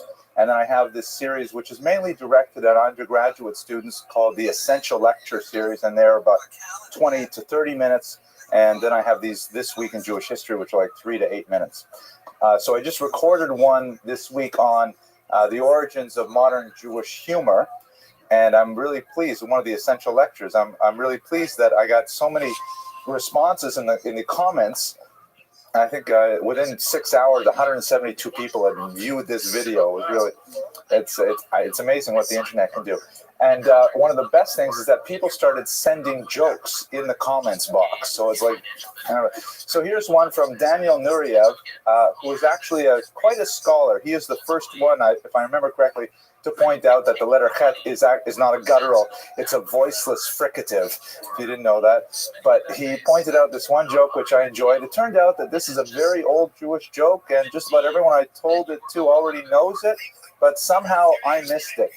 So there's a Chiloni man in Tel Aviv, a secular Jew in Tel Aviv, who is, very, very far from his Jewish origins and Jewish rituals and traditions. And, that's the way he chooses to live his life. But he's a businessman, and he has a huge deal on the line. And this is a deal that if he does it right, he's going to be set for retirement. Everything's going to work out just as long as he can just sign this one deal. And he's running a little late, and he's driving down Dizengoff, and he's driving around and around the office building where he's supposed to have this meeting, and he can't get a parking spot. And he realizes there's a huge crisis here. Oh my gosh, what's going on? What am I going to do? So finally, in desperation, he raises his eyes heavenward, and he says, Ribono shel olam, I have never kept the laws of kashrut, and I have never kept the Shabbat. But now, please help me with this one. Just give me a parking spot, and I will be a faithful Jew. And just as he finishes saying that, amazingly, a car just pulls out right in front of the building where he needs to park. And he says, never mind, I found one. All right, so the wonders of the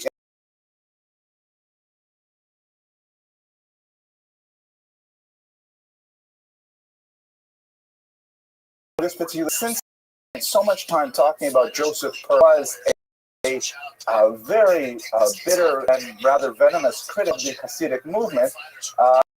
And we spoke about Rabbi Nachman of Breslov in that connection because it was the publication of one of Rabbi Nachman's most important and unusual works, the Sipurei Ma'asiot, which we'll talk about tonight. I thought, well, why don't we talk about Rabbi Nachman tonight, as it were, to kind of get the side of where Joseph Pearl was coming from in his critique.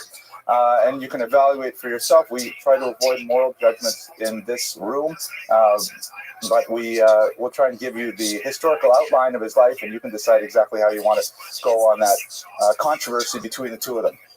So Rabbi Nachman of Breslov, definitely one of the most unconventional, creative, seminal thinkers of the Hasidic movement, highly criticized in his lifetime and beyond, and yet with the probable exception of the Chabad-Lubavitch movement, undoubtedly the best known of all the Hasidic great leaders.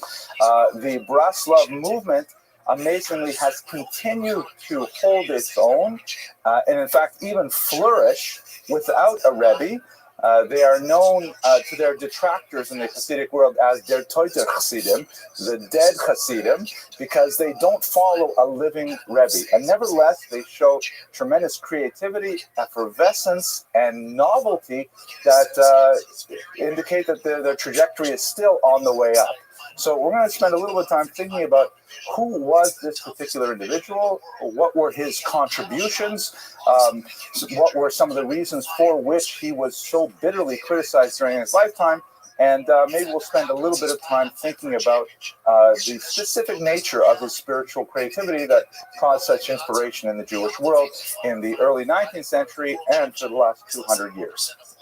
Okay, so he has impeccable Hasidic yichus, impeccable Hasidic lineage.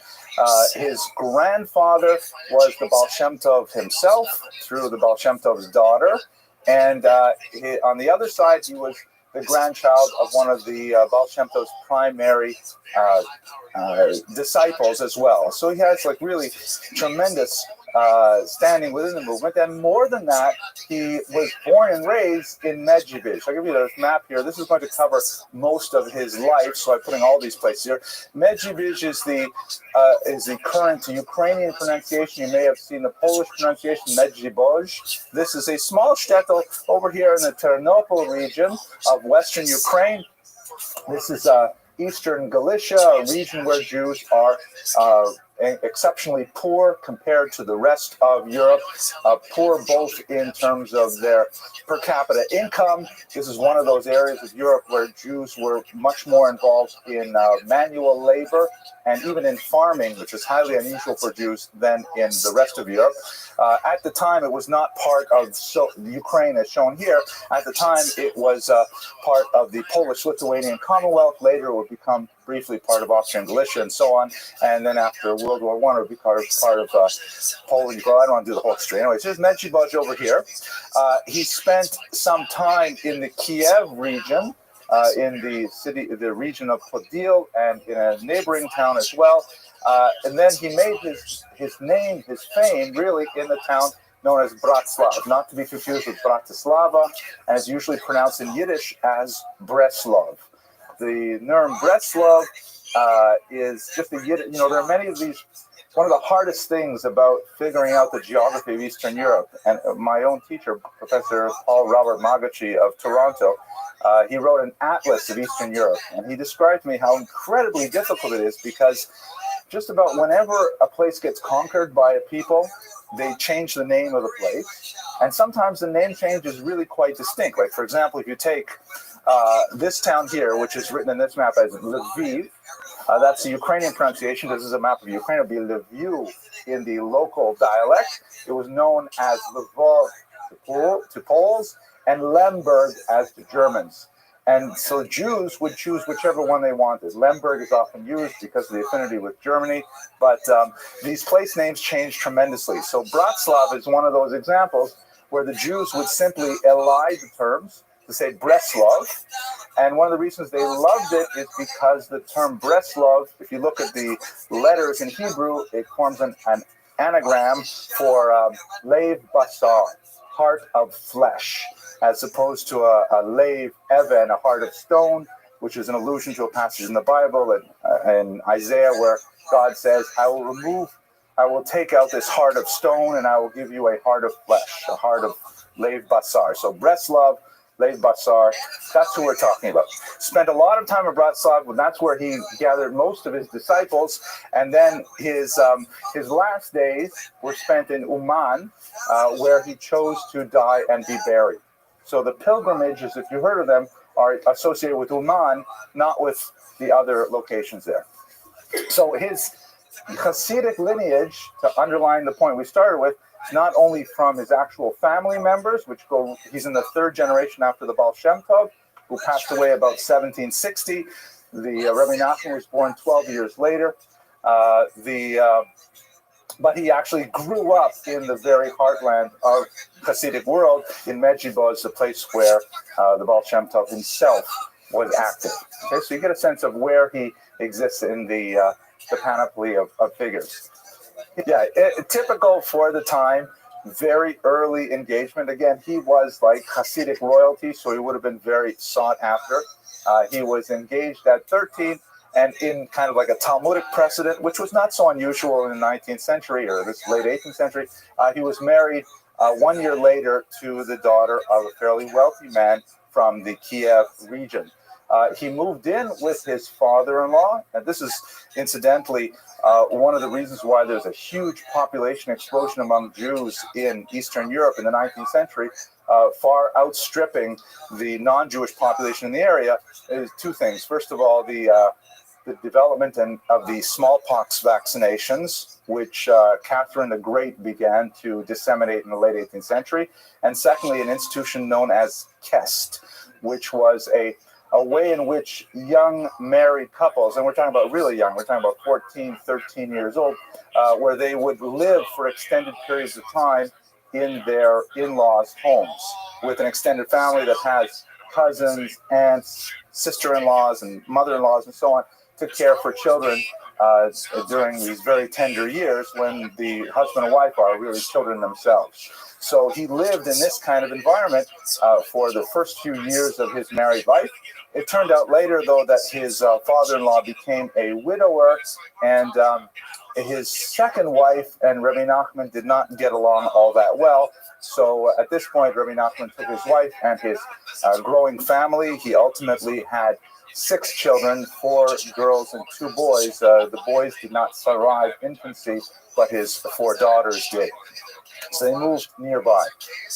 In this area, though, in these formative years of his early marriage, is when you see some of the characteristic elements of his thought begin to emerge. He followed what he felt was an extremely unique path in Hasidic thought, and certainly when he began his literary oeuvre, you can see that he's plowing completely new paths in the fields of Jewish mysticism. At the same time, he was following a very traditional path of going out into forests alone. He became quite an oarsman. He went on the Dnipro River, which is shown here, and he would, row himself up and down the river and set the boat ashore, and then he would go off for an afternoon and simply meditate on nature and existence in the world. And this is the roots of a spiritual practice that was associated with Breslov forever after, called Hitbodedut. This comes from the word boded, or bad, which means to be alone. Hitbodedut means to make oneself alone.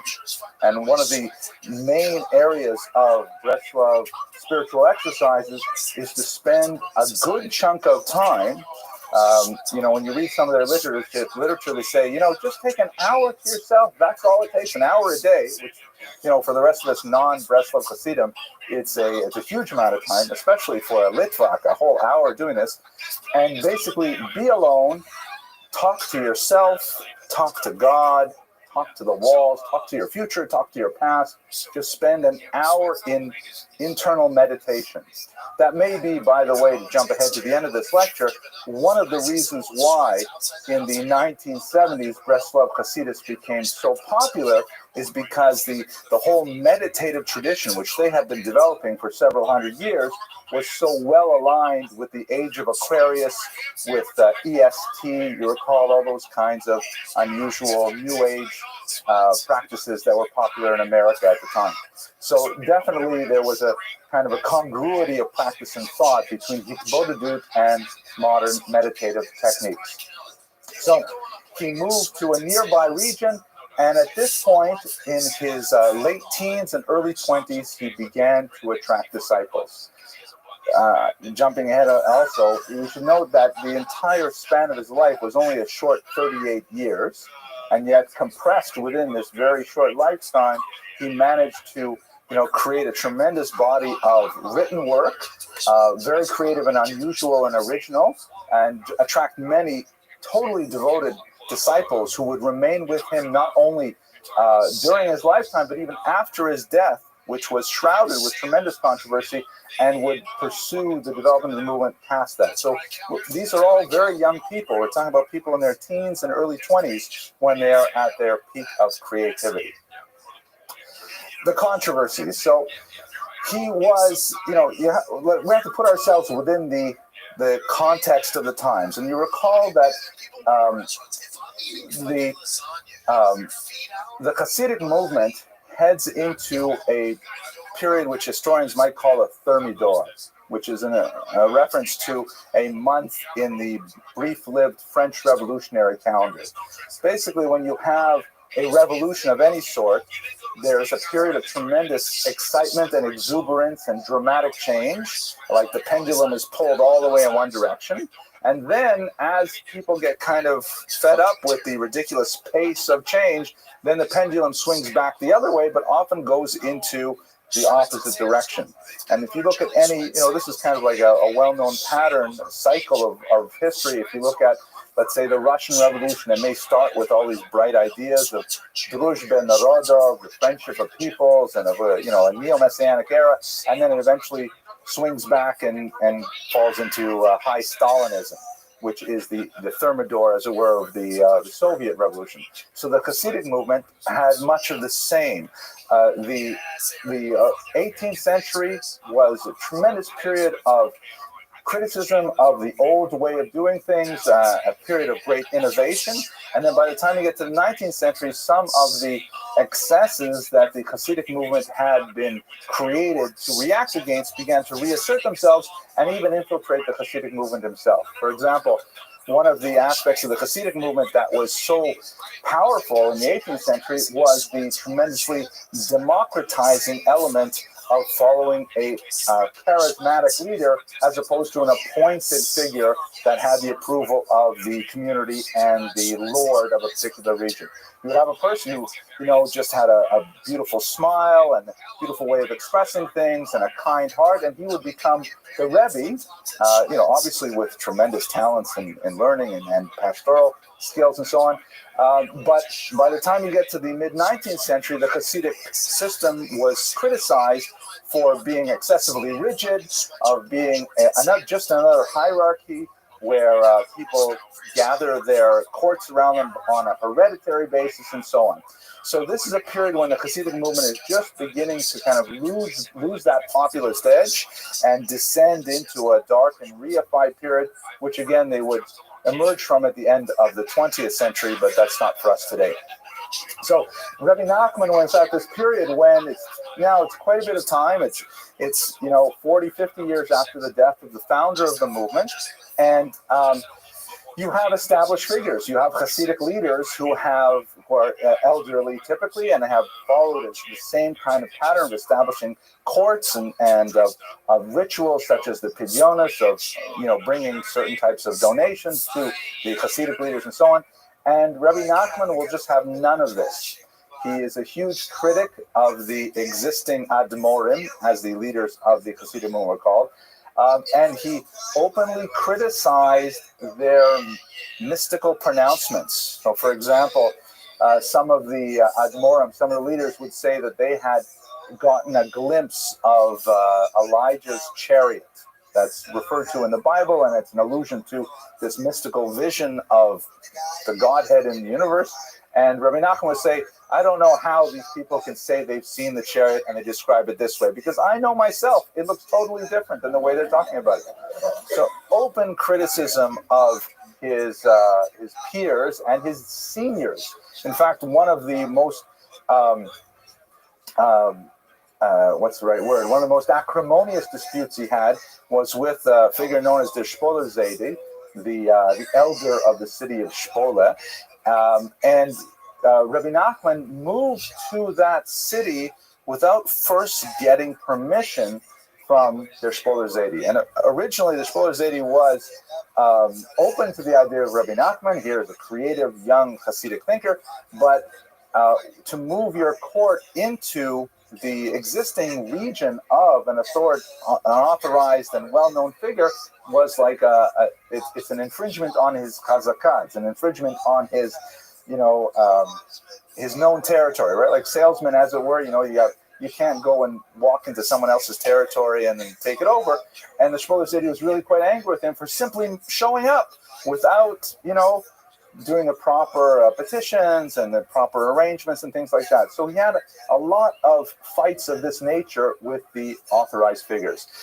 He was known for erratic behavior in a lot of ways. In 1798, he decided to take a trip to Israel, and he decided to take only his closest disciple and to travel in secret, like in disguise, not letting anyone know who he was as a Hasidic leader, the grandson of the Baal Shem Tov. And on this trip, he would make fun of the other Hasidim that he met on the boat. He would engage in, wild, erratic behavior, dancing, singing, things like this. And in fact, Breslovers today are known for their unusual displays of energy during prayer, clapping, stamping their feet, things like that, which are not typically seen in your regular Orthodox synagogue, where the disturbances are mainly limited to cell phone conversations and things like that. So he ended up having to sort of move to his own space, which he did in 1802. That's when he moved to Breslov. At this point, he had a significant enough following that he could establish a court he would retain there basically till the end of his life. He would only move to Oman in the last couple of years when he was suffering from tuberculosis. And it's at this time that he began to work on his literary creations in earnest. His literature, some of which were written by his own hand, some of which were recorded by his disciples, were very unusual and highly creative and unique books that had no precedent in the Hasidic canon in so many ways. And I'll give you a couple of examples right now. But prior to that, I'll just say that the corpus of the Breslov literature that we have today is deeply impoverished by the fact that Nachman burned many of his books. He composed quite a few, and then after a while he felt, for whatever reason, he never really divulged it, perhaps that they contained too much mystical information. He ordered them burnt. This was a tremendous inspiration to a 20th century Jewish writer who read of Rabbi Nachman's work with tremendous enthusiasm and interest, none other than Franz Kafka, who I think I'd like to talk about in a few weeks. The famous and very disturbed Czech Jewish writer who wrote, you may recall, The Metamorphosis, a story about a man who wakes up and discovers he's a massive cockroach and what that means. Another story called The Trial, where a man wakes up and learns that he's on trial in a capital offense, and he has no idea what exactly his crime was, or when the trial is going to take place, or who's his defense attorney, and this whole nightmarish situation where he's trying to figure out really the meaning of his life, and there are only hints and clues, and he doesn't see any rhyme or reason.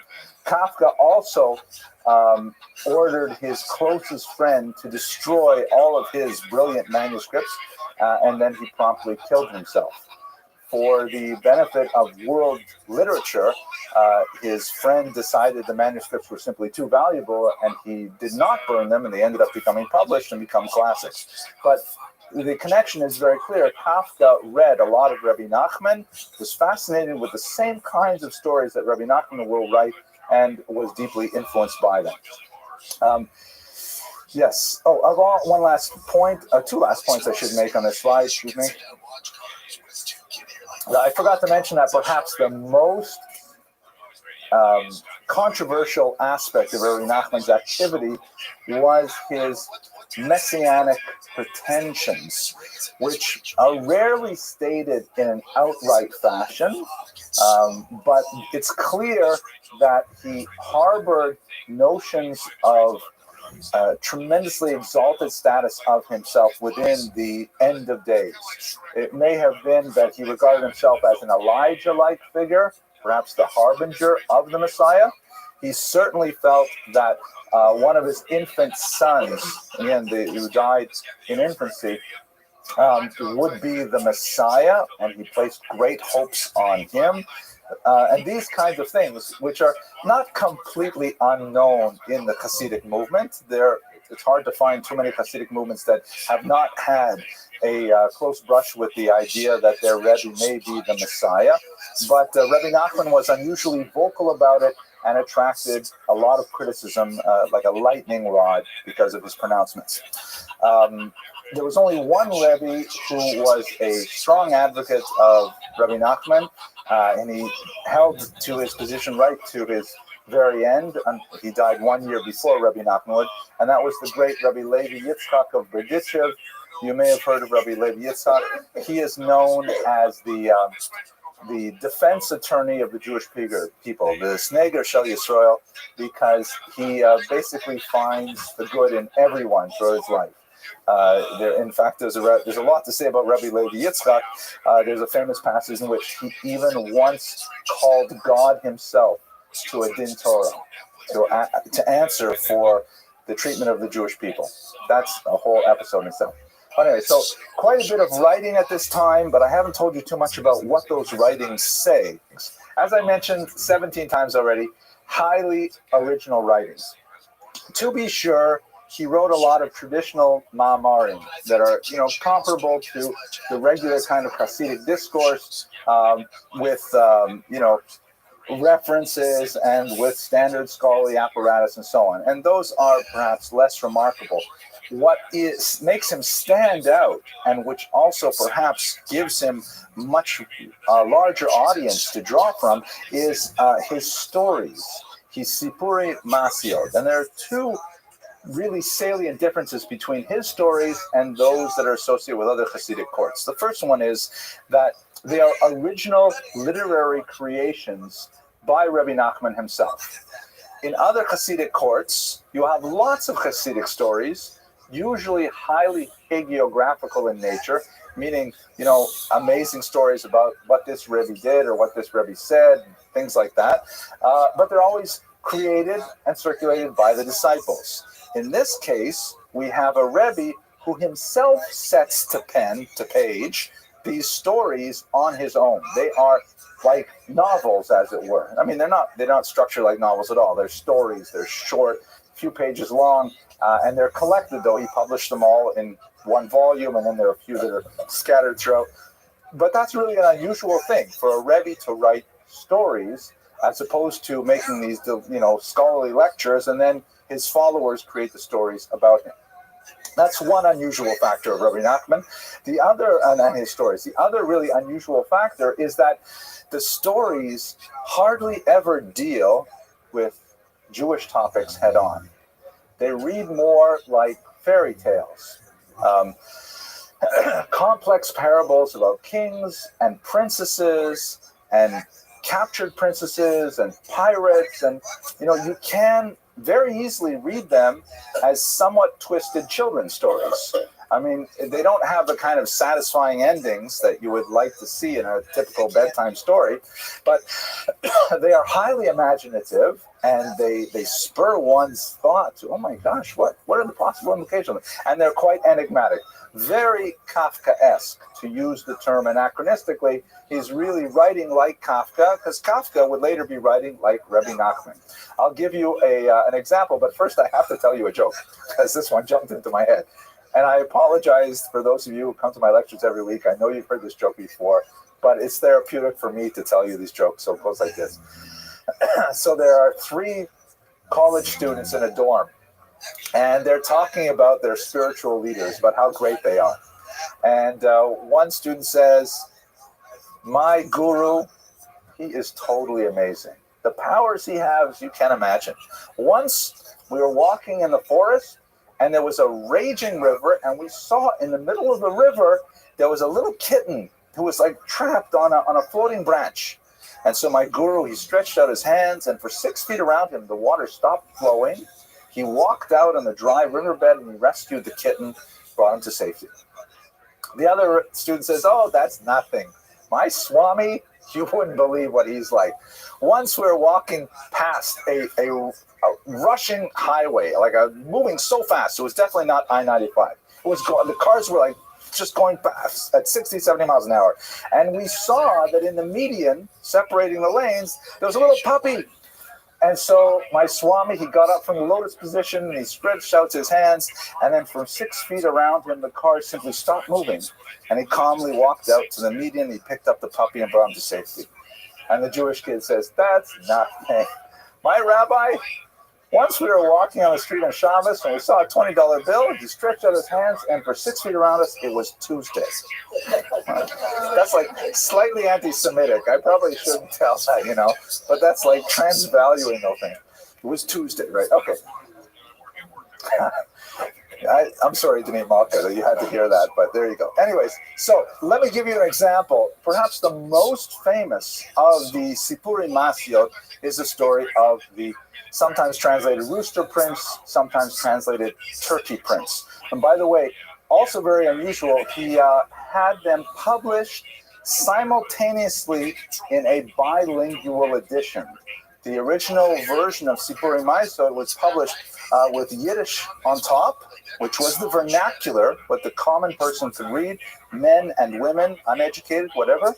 And then on the bottom, there was a rabbinic Hebrew translation of the Yiddish tale, which at once made this a plebeian document that was accessible to everyone, even to a mother reading these stories to her children in bed at night.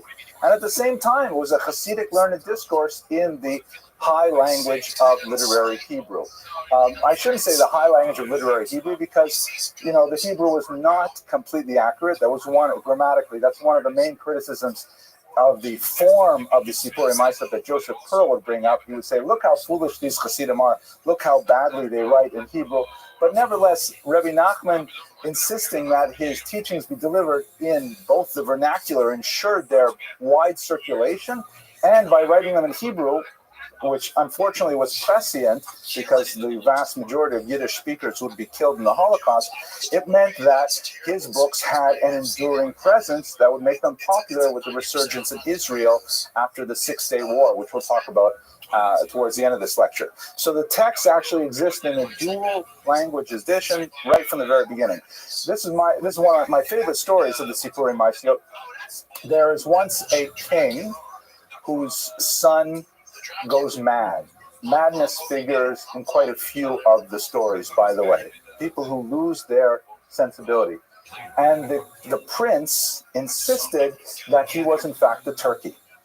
He took off all of his clothes. He refused to sit at the table and eat like a prince. He insisted the only thing he would eat is like crumbs and kernels of corn and things like that were scattered under the table. And so the king was totally at his wit's end. What could he do with his mentally unbalanced son? He went to all of the doctors, all of the sages. The rabbis themselves can't deal with this particular problem until finally, from far off, a sage came and said that he had the solution, and that the king, if the king would give him permission, he would cure his son, but he had to tolerate whatever strange measures he would use to cure him. The king, of course, with no alternative, says, please, cure my son. So right away, the sage takes off all of his clothes and gets under the table with the prince. The prince says to the sage, "What are you doing?" And the sage says, "What do you mean, what am I doing? I'm sitting under the table, eating some kernels of corn off the floor, just like you." And he says, "Well, why are you doing it?" He says, "Well, because I'm a turkey, just like you." And the prince says, "Oh, okay." So they're naked under the table, eating kernels of corn off the floor. And this goes on for a while. And then the sage signals to his attendant, and the attendant throws him in a pair of pants. And the sage puts on his pants. And the prince says to him, "What are you doing? Turkeys don't wear pants." And the prince says, the sage says, "What do you mean turkeys don't wear pants? Look at me. I'm wearing pants. Turkeys can wear pants, no problem." So the prince thinks about it for a little while. He signals and gets a pair of pants. The sage then gets a shirt, and then gets a jacket, and then sits on a chair at the table. And incrementally, every time they have this dialogue, the prince is saying, "What are you doing? What kind of turkey are you?" He says, "You think a turkey can't eat at the table? I can eat at the table." And so this goes on until ultimately the prince is cured. And that, enigmatically and characteristically, is the end of the story. And you wonder, like, what was that all about? What is the meaning of that? And much ink has been spilled on these kinds of, bizarre and seemingly non sequitur stories. One of the interpretations that I happen to find appealing is the notion that, and again, I'm not a Breslov expert by any means, but this happens to be an approach that I think makes sense in this particular story, is that we live ultimately in a world in which we are deeply uncertain as to our own identity. We're not totally convinced that we are human beings. We may be turkeys. We're not totally convinced that we are angelic in our capabilities. We could be animals, like the fowl of the sky and the fish of the sea. We could be just, walking bits of meat. And the only way that we can be cured of this is by, did I lose the image?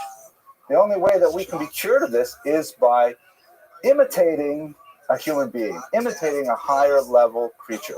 So in the analogy here, the nimshal to the mashal is that, we may not think of ourselves as highly accomplished spiritual beings, but that is within our nature. If only we, as one of my friends used to say, fake it till we make it. We just keep going on, thinking of ourselves as princes, trying to act as princes. We deep down think we're turkeys, but we're still going to try and imitate the prince. And hopefully one day we will be cured. Now I've given you kind of like an overarching structure to understand the story, but Rabbi Nachman doesn't. Rabbi Nachman just leaves you with the story, and then you turn the page, there's a new story all of a sudden. And a lot of them are like this. The princess who's captured, the whole country that is driven insane by a scourge on the wheat, and the sage decides to eat it himself so that he will still fit in with the insanity of the country. All these kinds of stories really are a spur to the mind and to the imagination, and they carry great literary impact upon the Jewish tradition. Okay, another example of his very powerful impact is he either authored or popularized a lot of epigrammatic statements, meaning like one sentence, very pithy encapsulations of Jewish philosophy that continue to have their impact on the Jewish mind today. I'm sure you've heard, I'm having the picture here, Kol ha'olam kulo gesher ktsar me'od. The entire world is but a narrow bridge. Ve'ha'ikar lo lefached klal. And the essential point is, don't be afraid. Right? That's a line of Rabbi Nachman, just this idea that, we're traversing this narrow, scary chasm on a tiny little unbalanced rope bridge, and you got to get to the other side. And the main thing is no fear. Just keep moving forward. And this is a beautiful, beautiful thing that, again, he wrote it in literary Hebrew, which meant that it survived the linguistic challenge of the 20th century. And in Israel, of course, it became a folk song. I think I would sing it for you, but I think you would regret that. Many of his statements, in fact, became folk songs. Mitzvah gedola liot b'simcha tamid. It is a great commandment to be happy always. I'm not sure there is a commandment to be happy. There is a commandment to be happy on Yom Tov, specifically, v'samachta v'chagecha, right? Be happy on holiday. By the way, the Vilna Gaon, he was once asked, this is a typical characteristic difference between Hasidim and Mishnagdim. He was once asked, what's the most difficult mitzvah for you to perform? And he said, definitely v'samachta b'chagecha, to be happy for 8 days in a row. That's tough, right? So, anyways, Rabbi Nachman, though, mitzvah gedola liot b'simcha tamid. It is a great mitzvah to be happy always. I think I told you 2 weeks ago about that incident at the Kiev yeshiva that I experienced. Maybe not. It'd be great if you totally forgot, because then I can tell it again. And it goes like, we were sitting having a Friday night meal, and a yeshiva bacher bursts into the room. He's kind of disheveled, and they say, what's wrong with you? And he says, I was accosted on the way here. They wanted to take my money, and I said, I'm an observant Jew. I don't have any money, so they let me go. And so then all the guys in the yeshiva start singing in Russian, Ochin Shaslevi Ya Patamusha Ya Yevrei. I am very fortunate to be a Jew, which went straight into, in Hebrew, Mitzvah Gedola Liot B'Simcha Tamid. And those 2 lines in Russian, I am so fortunate to be a Jew. It is a great mitzvah to be happy always. We sang that for maybe 40 minutes. It was a really intense spiritual experience. I was terrified, but I can't forget that moment. Okay, so he wrote a lot of these epigrams. You may have heard the saying, when I saw it associated with Rabbi Nachman, I actually couldn't believe it. I said, no way, this comes from somewhere else. And it may be true, perhaps we have some very erudite members in the room, some of whom have taken a vow of silence because they don't want to ask any too hard questions.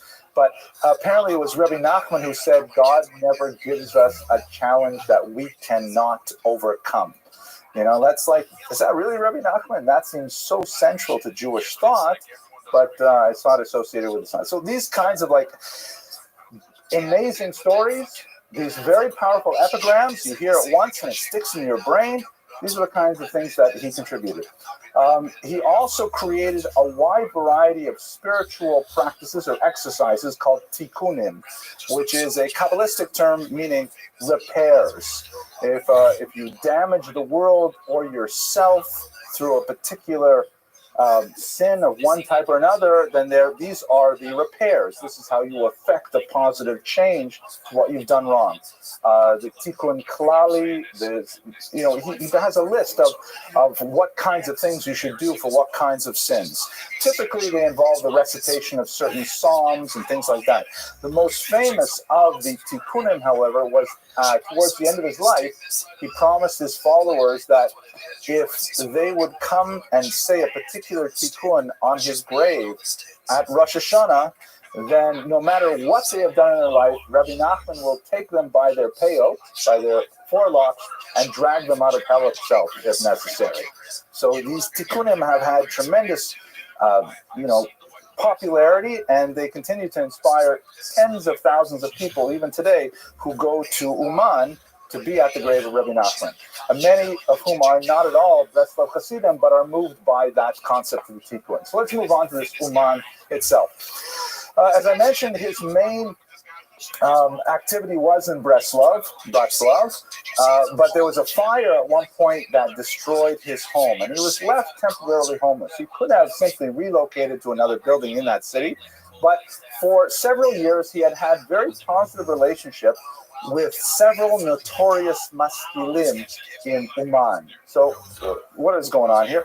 First of all, what is Uman? It's an old city. Jews have been living there for several hundred years. And it is most noted in the Jewish chronology as the site of a terrible massacre in 1768.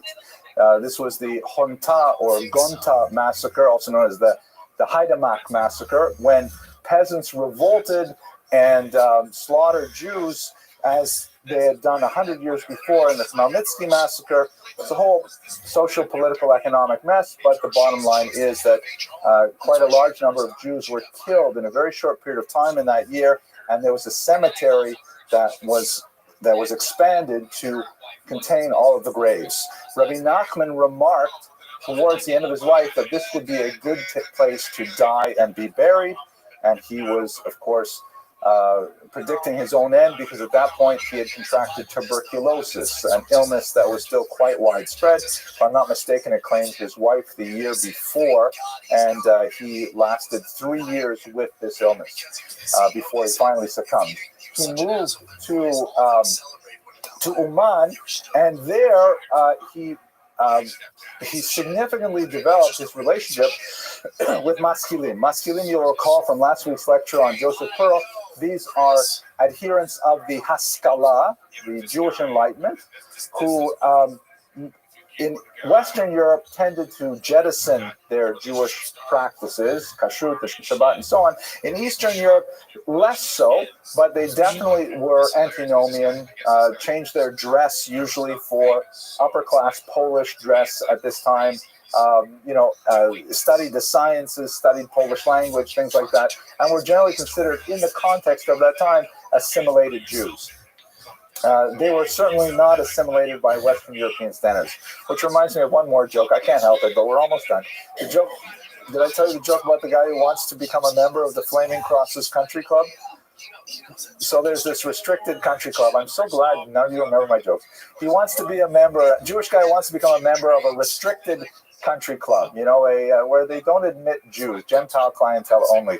And so he goes to the management office, says, listen, I've been very successful in business. I have several yachts that are right now lined up at the boat show and all kinds of annuities and what have you, and I'd really like to be a member. I can certainly pay the dues. And in fact, I can sponsor a few other members if you like. And the manager says, I'm very sorry, Mr. Goldstein, but we have a restricted clientele. And we don't accept new members unless, for example, you have a sponsorship from an existing member. So he says, oh, that's great. I'll just find a Jew who's already a member. I'll go to him. He'll sponsor me, and I'm in. So he says, can I see your membership list? He says, of course. Shows him the list. Looks down. He sees the name Goldfarb. Oh, that's it. So he goes to Goldfarb's home, knocks on the door. Goldfarb opens the door. Goldstein says, Shalom Aleichem, Reb Yid. My name's Goldstein, and I was really hoping to become a member of the Flaming Crosses Country Club. Would you please sponsor me? Goldfarb looks him in the eye and says to him, listen to me very carefully, Mr. Goldfarb, is it? After Goldstein? Listen to me very carefully, Mr. Goldstein. I am a Presbyterian, and my father is a Presbyterian, and my grandfather, Olav Shalom, was also a Presbyterian.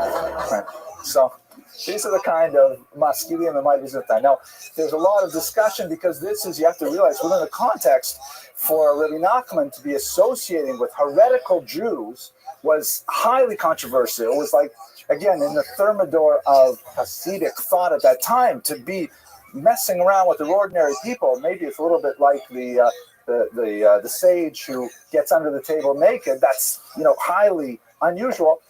Some say that perhaps he was trying to be makar of them, to bring them closer to Judaism and so on. It's not clear. We know that they played a lot of chess together, things like that. He ultimately passed away at the age of 38 of tuberculosis and was buried in that city. But the story, of course, does not end with his death. His legacy is really very much alive. As I mentioned at the beginning of this lecture, since he had such strong messianic statements, and he had made such a central figure of himself, and never preparing anything like a successor, with perhaps the exception of his child that died before he was 2 years old, there would be no question that nobody could take Rabbi Nachman's place. And so, unlike all the other Hasidic groups, they simply continued without a Rebbe at the helm. Perhaps with some thoughts that the Rabbi Nachman would later play a role in the unfolding Messianic era, it's not clear. Multiple centers of Breslov Hasidus developed, especially after the Second World War, and it's basically two types. There are a few schools that are led by charismatic students of Breslov, mainly around Mea Sharim, a highly traditional neighborhood in Jerusalem. And also there are centers in New York City, for example. But the core constituency remains kind of like old Hasidim that can trace their lineage back for decades, even centuries. But the large numbers of followers are really Balei Tshuva, are people who come to Judaism later in life. In fact, many Sephardim are attracted to Breslov or Hasidut. They have no connection ethnically with these teachings. Why is this so? Well, we've already discussed some of the tremendously infectious aspects of Rabbi Nachman's thought and teachings. There's also this resurgence of interest in Judaism as a whole after 1967. If you recall those days, it's hard for me to. I was just a child at that time, but as I'm sure all of you were just children at that time too. But what my elders tell me is that people were just getting used to the idea that we made it through the Holocaust. We survived the Holocaust. We're beginning to pull things together. We even have a state of our own. And then, look, we're about to lose that state. We're going to be pushed into the sea. And then, almost beyond imagination, the Israelis manage to turn the tide and not only defend the nation, but to expand the borders beyond belief, completely beyond belief. There's a Russian joke that was popular when I was there that said, Russia was thinking of attacking China, the rival between the two communist nations. And someone in the military academy asked one of the generals, Tovarich, how can we possibly defeat China? China has a massive army, millions of soldiers larger than our army. And the general says, that's no problem. You can always win with a smaller army. The Jews with 6 million soldiers or 6 million Jews were able to take over, armies with 40 million Arabs. So we can do it too. And the Russian soldier says, yeah, but where are we going to get 6 million Jews? Somewhat epic. Anyways, some of the Breslov movements, the relations between the movements are sometimes acrimonious. I forgot my train of thought, but we'll go to this here. There's one particular leader who passed away about 20 years ago who was called Baal HaPetek, the master of the note, like the document, because he claimed to have received a note, some kind of mystical note that was Rabbi Nachman communicating with him, saying how to bring about the Messiah, and it involved the chanting of a particular clause, Nachman Me'uman. It's hard to translate this. The na really isn't a word in Hebrew. It might be read as please. Nach means rest. Nachma is related to the word for console. Nachman is his name. And Me'uman means from the city of Uman. Meaning you say, please rest, console, Nachman of Uman. And so this is a slogan that's worn by this particular group, a very large group. You may see it. It's very popular to wear large, white, knitted yarmulkes with this phrase, handwritten around or crocheted around the side. But there are many of these groups. And as I mentioned earlier, the tikkun associated with Rabbi Nachman in Rosh Hashanah is incredibly popular. You can get, you can book a tour to Uman for Rosh Hashanah, very popular. I have many friends who have done it. And you can participate in this movement, which is 200 years old and still quite vibrant and growing. So with that, I want to thank you so much for your attention and your endurance over the last hour, and I hope you have an excellent week.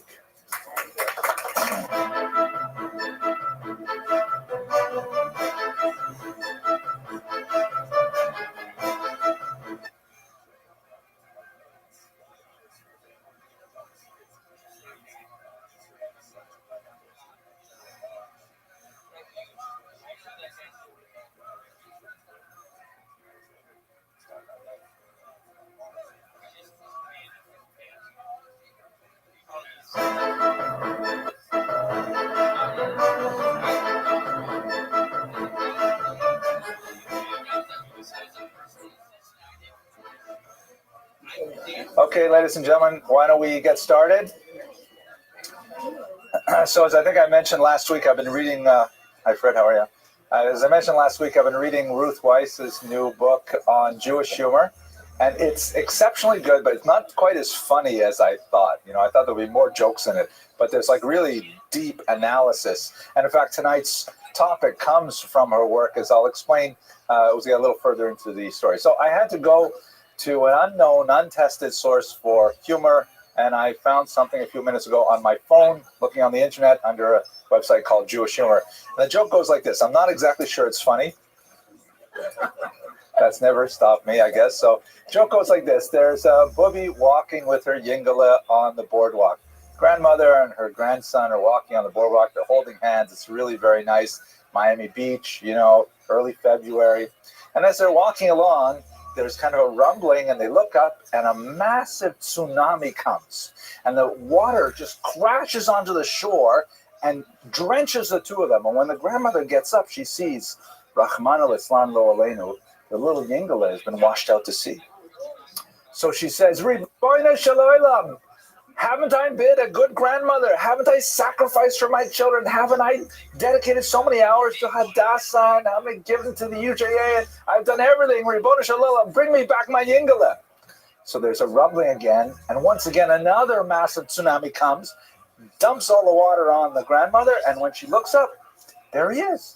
She grabs him by the shoulders and she embraces him and she makes sure he's okay. And she looks up to God and she says, he had a hat. Right. So it's I think that's a joke that in many ways is indicative of a certain genre of Jewish humor. I'd like to spend some time thinking about it on an academic level and giving a lecture on the topic. But there's a certain a quality of a relationship with God that is associated with the long-suffering Jewish people that makes that joke especially funny. The first part of it's kind of, dark, and I don't like to think about it, but at any rate, there's a joke. Tonight's topic is, as I mentioned, taken from Ruth Weiss's book. This is a figure that, I've come across him in some of the research I used to do in 19th century Eastern European studies, but I never spent much attention looking at him until she used him as an exemplar of early 19th century Jewish humor. And she said a fascinating thing. She basically argues that there are three distinct strands of Jewish humor in Eastern Europe that corresponded to the major fissures in intellectual and religious life of the Jews of that time and place. And I thought that was a fascinating thesis, and I'd like to definitely explore it a little more with you tonight, and perhaps on another lecture we'll go into in great detail. But let's understand, who is this man, Joseph Pearl? You may have heard of him perhaps if you took classes in Hebrew literature, because he is often regarded as the first modern Hebrew novelist. He wrote a fairly important book that was a satire, was an epistolary novel in the early 19th century. And so his stylings in Hebrew, in many ways, set the tone for later Hebrew language satirists and also for essayists. Very important in the history of Hebrew literature. He also made contributions to Yiddish literature because he actually ended up translating his Hebrew novels, which could not be read so easily by most people, into the Yiddish vernacular, and in so doing, providing a very unusual kind of people speaking in vernacular Yiddish, translating into Hebrew, and then translating back once again into Yiddish. A very interesting sort of pathway for expression using these major Jewish languages. And so understanding these things, he plays an interesting and important role in the history of Hebrew and Yiddish literature. That in itself would normally not be enough for me to want to spend the time reading more about him. What I found fascinating and somewhat sad about Joseph Pearl's life is that he was an incredibly ferocious critic of the early Hasidic movement, publishing often anonymously under pseudonym critiques of the Hasidic movement, and penning letter after letter to Austrian government officials and Russian government officials denouncing the Hasidic movement and trying to have its leaders controlled and even imprisoned. And in this sense, he was a tremendous enemy of a burgeoning movement of the 19th century, expressing a deep dissatisfaction with the intellectual confines of his homeland in eastern Galicia, and he provides a very useful jumping off point for us to discuss those seams of why Jews came Hasidim, why they would remain Misnagdim, and I'll explain these terms, or why they would turn to the Haskalah, as with Joseph Pearl. It's interesting to note that He died apparently on the holiday of Simchas Torah, quite just before Simchas Torah, which is a holiday, as I'm sure you're aware, of great festivity and rejoicing. And the legend has it that Hasidim went to his grave and literally danced on his grave on Simchas Torah. Whether that legend is true or not, I have not actually been able to pin down, but nevertheless, it gives you a sense of the bitter fight between people who fell into Joseph Pearl's camp and the early Hasidic movement, that they would resort to such a demonstration of displeasure long after his demise. So that's basically who we're going to talk about. What I'd like to do with today's lecture is first concentrate on the political context, because it was a very exciting and formative time for modern Jewry. And then I'd like to look at the religious context and try to understand what exactly were they all arguing about. And then we're going to look at Joseph Pearl's activities specifically, and that's going to wrap us up for the night. Okay, any questions, objections before we begin? Yes? How far along is the Hasidic movement? Yeah, he was born basically when the Hasidic movement just began to find its legs. If looking at the broader scope of the Hasidic movement, you have in the late 17th and early 16th century, you have kind of itinerant proto-Hasidic figures who are called in the plural Baalei Shem, which is maybe we'll get back to that a little later when we get to the Baal Shem Tov, which is one particular leader. And they're espousing a very kind of Kabbalistic, perhaps even Sabbatian approach to Judaism, following Shabbatai Tzvi teachings. You'll recall he was the false messiah of the 17th century. And then there's one figure, the Baal Shem Tov, who is regarded as the father of the Hasidic movement, and his dates are roughly 1698 to 1760.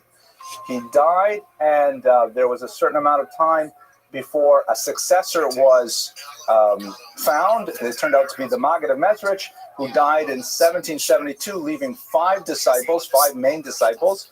And of course, Joseph Pearl was born 1 year after that. Those five disciples, which included, among others, the Alter Rebbe, who was the founder of the Chabad movement, very powerful and influential today, really solidified the Hasidic movement throughout Eastern Europe. So in other words, he is born 1 year after you really get the strong movement of the Hasidic world.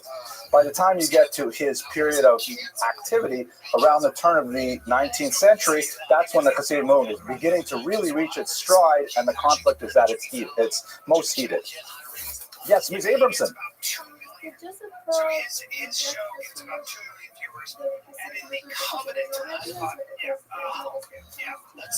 Brilliant question. I'll repeat the question. The question was, did Joseph Pearl reject Hasidism because of his own ideas or because of those of his teachers? So that's much too hard a question to put to your father in this kind of public environment. I frankly don't know enough about his early teachings. And his early influences. What I can tell you is that he himself was a devotee of the Hasidic movement. He himself was a young Chassid, and he was very attracted to it, and then he fell away under the influence in particular of Moses Mendelssohn, who was the most important Maskilic figure of the time. So let's pause and we'll come back to that. Okay. Weiter, Halavai Weiter. Okay, so let's look at the political context first. Okay, we're talking about he was born in 1773. This is an incredibly important period because it represents a dramatic upheaval, really a borderline historically between the medieval and the modern periods for Eastern Europe, primarily because of the activity of this woman, Catherine II, known as Catherine the Great. Rather fascinating biography of her in particular. The Romanov dynasty, the Russian emperors, the Tsars, had difficulty producing heirs that were physically and mentally competent to rule this massive empire.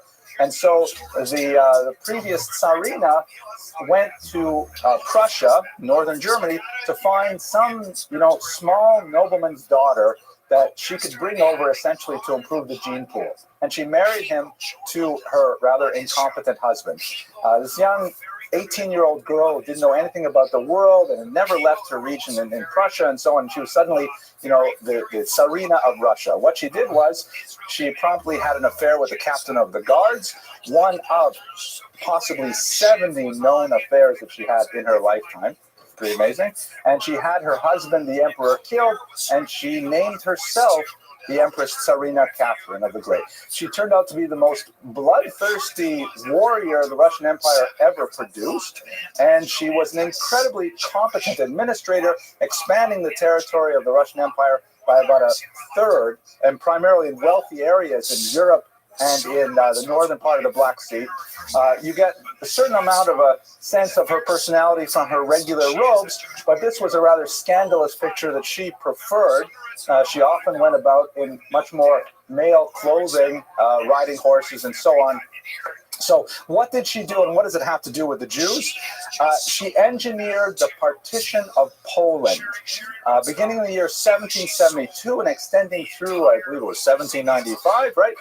Poland was an incredibly wealthy state with huge latifundia, meaning these huge farms, particularly in the southern region in Ukraine, some very major and important European towns like Warsaw, but they had a form of government that was at once very beautiful. It had a tremendous level of democracy that was, incomparable when you looked at other countries in the region, and at the same time, hugely unworkable because it spent way too much time paying attention to the opinions of petty noblemen, which other countries were already doing away with, them much more efficient forms of government. So basically what happened was Catherine the Great made a deal with the two other neighboring states of Poland, and they simply divided up the country between the three of them. Germany took the northern sections of Poland in 3 successive stages.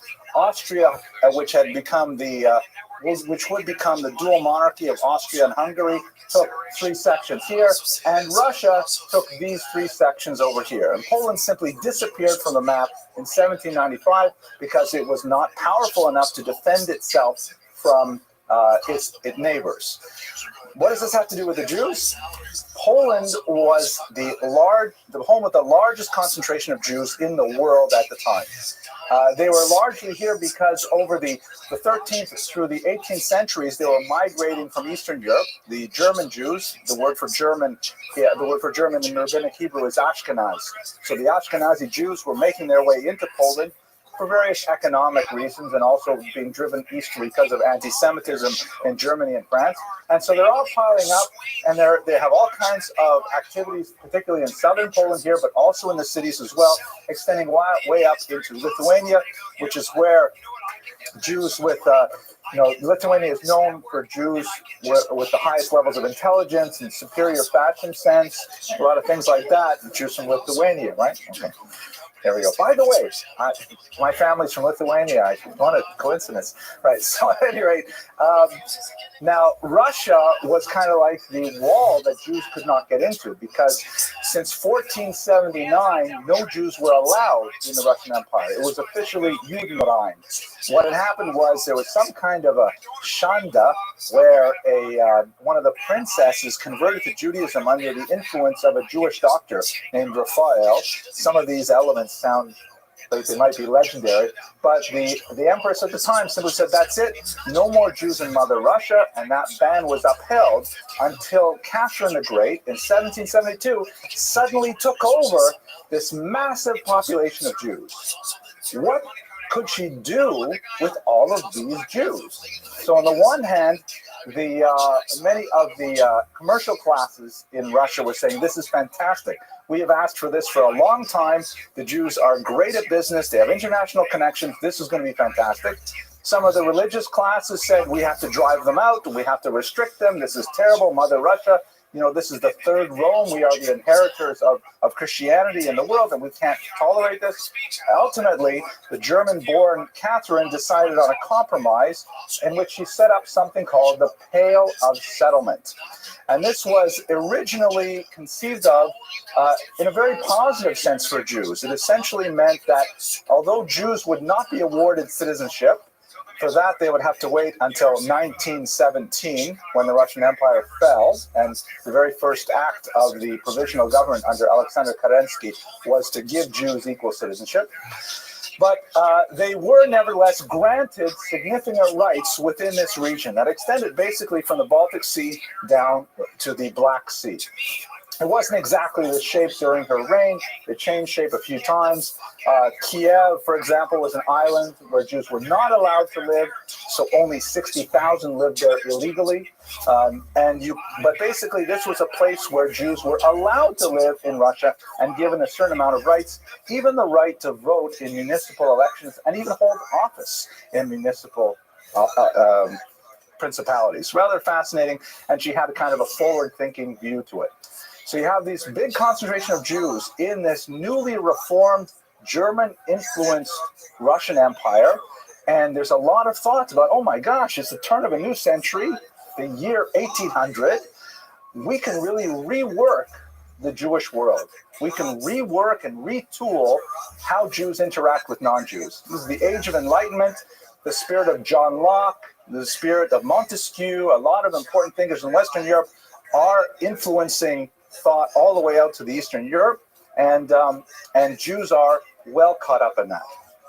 Now, Joseph Pearl doesn't come within the Russian parameters.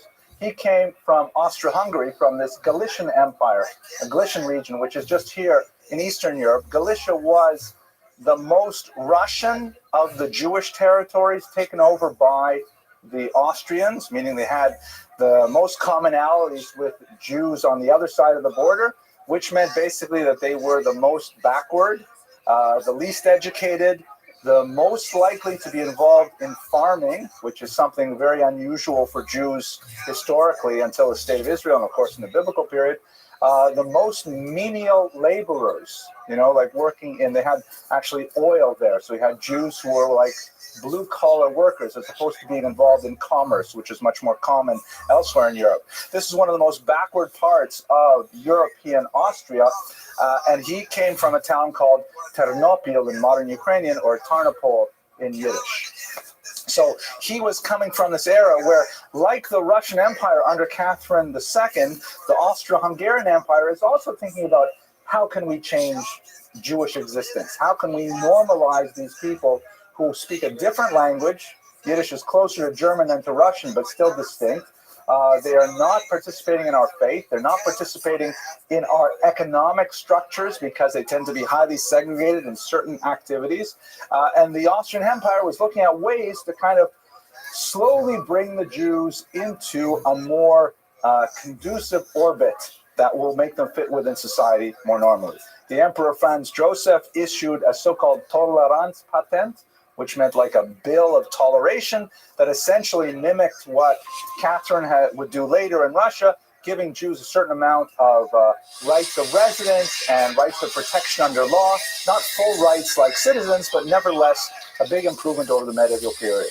So putting all of this together, the political context in one is which there's huge political change in the region, and Jews are caught up in that change, and many people are saying, hey, this means something. It might mean the end of time. Maybe Mashiach is around the corner. Many Jews at the time felt that when Napoleon came through, which would happen just in a few years from now, that he was in fact Mashiach, or maybe he was even the Mashiach ben Yosef, and then Mashiach ben David will come later. So a lot of thinking about that, and also a lot of thinking about social engineering. Let's make the Jews normal. Wow, that was a big mouthful. Anyone have any questions before we go on past the social? Yes, okay, hard question coming in. It is. Absolutely. Excellent question. So let me just repeat for the internet audience in Latvia your observation. The term Galicianer, a Galicianer in the Jewish kind of like cultural vocabulary, a Jew from Galicia means a country bumpkin, tends to be very uneducated, very ignorant. They say that when Litvaks marry Galicianers, it's a mixed marriage, right? I'm a Litvak. By the way, my wife's family is from Tarnopol, but I should take that right out of the video, right? Do I do the internet right, Denny Malka? Okay, sorry to introduce you to that. Your question was, where does the term Pale of Settlement come from? So it only exists in the English language. In the Russian language and in the Hebrew language, they use the term region, the region of settlement, which is perfectly normal. The term pale may come from a uniquely British expression that refers to the borderland with Scotland, that in really early medieval times when England was having troubles with Scotland. Actually, they're pretty much having trouble with Scotland for much of their history. But there was a time when there was a certain region that Englishmen dared not go north of a particular region because the heads of Englishmen would be impaled on spikes along a borderland. And they called that the pale. So you've heard the expression beyond the pale. It means like beyond the boundary, beyond the... And since it is a borderland, right, this is the edge of Russia, they applied this in the English language to this borderland, the extreme end of Russia where Jews were allowed to live. It's a strange term that came into our language. Okay, let's go further. So that's kind of the political environment. Let's think about the intellectual and religious environment. And this is where Dr. Weiss's approach is very, very helpful. In Eastern Europe at this time, there were three principal intellectual movements that were all vying for the spiritual loyalty of the Jewish people. There were the so-called Hasidim, who were these new, really the first reform movement in Judaism in modern times, the Hasidic movement. There were their opponents, literally called mitnagdim. The word mitnaged means someone to oppose the Hasidic reforms. And in fact, depending on who you talk to, the term misnaged, when you talk to Hasidim, it's like it's almost a profane term. If you call a Litvak a misnaged, he says, yeah, what do you mean? Now I'm misnaged, right? But if a Chassid were to say that, he would say, oh, I'm sorry, I didn't mean to swear, because that's misnaged is like a nasty word. I've heard tell that when Hasidim really don't like misnagdim, they call them today snags. So I think snag gives a bit of the feeling of something you get stuck on, But anyway, misnagdim are essentially traditionalists. They are the ones who wanted to hew to the old path of Talmudic Judaism without these Hasidic innovations that we will discuss shortly. And then thirdly, and by the way, these figures, I'll focus in on them basically, and these are kind of fictionalized. These two in particular are fictionalized. This is the Baal Shem Tov, the father of the Hasidic movement. The Vilna Gaon, the genius of Vilnius, which is he's considered kind of like the prime figure behind the Misnagdim movement. And Moses Mendelssohn, the leader of the third movement, called the Haskalah. And the people who adhere to the movement are called maskilim, singular maskil in the masculine. The Haskalah is basically a Hebrew translation of the English term enlightenment, which is used to describe the intellectual currents of the day, or the German term Aufklärung. It means, to bring more light. Haskalah is not a perfect translation, but you get the idea.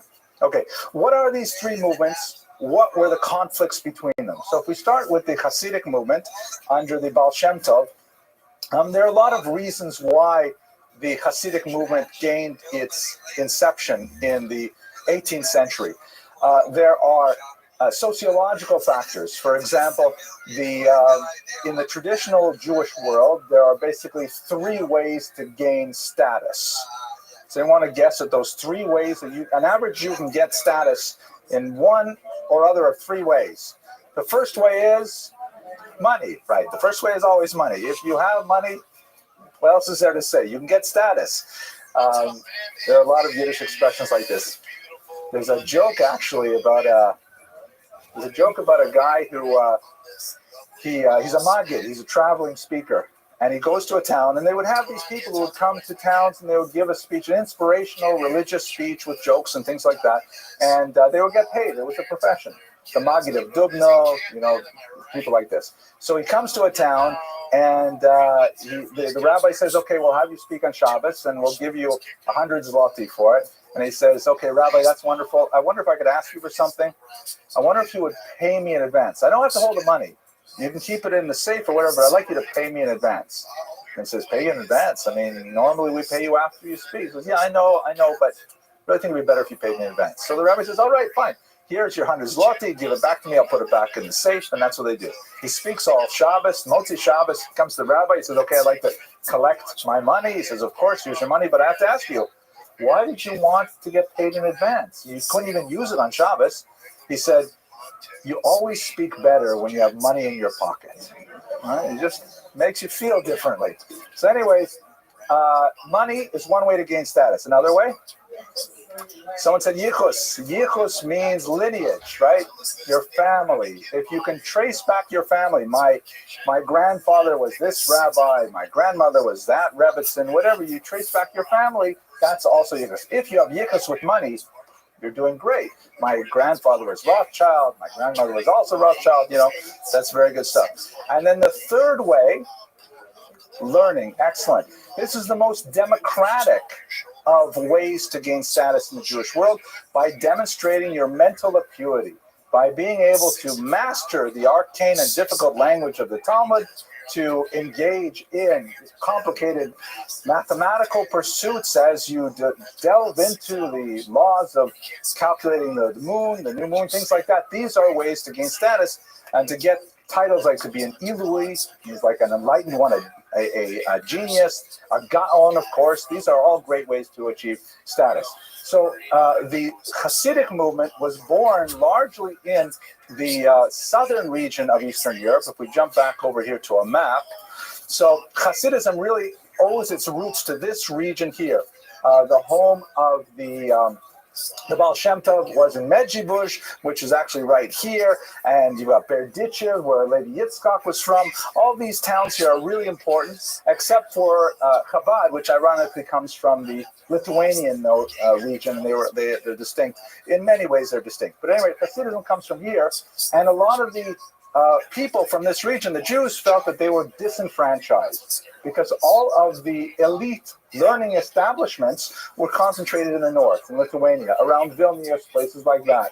And they felt like, where's our schools? Where's our rabbis? Who's coming down here to give us Torah? And they felt so cut off from the mainstream of Jewish intellectual currents that they needed something to enliven their Judaism. So along came the Baal Shem Tov and emphasized the value of communal prayer, of communal song, communal drinking, dancing, a lot of ways to cleave to God that did not require you to have one of the other three forms of status. And this empowered the Jews of southern Eastern Europe to cleave much more to their very charismatic leaders and to engage in more of these Hasidic practices. Now, there was at the same time an economic element to this too. And I don't want to go into great detail because we're already at the 8:30 mark, but it's important to mention a little bit of this because money is at the root of almost everything. And one of the ways in which the Hasidic movement was able to establish itself on a firm foundation was through the creation of alternative revenue streams to the traditional rabbinate. What am I talking about?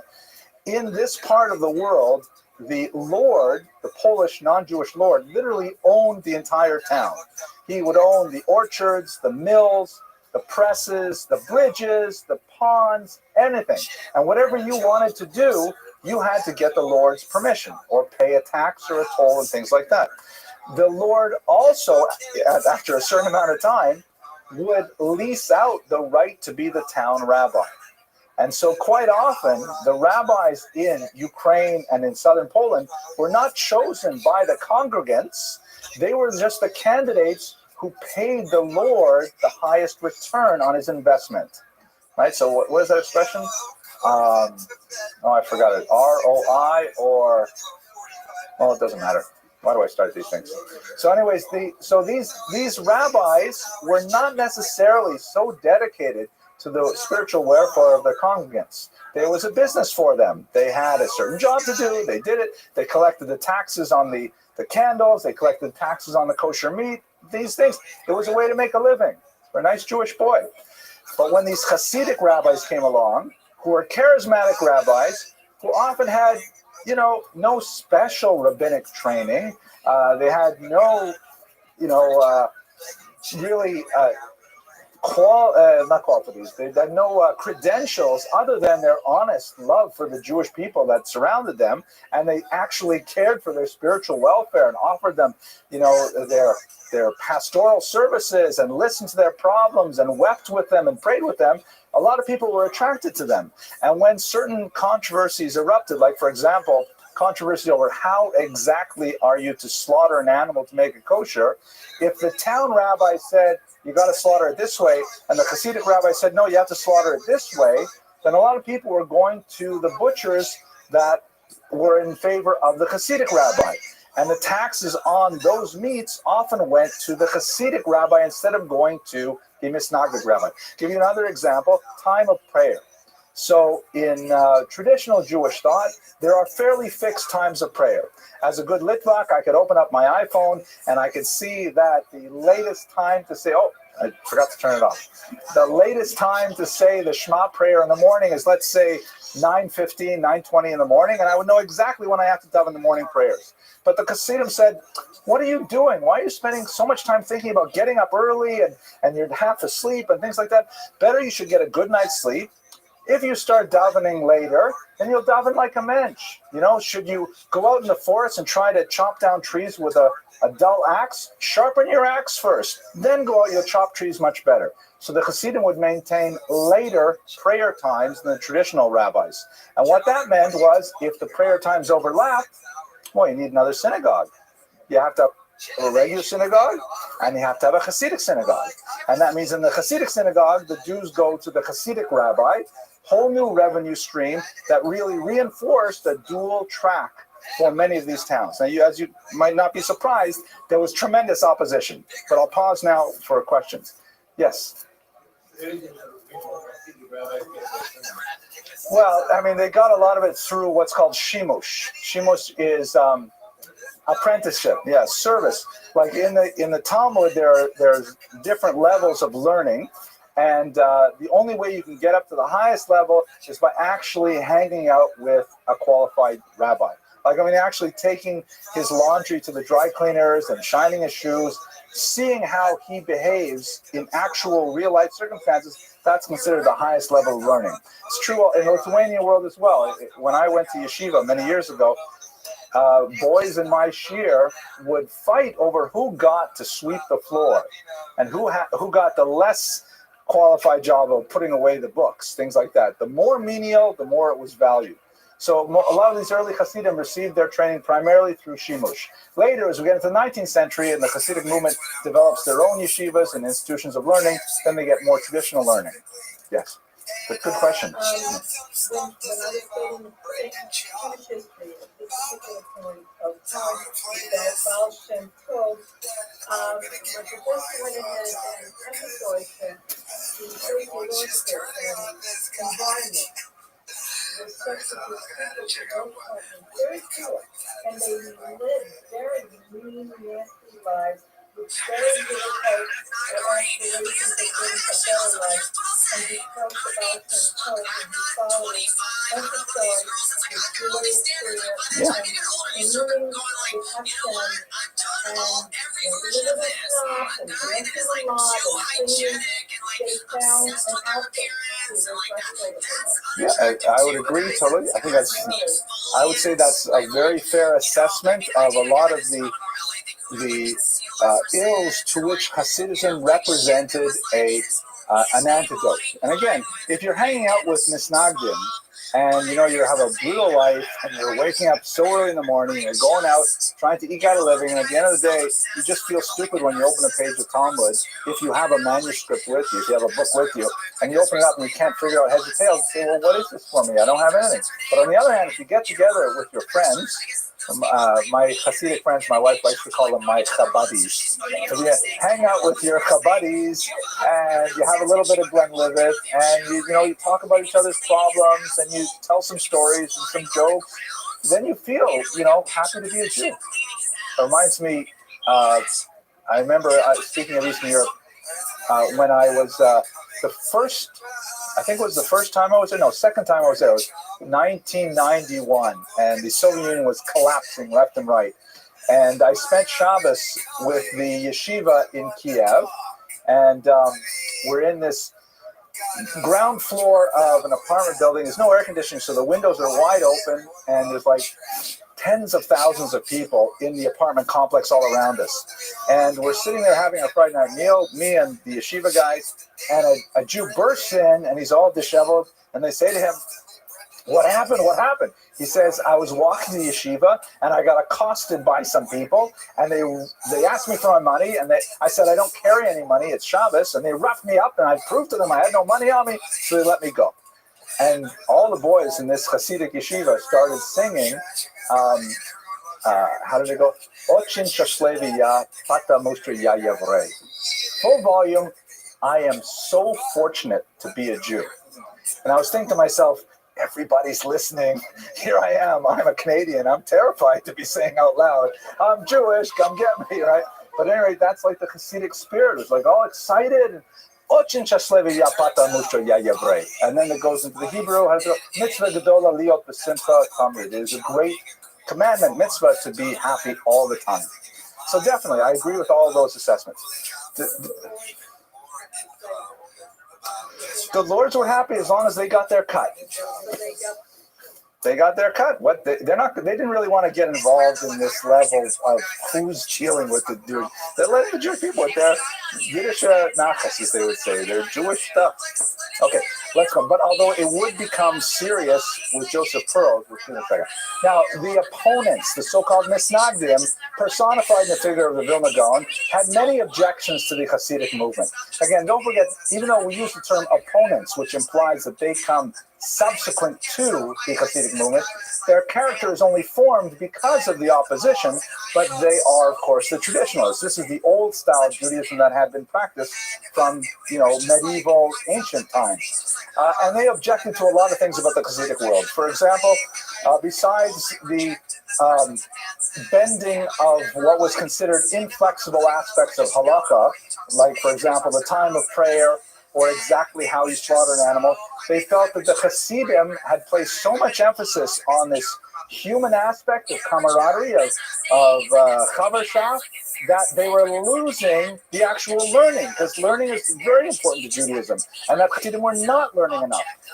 There's a kind of a quip. They say that Litvak says, what do I need a rabbi for?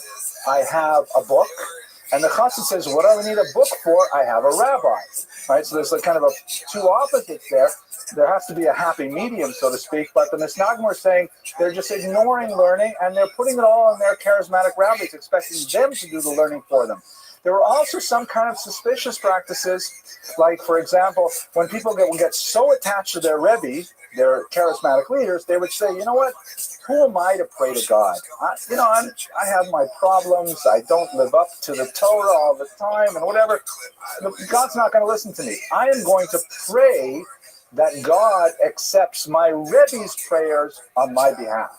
And I'll tell the Rebbe what he should pray for, and this also had an economic aspect where you would go to the Rebbe, you would pay a pidyon, which is a charitable donation, and you give him a kvittel, give him a little note that expressed all of your heartfelt desires, and the Rebbe would then include it in his prayers. But the Misnagdim said, you cannot abandon your responsibility and privilege to pray directly to God. You can't shunt that off into somebody else.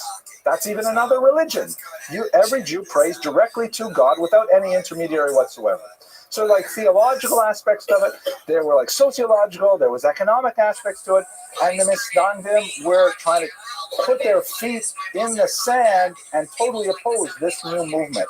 So for the first few decades after the Baal Shem Tov died, up until the year 1800, the fight was on and it was brutal. And we're going to see it in Joseph Pearl particularly. Finally, the Haskalas, right? So we have Hasidim, Misnagdim, or Mitnagdim. This is an expression, another colorful expression. They say in Galicia, Kalt via Litvak, right? Cold as a Lithuanian, because Lithuanians are known for their sort of Russian attitudes of being very particular and being demanding and being punctual and things like that. Completely false. But now the other movement, which is really important, now this has its ground zero is really in northern Germany, towns like Berlin in particular, but it's very popular in both Western and Eastern Europe with some significant variants. This was a movement that was personified by the figure of Moses Mendelssohn, who we had the opportunity to speak about a couple of years ago.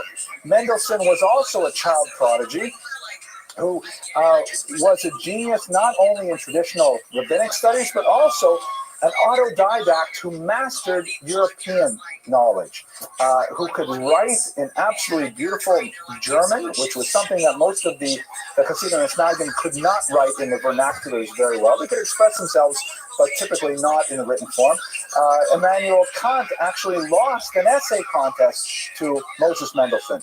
Mendelssohn became an extremely popular figure. He was kind of like held up as a paradigm of what a Jew could become because of his ability to move in non-Jewish intellectual circles and to hold his own in all of the aspects of 19th century, early 19th century thought. And what he essentially argued was that Jews should be absorbed into the general stream of European culture, not by abandoning their Judaism, although his successors would increasingly adopt that approach. He had no Jewish grandchildren, for example. They had all converted to Christianity throughout the 19th century. But he said that Judaism was resilient enough and flexible enough to maintain its core principles and yet be completely conversant with all of the main strands of thought and activity in European culture. There's no reason, he said, that Jews should not go to university. There's no reason Jews should not become great writers, poets, composers, and so on. And that is, in fact, what happened with much of the next century, although often it was at the cost of their adherence to the Jewish faith. So this movement, the Haskalah, in Western Europe tended to become very assimilationist. Over the next few decades, Haskalah leaders would essentially abandon the idea that they should retain their attachment to traditional Jewish practice. Kashrut went out the window, Shabbat went out the window, and eventually formal adherence to Judaism would go out the window. But in Eastern Europe, the Haskalah took a different form. It tended to become much more Hebraic in nature, saying, we should get back to our core purposes and we should learn to create a secular culture in the Hebrew language, which at that point did not exist. It also had a Yiddish form, in which they said the same thing with the Yiddish language, which was the vernacular. And it argued that Jews should typically retain their Orthodox attitudes and behaviors, but at the same time, look open to the outside world, in particular the sciences. And so Joseph Pearl was heavily influenced, in particular by Moses Mendelssohn, and absorbed those teachings in his own activity. Okay, I'd better get to Joseph Pearl now for sure, because we haven't, oh my gosh, we talked about the background way too long. Sometimes people on the internet complain, it says in the title, Joseph Pearl, they don't really say anything useful until like 8:40. What is this? No, sorry. Okay, now, so what about Pearl's? He's most known for his denunciation of Hasidism. And this is something that apparently came out of his early youth. The biographical research on Pearl is not extensive, and I have not even plumbed all the things that are available. But it seems that as a very young man, he was attracted to the Hasidic movement, in particular the teachings of Rabbi Nachman of Breslov. Rabbi Nachman was one of these really amazingly unusual figures in the Hasidic world who would tell these tremendously bizarre stories, parables, that would capture the imagination without necessarily having a clear resolution. His volumes were found to be a huge influence among others, Franz Kafka, the great Czech Jewish writer, who also wrote tales that were very Nachman-esque in that regard. So he was apparently early on taken with them, but that wore off very soon for reasons that are unknown to me, at least, and I have not been able to dig up any sources on it. And he wrote quite early, possibly as early as the age of 13, which gives you a sense of his genius. He wrote a book called Über das Wesen der Sekte Hasidism aus ihren eigenen Schriften, which means over the or on the essence of the Hasidic sect, based on their own writings. And it was an awful denunciation of Hasidism, finding every foolish thing ever said by any Hasid up until that point, and in particular, things that maybe not were so foolish, but definitely taking them out of context. And he wanted to essentially destroy the Hasidic movement with this scathing denunciation. the Austrian censor refused to print it.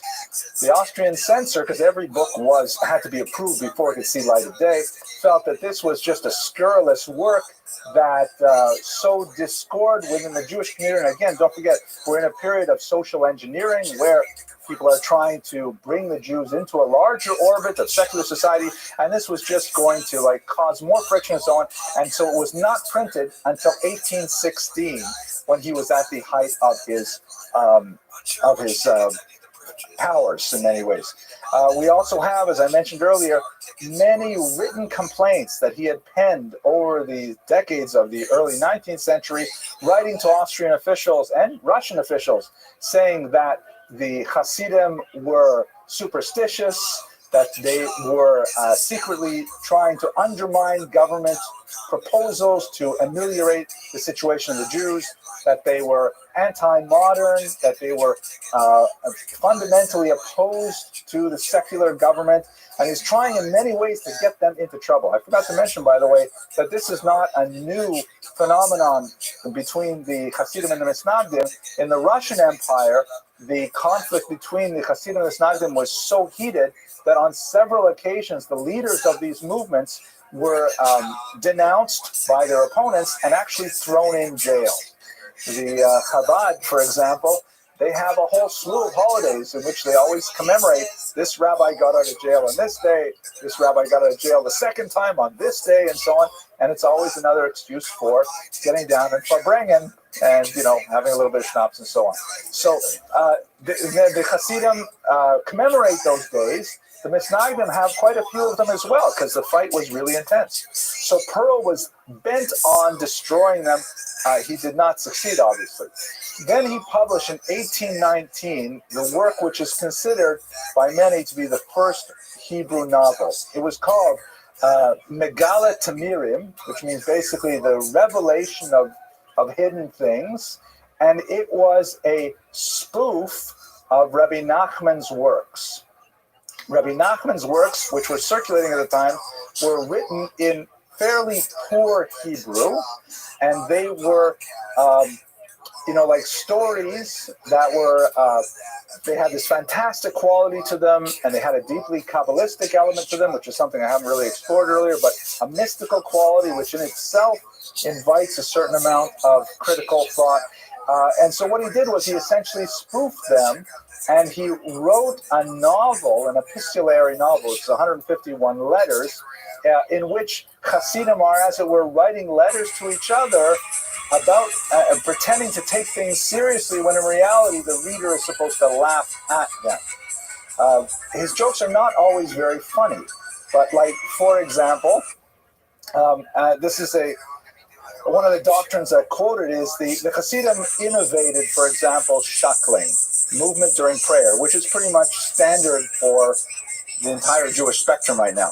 The traditional Lithuanian form of prayer, which is actually described in the Talmud, is with both ankles together and with the left hand on the heart and the right hand clasped over it, head slightly bent, and be absolutely motionless during the Shemona Esrei. That's the way a Litvak is supposed to pray, and that's what they would do. But the Hasidim, they were incredibly active. They were moving bending at the waist all the time.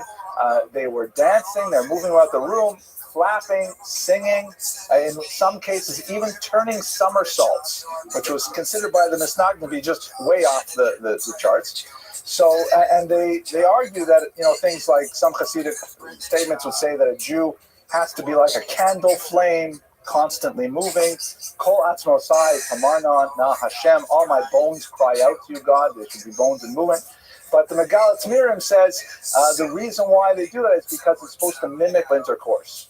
And so, on the one hand, that's just oh man, why are you bringing that in? It doesn't fit with the whole connection. But at the same time, if you were to ask a Kabbalist, there is a lot of profound truth to this concept, and it's not at all a laughable thing. So he doesn't always carry it across. But the idea is he's trying to find every scurrilous bit of information and to twist it in such a way that when people read it, they will laugh at the Hasidic movement, and they will therefore contribute to its ultimate demise.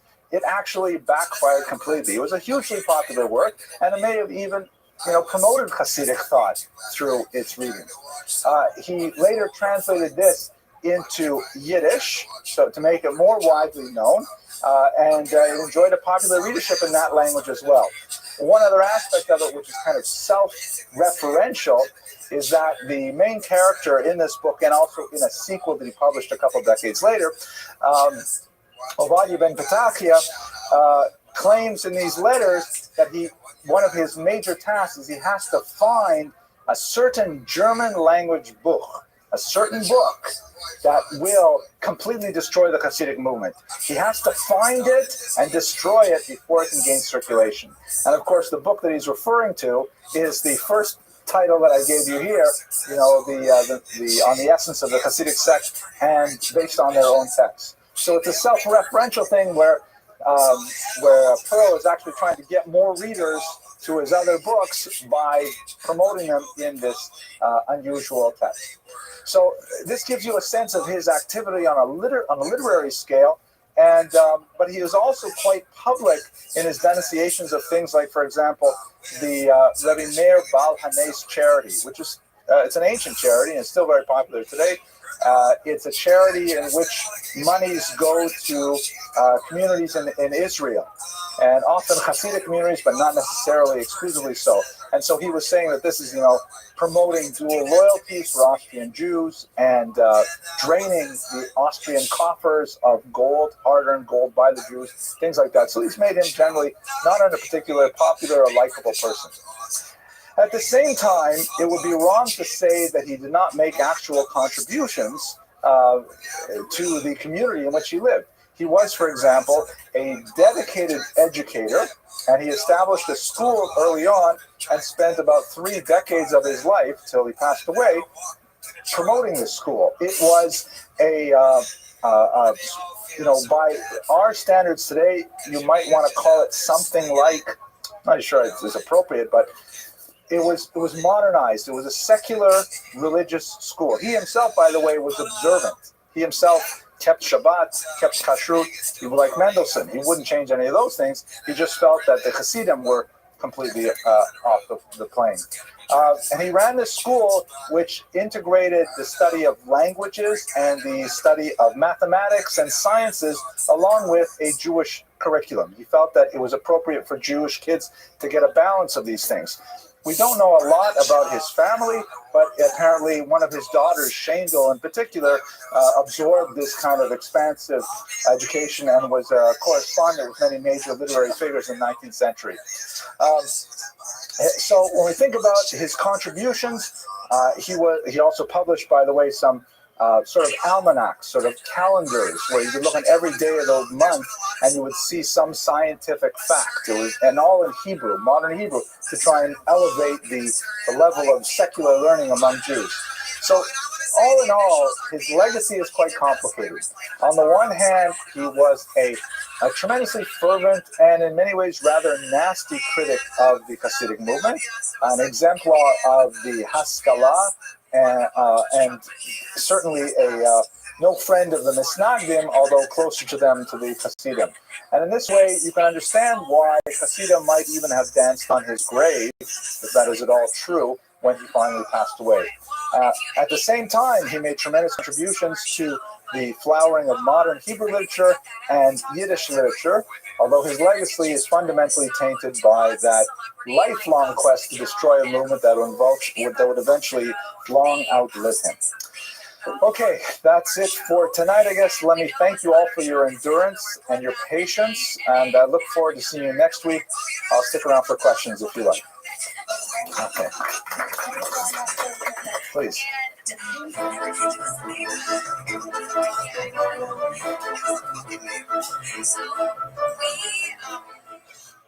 This post on the gossip site said, like, this popular podcast, which we were like, hey girl, thanks for calling us popular. And it said that we had a lot of controversy behind the scenes and tension. We were a part of a big scandal. And that the tension you were feeling was real amongst us. But that scandal that they were referring to had nothing to do with the three of us. And it was because potentially we were being threatened.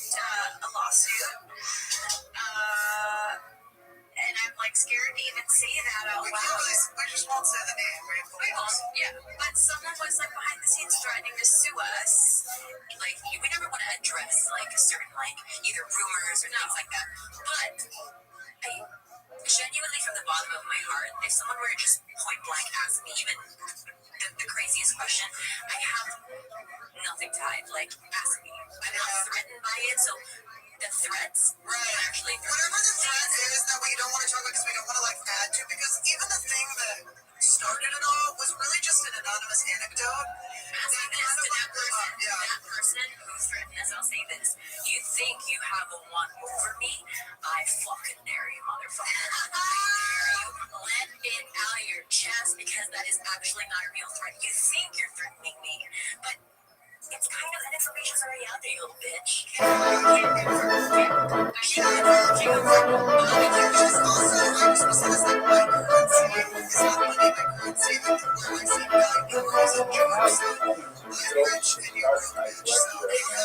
not sure about either of them. Let me start with the joke that my daughter, Denise Malka, who is our videographer, learned from her first grade class. She's a rookie teacher. She has, as she puts it, 19 reasons to be there every morning. 19 little boys, and they tell her jokes. So it's six-year-old level, first grade, and it has a certain je ne sais quoi, but I'm not sure it quite meets our standards for humor. So the joke goes like this: what do you call a grizzly with no teeth? The answer is a gummy bear. Yeah, that was pretty bad, right? In first grade, though, that is a huge hit. So the other one is maybe a little bit more sophisticated. Guy goes into a haberdashery to buy a suit, and goes up to the salesperson and says, "I'd like to buy a suit. It's very nice. How much would you like to spend?" He says, $18. $18. So he says, "You know what? I think we might have something in the back here. We've got something just for you." He takes him to the back, and he has him try on a suit. And he comes out and he says, "Well, it's beautiful. The finish and the material and the color really brings out my eyes. You know, I love it. And it's $18. And yeah, it is $18. Because, you know what, I think I'm going to take it. But just a couple of questions. First of all, I noticed that one sleeve is about 6 inches longer than the other. So it says, no problem. You just have to, like, pose like this. And sort of leave your hands down. I said, okay, all right. I also noticed that one of the legs is about 6 inches shorter than the other. No problem. You just have to, like, sort of bend your leg at the same time, and you see, look at the mirror. It looks great. Wow. So he pays for it. He walks down the street. And as he's walking down the street like this, so there's a Jewish couple on the other side of the street, and Sam says to Sarah, you look at that guy walking down the street like that. And Sarah says, yeah, look how good his suit fits. Is that better than gummy bear? Okay. All right. For tonight, we're going to also do something a little bit different. Tonight, I'd like to speak about a topic that is very close to my own personal research interests. Something that I've been thinking a lot about for quite a while now and implementing in my own teaching in a very, I think, profound way. And it's really changed a lot of the ways I do things. Specifically, we're going to speak about the origin of printing in the Jewish world in the late 15th century, and that's associated very closely with the Sonsino family. So the first, half or so of this lecture is going to be on the discussion of the transition from a manuscript culture to a print culture, which is, I think, you will learn quite a bit more fascinating than it sounds on the surface. And then what I'd like to do in the second half of the lecture is talk about how we are living, even today, in a very similar Gutenberg moment, in which we are transitioning from a print culture to a digital culture in ways that are so profound that we have a very little sense of how fast the world is moving around us. And that 50 years from now, our great-great-grandchildren will not understand our world in the same way that we could understand even our own grandparents or great-grandparents would. Primarily because we are on the cusp of a very, very dramatic shift in the way we do just about everything as a result of the internet.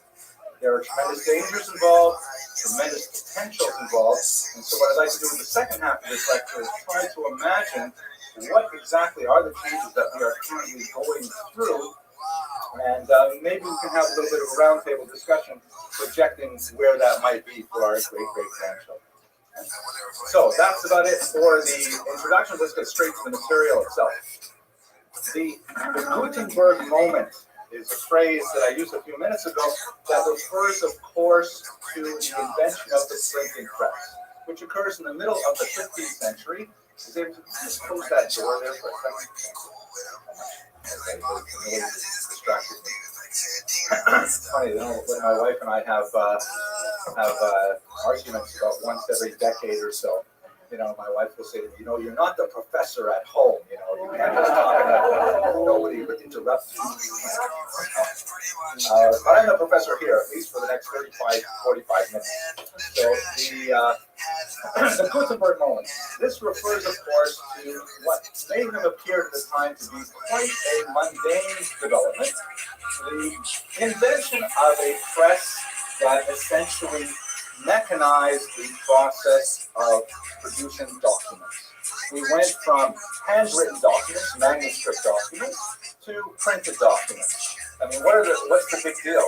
Why would we care? What's so important about a printed document, printing press? Much cheaper, absolutely. You want to produce a 100-page book, and you're going to have to copy each one after another. You're going to have to pay a copyist to sit there and produce the whole thing, which means, first of all, that only wealthy people really have access to the textual information because it costs a lot of money to produce one of those. Secondly, I think someone else said faster. Was that you?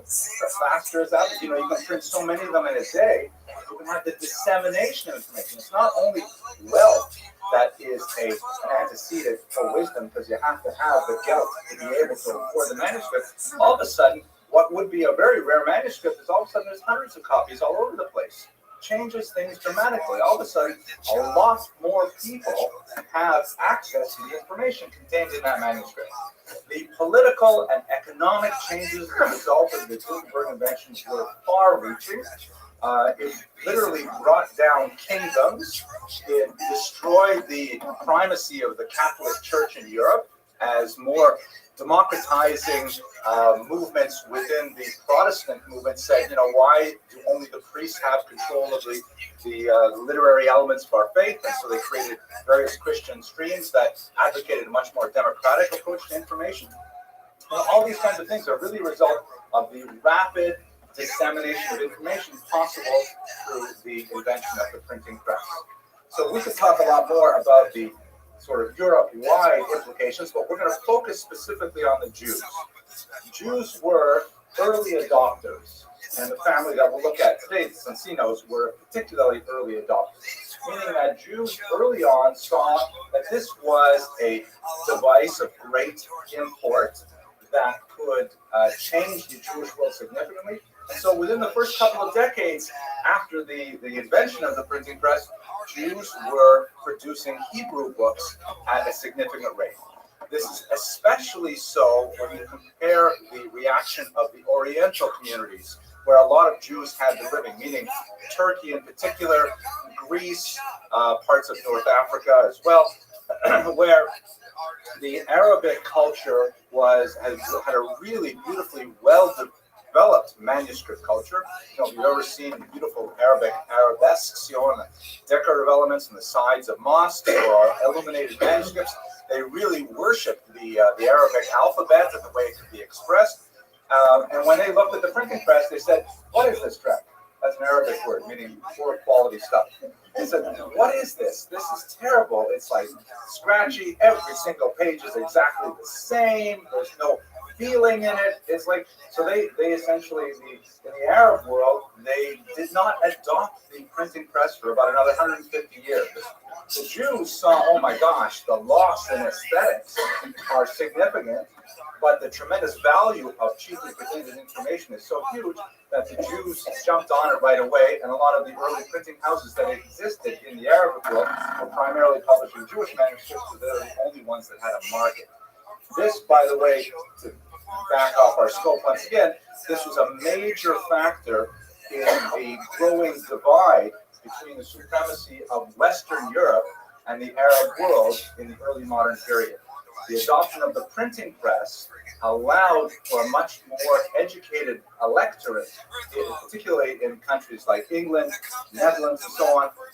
Whereas in the Arabic world, the insistence that the printing press was a cheap imitation of real literature essentially held them back another 150 years and made a big difference as this multiplied geometrically through the various ways in which knowledge can reverberate throughout society. So really, we're looking at that first few decades when Jews started printing right after the invention of the Gutenberg press in the 1450s. The most important family behind this early printing was, of course, the Sonsino family. And the name Sonsino, you may have heard of it because a modern English printing press was named after it, a press called the Sonsino Press, and they published those famous red bilingual Talmuds that were around for much of the 20th century. They were the highest quality Talmud translations available for several decades. But that's not the original Sonsino Press. They took the name in commemoration of the Sonsino family that pioneered printing among the Jews. Their background is kind of interesting. They first appear in the 1200s in Speyer, which is in northern Germany, in the Rhineland region. There are 3 towns of Speyer, Worms, and Mainz, where traditionally where Ashkenaz is identified. That's the homeland of European Jewry. In fact, one of the Sonsino ancestors is quoted as one of the members of the school of Tosafot, which is a Talmudic school that's printed on the side of every Talmudic page today. At some point, they moved out of the Rhineland down to Bavaria in southern Germany. We don't know exactly when. We know that it had to be before 1453 because that's when the Jews were expelled from Speyer, and the Sonsino family was already fairly well established in Bayer at that time, in Bavaria at that time. And then the family continued to be fairly wealthy and fairly well regarded. We have some records of the family engaging in polemics with anti-Semitic priests in some of this period. And finally, they fled Bavaria, possibly as a result of some of the antagonisms that they had developed with the local population, to the region of Milan, and specifically the Italian city of Sonsino. That's where they get their name, and that's where the press comes from, Sonsino in Italy. I wonder, how is that pronounced in Italian? Does anyone know Italian? Is it Sonsino? Sounds the same? Sonsino, there we go. Which reminds me of a joke. Yeah, they didn't have surnames. They had Natan, the son of Israel, of Sonsino. Jews and last names, with very, very few exceptions, last names only go back to the 1800s or the 1700s. You do have a few exceptions to that rule. The famous Ibn Tibbon family, the translators, and so on. But for the most part, Jews received their surnames as a result of the modernization of Western European cultures in the 18th and 19th centuries. It's kind of an interesting little window I'll open up for a second here. In some countries, in Austria, for example, you could buy your surname. They need that all Jews living here must have a surname by a certain date, and you could buy your name. So names like Rosenzweig, right, which is a field of roses, or Goldberg, Gold Mountain, right? These are like expensive names. So you add down some status to buy them.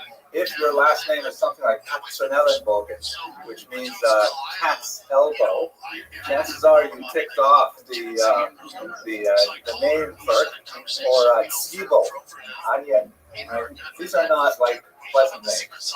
But most Jews ended up with names that were sort of like either their occupation, Schneider, Schuster, things like that, or like their Hebrew name. Like my name, for example, Abram's son. It's kind of lost in family history, but at some point, I had a Zaidi named Avram, and the person who had to get the name said, "Well, I'm Avram's son. I'm Abram's son." And that's how it worked out. So son. Yeah, where they came from. Although when people get place names, it's interesting. When people get place names, it's usually given to them in a place other than what they're named for. So, for example, if your name was, Mainz. Is that a Jewish name? Give me a Jewish name that's a place. Wien. That's a joke. Let's say the guy's name is Wien, which is Vienna. So chances are he got that name when he was living in Berlin. Because if he was living in Vienna, everyone's called Wien. No one calls him Wiener because he's already living there. But if he's in Berlin, who's that guy? Oh, that guy? That's the Wiener. That's the guy from Vienna. So chances are the last name is not referring to the generation that got the name, but some earlier generation. Which reminds me of something I like to tell my kids. You know, I have this fantasy that one day I'll be walking down the street. People say, hey, you know who that guy is? And the other guy says, no, who is that guy? So that guy is the father of the Malta. No, that's my fantasy. I want to know as the father of those guys. Okay, so and I wanted to tell you a joke. We got off track, but the joke, I forgot what it was. All right. Okay, so here they are. They move from Speyer down to Bayer to Bavaria. From Bavaria, then they come over here to northern Soncino. When they got to Soncino, they went into the banking field. They actually also had a significant history in medicine as well, really traditional occupations for medieval Jews. But one of the things that's specifically important about banking in the 15th century is that Jews were losing the monopoly rapidly, especially in Italy. If you recall the lecture we had a few weeks ago on the medieval Jewish economy, according to the church law of Gratian, Jews were the only people allowed in medieval Europe to charge interest on loans because of internal canon law. And so that meant that it was a great business for Jews to go into petty money lending because no one else was doing it. They had an effective communal monopoly. This changed in the 14th and 15th centuries because the Italians in particular began to say, why are we letting the Jews do this? It's so profitable. And they started essentially ignoring canon law or finding, legal loopholes around it, and so Jews began to lose their edge as moneylenders. And that's exactly what happened to the Soncino family. When they moved into Soncino, they had a thriving money-lending business going, and then a public bank was opened, and one of the first of the region, and as a result, the business soured. They had to go into something else. Luckily, they found this new disruptive technology of printing, and they seized on it early on, which, of course, changed the Jewish world dramatically. Okay, questions at this point? Yes, please. I was just curious, I took calligraphy as an art teacher, and there were many beautiful Catholic and Protestant manuscripts. Yeah. I also seem to remember seeing here and there Jewish manuscripts. Those are done by Selkirk, I believe. They were, absolutely. Although Jewish illuminated manuscripts are quite a bit rarer because Jews have had an ambivalence with the graphic representation of living beings. Perhaps the most famous, I wish I had it convenient to show you, is the Bird's Head Agata, which is, I believe, the 13th century. The 13th century, the Bird's Head Agata from Sarajevo. Rabbi? Oh, he's not talking. I told him the hard questions and he took it seriously. I'm pretty sure it's 13th century Sarajevo. We have a Haggadah in which all of the characters, Pharaoh, the Jews, Moses, everybody is in there. But instead of putting human faces, they put birds' heads on all of them. In order to indicate, hey, don't get this wrong, we're not worshiping these pictures. These are like, chimeras that are designed to evoke an idea, but we're not, graphically representing. So Jews have a very strong ambivalence over whether or not to produce this. My mom comes down very strongly, no graphic representation whatsoever. So in terms of illuminated manuscripts, we have, if at all, follows the Arabic model, which, except for the Persian regions, basically also holds with the prohibition of graphic representation, and we illuminate letters. What an interesting kind of exception to that rule, which we should talk about someday, is beautiful, is the lost art of paper cutting, which is something that Eastern European Jews, especially women, used to do. It's an absolutely fascinating thing where they fold paper into pieces, cut up tiny little bits of it, and you open it up and you see like deer jumping through woods and absolutely amazing things. But it's an art that's been lost. But at any rate, back to where we are. Soncino's jump on this new technology. Let us start printing. Let's see what happens. So this is the period that we're really focusing on, the manuscripts of the printed text. Manuscripts clearly are art objects, or objets d'art, is the French term. They are clearly things that are not just functional, they are beautiful unto themselves. So if you look, for example, this is a 13th century manuscript. It's hard to really appreciate it, maybe if you're sitting in the back of the room. This was actually discovered as, unfortunately, many of these manuscripts were reused. Like once they were found to be sort of worn, then because the vellum, the material, which is often of an animal-based, not necessarily cloth or linen, they would make it into the bindings of new books. And so you can only find them when you remove the end papers and you find inside, often inside Christian books, you find Hebrew manuscripts that are used for material. So this was actually a Spanish example that was recovered in a manuscript a couple hundred years later. But you can see the tremendous care and beauty that went into this handwritten document. You know, it's Sofer's art that is something that it's not only physically beautiful, it involves a tremendous amount of concentration and spiritual energy as well, that it is really a great thing to behold. Even the cheaper examples, like this is a 16th century manuscript that comes probably from Turkey. You can see that it's not done nearly with the same level of care as the earlier manuscript. This is actually a Talmudic text with Rashi on the outside over here. But still, it's a document that is heavily invested with the human energy that took to create it.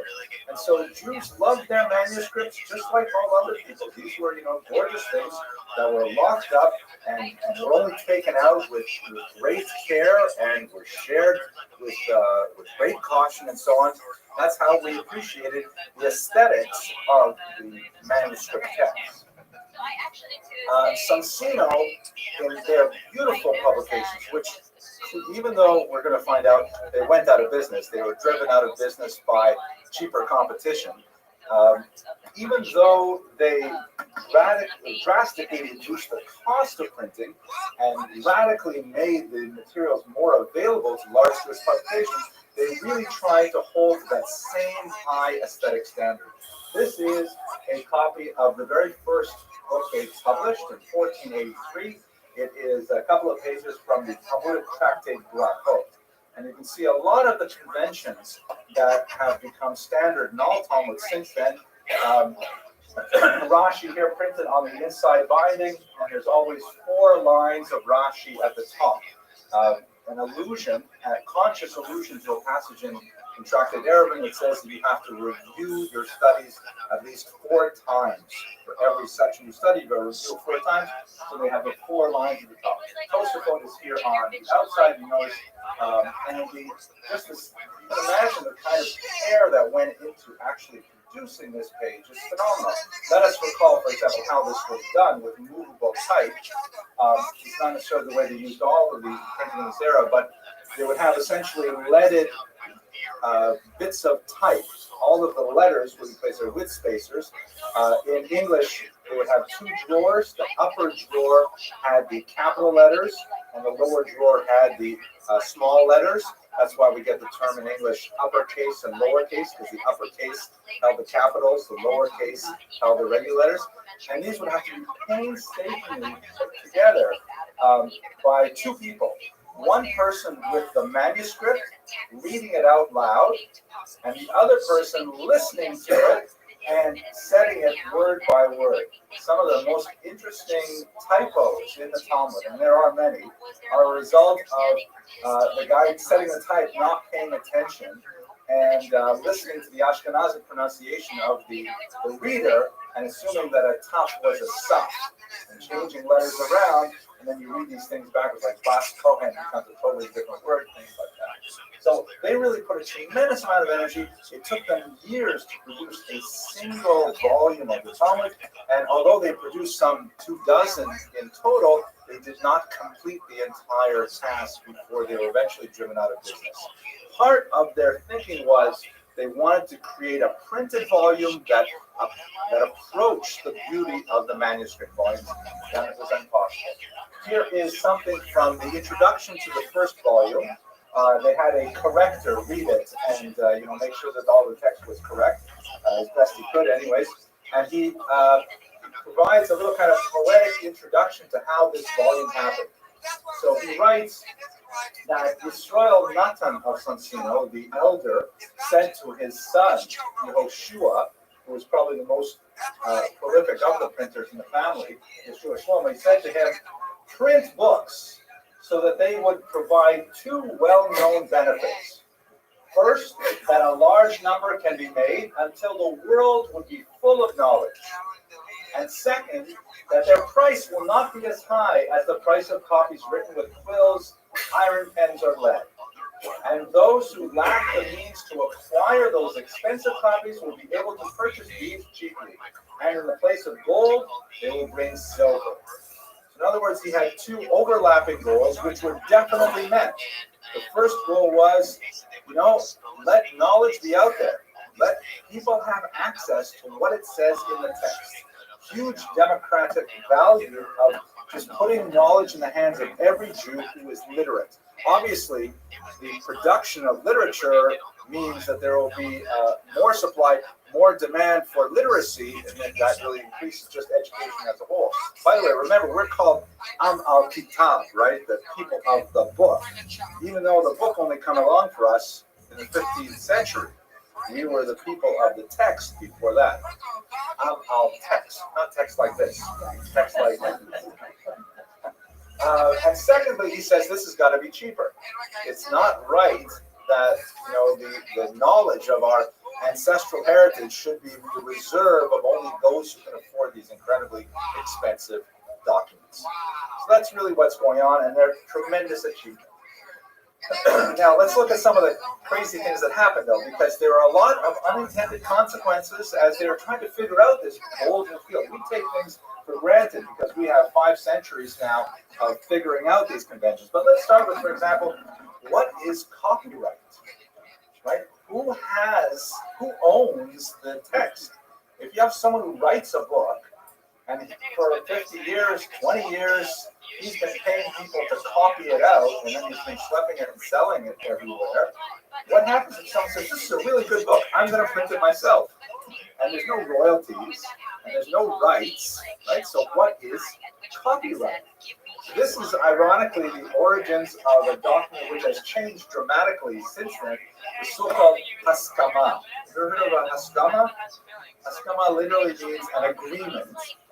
And you can see it, for example, in the Hasidim, for example, they study the Sefer Hatanya, which is not that early a printing, but it has a Haskama that's pretty clear right at the beginning of it, that says, these important rabbis say, nobody else is allowed to print this book for 5 years. And if you print this book, then all kinds of terrible things will happen to you because you're engaging in intellectual property theft. You're taking someone else's work and you're going to profit by it. So the original Haskamot, which were issued in the 16th, 17th century, were mainly copyright laws where people were saying, listen, don't you try and put this book into text yourself and print it in your local community because the ideas and the work belong to the people who originally wrote it and published it. So that was one of the first things that Jews had to work with was the concept of copyright. Secondly, some really basic things like pagination. Here, check a look at this. So this is, you might recognize this page. This is the first page of Tractate Brachot in the traditional widow and brothers Rom printing of the Talmud, which is the classic 1860s Lithuanian printing of the Talmud that has become pretty much the industry standard. So one of the unusual things you might notice about it is if you look at page 1, it starts with this number. Someone tell me what number that is? Page 2, right? Now, come on. Jews are like literate for 4,000 years. They couldn't figure out page 1.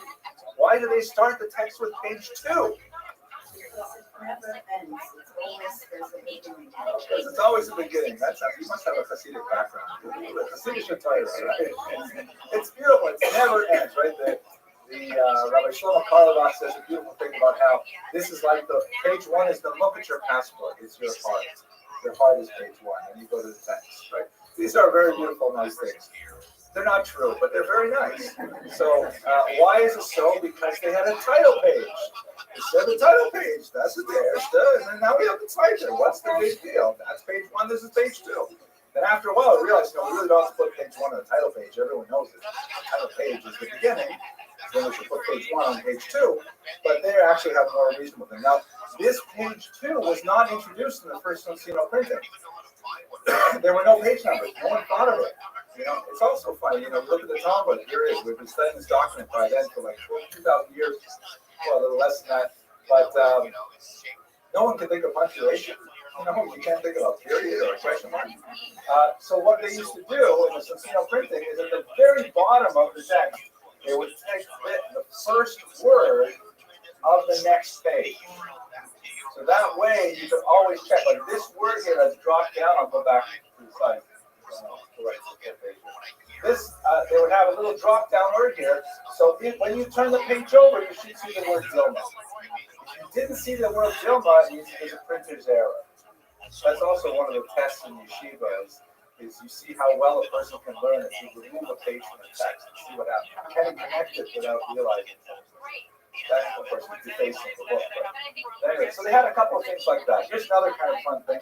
They also didn't have conventions about decorating books. So this is a text of Virgil's Aeneid, great Latin classic, and as you can see, the title page here is richly illustrated with these naked cherubs kind of floating around in all their glory on the outside of the page. And the Socino brothers said, this is beautiful. We love these decorative elements. There's only one problem. First of all, it's copyright. Well, what's copyright? We haven't done that yet.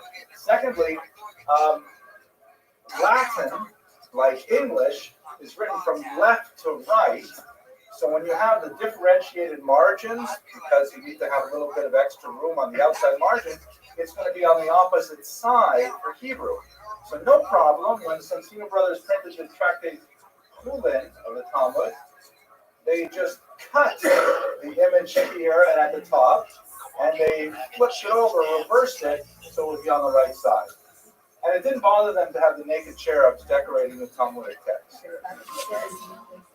That's considered a human form, but this is the Wild West there. This is like we're making it up as we go along. We're just seeing what we can do. And there are a lot of crazy things like this that are going on in the early world of Jewish printing before we had more colonization. Now, some unanticipated consequences, huge unanticipated consequences that we have to review.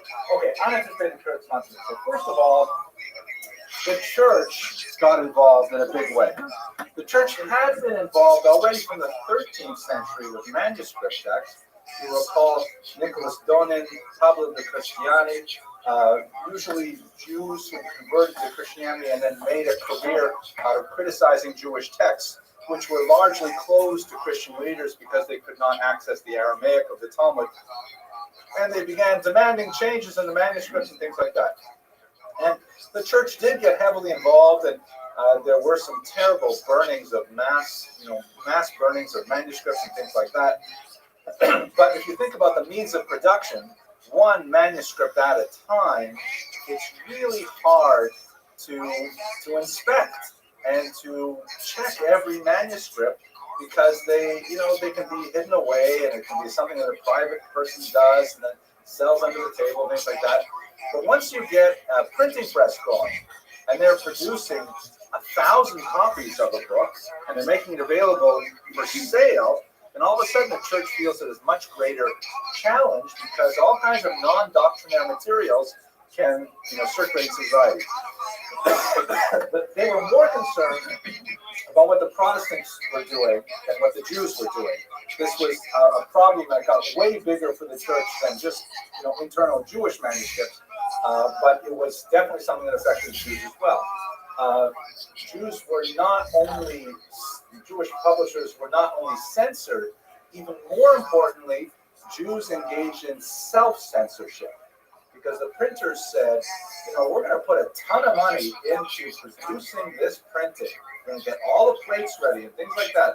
We do not want to have the censor look at this and then reject it, and then we'll have to go back. So they would, on their own, they would change the sensitive passages so that it would pass the censor himself. I have in my own home, for example, and the censorship, by the way, went right up to the 20th century. I have a copy of a Mahzor printed in Tsarist Russia, printed in the 1850s. And actually, I use it here on Yom Narayim. And there is a bracha in there for the Tsar. And it literally names the Tsar. It's Alexander Nikolaevich. And it says, and the Tsarina Maria Nikolaevna or something like that. And the little Tsarevich, it says, because the whole family is there listed in the actual bracha there. And they figured by putting things like that in, it'll pass. And in fact, it did pass. It has the censor's stamp with the censor's name. His name is Lazov, who's a Jewish guy, of course.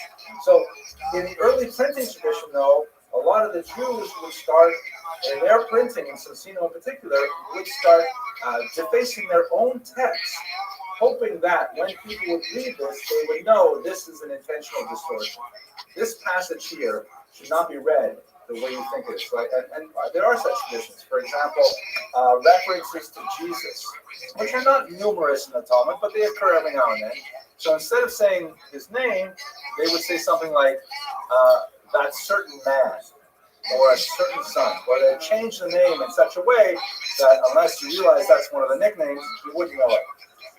And you have to rely on the Rabbi to explain to you, oh, by the way, what this passage is talking about is this. And that way they managed to get past a lot of censorship. So this is one of the unintended consequences was the self-censorship. Another was that Sonsino had no idea that they were going to face competition from Christians.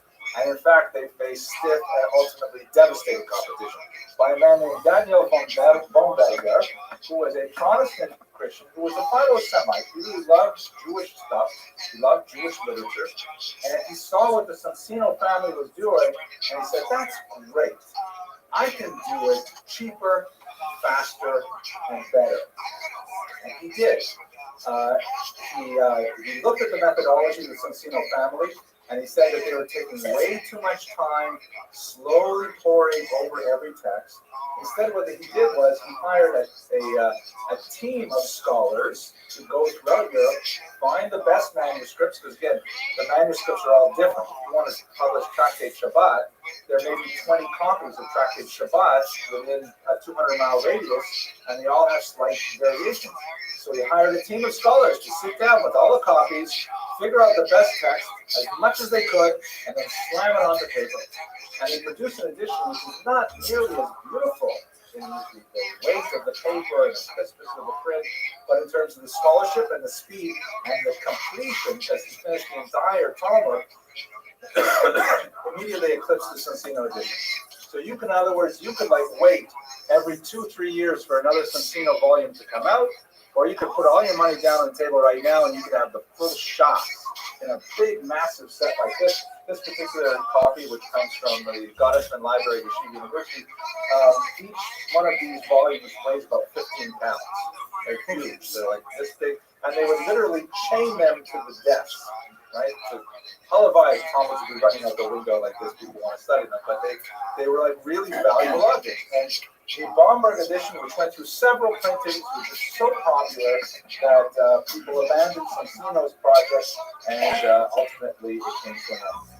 Nevertheless, their initial efforts in putting Jewish printing on the map, for creating the market, even though they were ultimately outdistanced by a Christian printer, it turned out to be really for the best overall. Now, I would like to transition to the second part of this lecture, and to do so, I want to speak a little bit about the philosophical import of this transition from manuscript to print, and let's think about what it means for us going from print to digital. One of the things that happens with the Gutenberg revolution is that the cost of information drops precipitously. But ironically, that means the value of wisdom rises proportionately. In other words, we have a lot more access to information, which means we're a lot more desperate for people who know how to use it. To give you an example from my own life, and let me just go on to the 21st century. When I got my PhD back in the 1990s, this was, as you all know, of course, before the internet was anything. I actually, my very first my very first scholarly publication was in a newsletter describing there's this great new invention out there called email. You guys are going to love it. And I was talking about it for like a couple of pages in the industry newsletter. Email is great. So it was just the beginnings of things. And if you wanted to get a PhD in my field, which was Eastern European Jewish history, so if you wanted to read a document, you had to go to the library. And physically in a library, this is much funnier when I tell 18-year-olds, they had these long drawers filled with index cards. And you had to like actually go through all of them physically, each one. And if you pulled the drawer out too far, it would fall on the ground, make a big mess. And then once you found the card, you had to write down the number, then you had to go walk. Actually get up and walk through the building and look until you found that book on a shelf, right? Now, if that book didn't exist in your library, then you had to go to the library and ask for interlibrary loan, and she would get it mailed to you. And if you couldn't do that, if it was in a foreign country, you had to go to that country. You had to actually go over there. If it was in a different language, you had to learn that language. It was like a crazy amount of effort. So in my era, if you had young people who were stupid enough to just do all that, you just give them a PhD already. It doesn't matter what they wrote as a result. Look how much work he put in. He went all the way to Kiev twice. He went to Jerusalem. He sat in the archives. Give him the PhD already. That's how I got mine, because he got points for just putting in the legwork. But excuse me, PhD students today, you want to find a document? Where's my phone? It's in Swahili. Oh man, push translate. Bam, there it is. Like the information is so available, you get 0 points for finding the information. Now the kunst is, now the art is, what do you do with all this information? How do you shape it into something useful that people can actually benefit from? That's what I mean by the cost of information drops precipitously, but the value of wisdom is much higher. Let's see what those implications are. Now, we will always love books. There's no question about it. But books are definitely on the way to becoming museum pieces. There are some unusual kind of adaptations that Jews will have to make for the Shabbat, because you can't use electronic devices on Shabbat, at least not until someone figures out that they're for it. Yeah. But for the time being, we're going to need some books. I need some books. I don't know exactly which ones they're going to be. Like, for example, this book, you could never produce what this book means in a digital format, because it is the actual material itself that gives it its power. This is the so-called Survivor's Talmud. There's actually a copy of it in both of the Talmuds, stored by the University Library. After the math of World War II, several Jews in the GD camps were unhappy because their world was destroyed, and they're sitting around here for months, even years, what's going to be their fate. And a sensitive, I think it was the U.S. Army Corps, asked them, what can we do to make things better for them? And they said, well, we should use some Talmud. And so they went and they used the actual printing presses in Berlin that Hitler had produced Nazi propaganda on, and they printed a Talmud on exactly those presses. This is the result of so-called Survivor's Talmud, which was printed in 1947. And you can see it has the decorative art, the barbed wires of the camps, the darkness of the deportations, and then these evocative images showing Israel and palm trees, and maybe that's both that's Israel. And on the top it says from slavery to redemption, from darkness to great light. So that kind of document, I'm sorry, it's not going to work on an iPad. You actually have to physically see it to really get what that document is about. So granted, books will have their place, but the internet is making these things obsolete for the most part. Let's look at 3 specific ways in which the Jewish world is changing, in my humble opinion, as a result of this Gutenberg change in our time. So first of all, what is a Talmud Chacham? What is a sage? I mentioned earlier I mentioned my experience getting a PhD and all the stuff you have to do. So the Talmud has a fascinating debate between some rabbis on what is the greater characteristic. If you can only choose to have one of these people on a desert island with you, why would you want a rabbi? No. If you only have one of these, that was funny to me. But if you only could have one of these people on a desert island with you, either someone called a Sinai or someone called an Oker Harim. Which would you choose? Sinai, of course, from Mount Sinai. It means a person who has all the texts. Someone who has memorized the Mishnah, the Tosefta. He has all these texts there. He's like a parrot reading them off. He doesn't know exactly how to fit them together, but he has a prodigious memory with tremendous amount of text.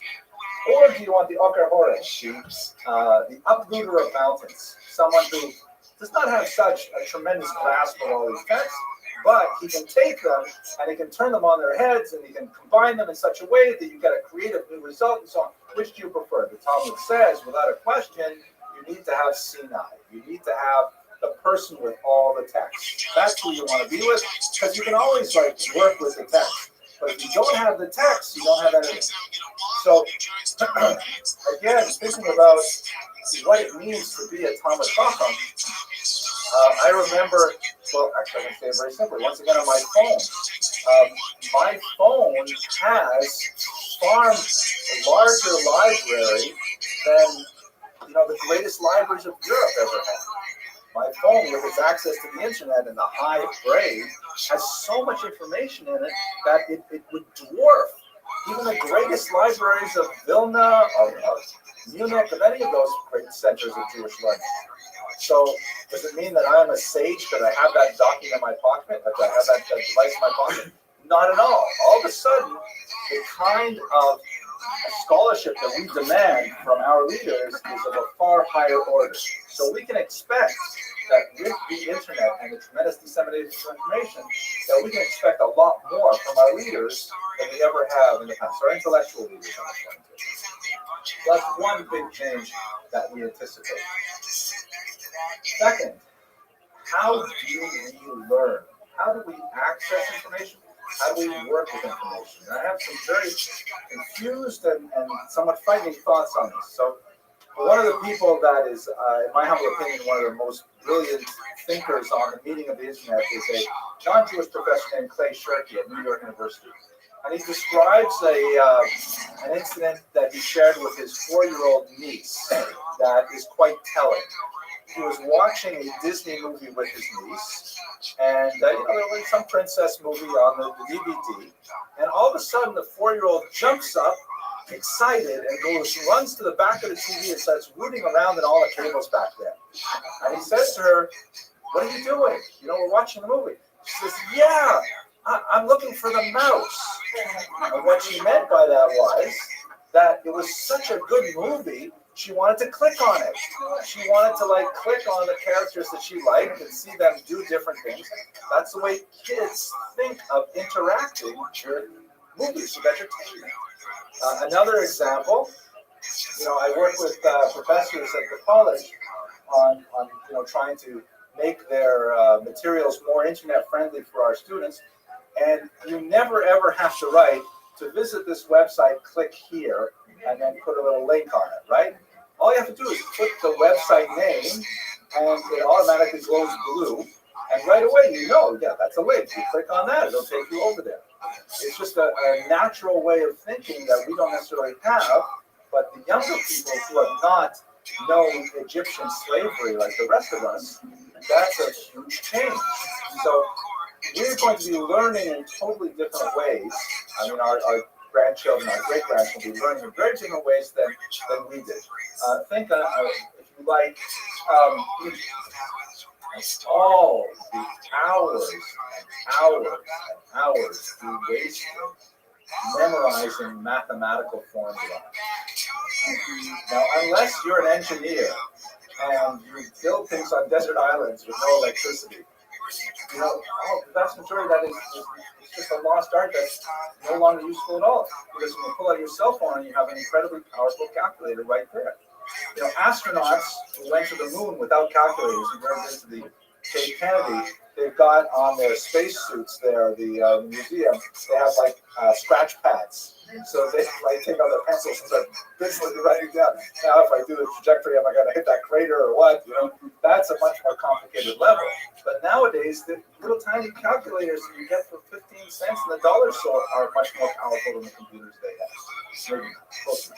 So we are going to be learning, and our great grandchildren will be learning in ways that we can't even conceive of. The things that we think are important now about learning will not be relevant at all. And they're going to be learning to learn in ways that are dramatically different. Third difference, where do we connect? So one of the great teachings of Rabbi Salanter was that you do not measure a person by what he says, you measure a person by how he remains silent. How does a person spend his silence? Does he spend his silence, brooding on past injustices? Does he spend it, in petty resentments and things like that? That's the way that Rabbi Salanter meant that thought. But think about it in terms of what the internet means for us today. Go on any mode of public transportation, and even, unfortunately, private transportation, and what are people doing? We're all in our own little social media worlds. Everyone, you've seen, I'm sure, ads about people going out to dinner, and they're sitting with 5, 6 of their closest friends, and everyone's on their own device with their 2,500 Facebook friends that they have no relationship whatsoever with. So we are like, it's something about the human condition that we are trying to fill up every last little minute of silence with some kind of productive internet-connected activity. One of the things that I've been reading about recently is that industry is hoping to start taking advantage of this, where you can get like very low-paying part-time jobs that you can sign on whenever you're like in the subway. You just open up your device and you just click on certain buttons as you're going, and you may work for 15, 20, 30 minutes, and you sign out, and then you have an account, and you'll develop money for that. So all of a sudden, that time that you might spend on the subway reading a book, even an e-book, or talking to a stranger, or reading a newspaper, no more. All those moments of silence can be taken up with all this other internet-related activity. Our communication has obviously changed dramatically through social media. I don't have to say anything about that to you. And in fact, people my generation or older are among the fastest growing groups using social media because they found how powerful a tool it is. But there are ways in which the internet is changing us that are far more profound than the way in which the printing revolution changed the Jews at that time. One last really major caution in this area.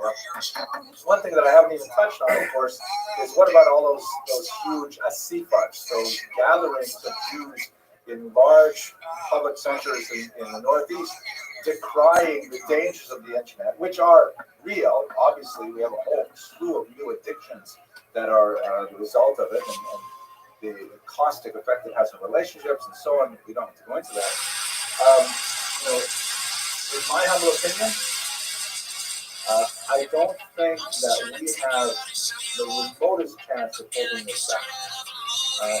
I think that one of the reasons why the asifas are not necessarily in line with the way history is moving is because they conflate the internet with the television set. The television is also a sometimes noxious device that has all kinds of material on it that is not conducive to traditional values and so on. But the thing is, the television is a purely passive device.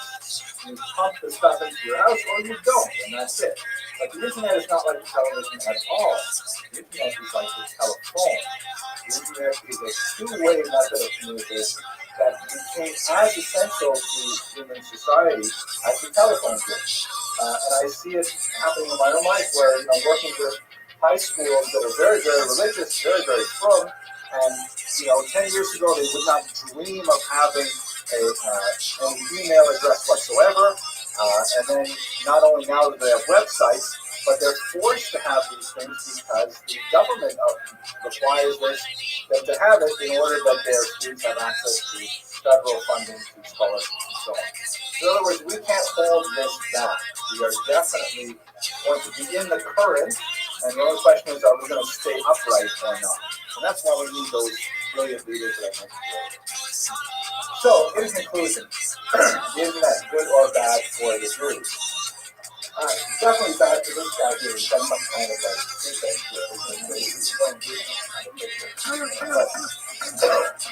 if you look at Jewish history in its grand scope, you see that we have adapted to technological change at so many points in our history. And we have learned to use those technological developments to our advantage. How much more so when those technological advances are intellectual in nature, dealing with the world of ideas. In my humble opinion, I see only tremendous potential with the internet.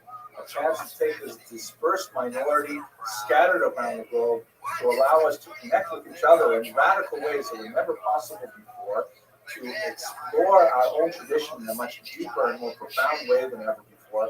And ultimately, as long as we are guided by the wisdom of the Torah, I believe that ultimately we will find tremendous benefit in these new information technologies. Thank you very much for your endurance and your patience, and I look forward to speaking with you next week.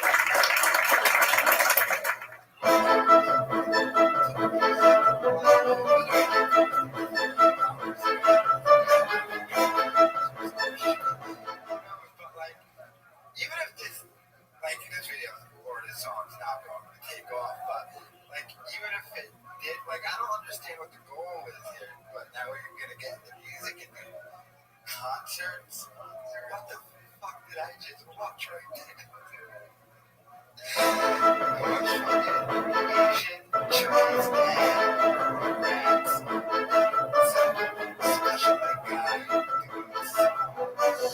Now, as to the opening joke for tonight, this one comes from the audience.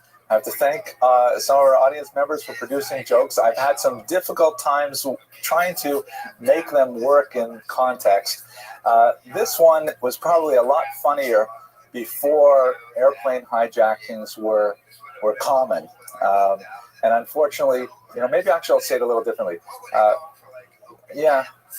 No, I already started. So I guess I have to say it with the airplane hijacking. I don't like making jokes about airplane hijacking. So there are the rabbi, the chazan, and the president of the shul are traveling by horseback in 19th century America. Let's make it like that, okay? The rabbi, the chazan, and the president of the shul are traveling on horseback somewhere out in Montana, and they are surrounded by brigands. And the brigands insist that they are going to kill all of them. But as is the custom among these lawless, what do you call them? Those varmints? These varmints say to them, okay, so we're going to give you one last request before we shoot you dead. And so the rabbi says, well, all my life, I think Fred already figured this one out. All my life, I spend all week preparing for my sermons, my drashos, and then on Shabbos, it's the highlight of my week. I get to speak in front of the entire congregation, and I deliver my lofty thoughts on the Torah and its meaning for our lives today. And I'd like to give one more sermon before you kill me. And they said, okay. And they say, the chazan says, I spend all my week working on new nigunim and songs and melodies so that I can, serenade the entire congregation on the Sabbath with my recital of the prayers. And so before you kill me, I'd like to say Musaf one more time. I'd like to recite the prayers one more time. So they say, okay. They go to the president. The president says, I'd just like you to shoot me first. Okay, all right. Okay, well, you married him, so all right. So I'll see if that's gonna make the internet or not. I have another one as a backup joke. We'll go straight into it. Anyways, tonight's topic is Aaron of Lincoln. Fascinating figure. The primary sources that we have for his life are British tax records, and they are remarkably detailed because, of course, taxes deal with something that's very important to all of us, money, and so there's much more attention paid to his life activity, specifically in the realm of money. Aaron of Lincoln was quite possibly the wealthiest man in 12th century England, and that is including the kings of Scotland and the larger Isles. It's a rather amazing thing that an individual Jew, a businessman, could accumulate so much wealth, but it indicates a larger pattern of Jewish activity in the economic sphere that will, shed light on how Jews managed to survive under such difficult circumstances in the diaspora over 2 millennia. So I'm going to use tonight's talk not only as an opportunity to speak about Aaron of Lincoln, the man, of which we have relatively little information beyond what is in the tax records, but we will also use it to discuss more broadly the Jewish economic realities of most of the Middle Ages. Much of this material, for those of you watching the internet, if you've seen what I call my essential lecture on the Jews in the medieval economy, much of the material is similar there, so you can just skip ahead to the parts about Aaron of Lincoln in particular. But basically, his dates are 1123 to 1186. That's circa 1123. And the primary source we have for his life, once again, are the tax rolls. So let us preface our remarks on Aaron of Lincoln specifically by dealing with the very unfortunate reality that much of Jewish history is colored by the perception of Jews as being avaricious, usurious, exploitative, and many other negative adjectives are ascribed to Jews as a result of this perceived association with money. There is a certain degree of historical basis for this specific charge against the Jews. For example, Jews are not charged with being, the most awesome basketball players of the 17th century and like that, because, Jews tend to be height challenged. My wife, by the way, likes to say that Jews are known for their humor, Jewish men in particular, and the reason for this is it's an evolutionary adaptation to compensate for, lack of stature and things like that. I have no idea why my wife says things like that, but anyways, that's the thing. There are valid historical reasons for this, however. Obviously, there's no racial predilection for accumulating money, but there are historical factors that persuaded Jews that activity in the commercial realm was to their profit. And without a doubt, Jews as a minority dominated much of medieval commercial life for church law, among other reasons. So what we're going to do today is we're going to explore the reasons why, the structural and economic and political reasons and religious reasons why Jews tended to excel in the economic realm, something which obviously pertains to the present day. You look at any kind of indicators of, comparisons of per capita income, or just take industrialized nations and see how many of those countries have Jews as their ministers of finance. You see that this is something that definitely is a noted trend among Jews. So we're going to look at the reasons for that. The negative side, however, is incredibly dark, and Jews have suffered tremendously for that. The quintessential image of the avaricious, exploitative Jew is, of course, Shylock, the character that figures in William Shakespeare's Merchant of Venice. Even though Shakespeare himself probably never met a Jew in real life, he created certainly the Western world's most memorable picture of a Jewish moneylender who, incensed with the fact that his daughter was going to marry a non-Jewish merchant, he provided a business loan to this. I think his name was Antonio, if I remember correctly, Antonio. And the only catch was that if Antonio failed to repay the debt, then he would have to pay the penalty of a pound of flesh. And that's become proverbial in the English language to speak of a pound of flesh as like an extremely exorbitant price to pay for something. This is actually, believe it or not, one of Shakespeare's comedies. And in the end, Antonio survives the ordeal and Shylock is punished, and Portia, his daughter, ends up marrying Antonio, because that's the way these comedies work out. But the negative image certainly persists in the common day. Shakespeare did not invent Shylock, though. Shakespeare borrowed a trope that had existed for about 600 years before he put it to pen. And in fact, to be fair to the bard, Shakespeare's portrayal of Shylock actually has some very deeply humanizing passages as well. I think it's a very mixed record, even though sometimes Shylock is portrayed as a highly unlikable character. He certainly has elements of deep humanity that Shakespeare's genius really shines through. Famous passages where he says in a soliloquy, prick me, do I not bleed? Meaning I'm a human like all of you, and so on. At any rate, let's get to the bottom of the historical reasons for this attribution to the Jews, and we'll look at Aaron of Lincoln in particular. First, let's place this geographically and chronologically within the nature of Jewish migration. Jews, of course, started out here. I wonder if I back up one slide a little bit. Jews started, of course, down here in ancient Israel, and there was quite a bit of migration before the destruction of the Second Temple out to Iran and Iraq, the region where the Talmud was written, and there's quite a bit of activity happening over here. Jews are also making their way across the coast of North Africa through the first millennium. They cross over into Spain well before the Muslims invade in 711. There are Jews in Visigothic Spain already in the 5th century, but there's a big movement of Jews into Europe proper sometime around the turn of the millennium. There is a theory among many historians that there was a great climactic change right around the turn of the first millennium, and suddenly much of the lands in Europe became far more arable. This is a process that took a couple of centuries, but lands that were very, very sparsely settled in the year, let's say 800, by the time you get to the year 1100, all of a sudden they're producing quite a bit of produce, and as a result, there's a lot more settlement. With more productivity from the land comes more economic opportunities, and Jews followed those opportunities. So by the time you get to the year 1000, you've got settlements of Jews in England, you've got settlements of Jews in France, particularly in Lower France, and you have especially Jews settled in the northern German territories of the Rhine River. The Rhineland is known in Hebrew parlance as Ashkenaz.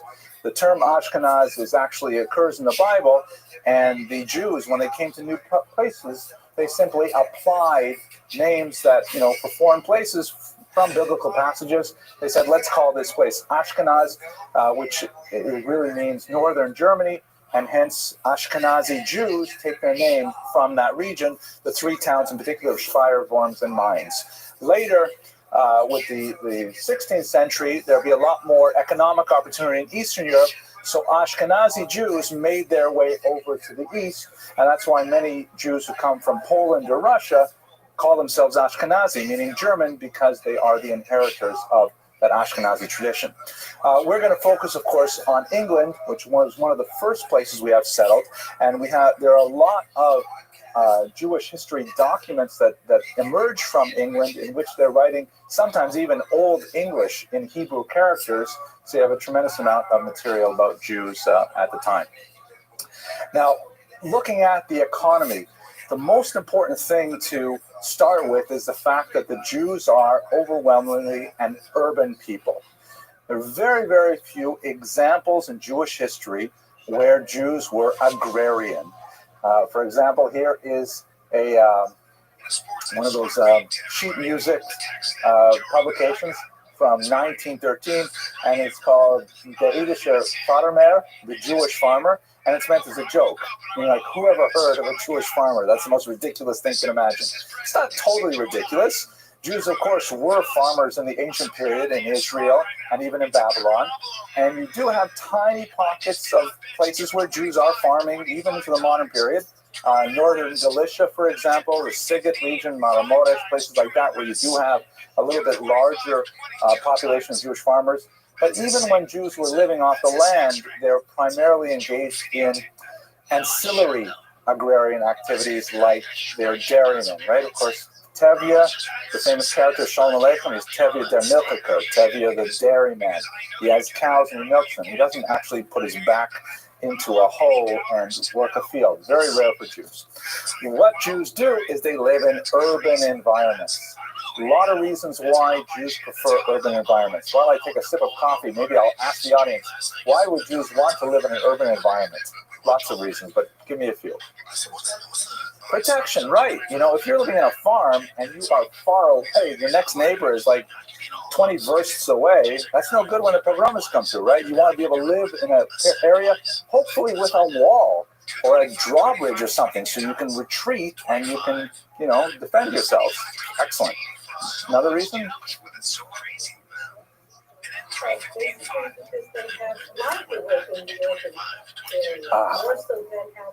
Okay, so you're giving away my lecture though.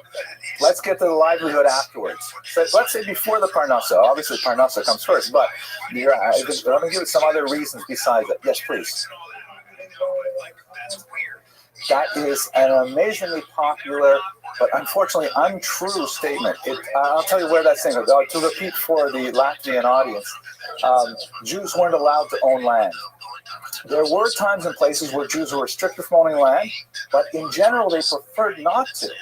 It was a difficult income. Farming is a hard physical labor, and it's precarious. You don't know how it's going to be from one year to the next. It is not portable at all. What's going to happen if the Jews get kicked off the land as they got expelled from time to time? There goes all your wealth.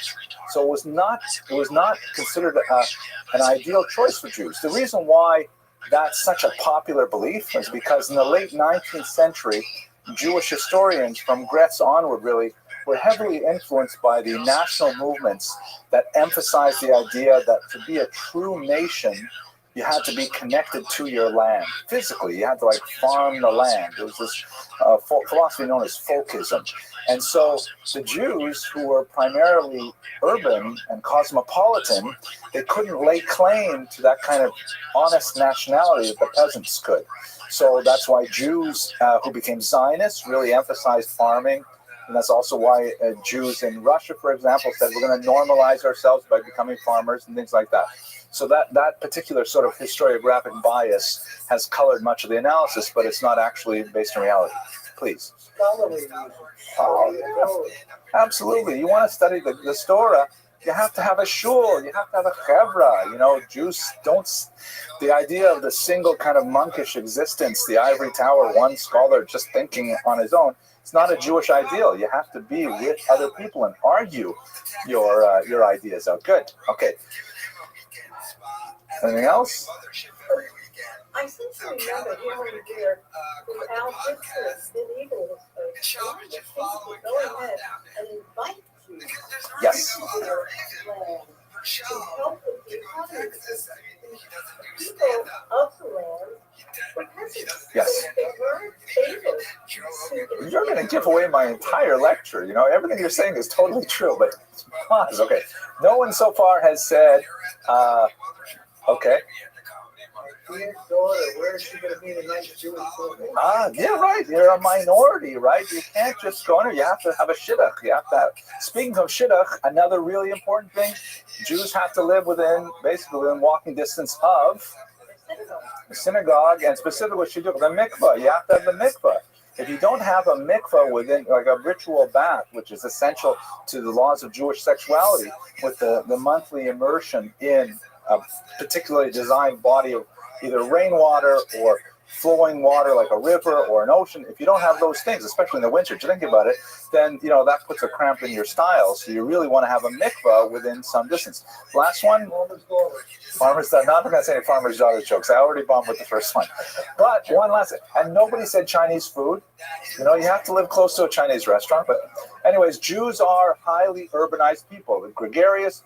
There are social, economic, religious, and so on reasons why they live in cities. Ironically, that also puts them in very close proximity with another population that likes to live in cities, which is the Christian clergy, right? Because you can't put your cathedral in the middle of the farmland.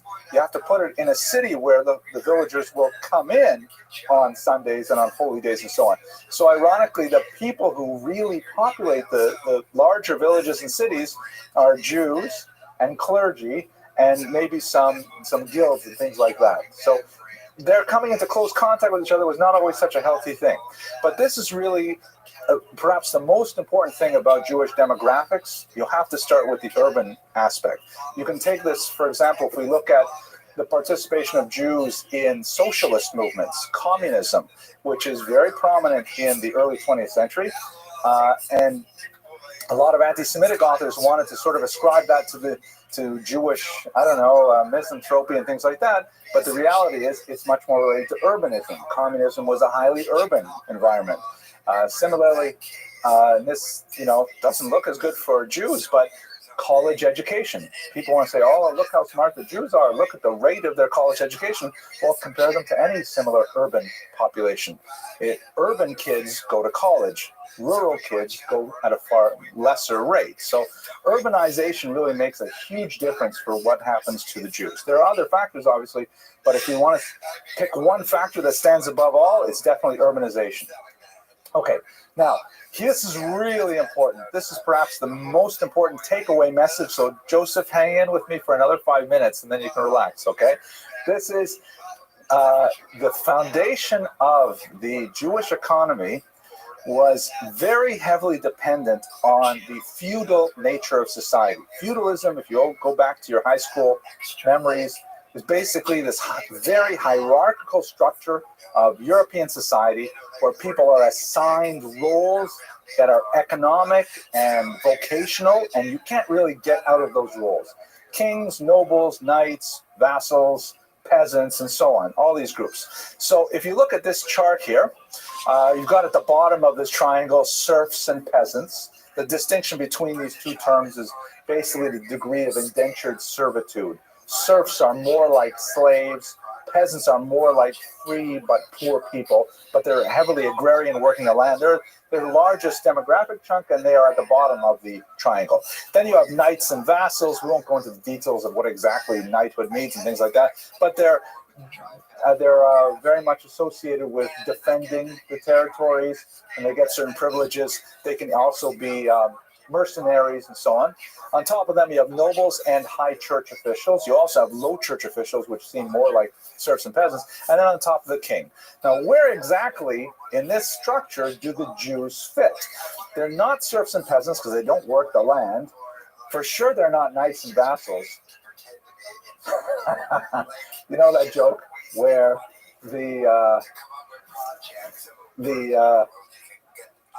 first Jewish lord is appointed by the queen, and all the other lords go up to the queen and they bow before the queen, and then the queen, takes a sword and she taps them and she says, "Rise, you are, a lord." And finally, a Jewish guy comes up and says, "Listen, I'm sorry. According to Jewish law, I'm not allowed to kneel before you." And she turns to her side and says to the ministers, "Why is this knight different from all the other knights?" Right? I can't believe I got that far in that joke without someone figuring it out. But at any rate, Jews are not nice, okay? Although can I pause? I'm going to tell you another joke. It's not actually a joke. It's a true story. True story. When I got my PhD at the University of Toronto, which is based on an English model, the University of Oxford, it's all pomp and circumstance, a big 19th century round building with hundreds of people sitting in a convocation hall, and to get your and it's all the services in Latin and everything. So what you have to do is, they explained this to us during the rehearsal. You hold I'm wearing my robe and I have my hood on my left arm, and we all have to walk up, and one at a time we climb the steps, and there's this little kneeling thing, like in a church, and you have to kneel before the chancellor. And then the chancellor will take the hood and place it over your head, and you get your PhD. So I put up my hand and I said, I'm sorry, Jewish law, a Jew is not allowed to kneel before anyone except God. I can't do that. And the MC guy said, "Oh, don't worry, we get guys like you every year. All you have to do is don't go up to the top step. Just stop a couple steps before, and then you'll be lower than the chancellor. You don't have to kneel. It'll be fine." So I said, okay, I did that. I got up 2-3 steps. I didn't go all the way up. She puts the hood over my head and she whispers in my ear, "Mazel tov." Okay. The Jews are certainly not the nobility and the church officials, and they're not the king. So where are they? Aha. They are servi kamerai. That is the Latin term. The very common German term is Knechtskammer, which sounds great. Knechtskammer. Sounds like you're about to spit. I have some Knechtskammer in the back of my throat. But it means literally servants of the royal chamber. And this is the special deal that the Jews had in the medieval period. This is what you were talking about earlier. That was so important because the Jews were actively involved in commerce. They were actually accumulating cash money, which was primarily precious metals. Unlike the peasants, whose capital was primarily grain or pelts or wood or game, they didn't have cash. The Jews, though, by small money lending and other economic activities, they were actually accumulating gold and silver. So this meant that they were a highly desirable tax base for the king. And the kings of Europe therefore said, the deal is that the Jews are exempt from the normal structure of the feudal society. They do not have to report up the chain of command through vassals and knights and nobles and stuff like that. They report directly to the king. They are servants, hence, of the royal chamber, meaning even though the king is in his palace and the Jews are 500 miles away in some, Yehupitzville kind of place, nevertheless, they are subjects of the king directly, not of the local nobleman. They're exempted from it. And why would they do that? Because they can be taxed directly by the king. Whatever money they earn, the king can tax it and get gold, mamish, literally gold, out of the Jews that he can't get so easily out of the, siphoning out of the entire process. So this had a really interesting salutary effect on Jewish civilization because it meant that the Jews were protected by the most powerful figures in the land. They could not easily be pushed around by local nobles because they knew that the king himself would be defending the Jews. This was not universally the case, and there were two major exceptions to the rule. One is that the king quite often clashed with the church, particularly in the high Middle Ages, like let's say from the year 1000 to 1300, as the church grew more powerful. The king and the pope often disagreed on state policy. And so sometimes the Jews were caught between that struggle of church and state. And secondly, as we shall see most poignantly with Aaron of Lincoln, what happens if the king borrows from his Jews, which happens very frequently, where the king sees the Jews, he can tax the Jews only so much or they will leave. But he needs more capital for a war or for some other expansion. So he literally borrows money from the Jews. And if he feels that debt burden to the Jews is too heavy, then he'll simply expel them. And using his political power, he will cancel his debt.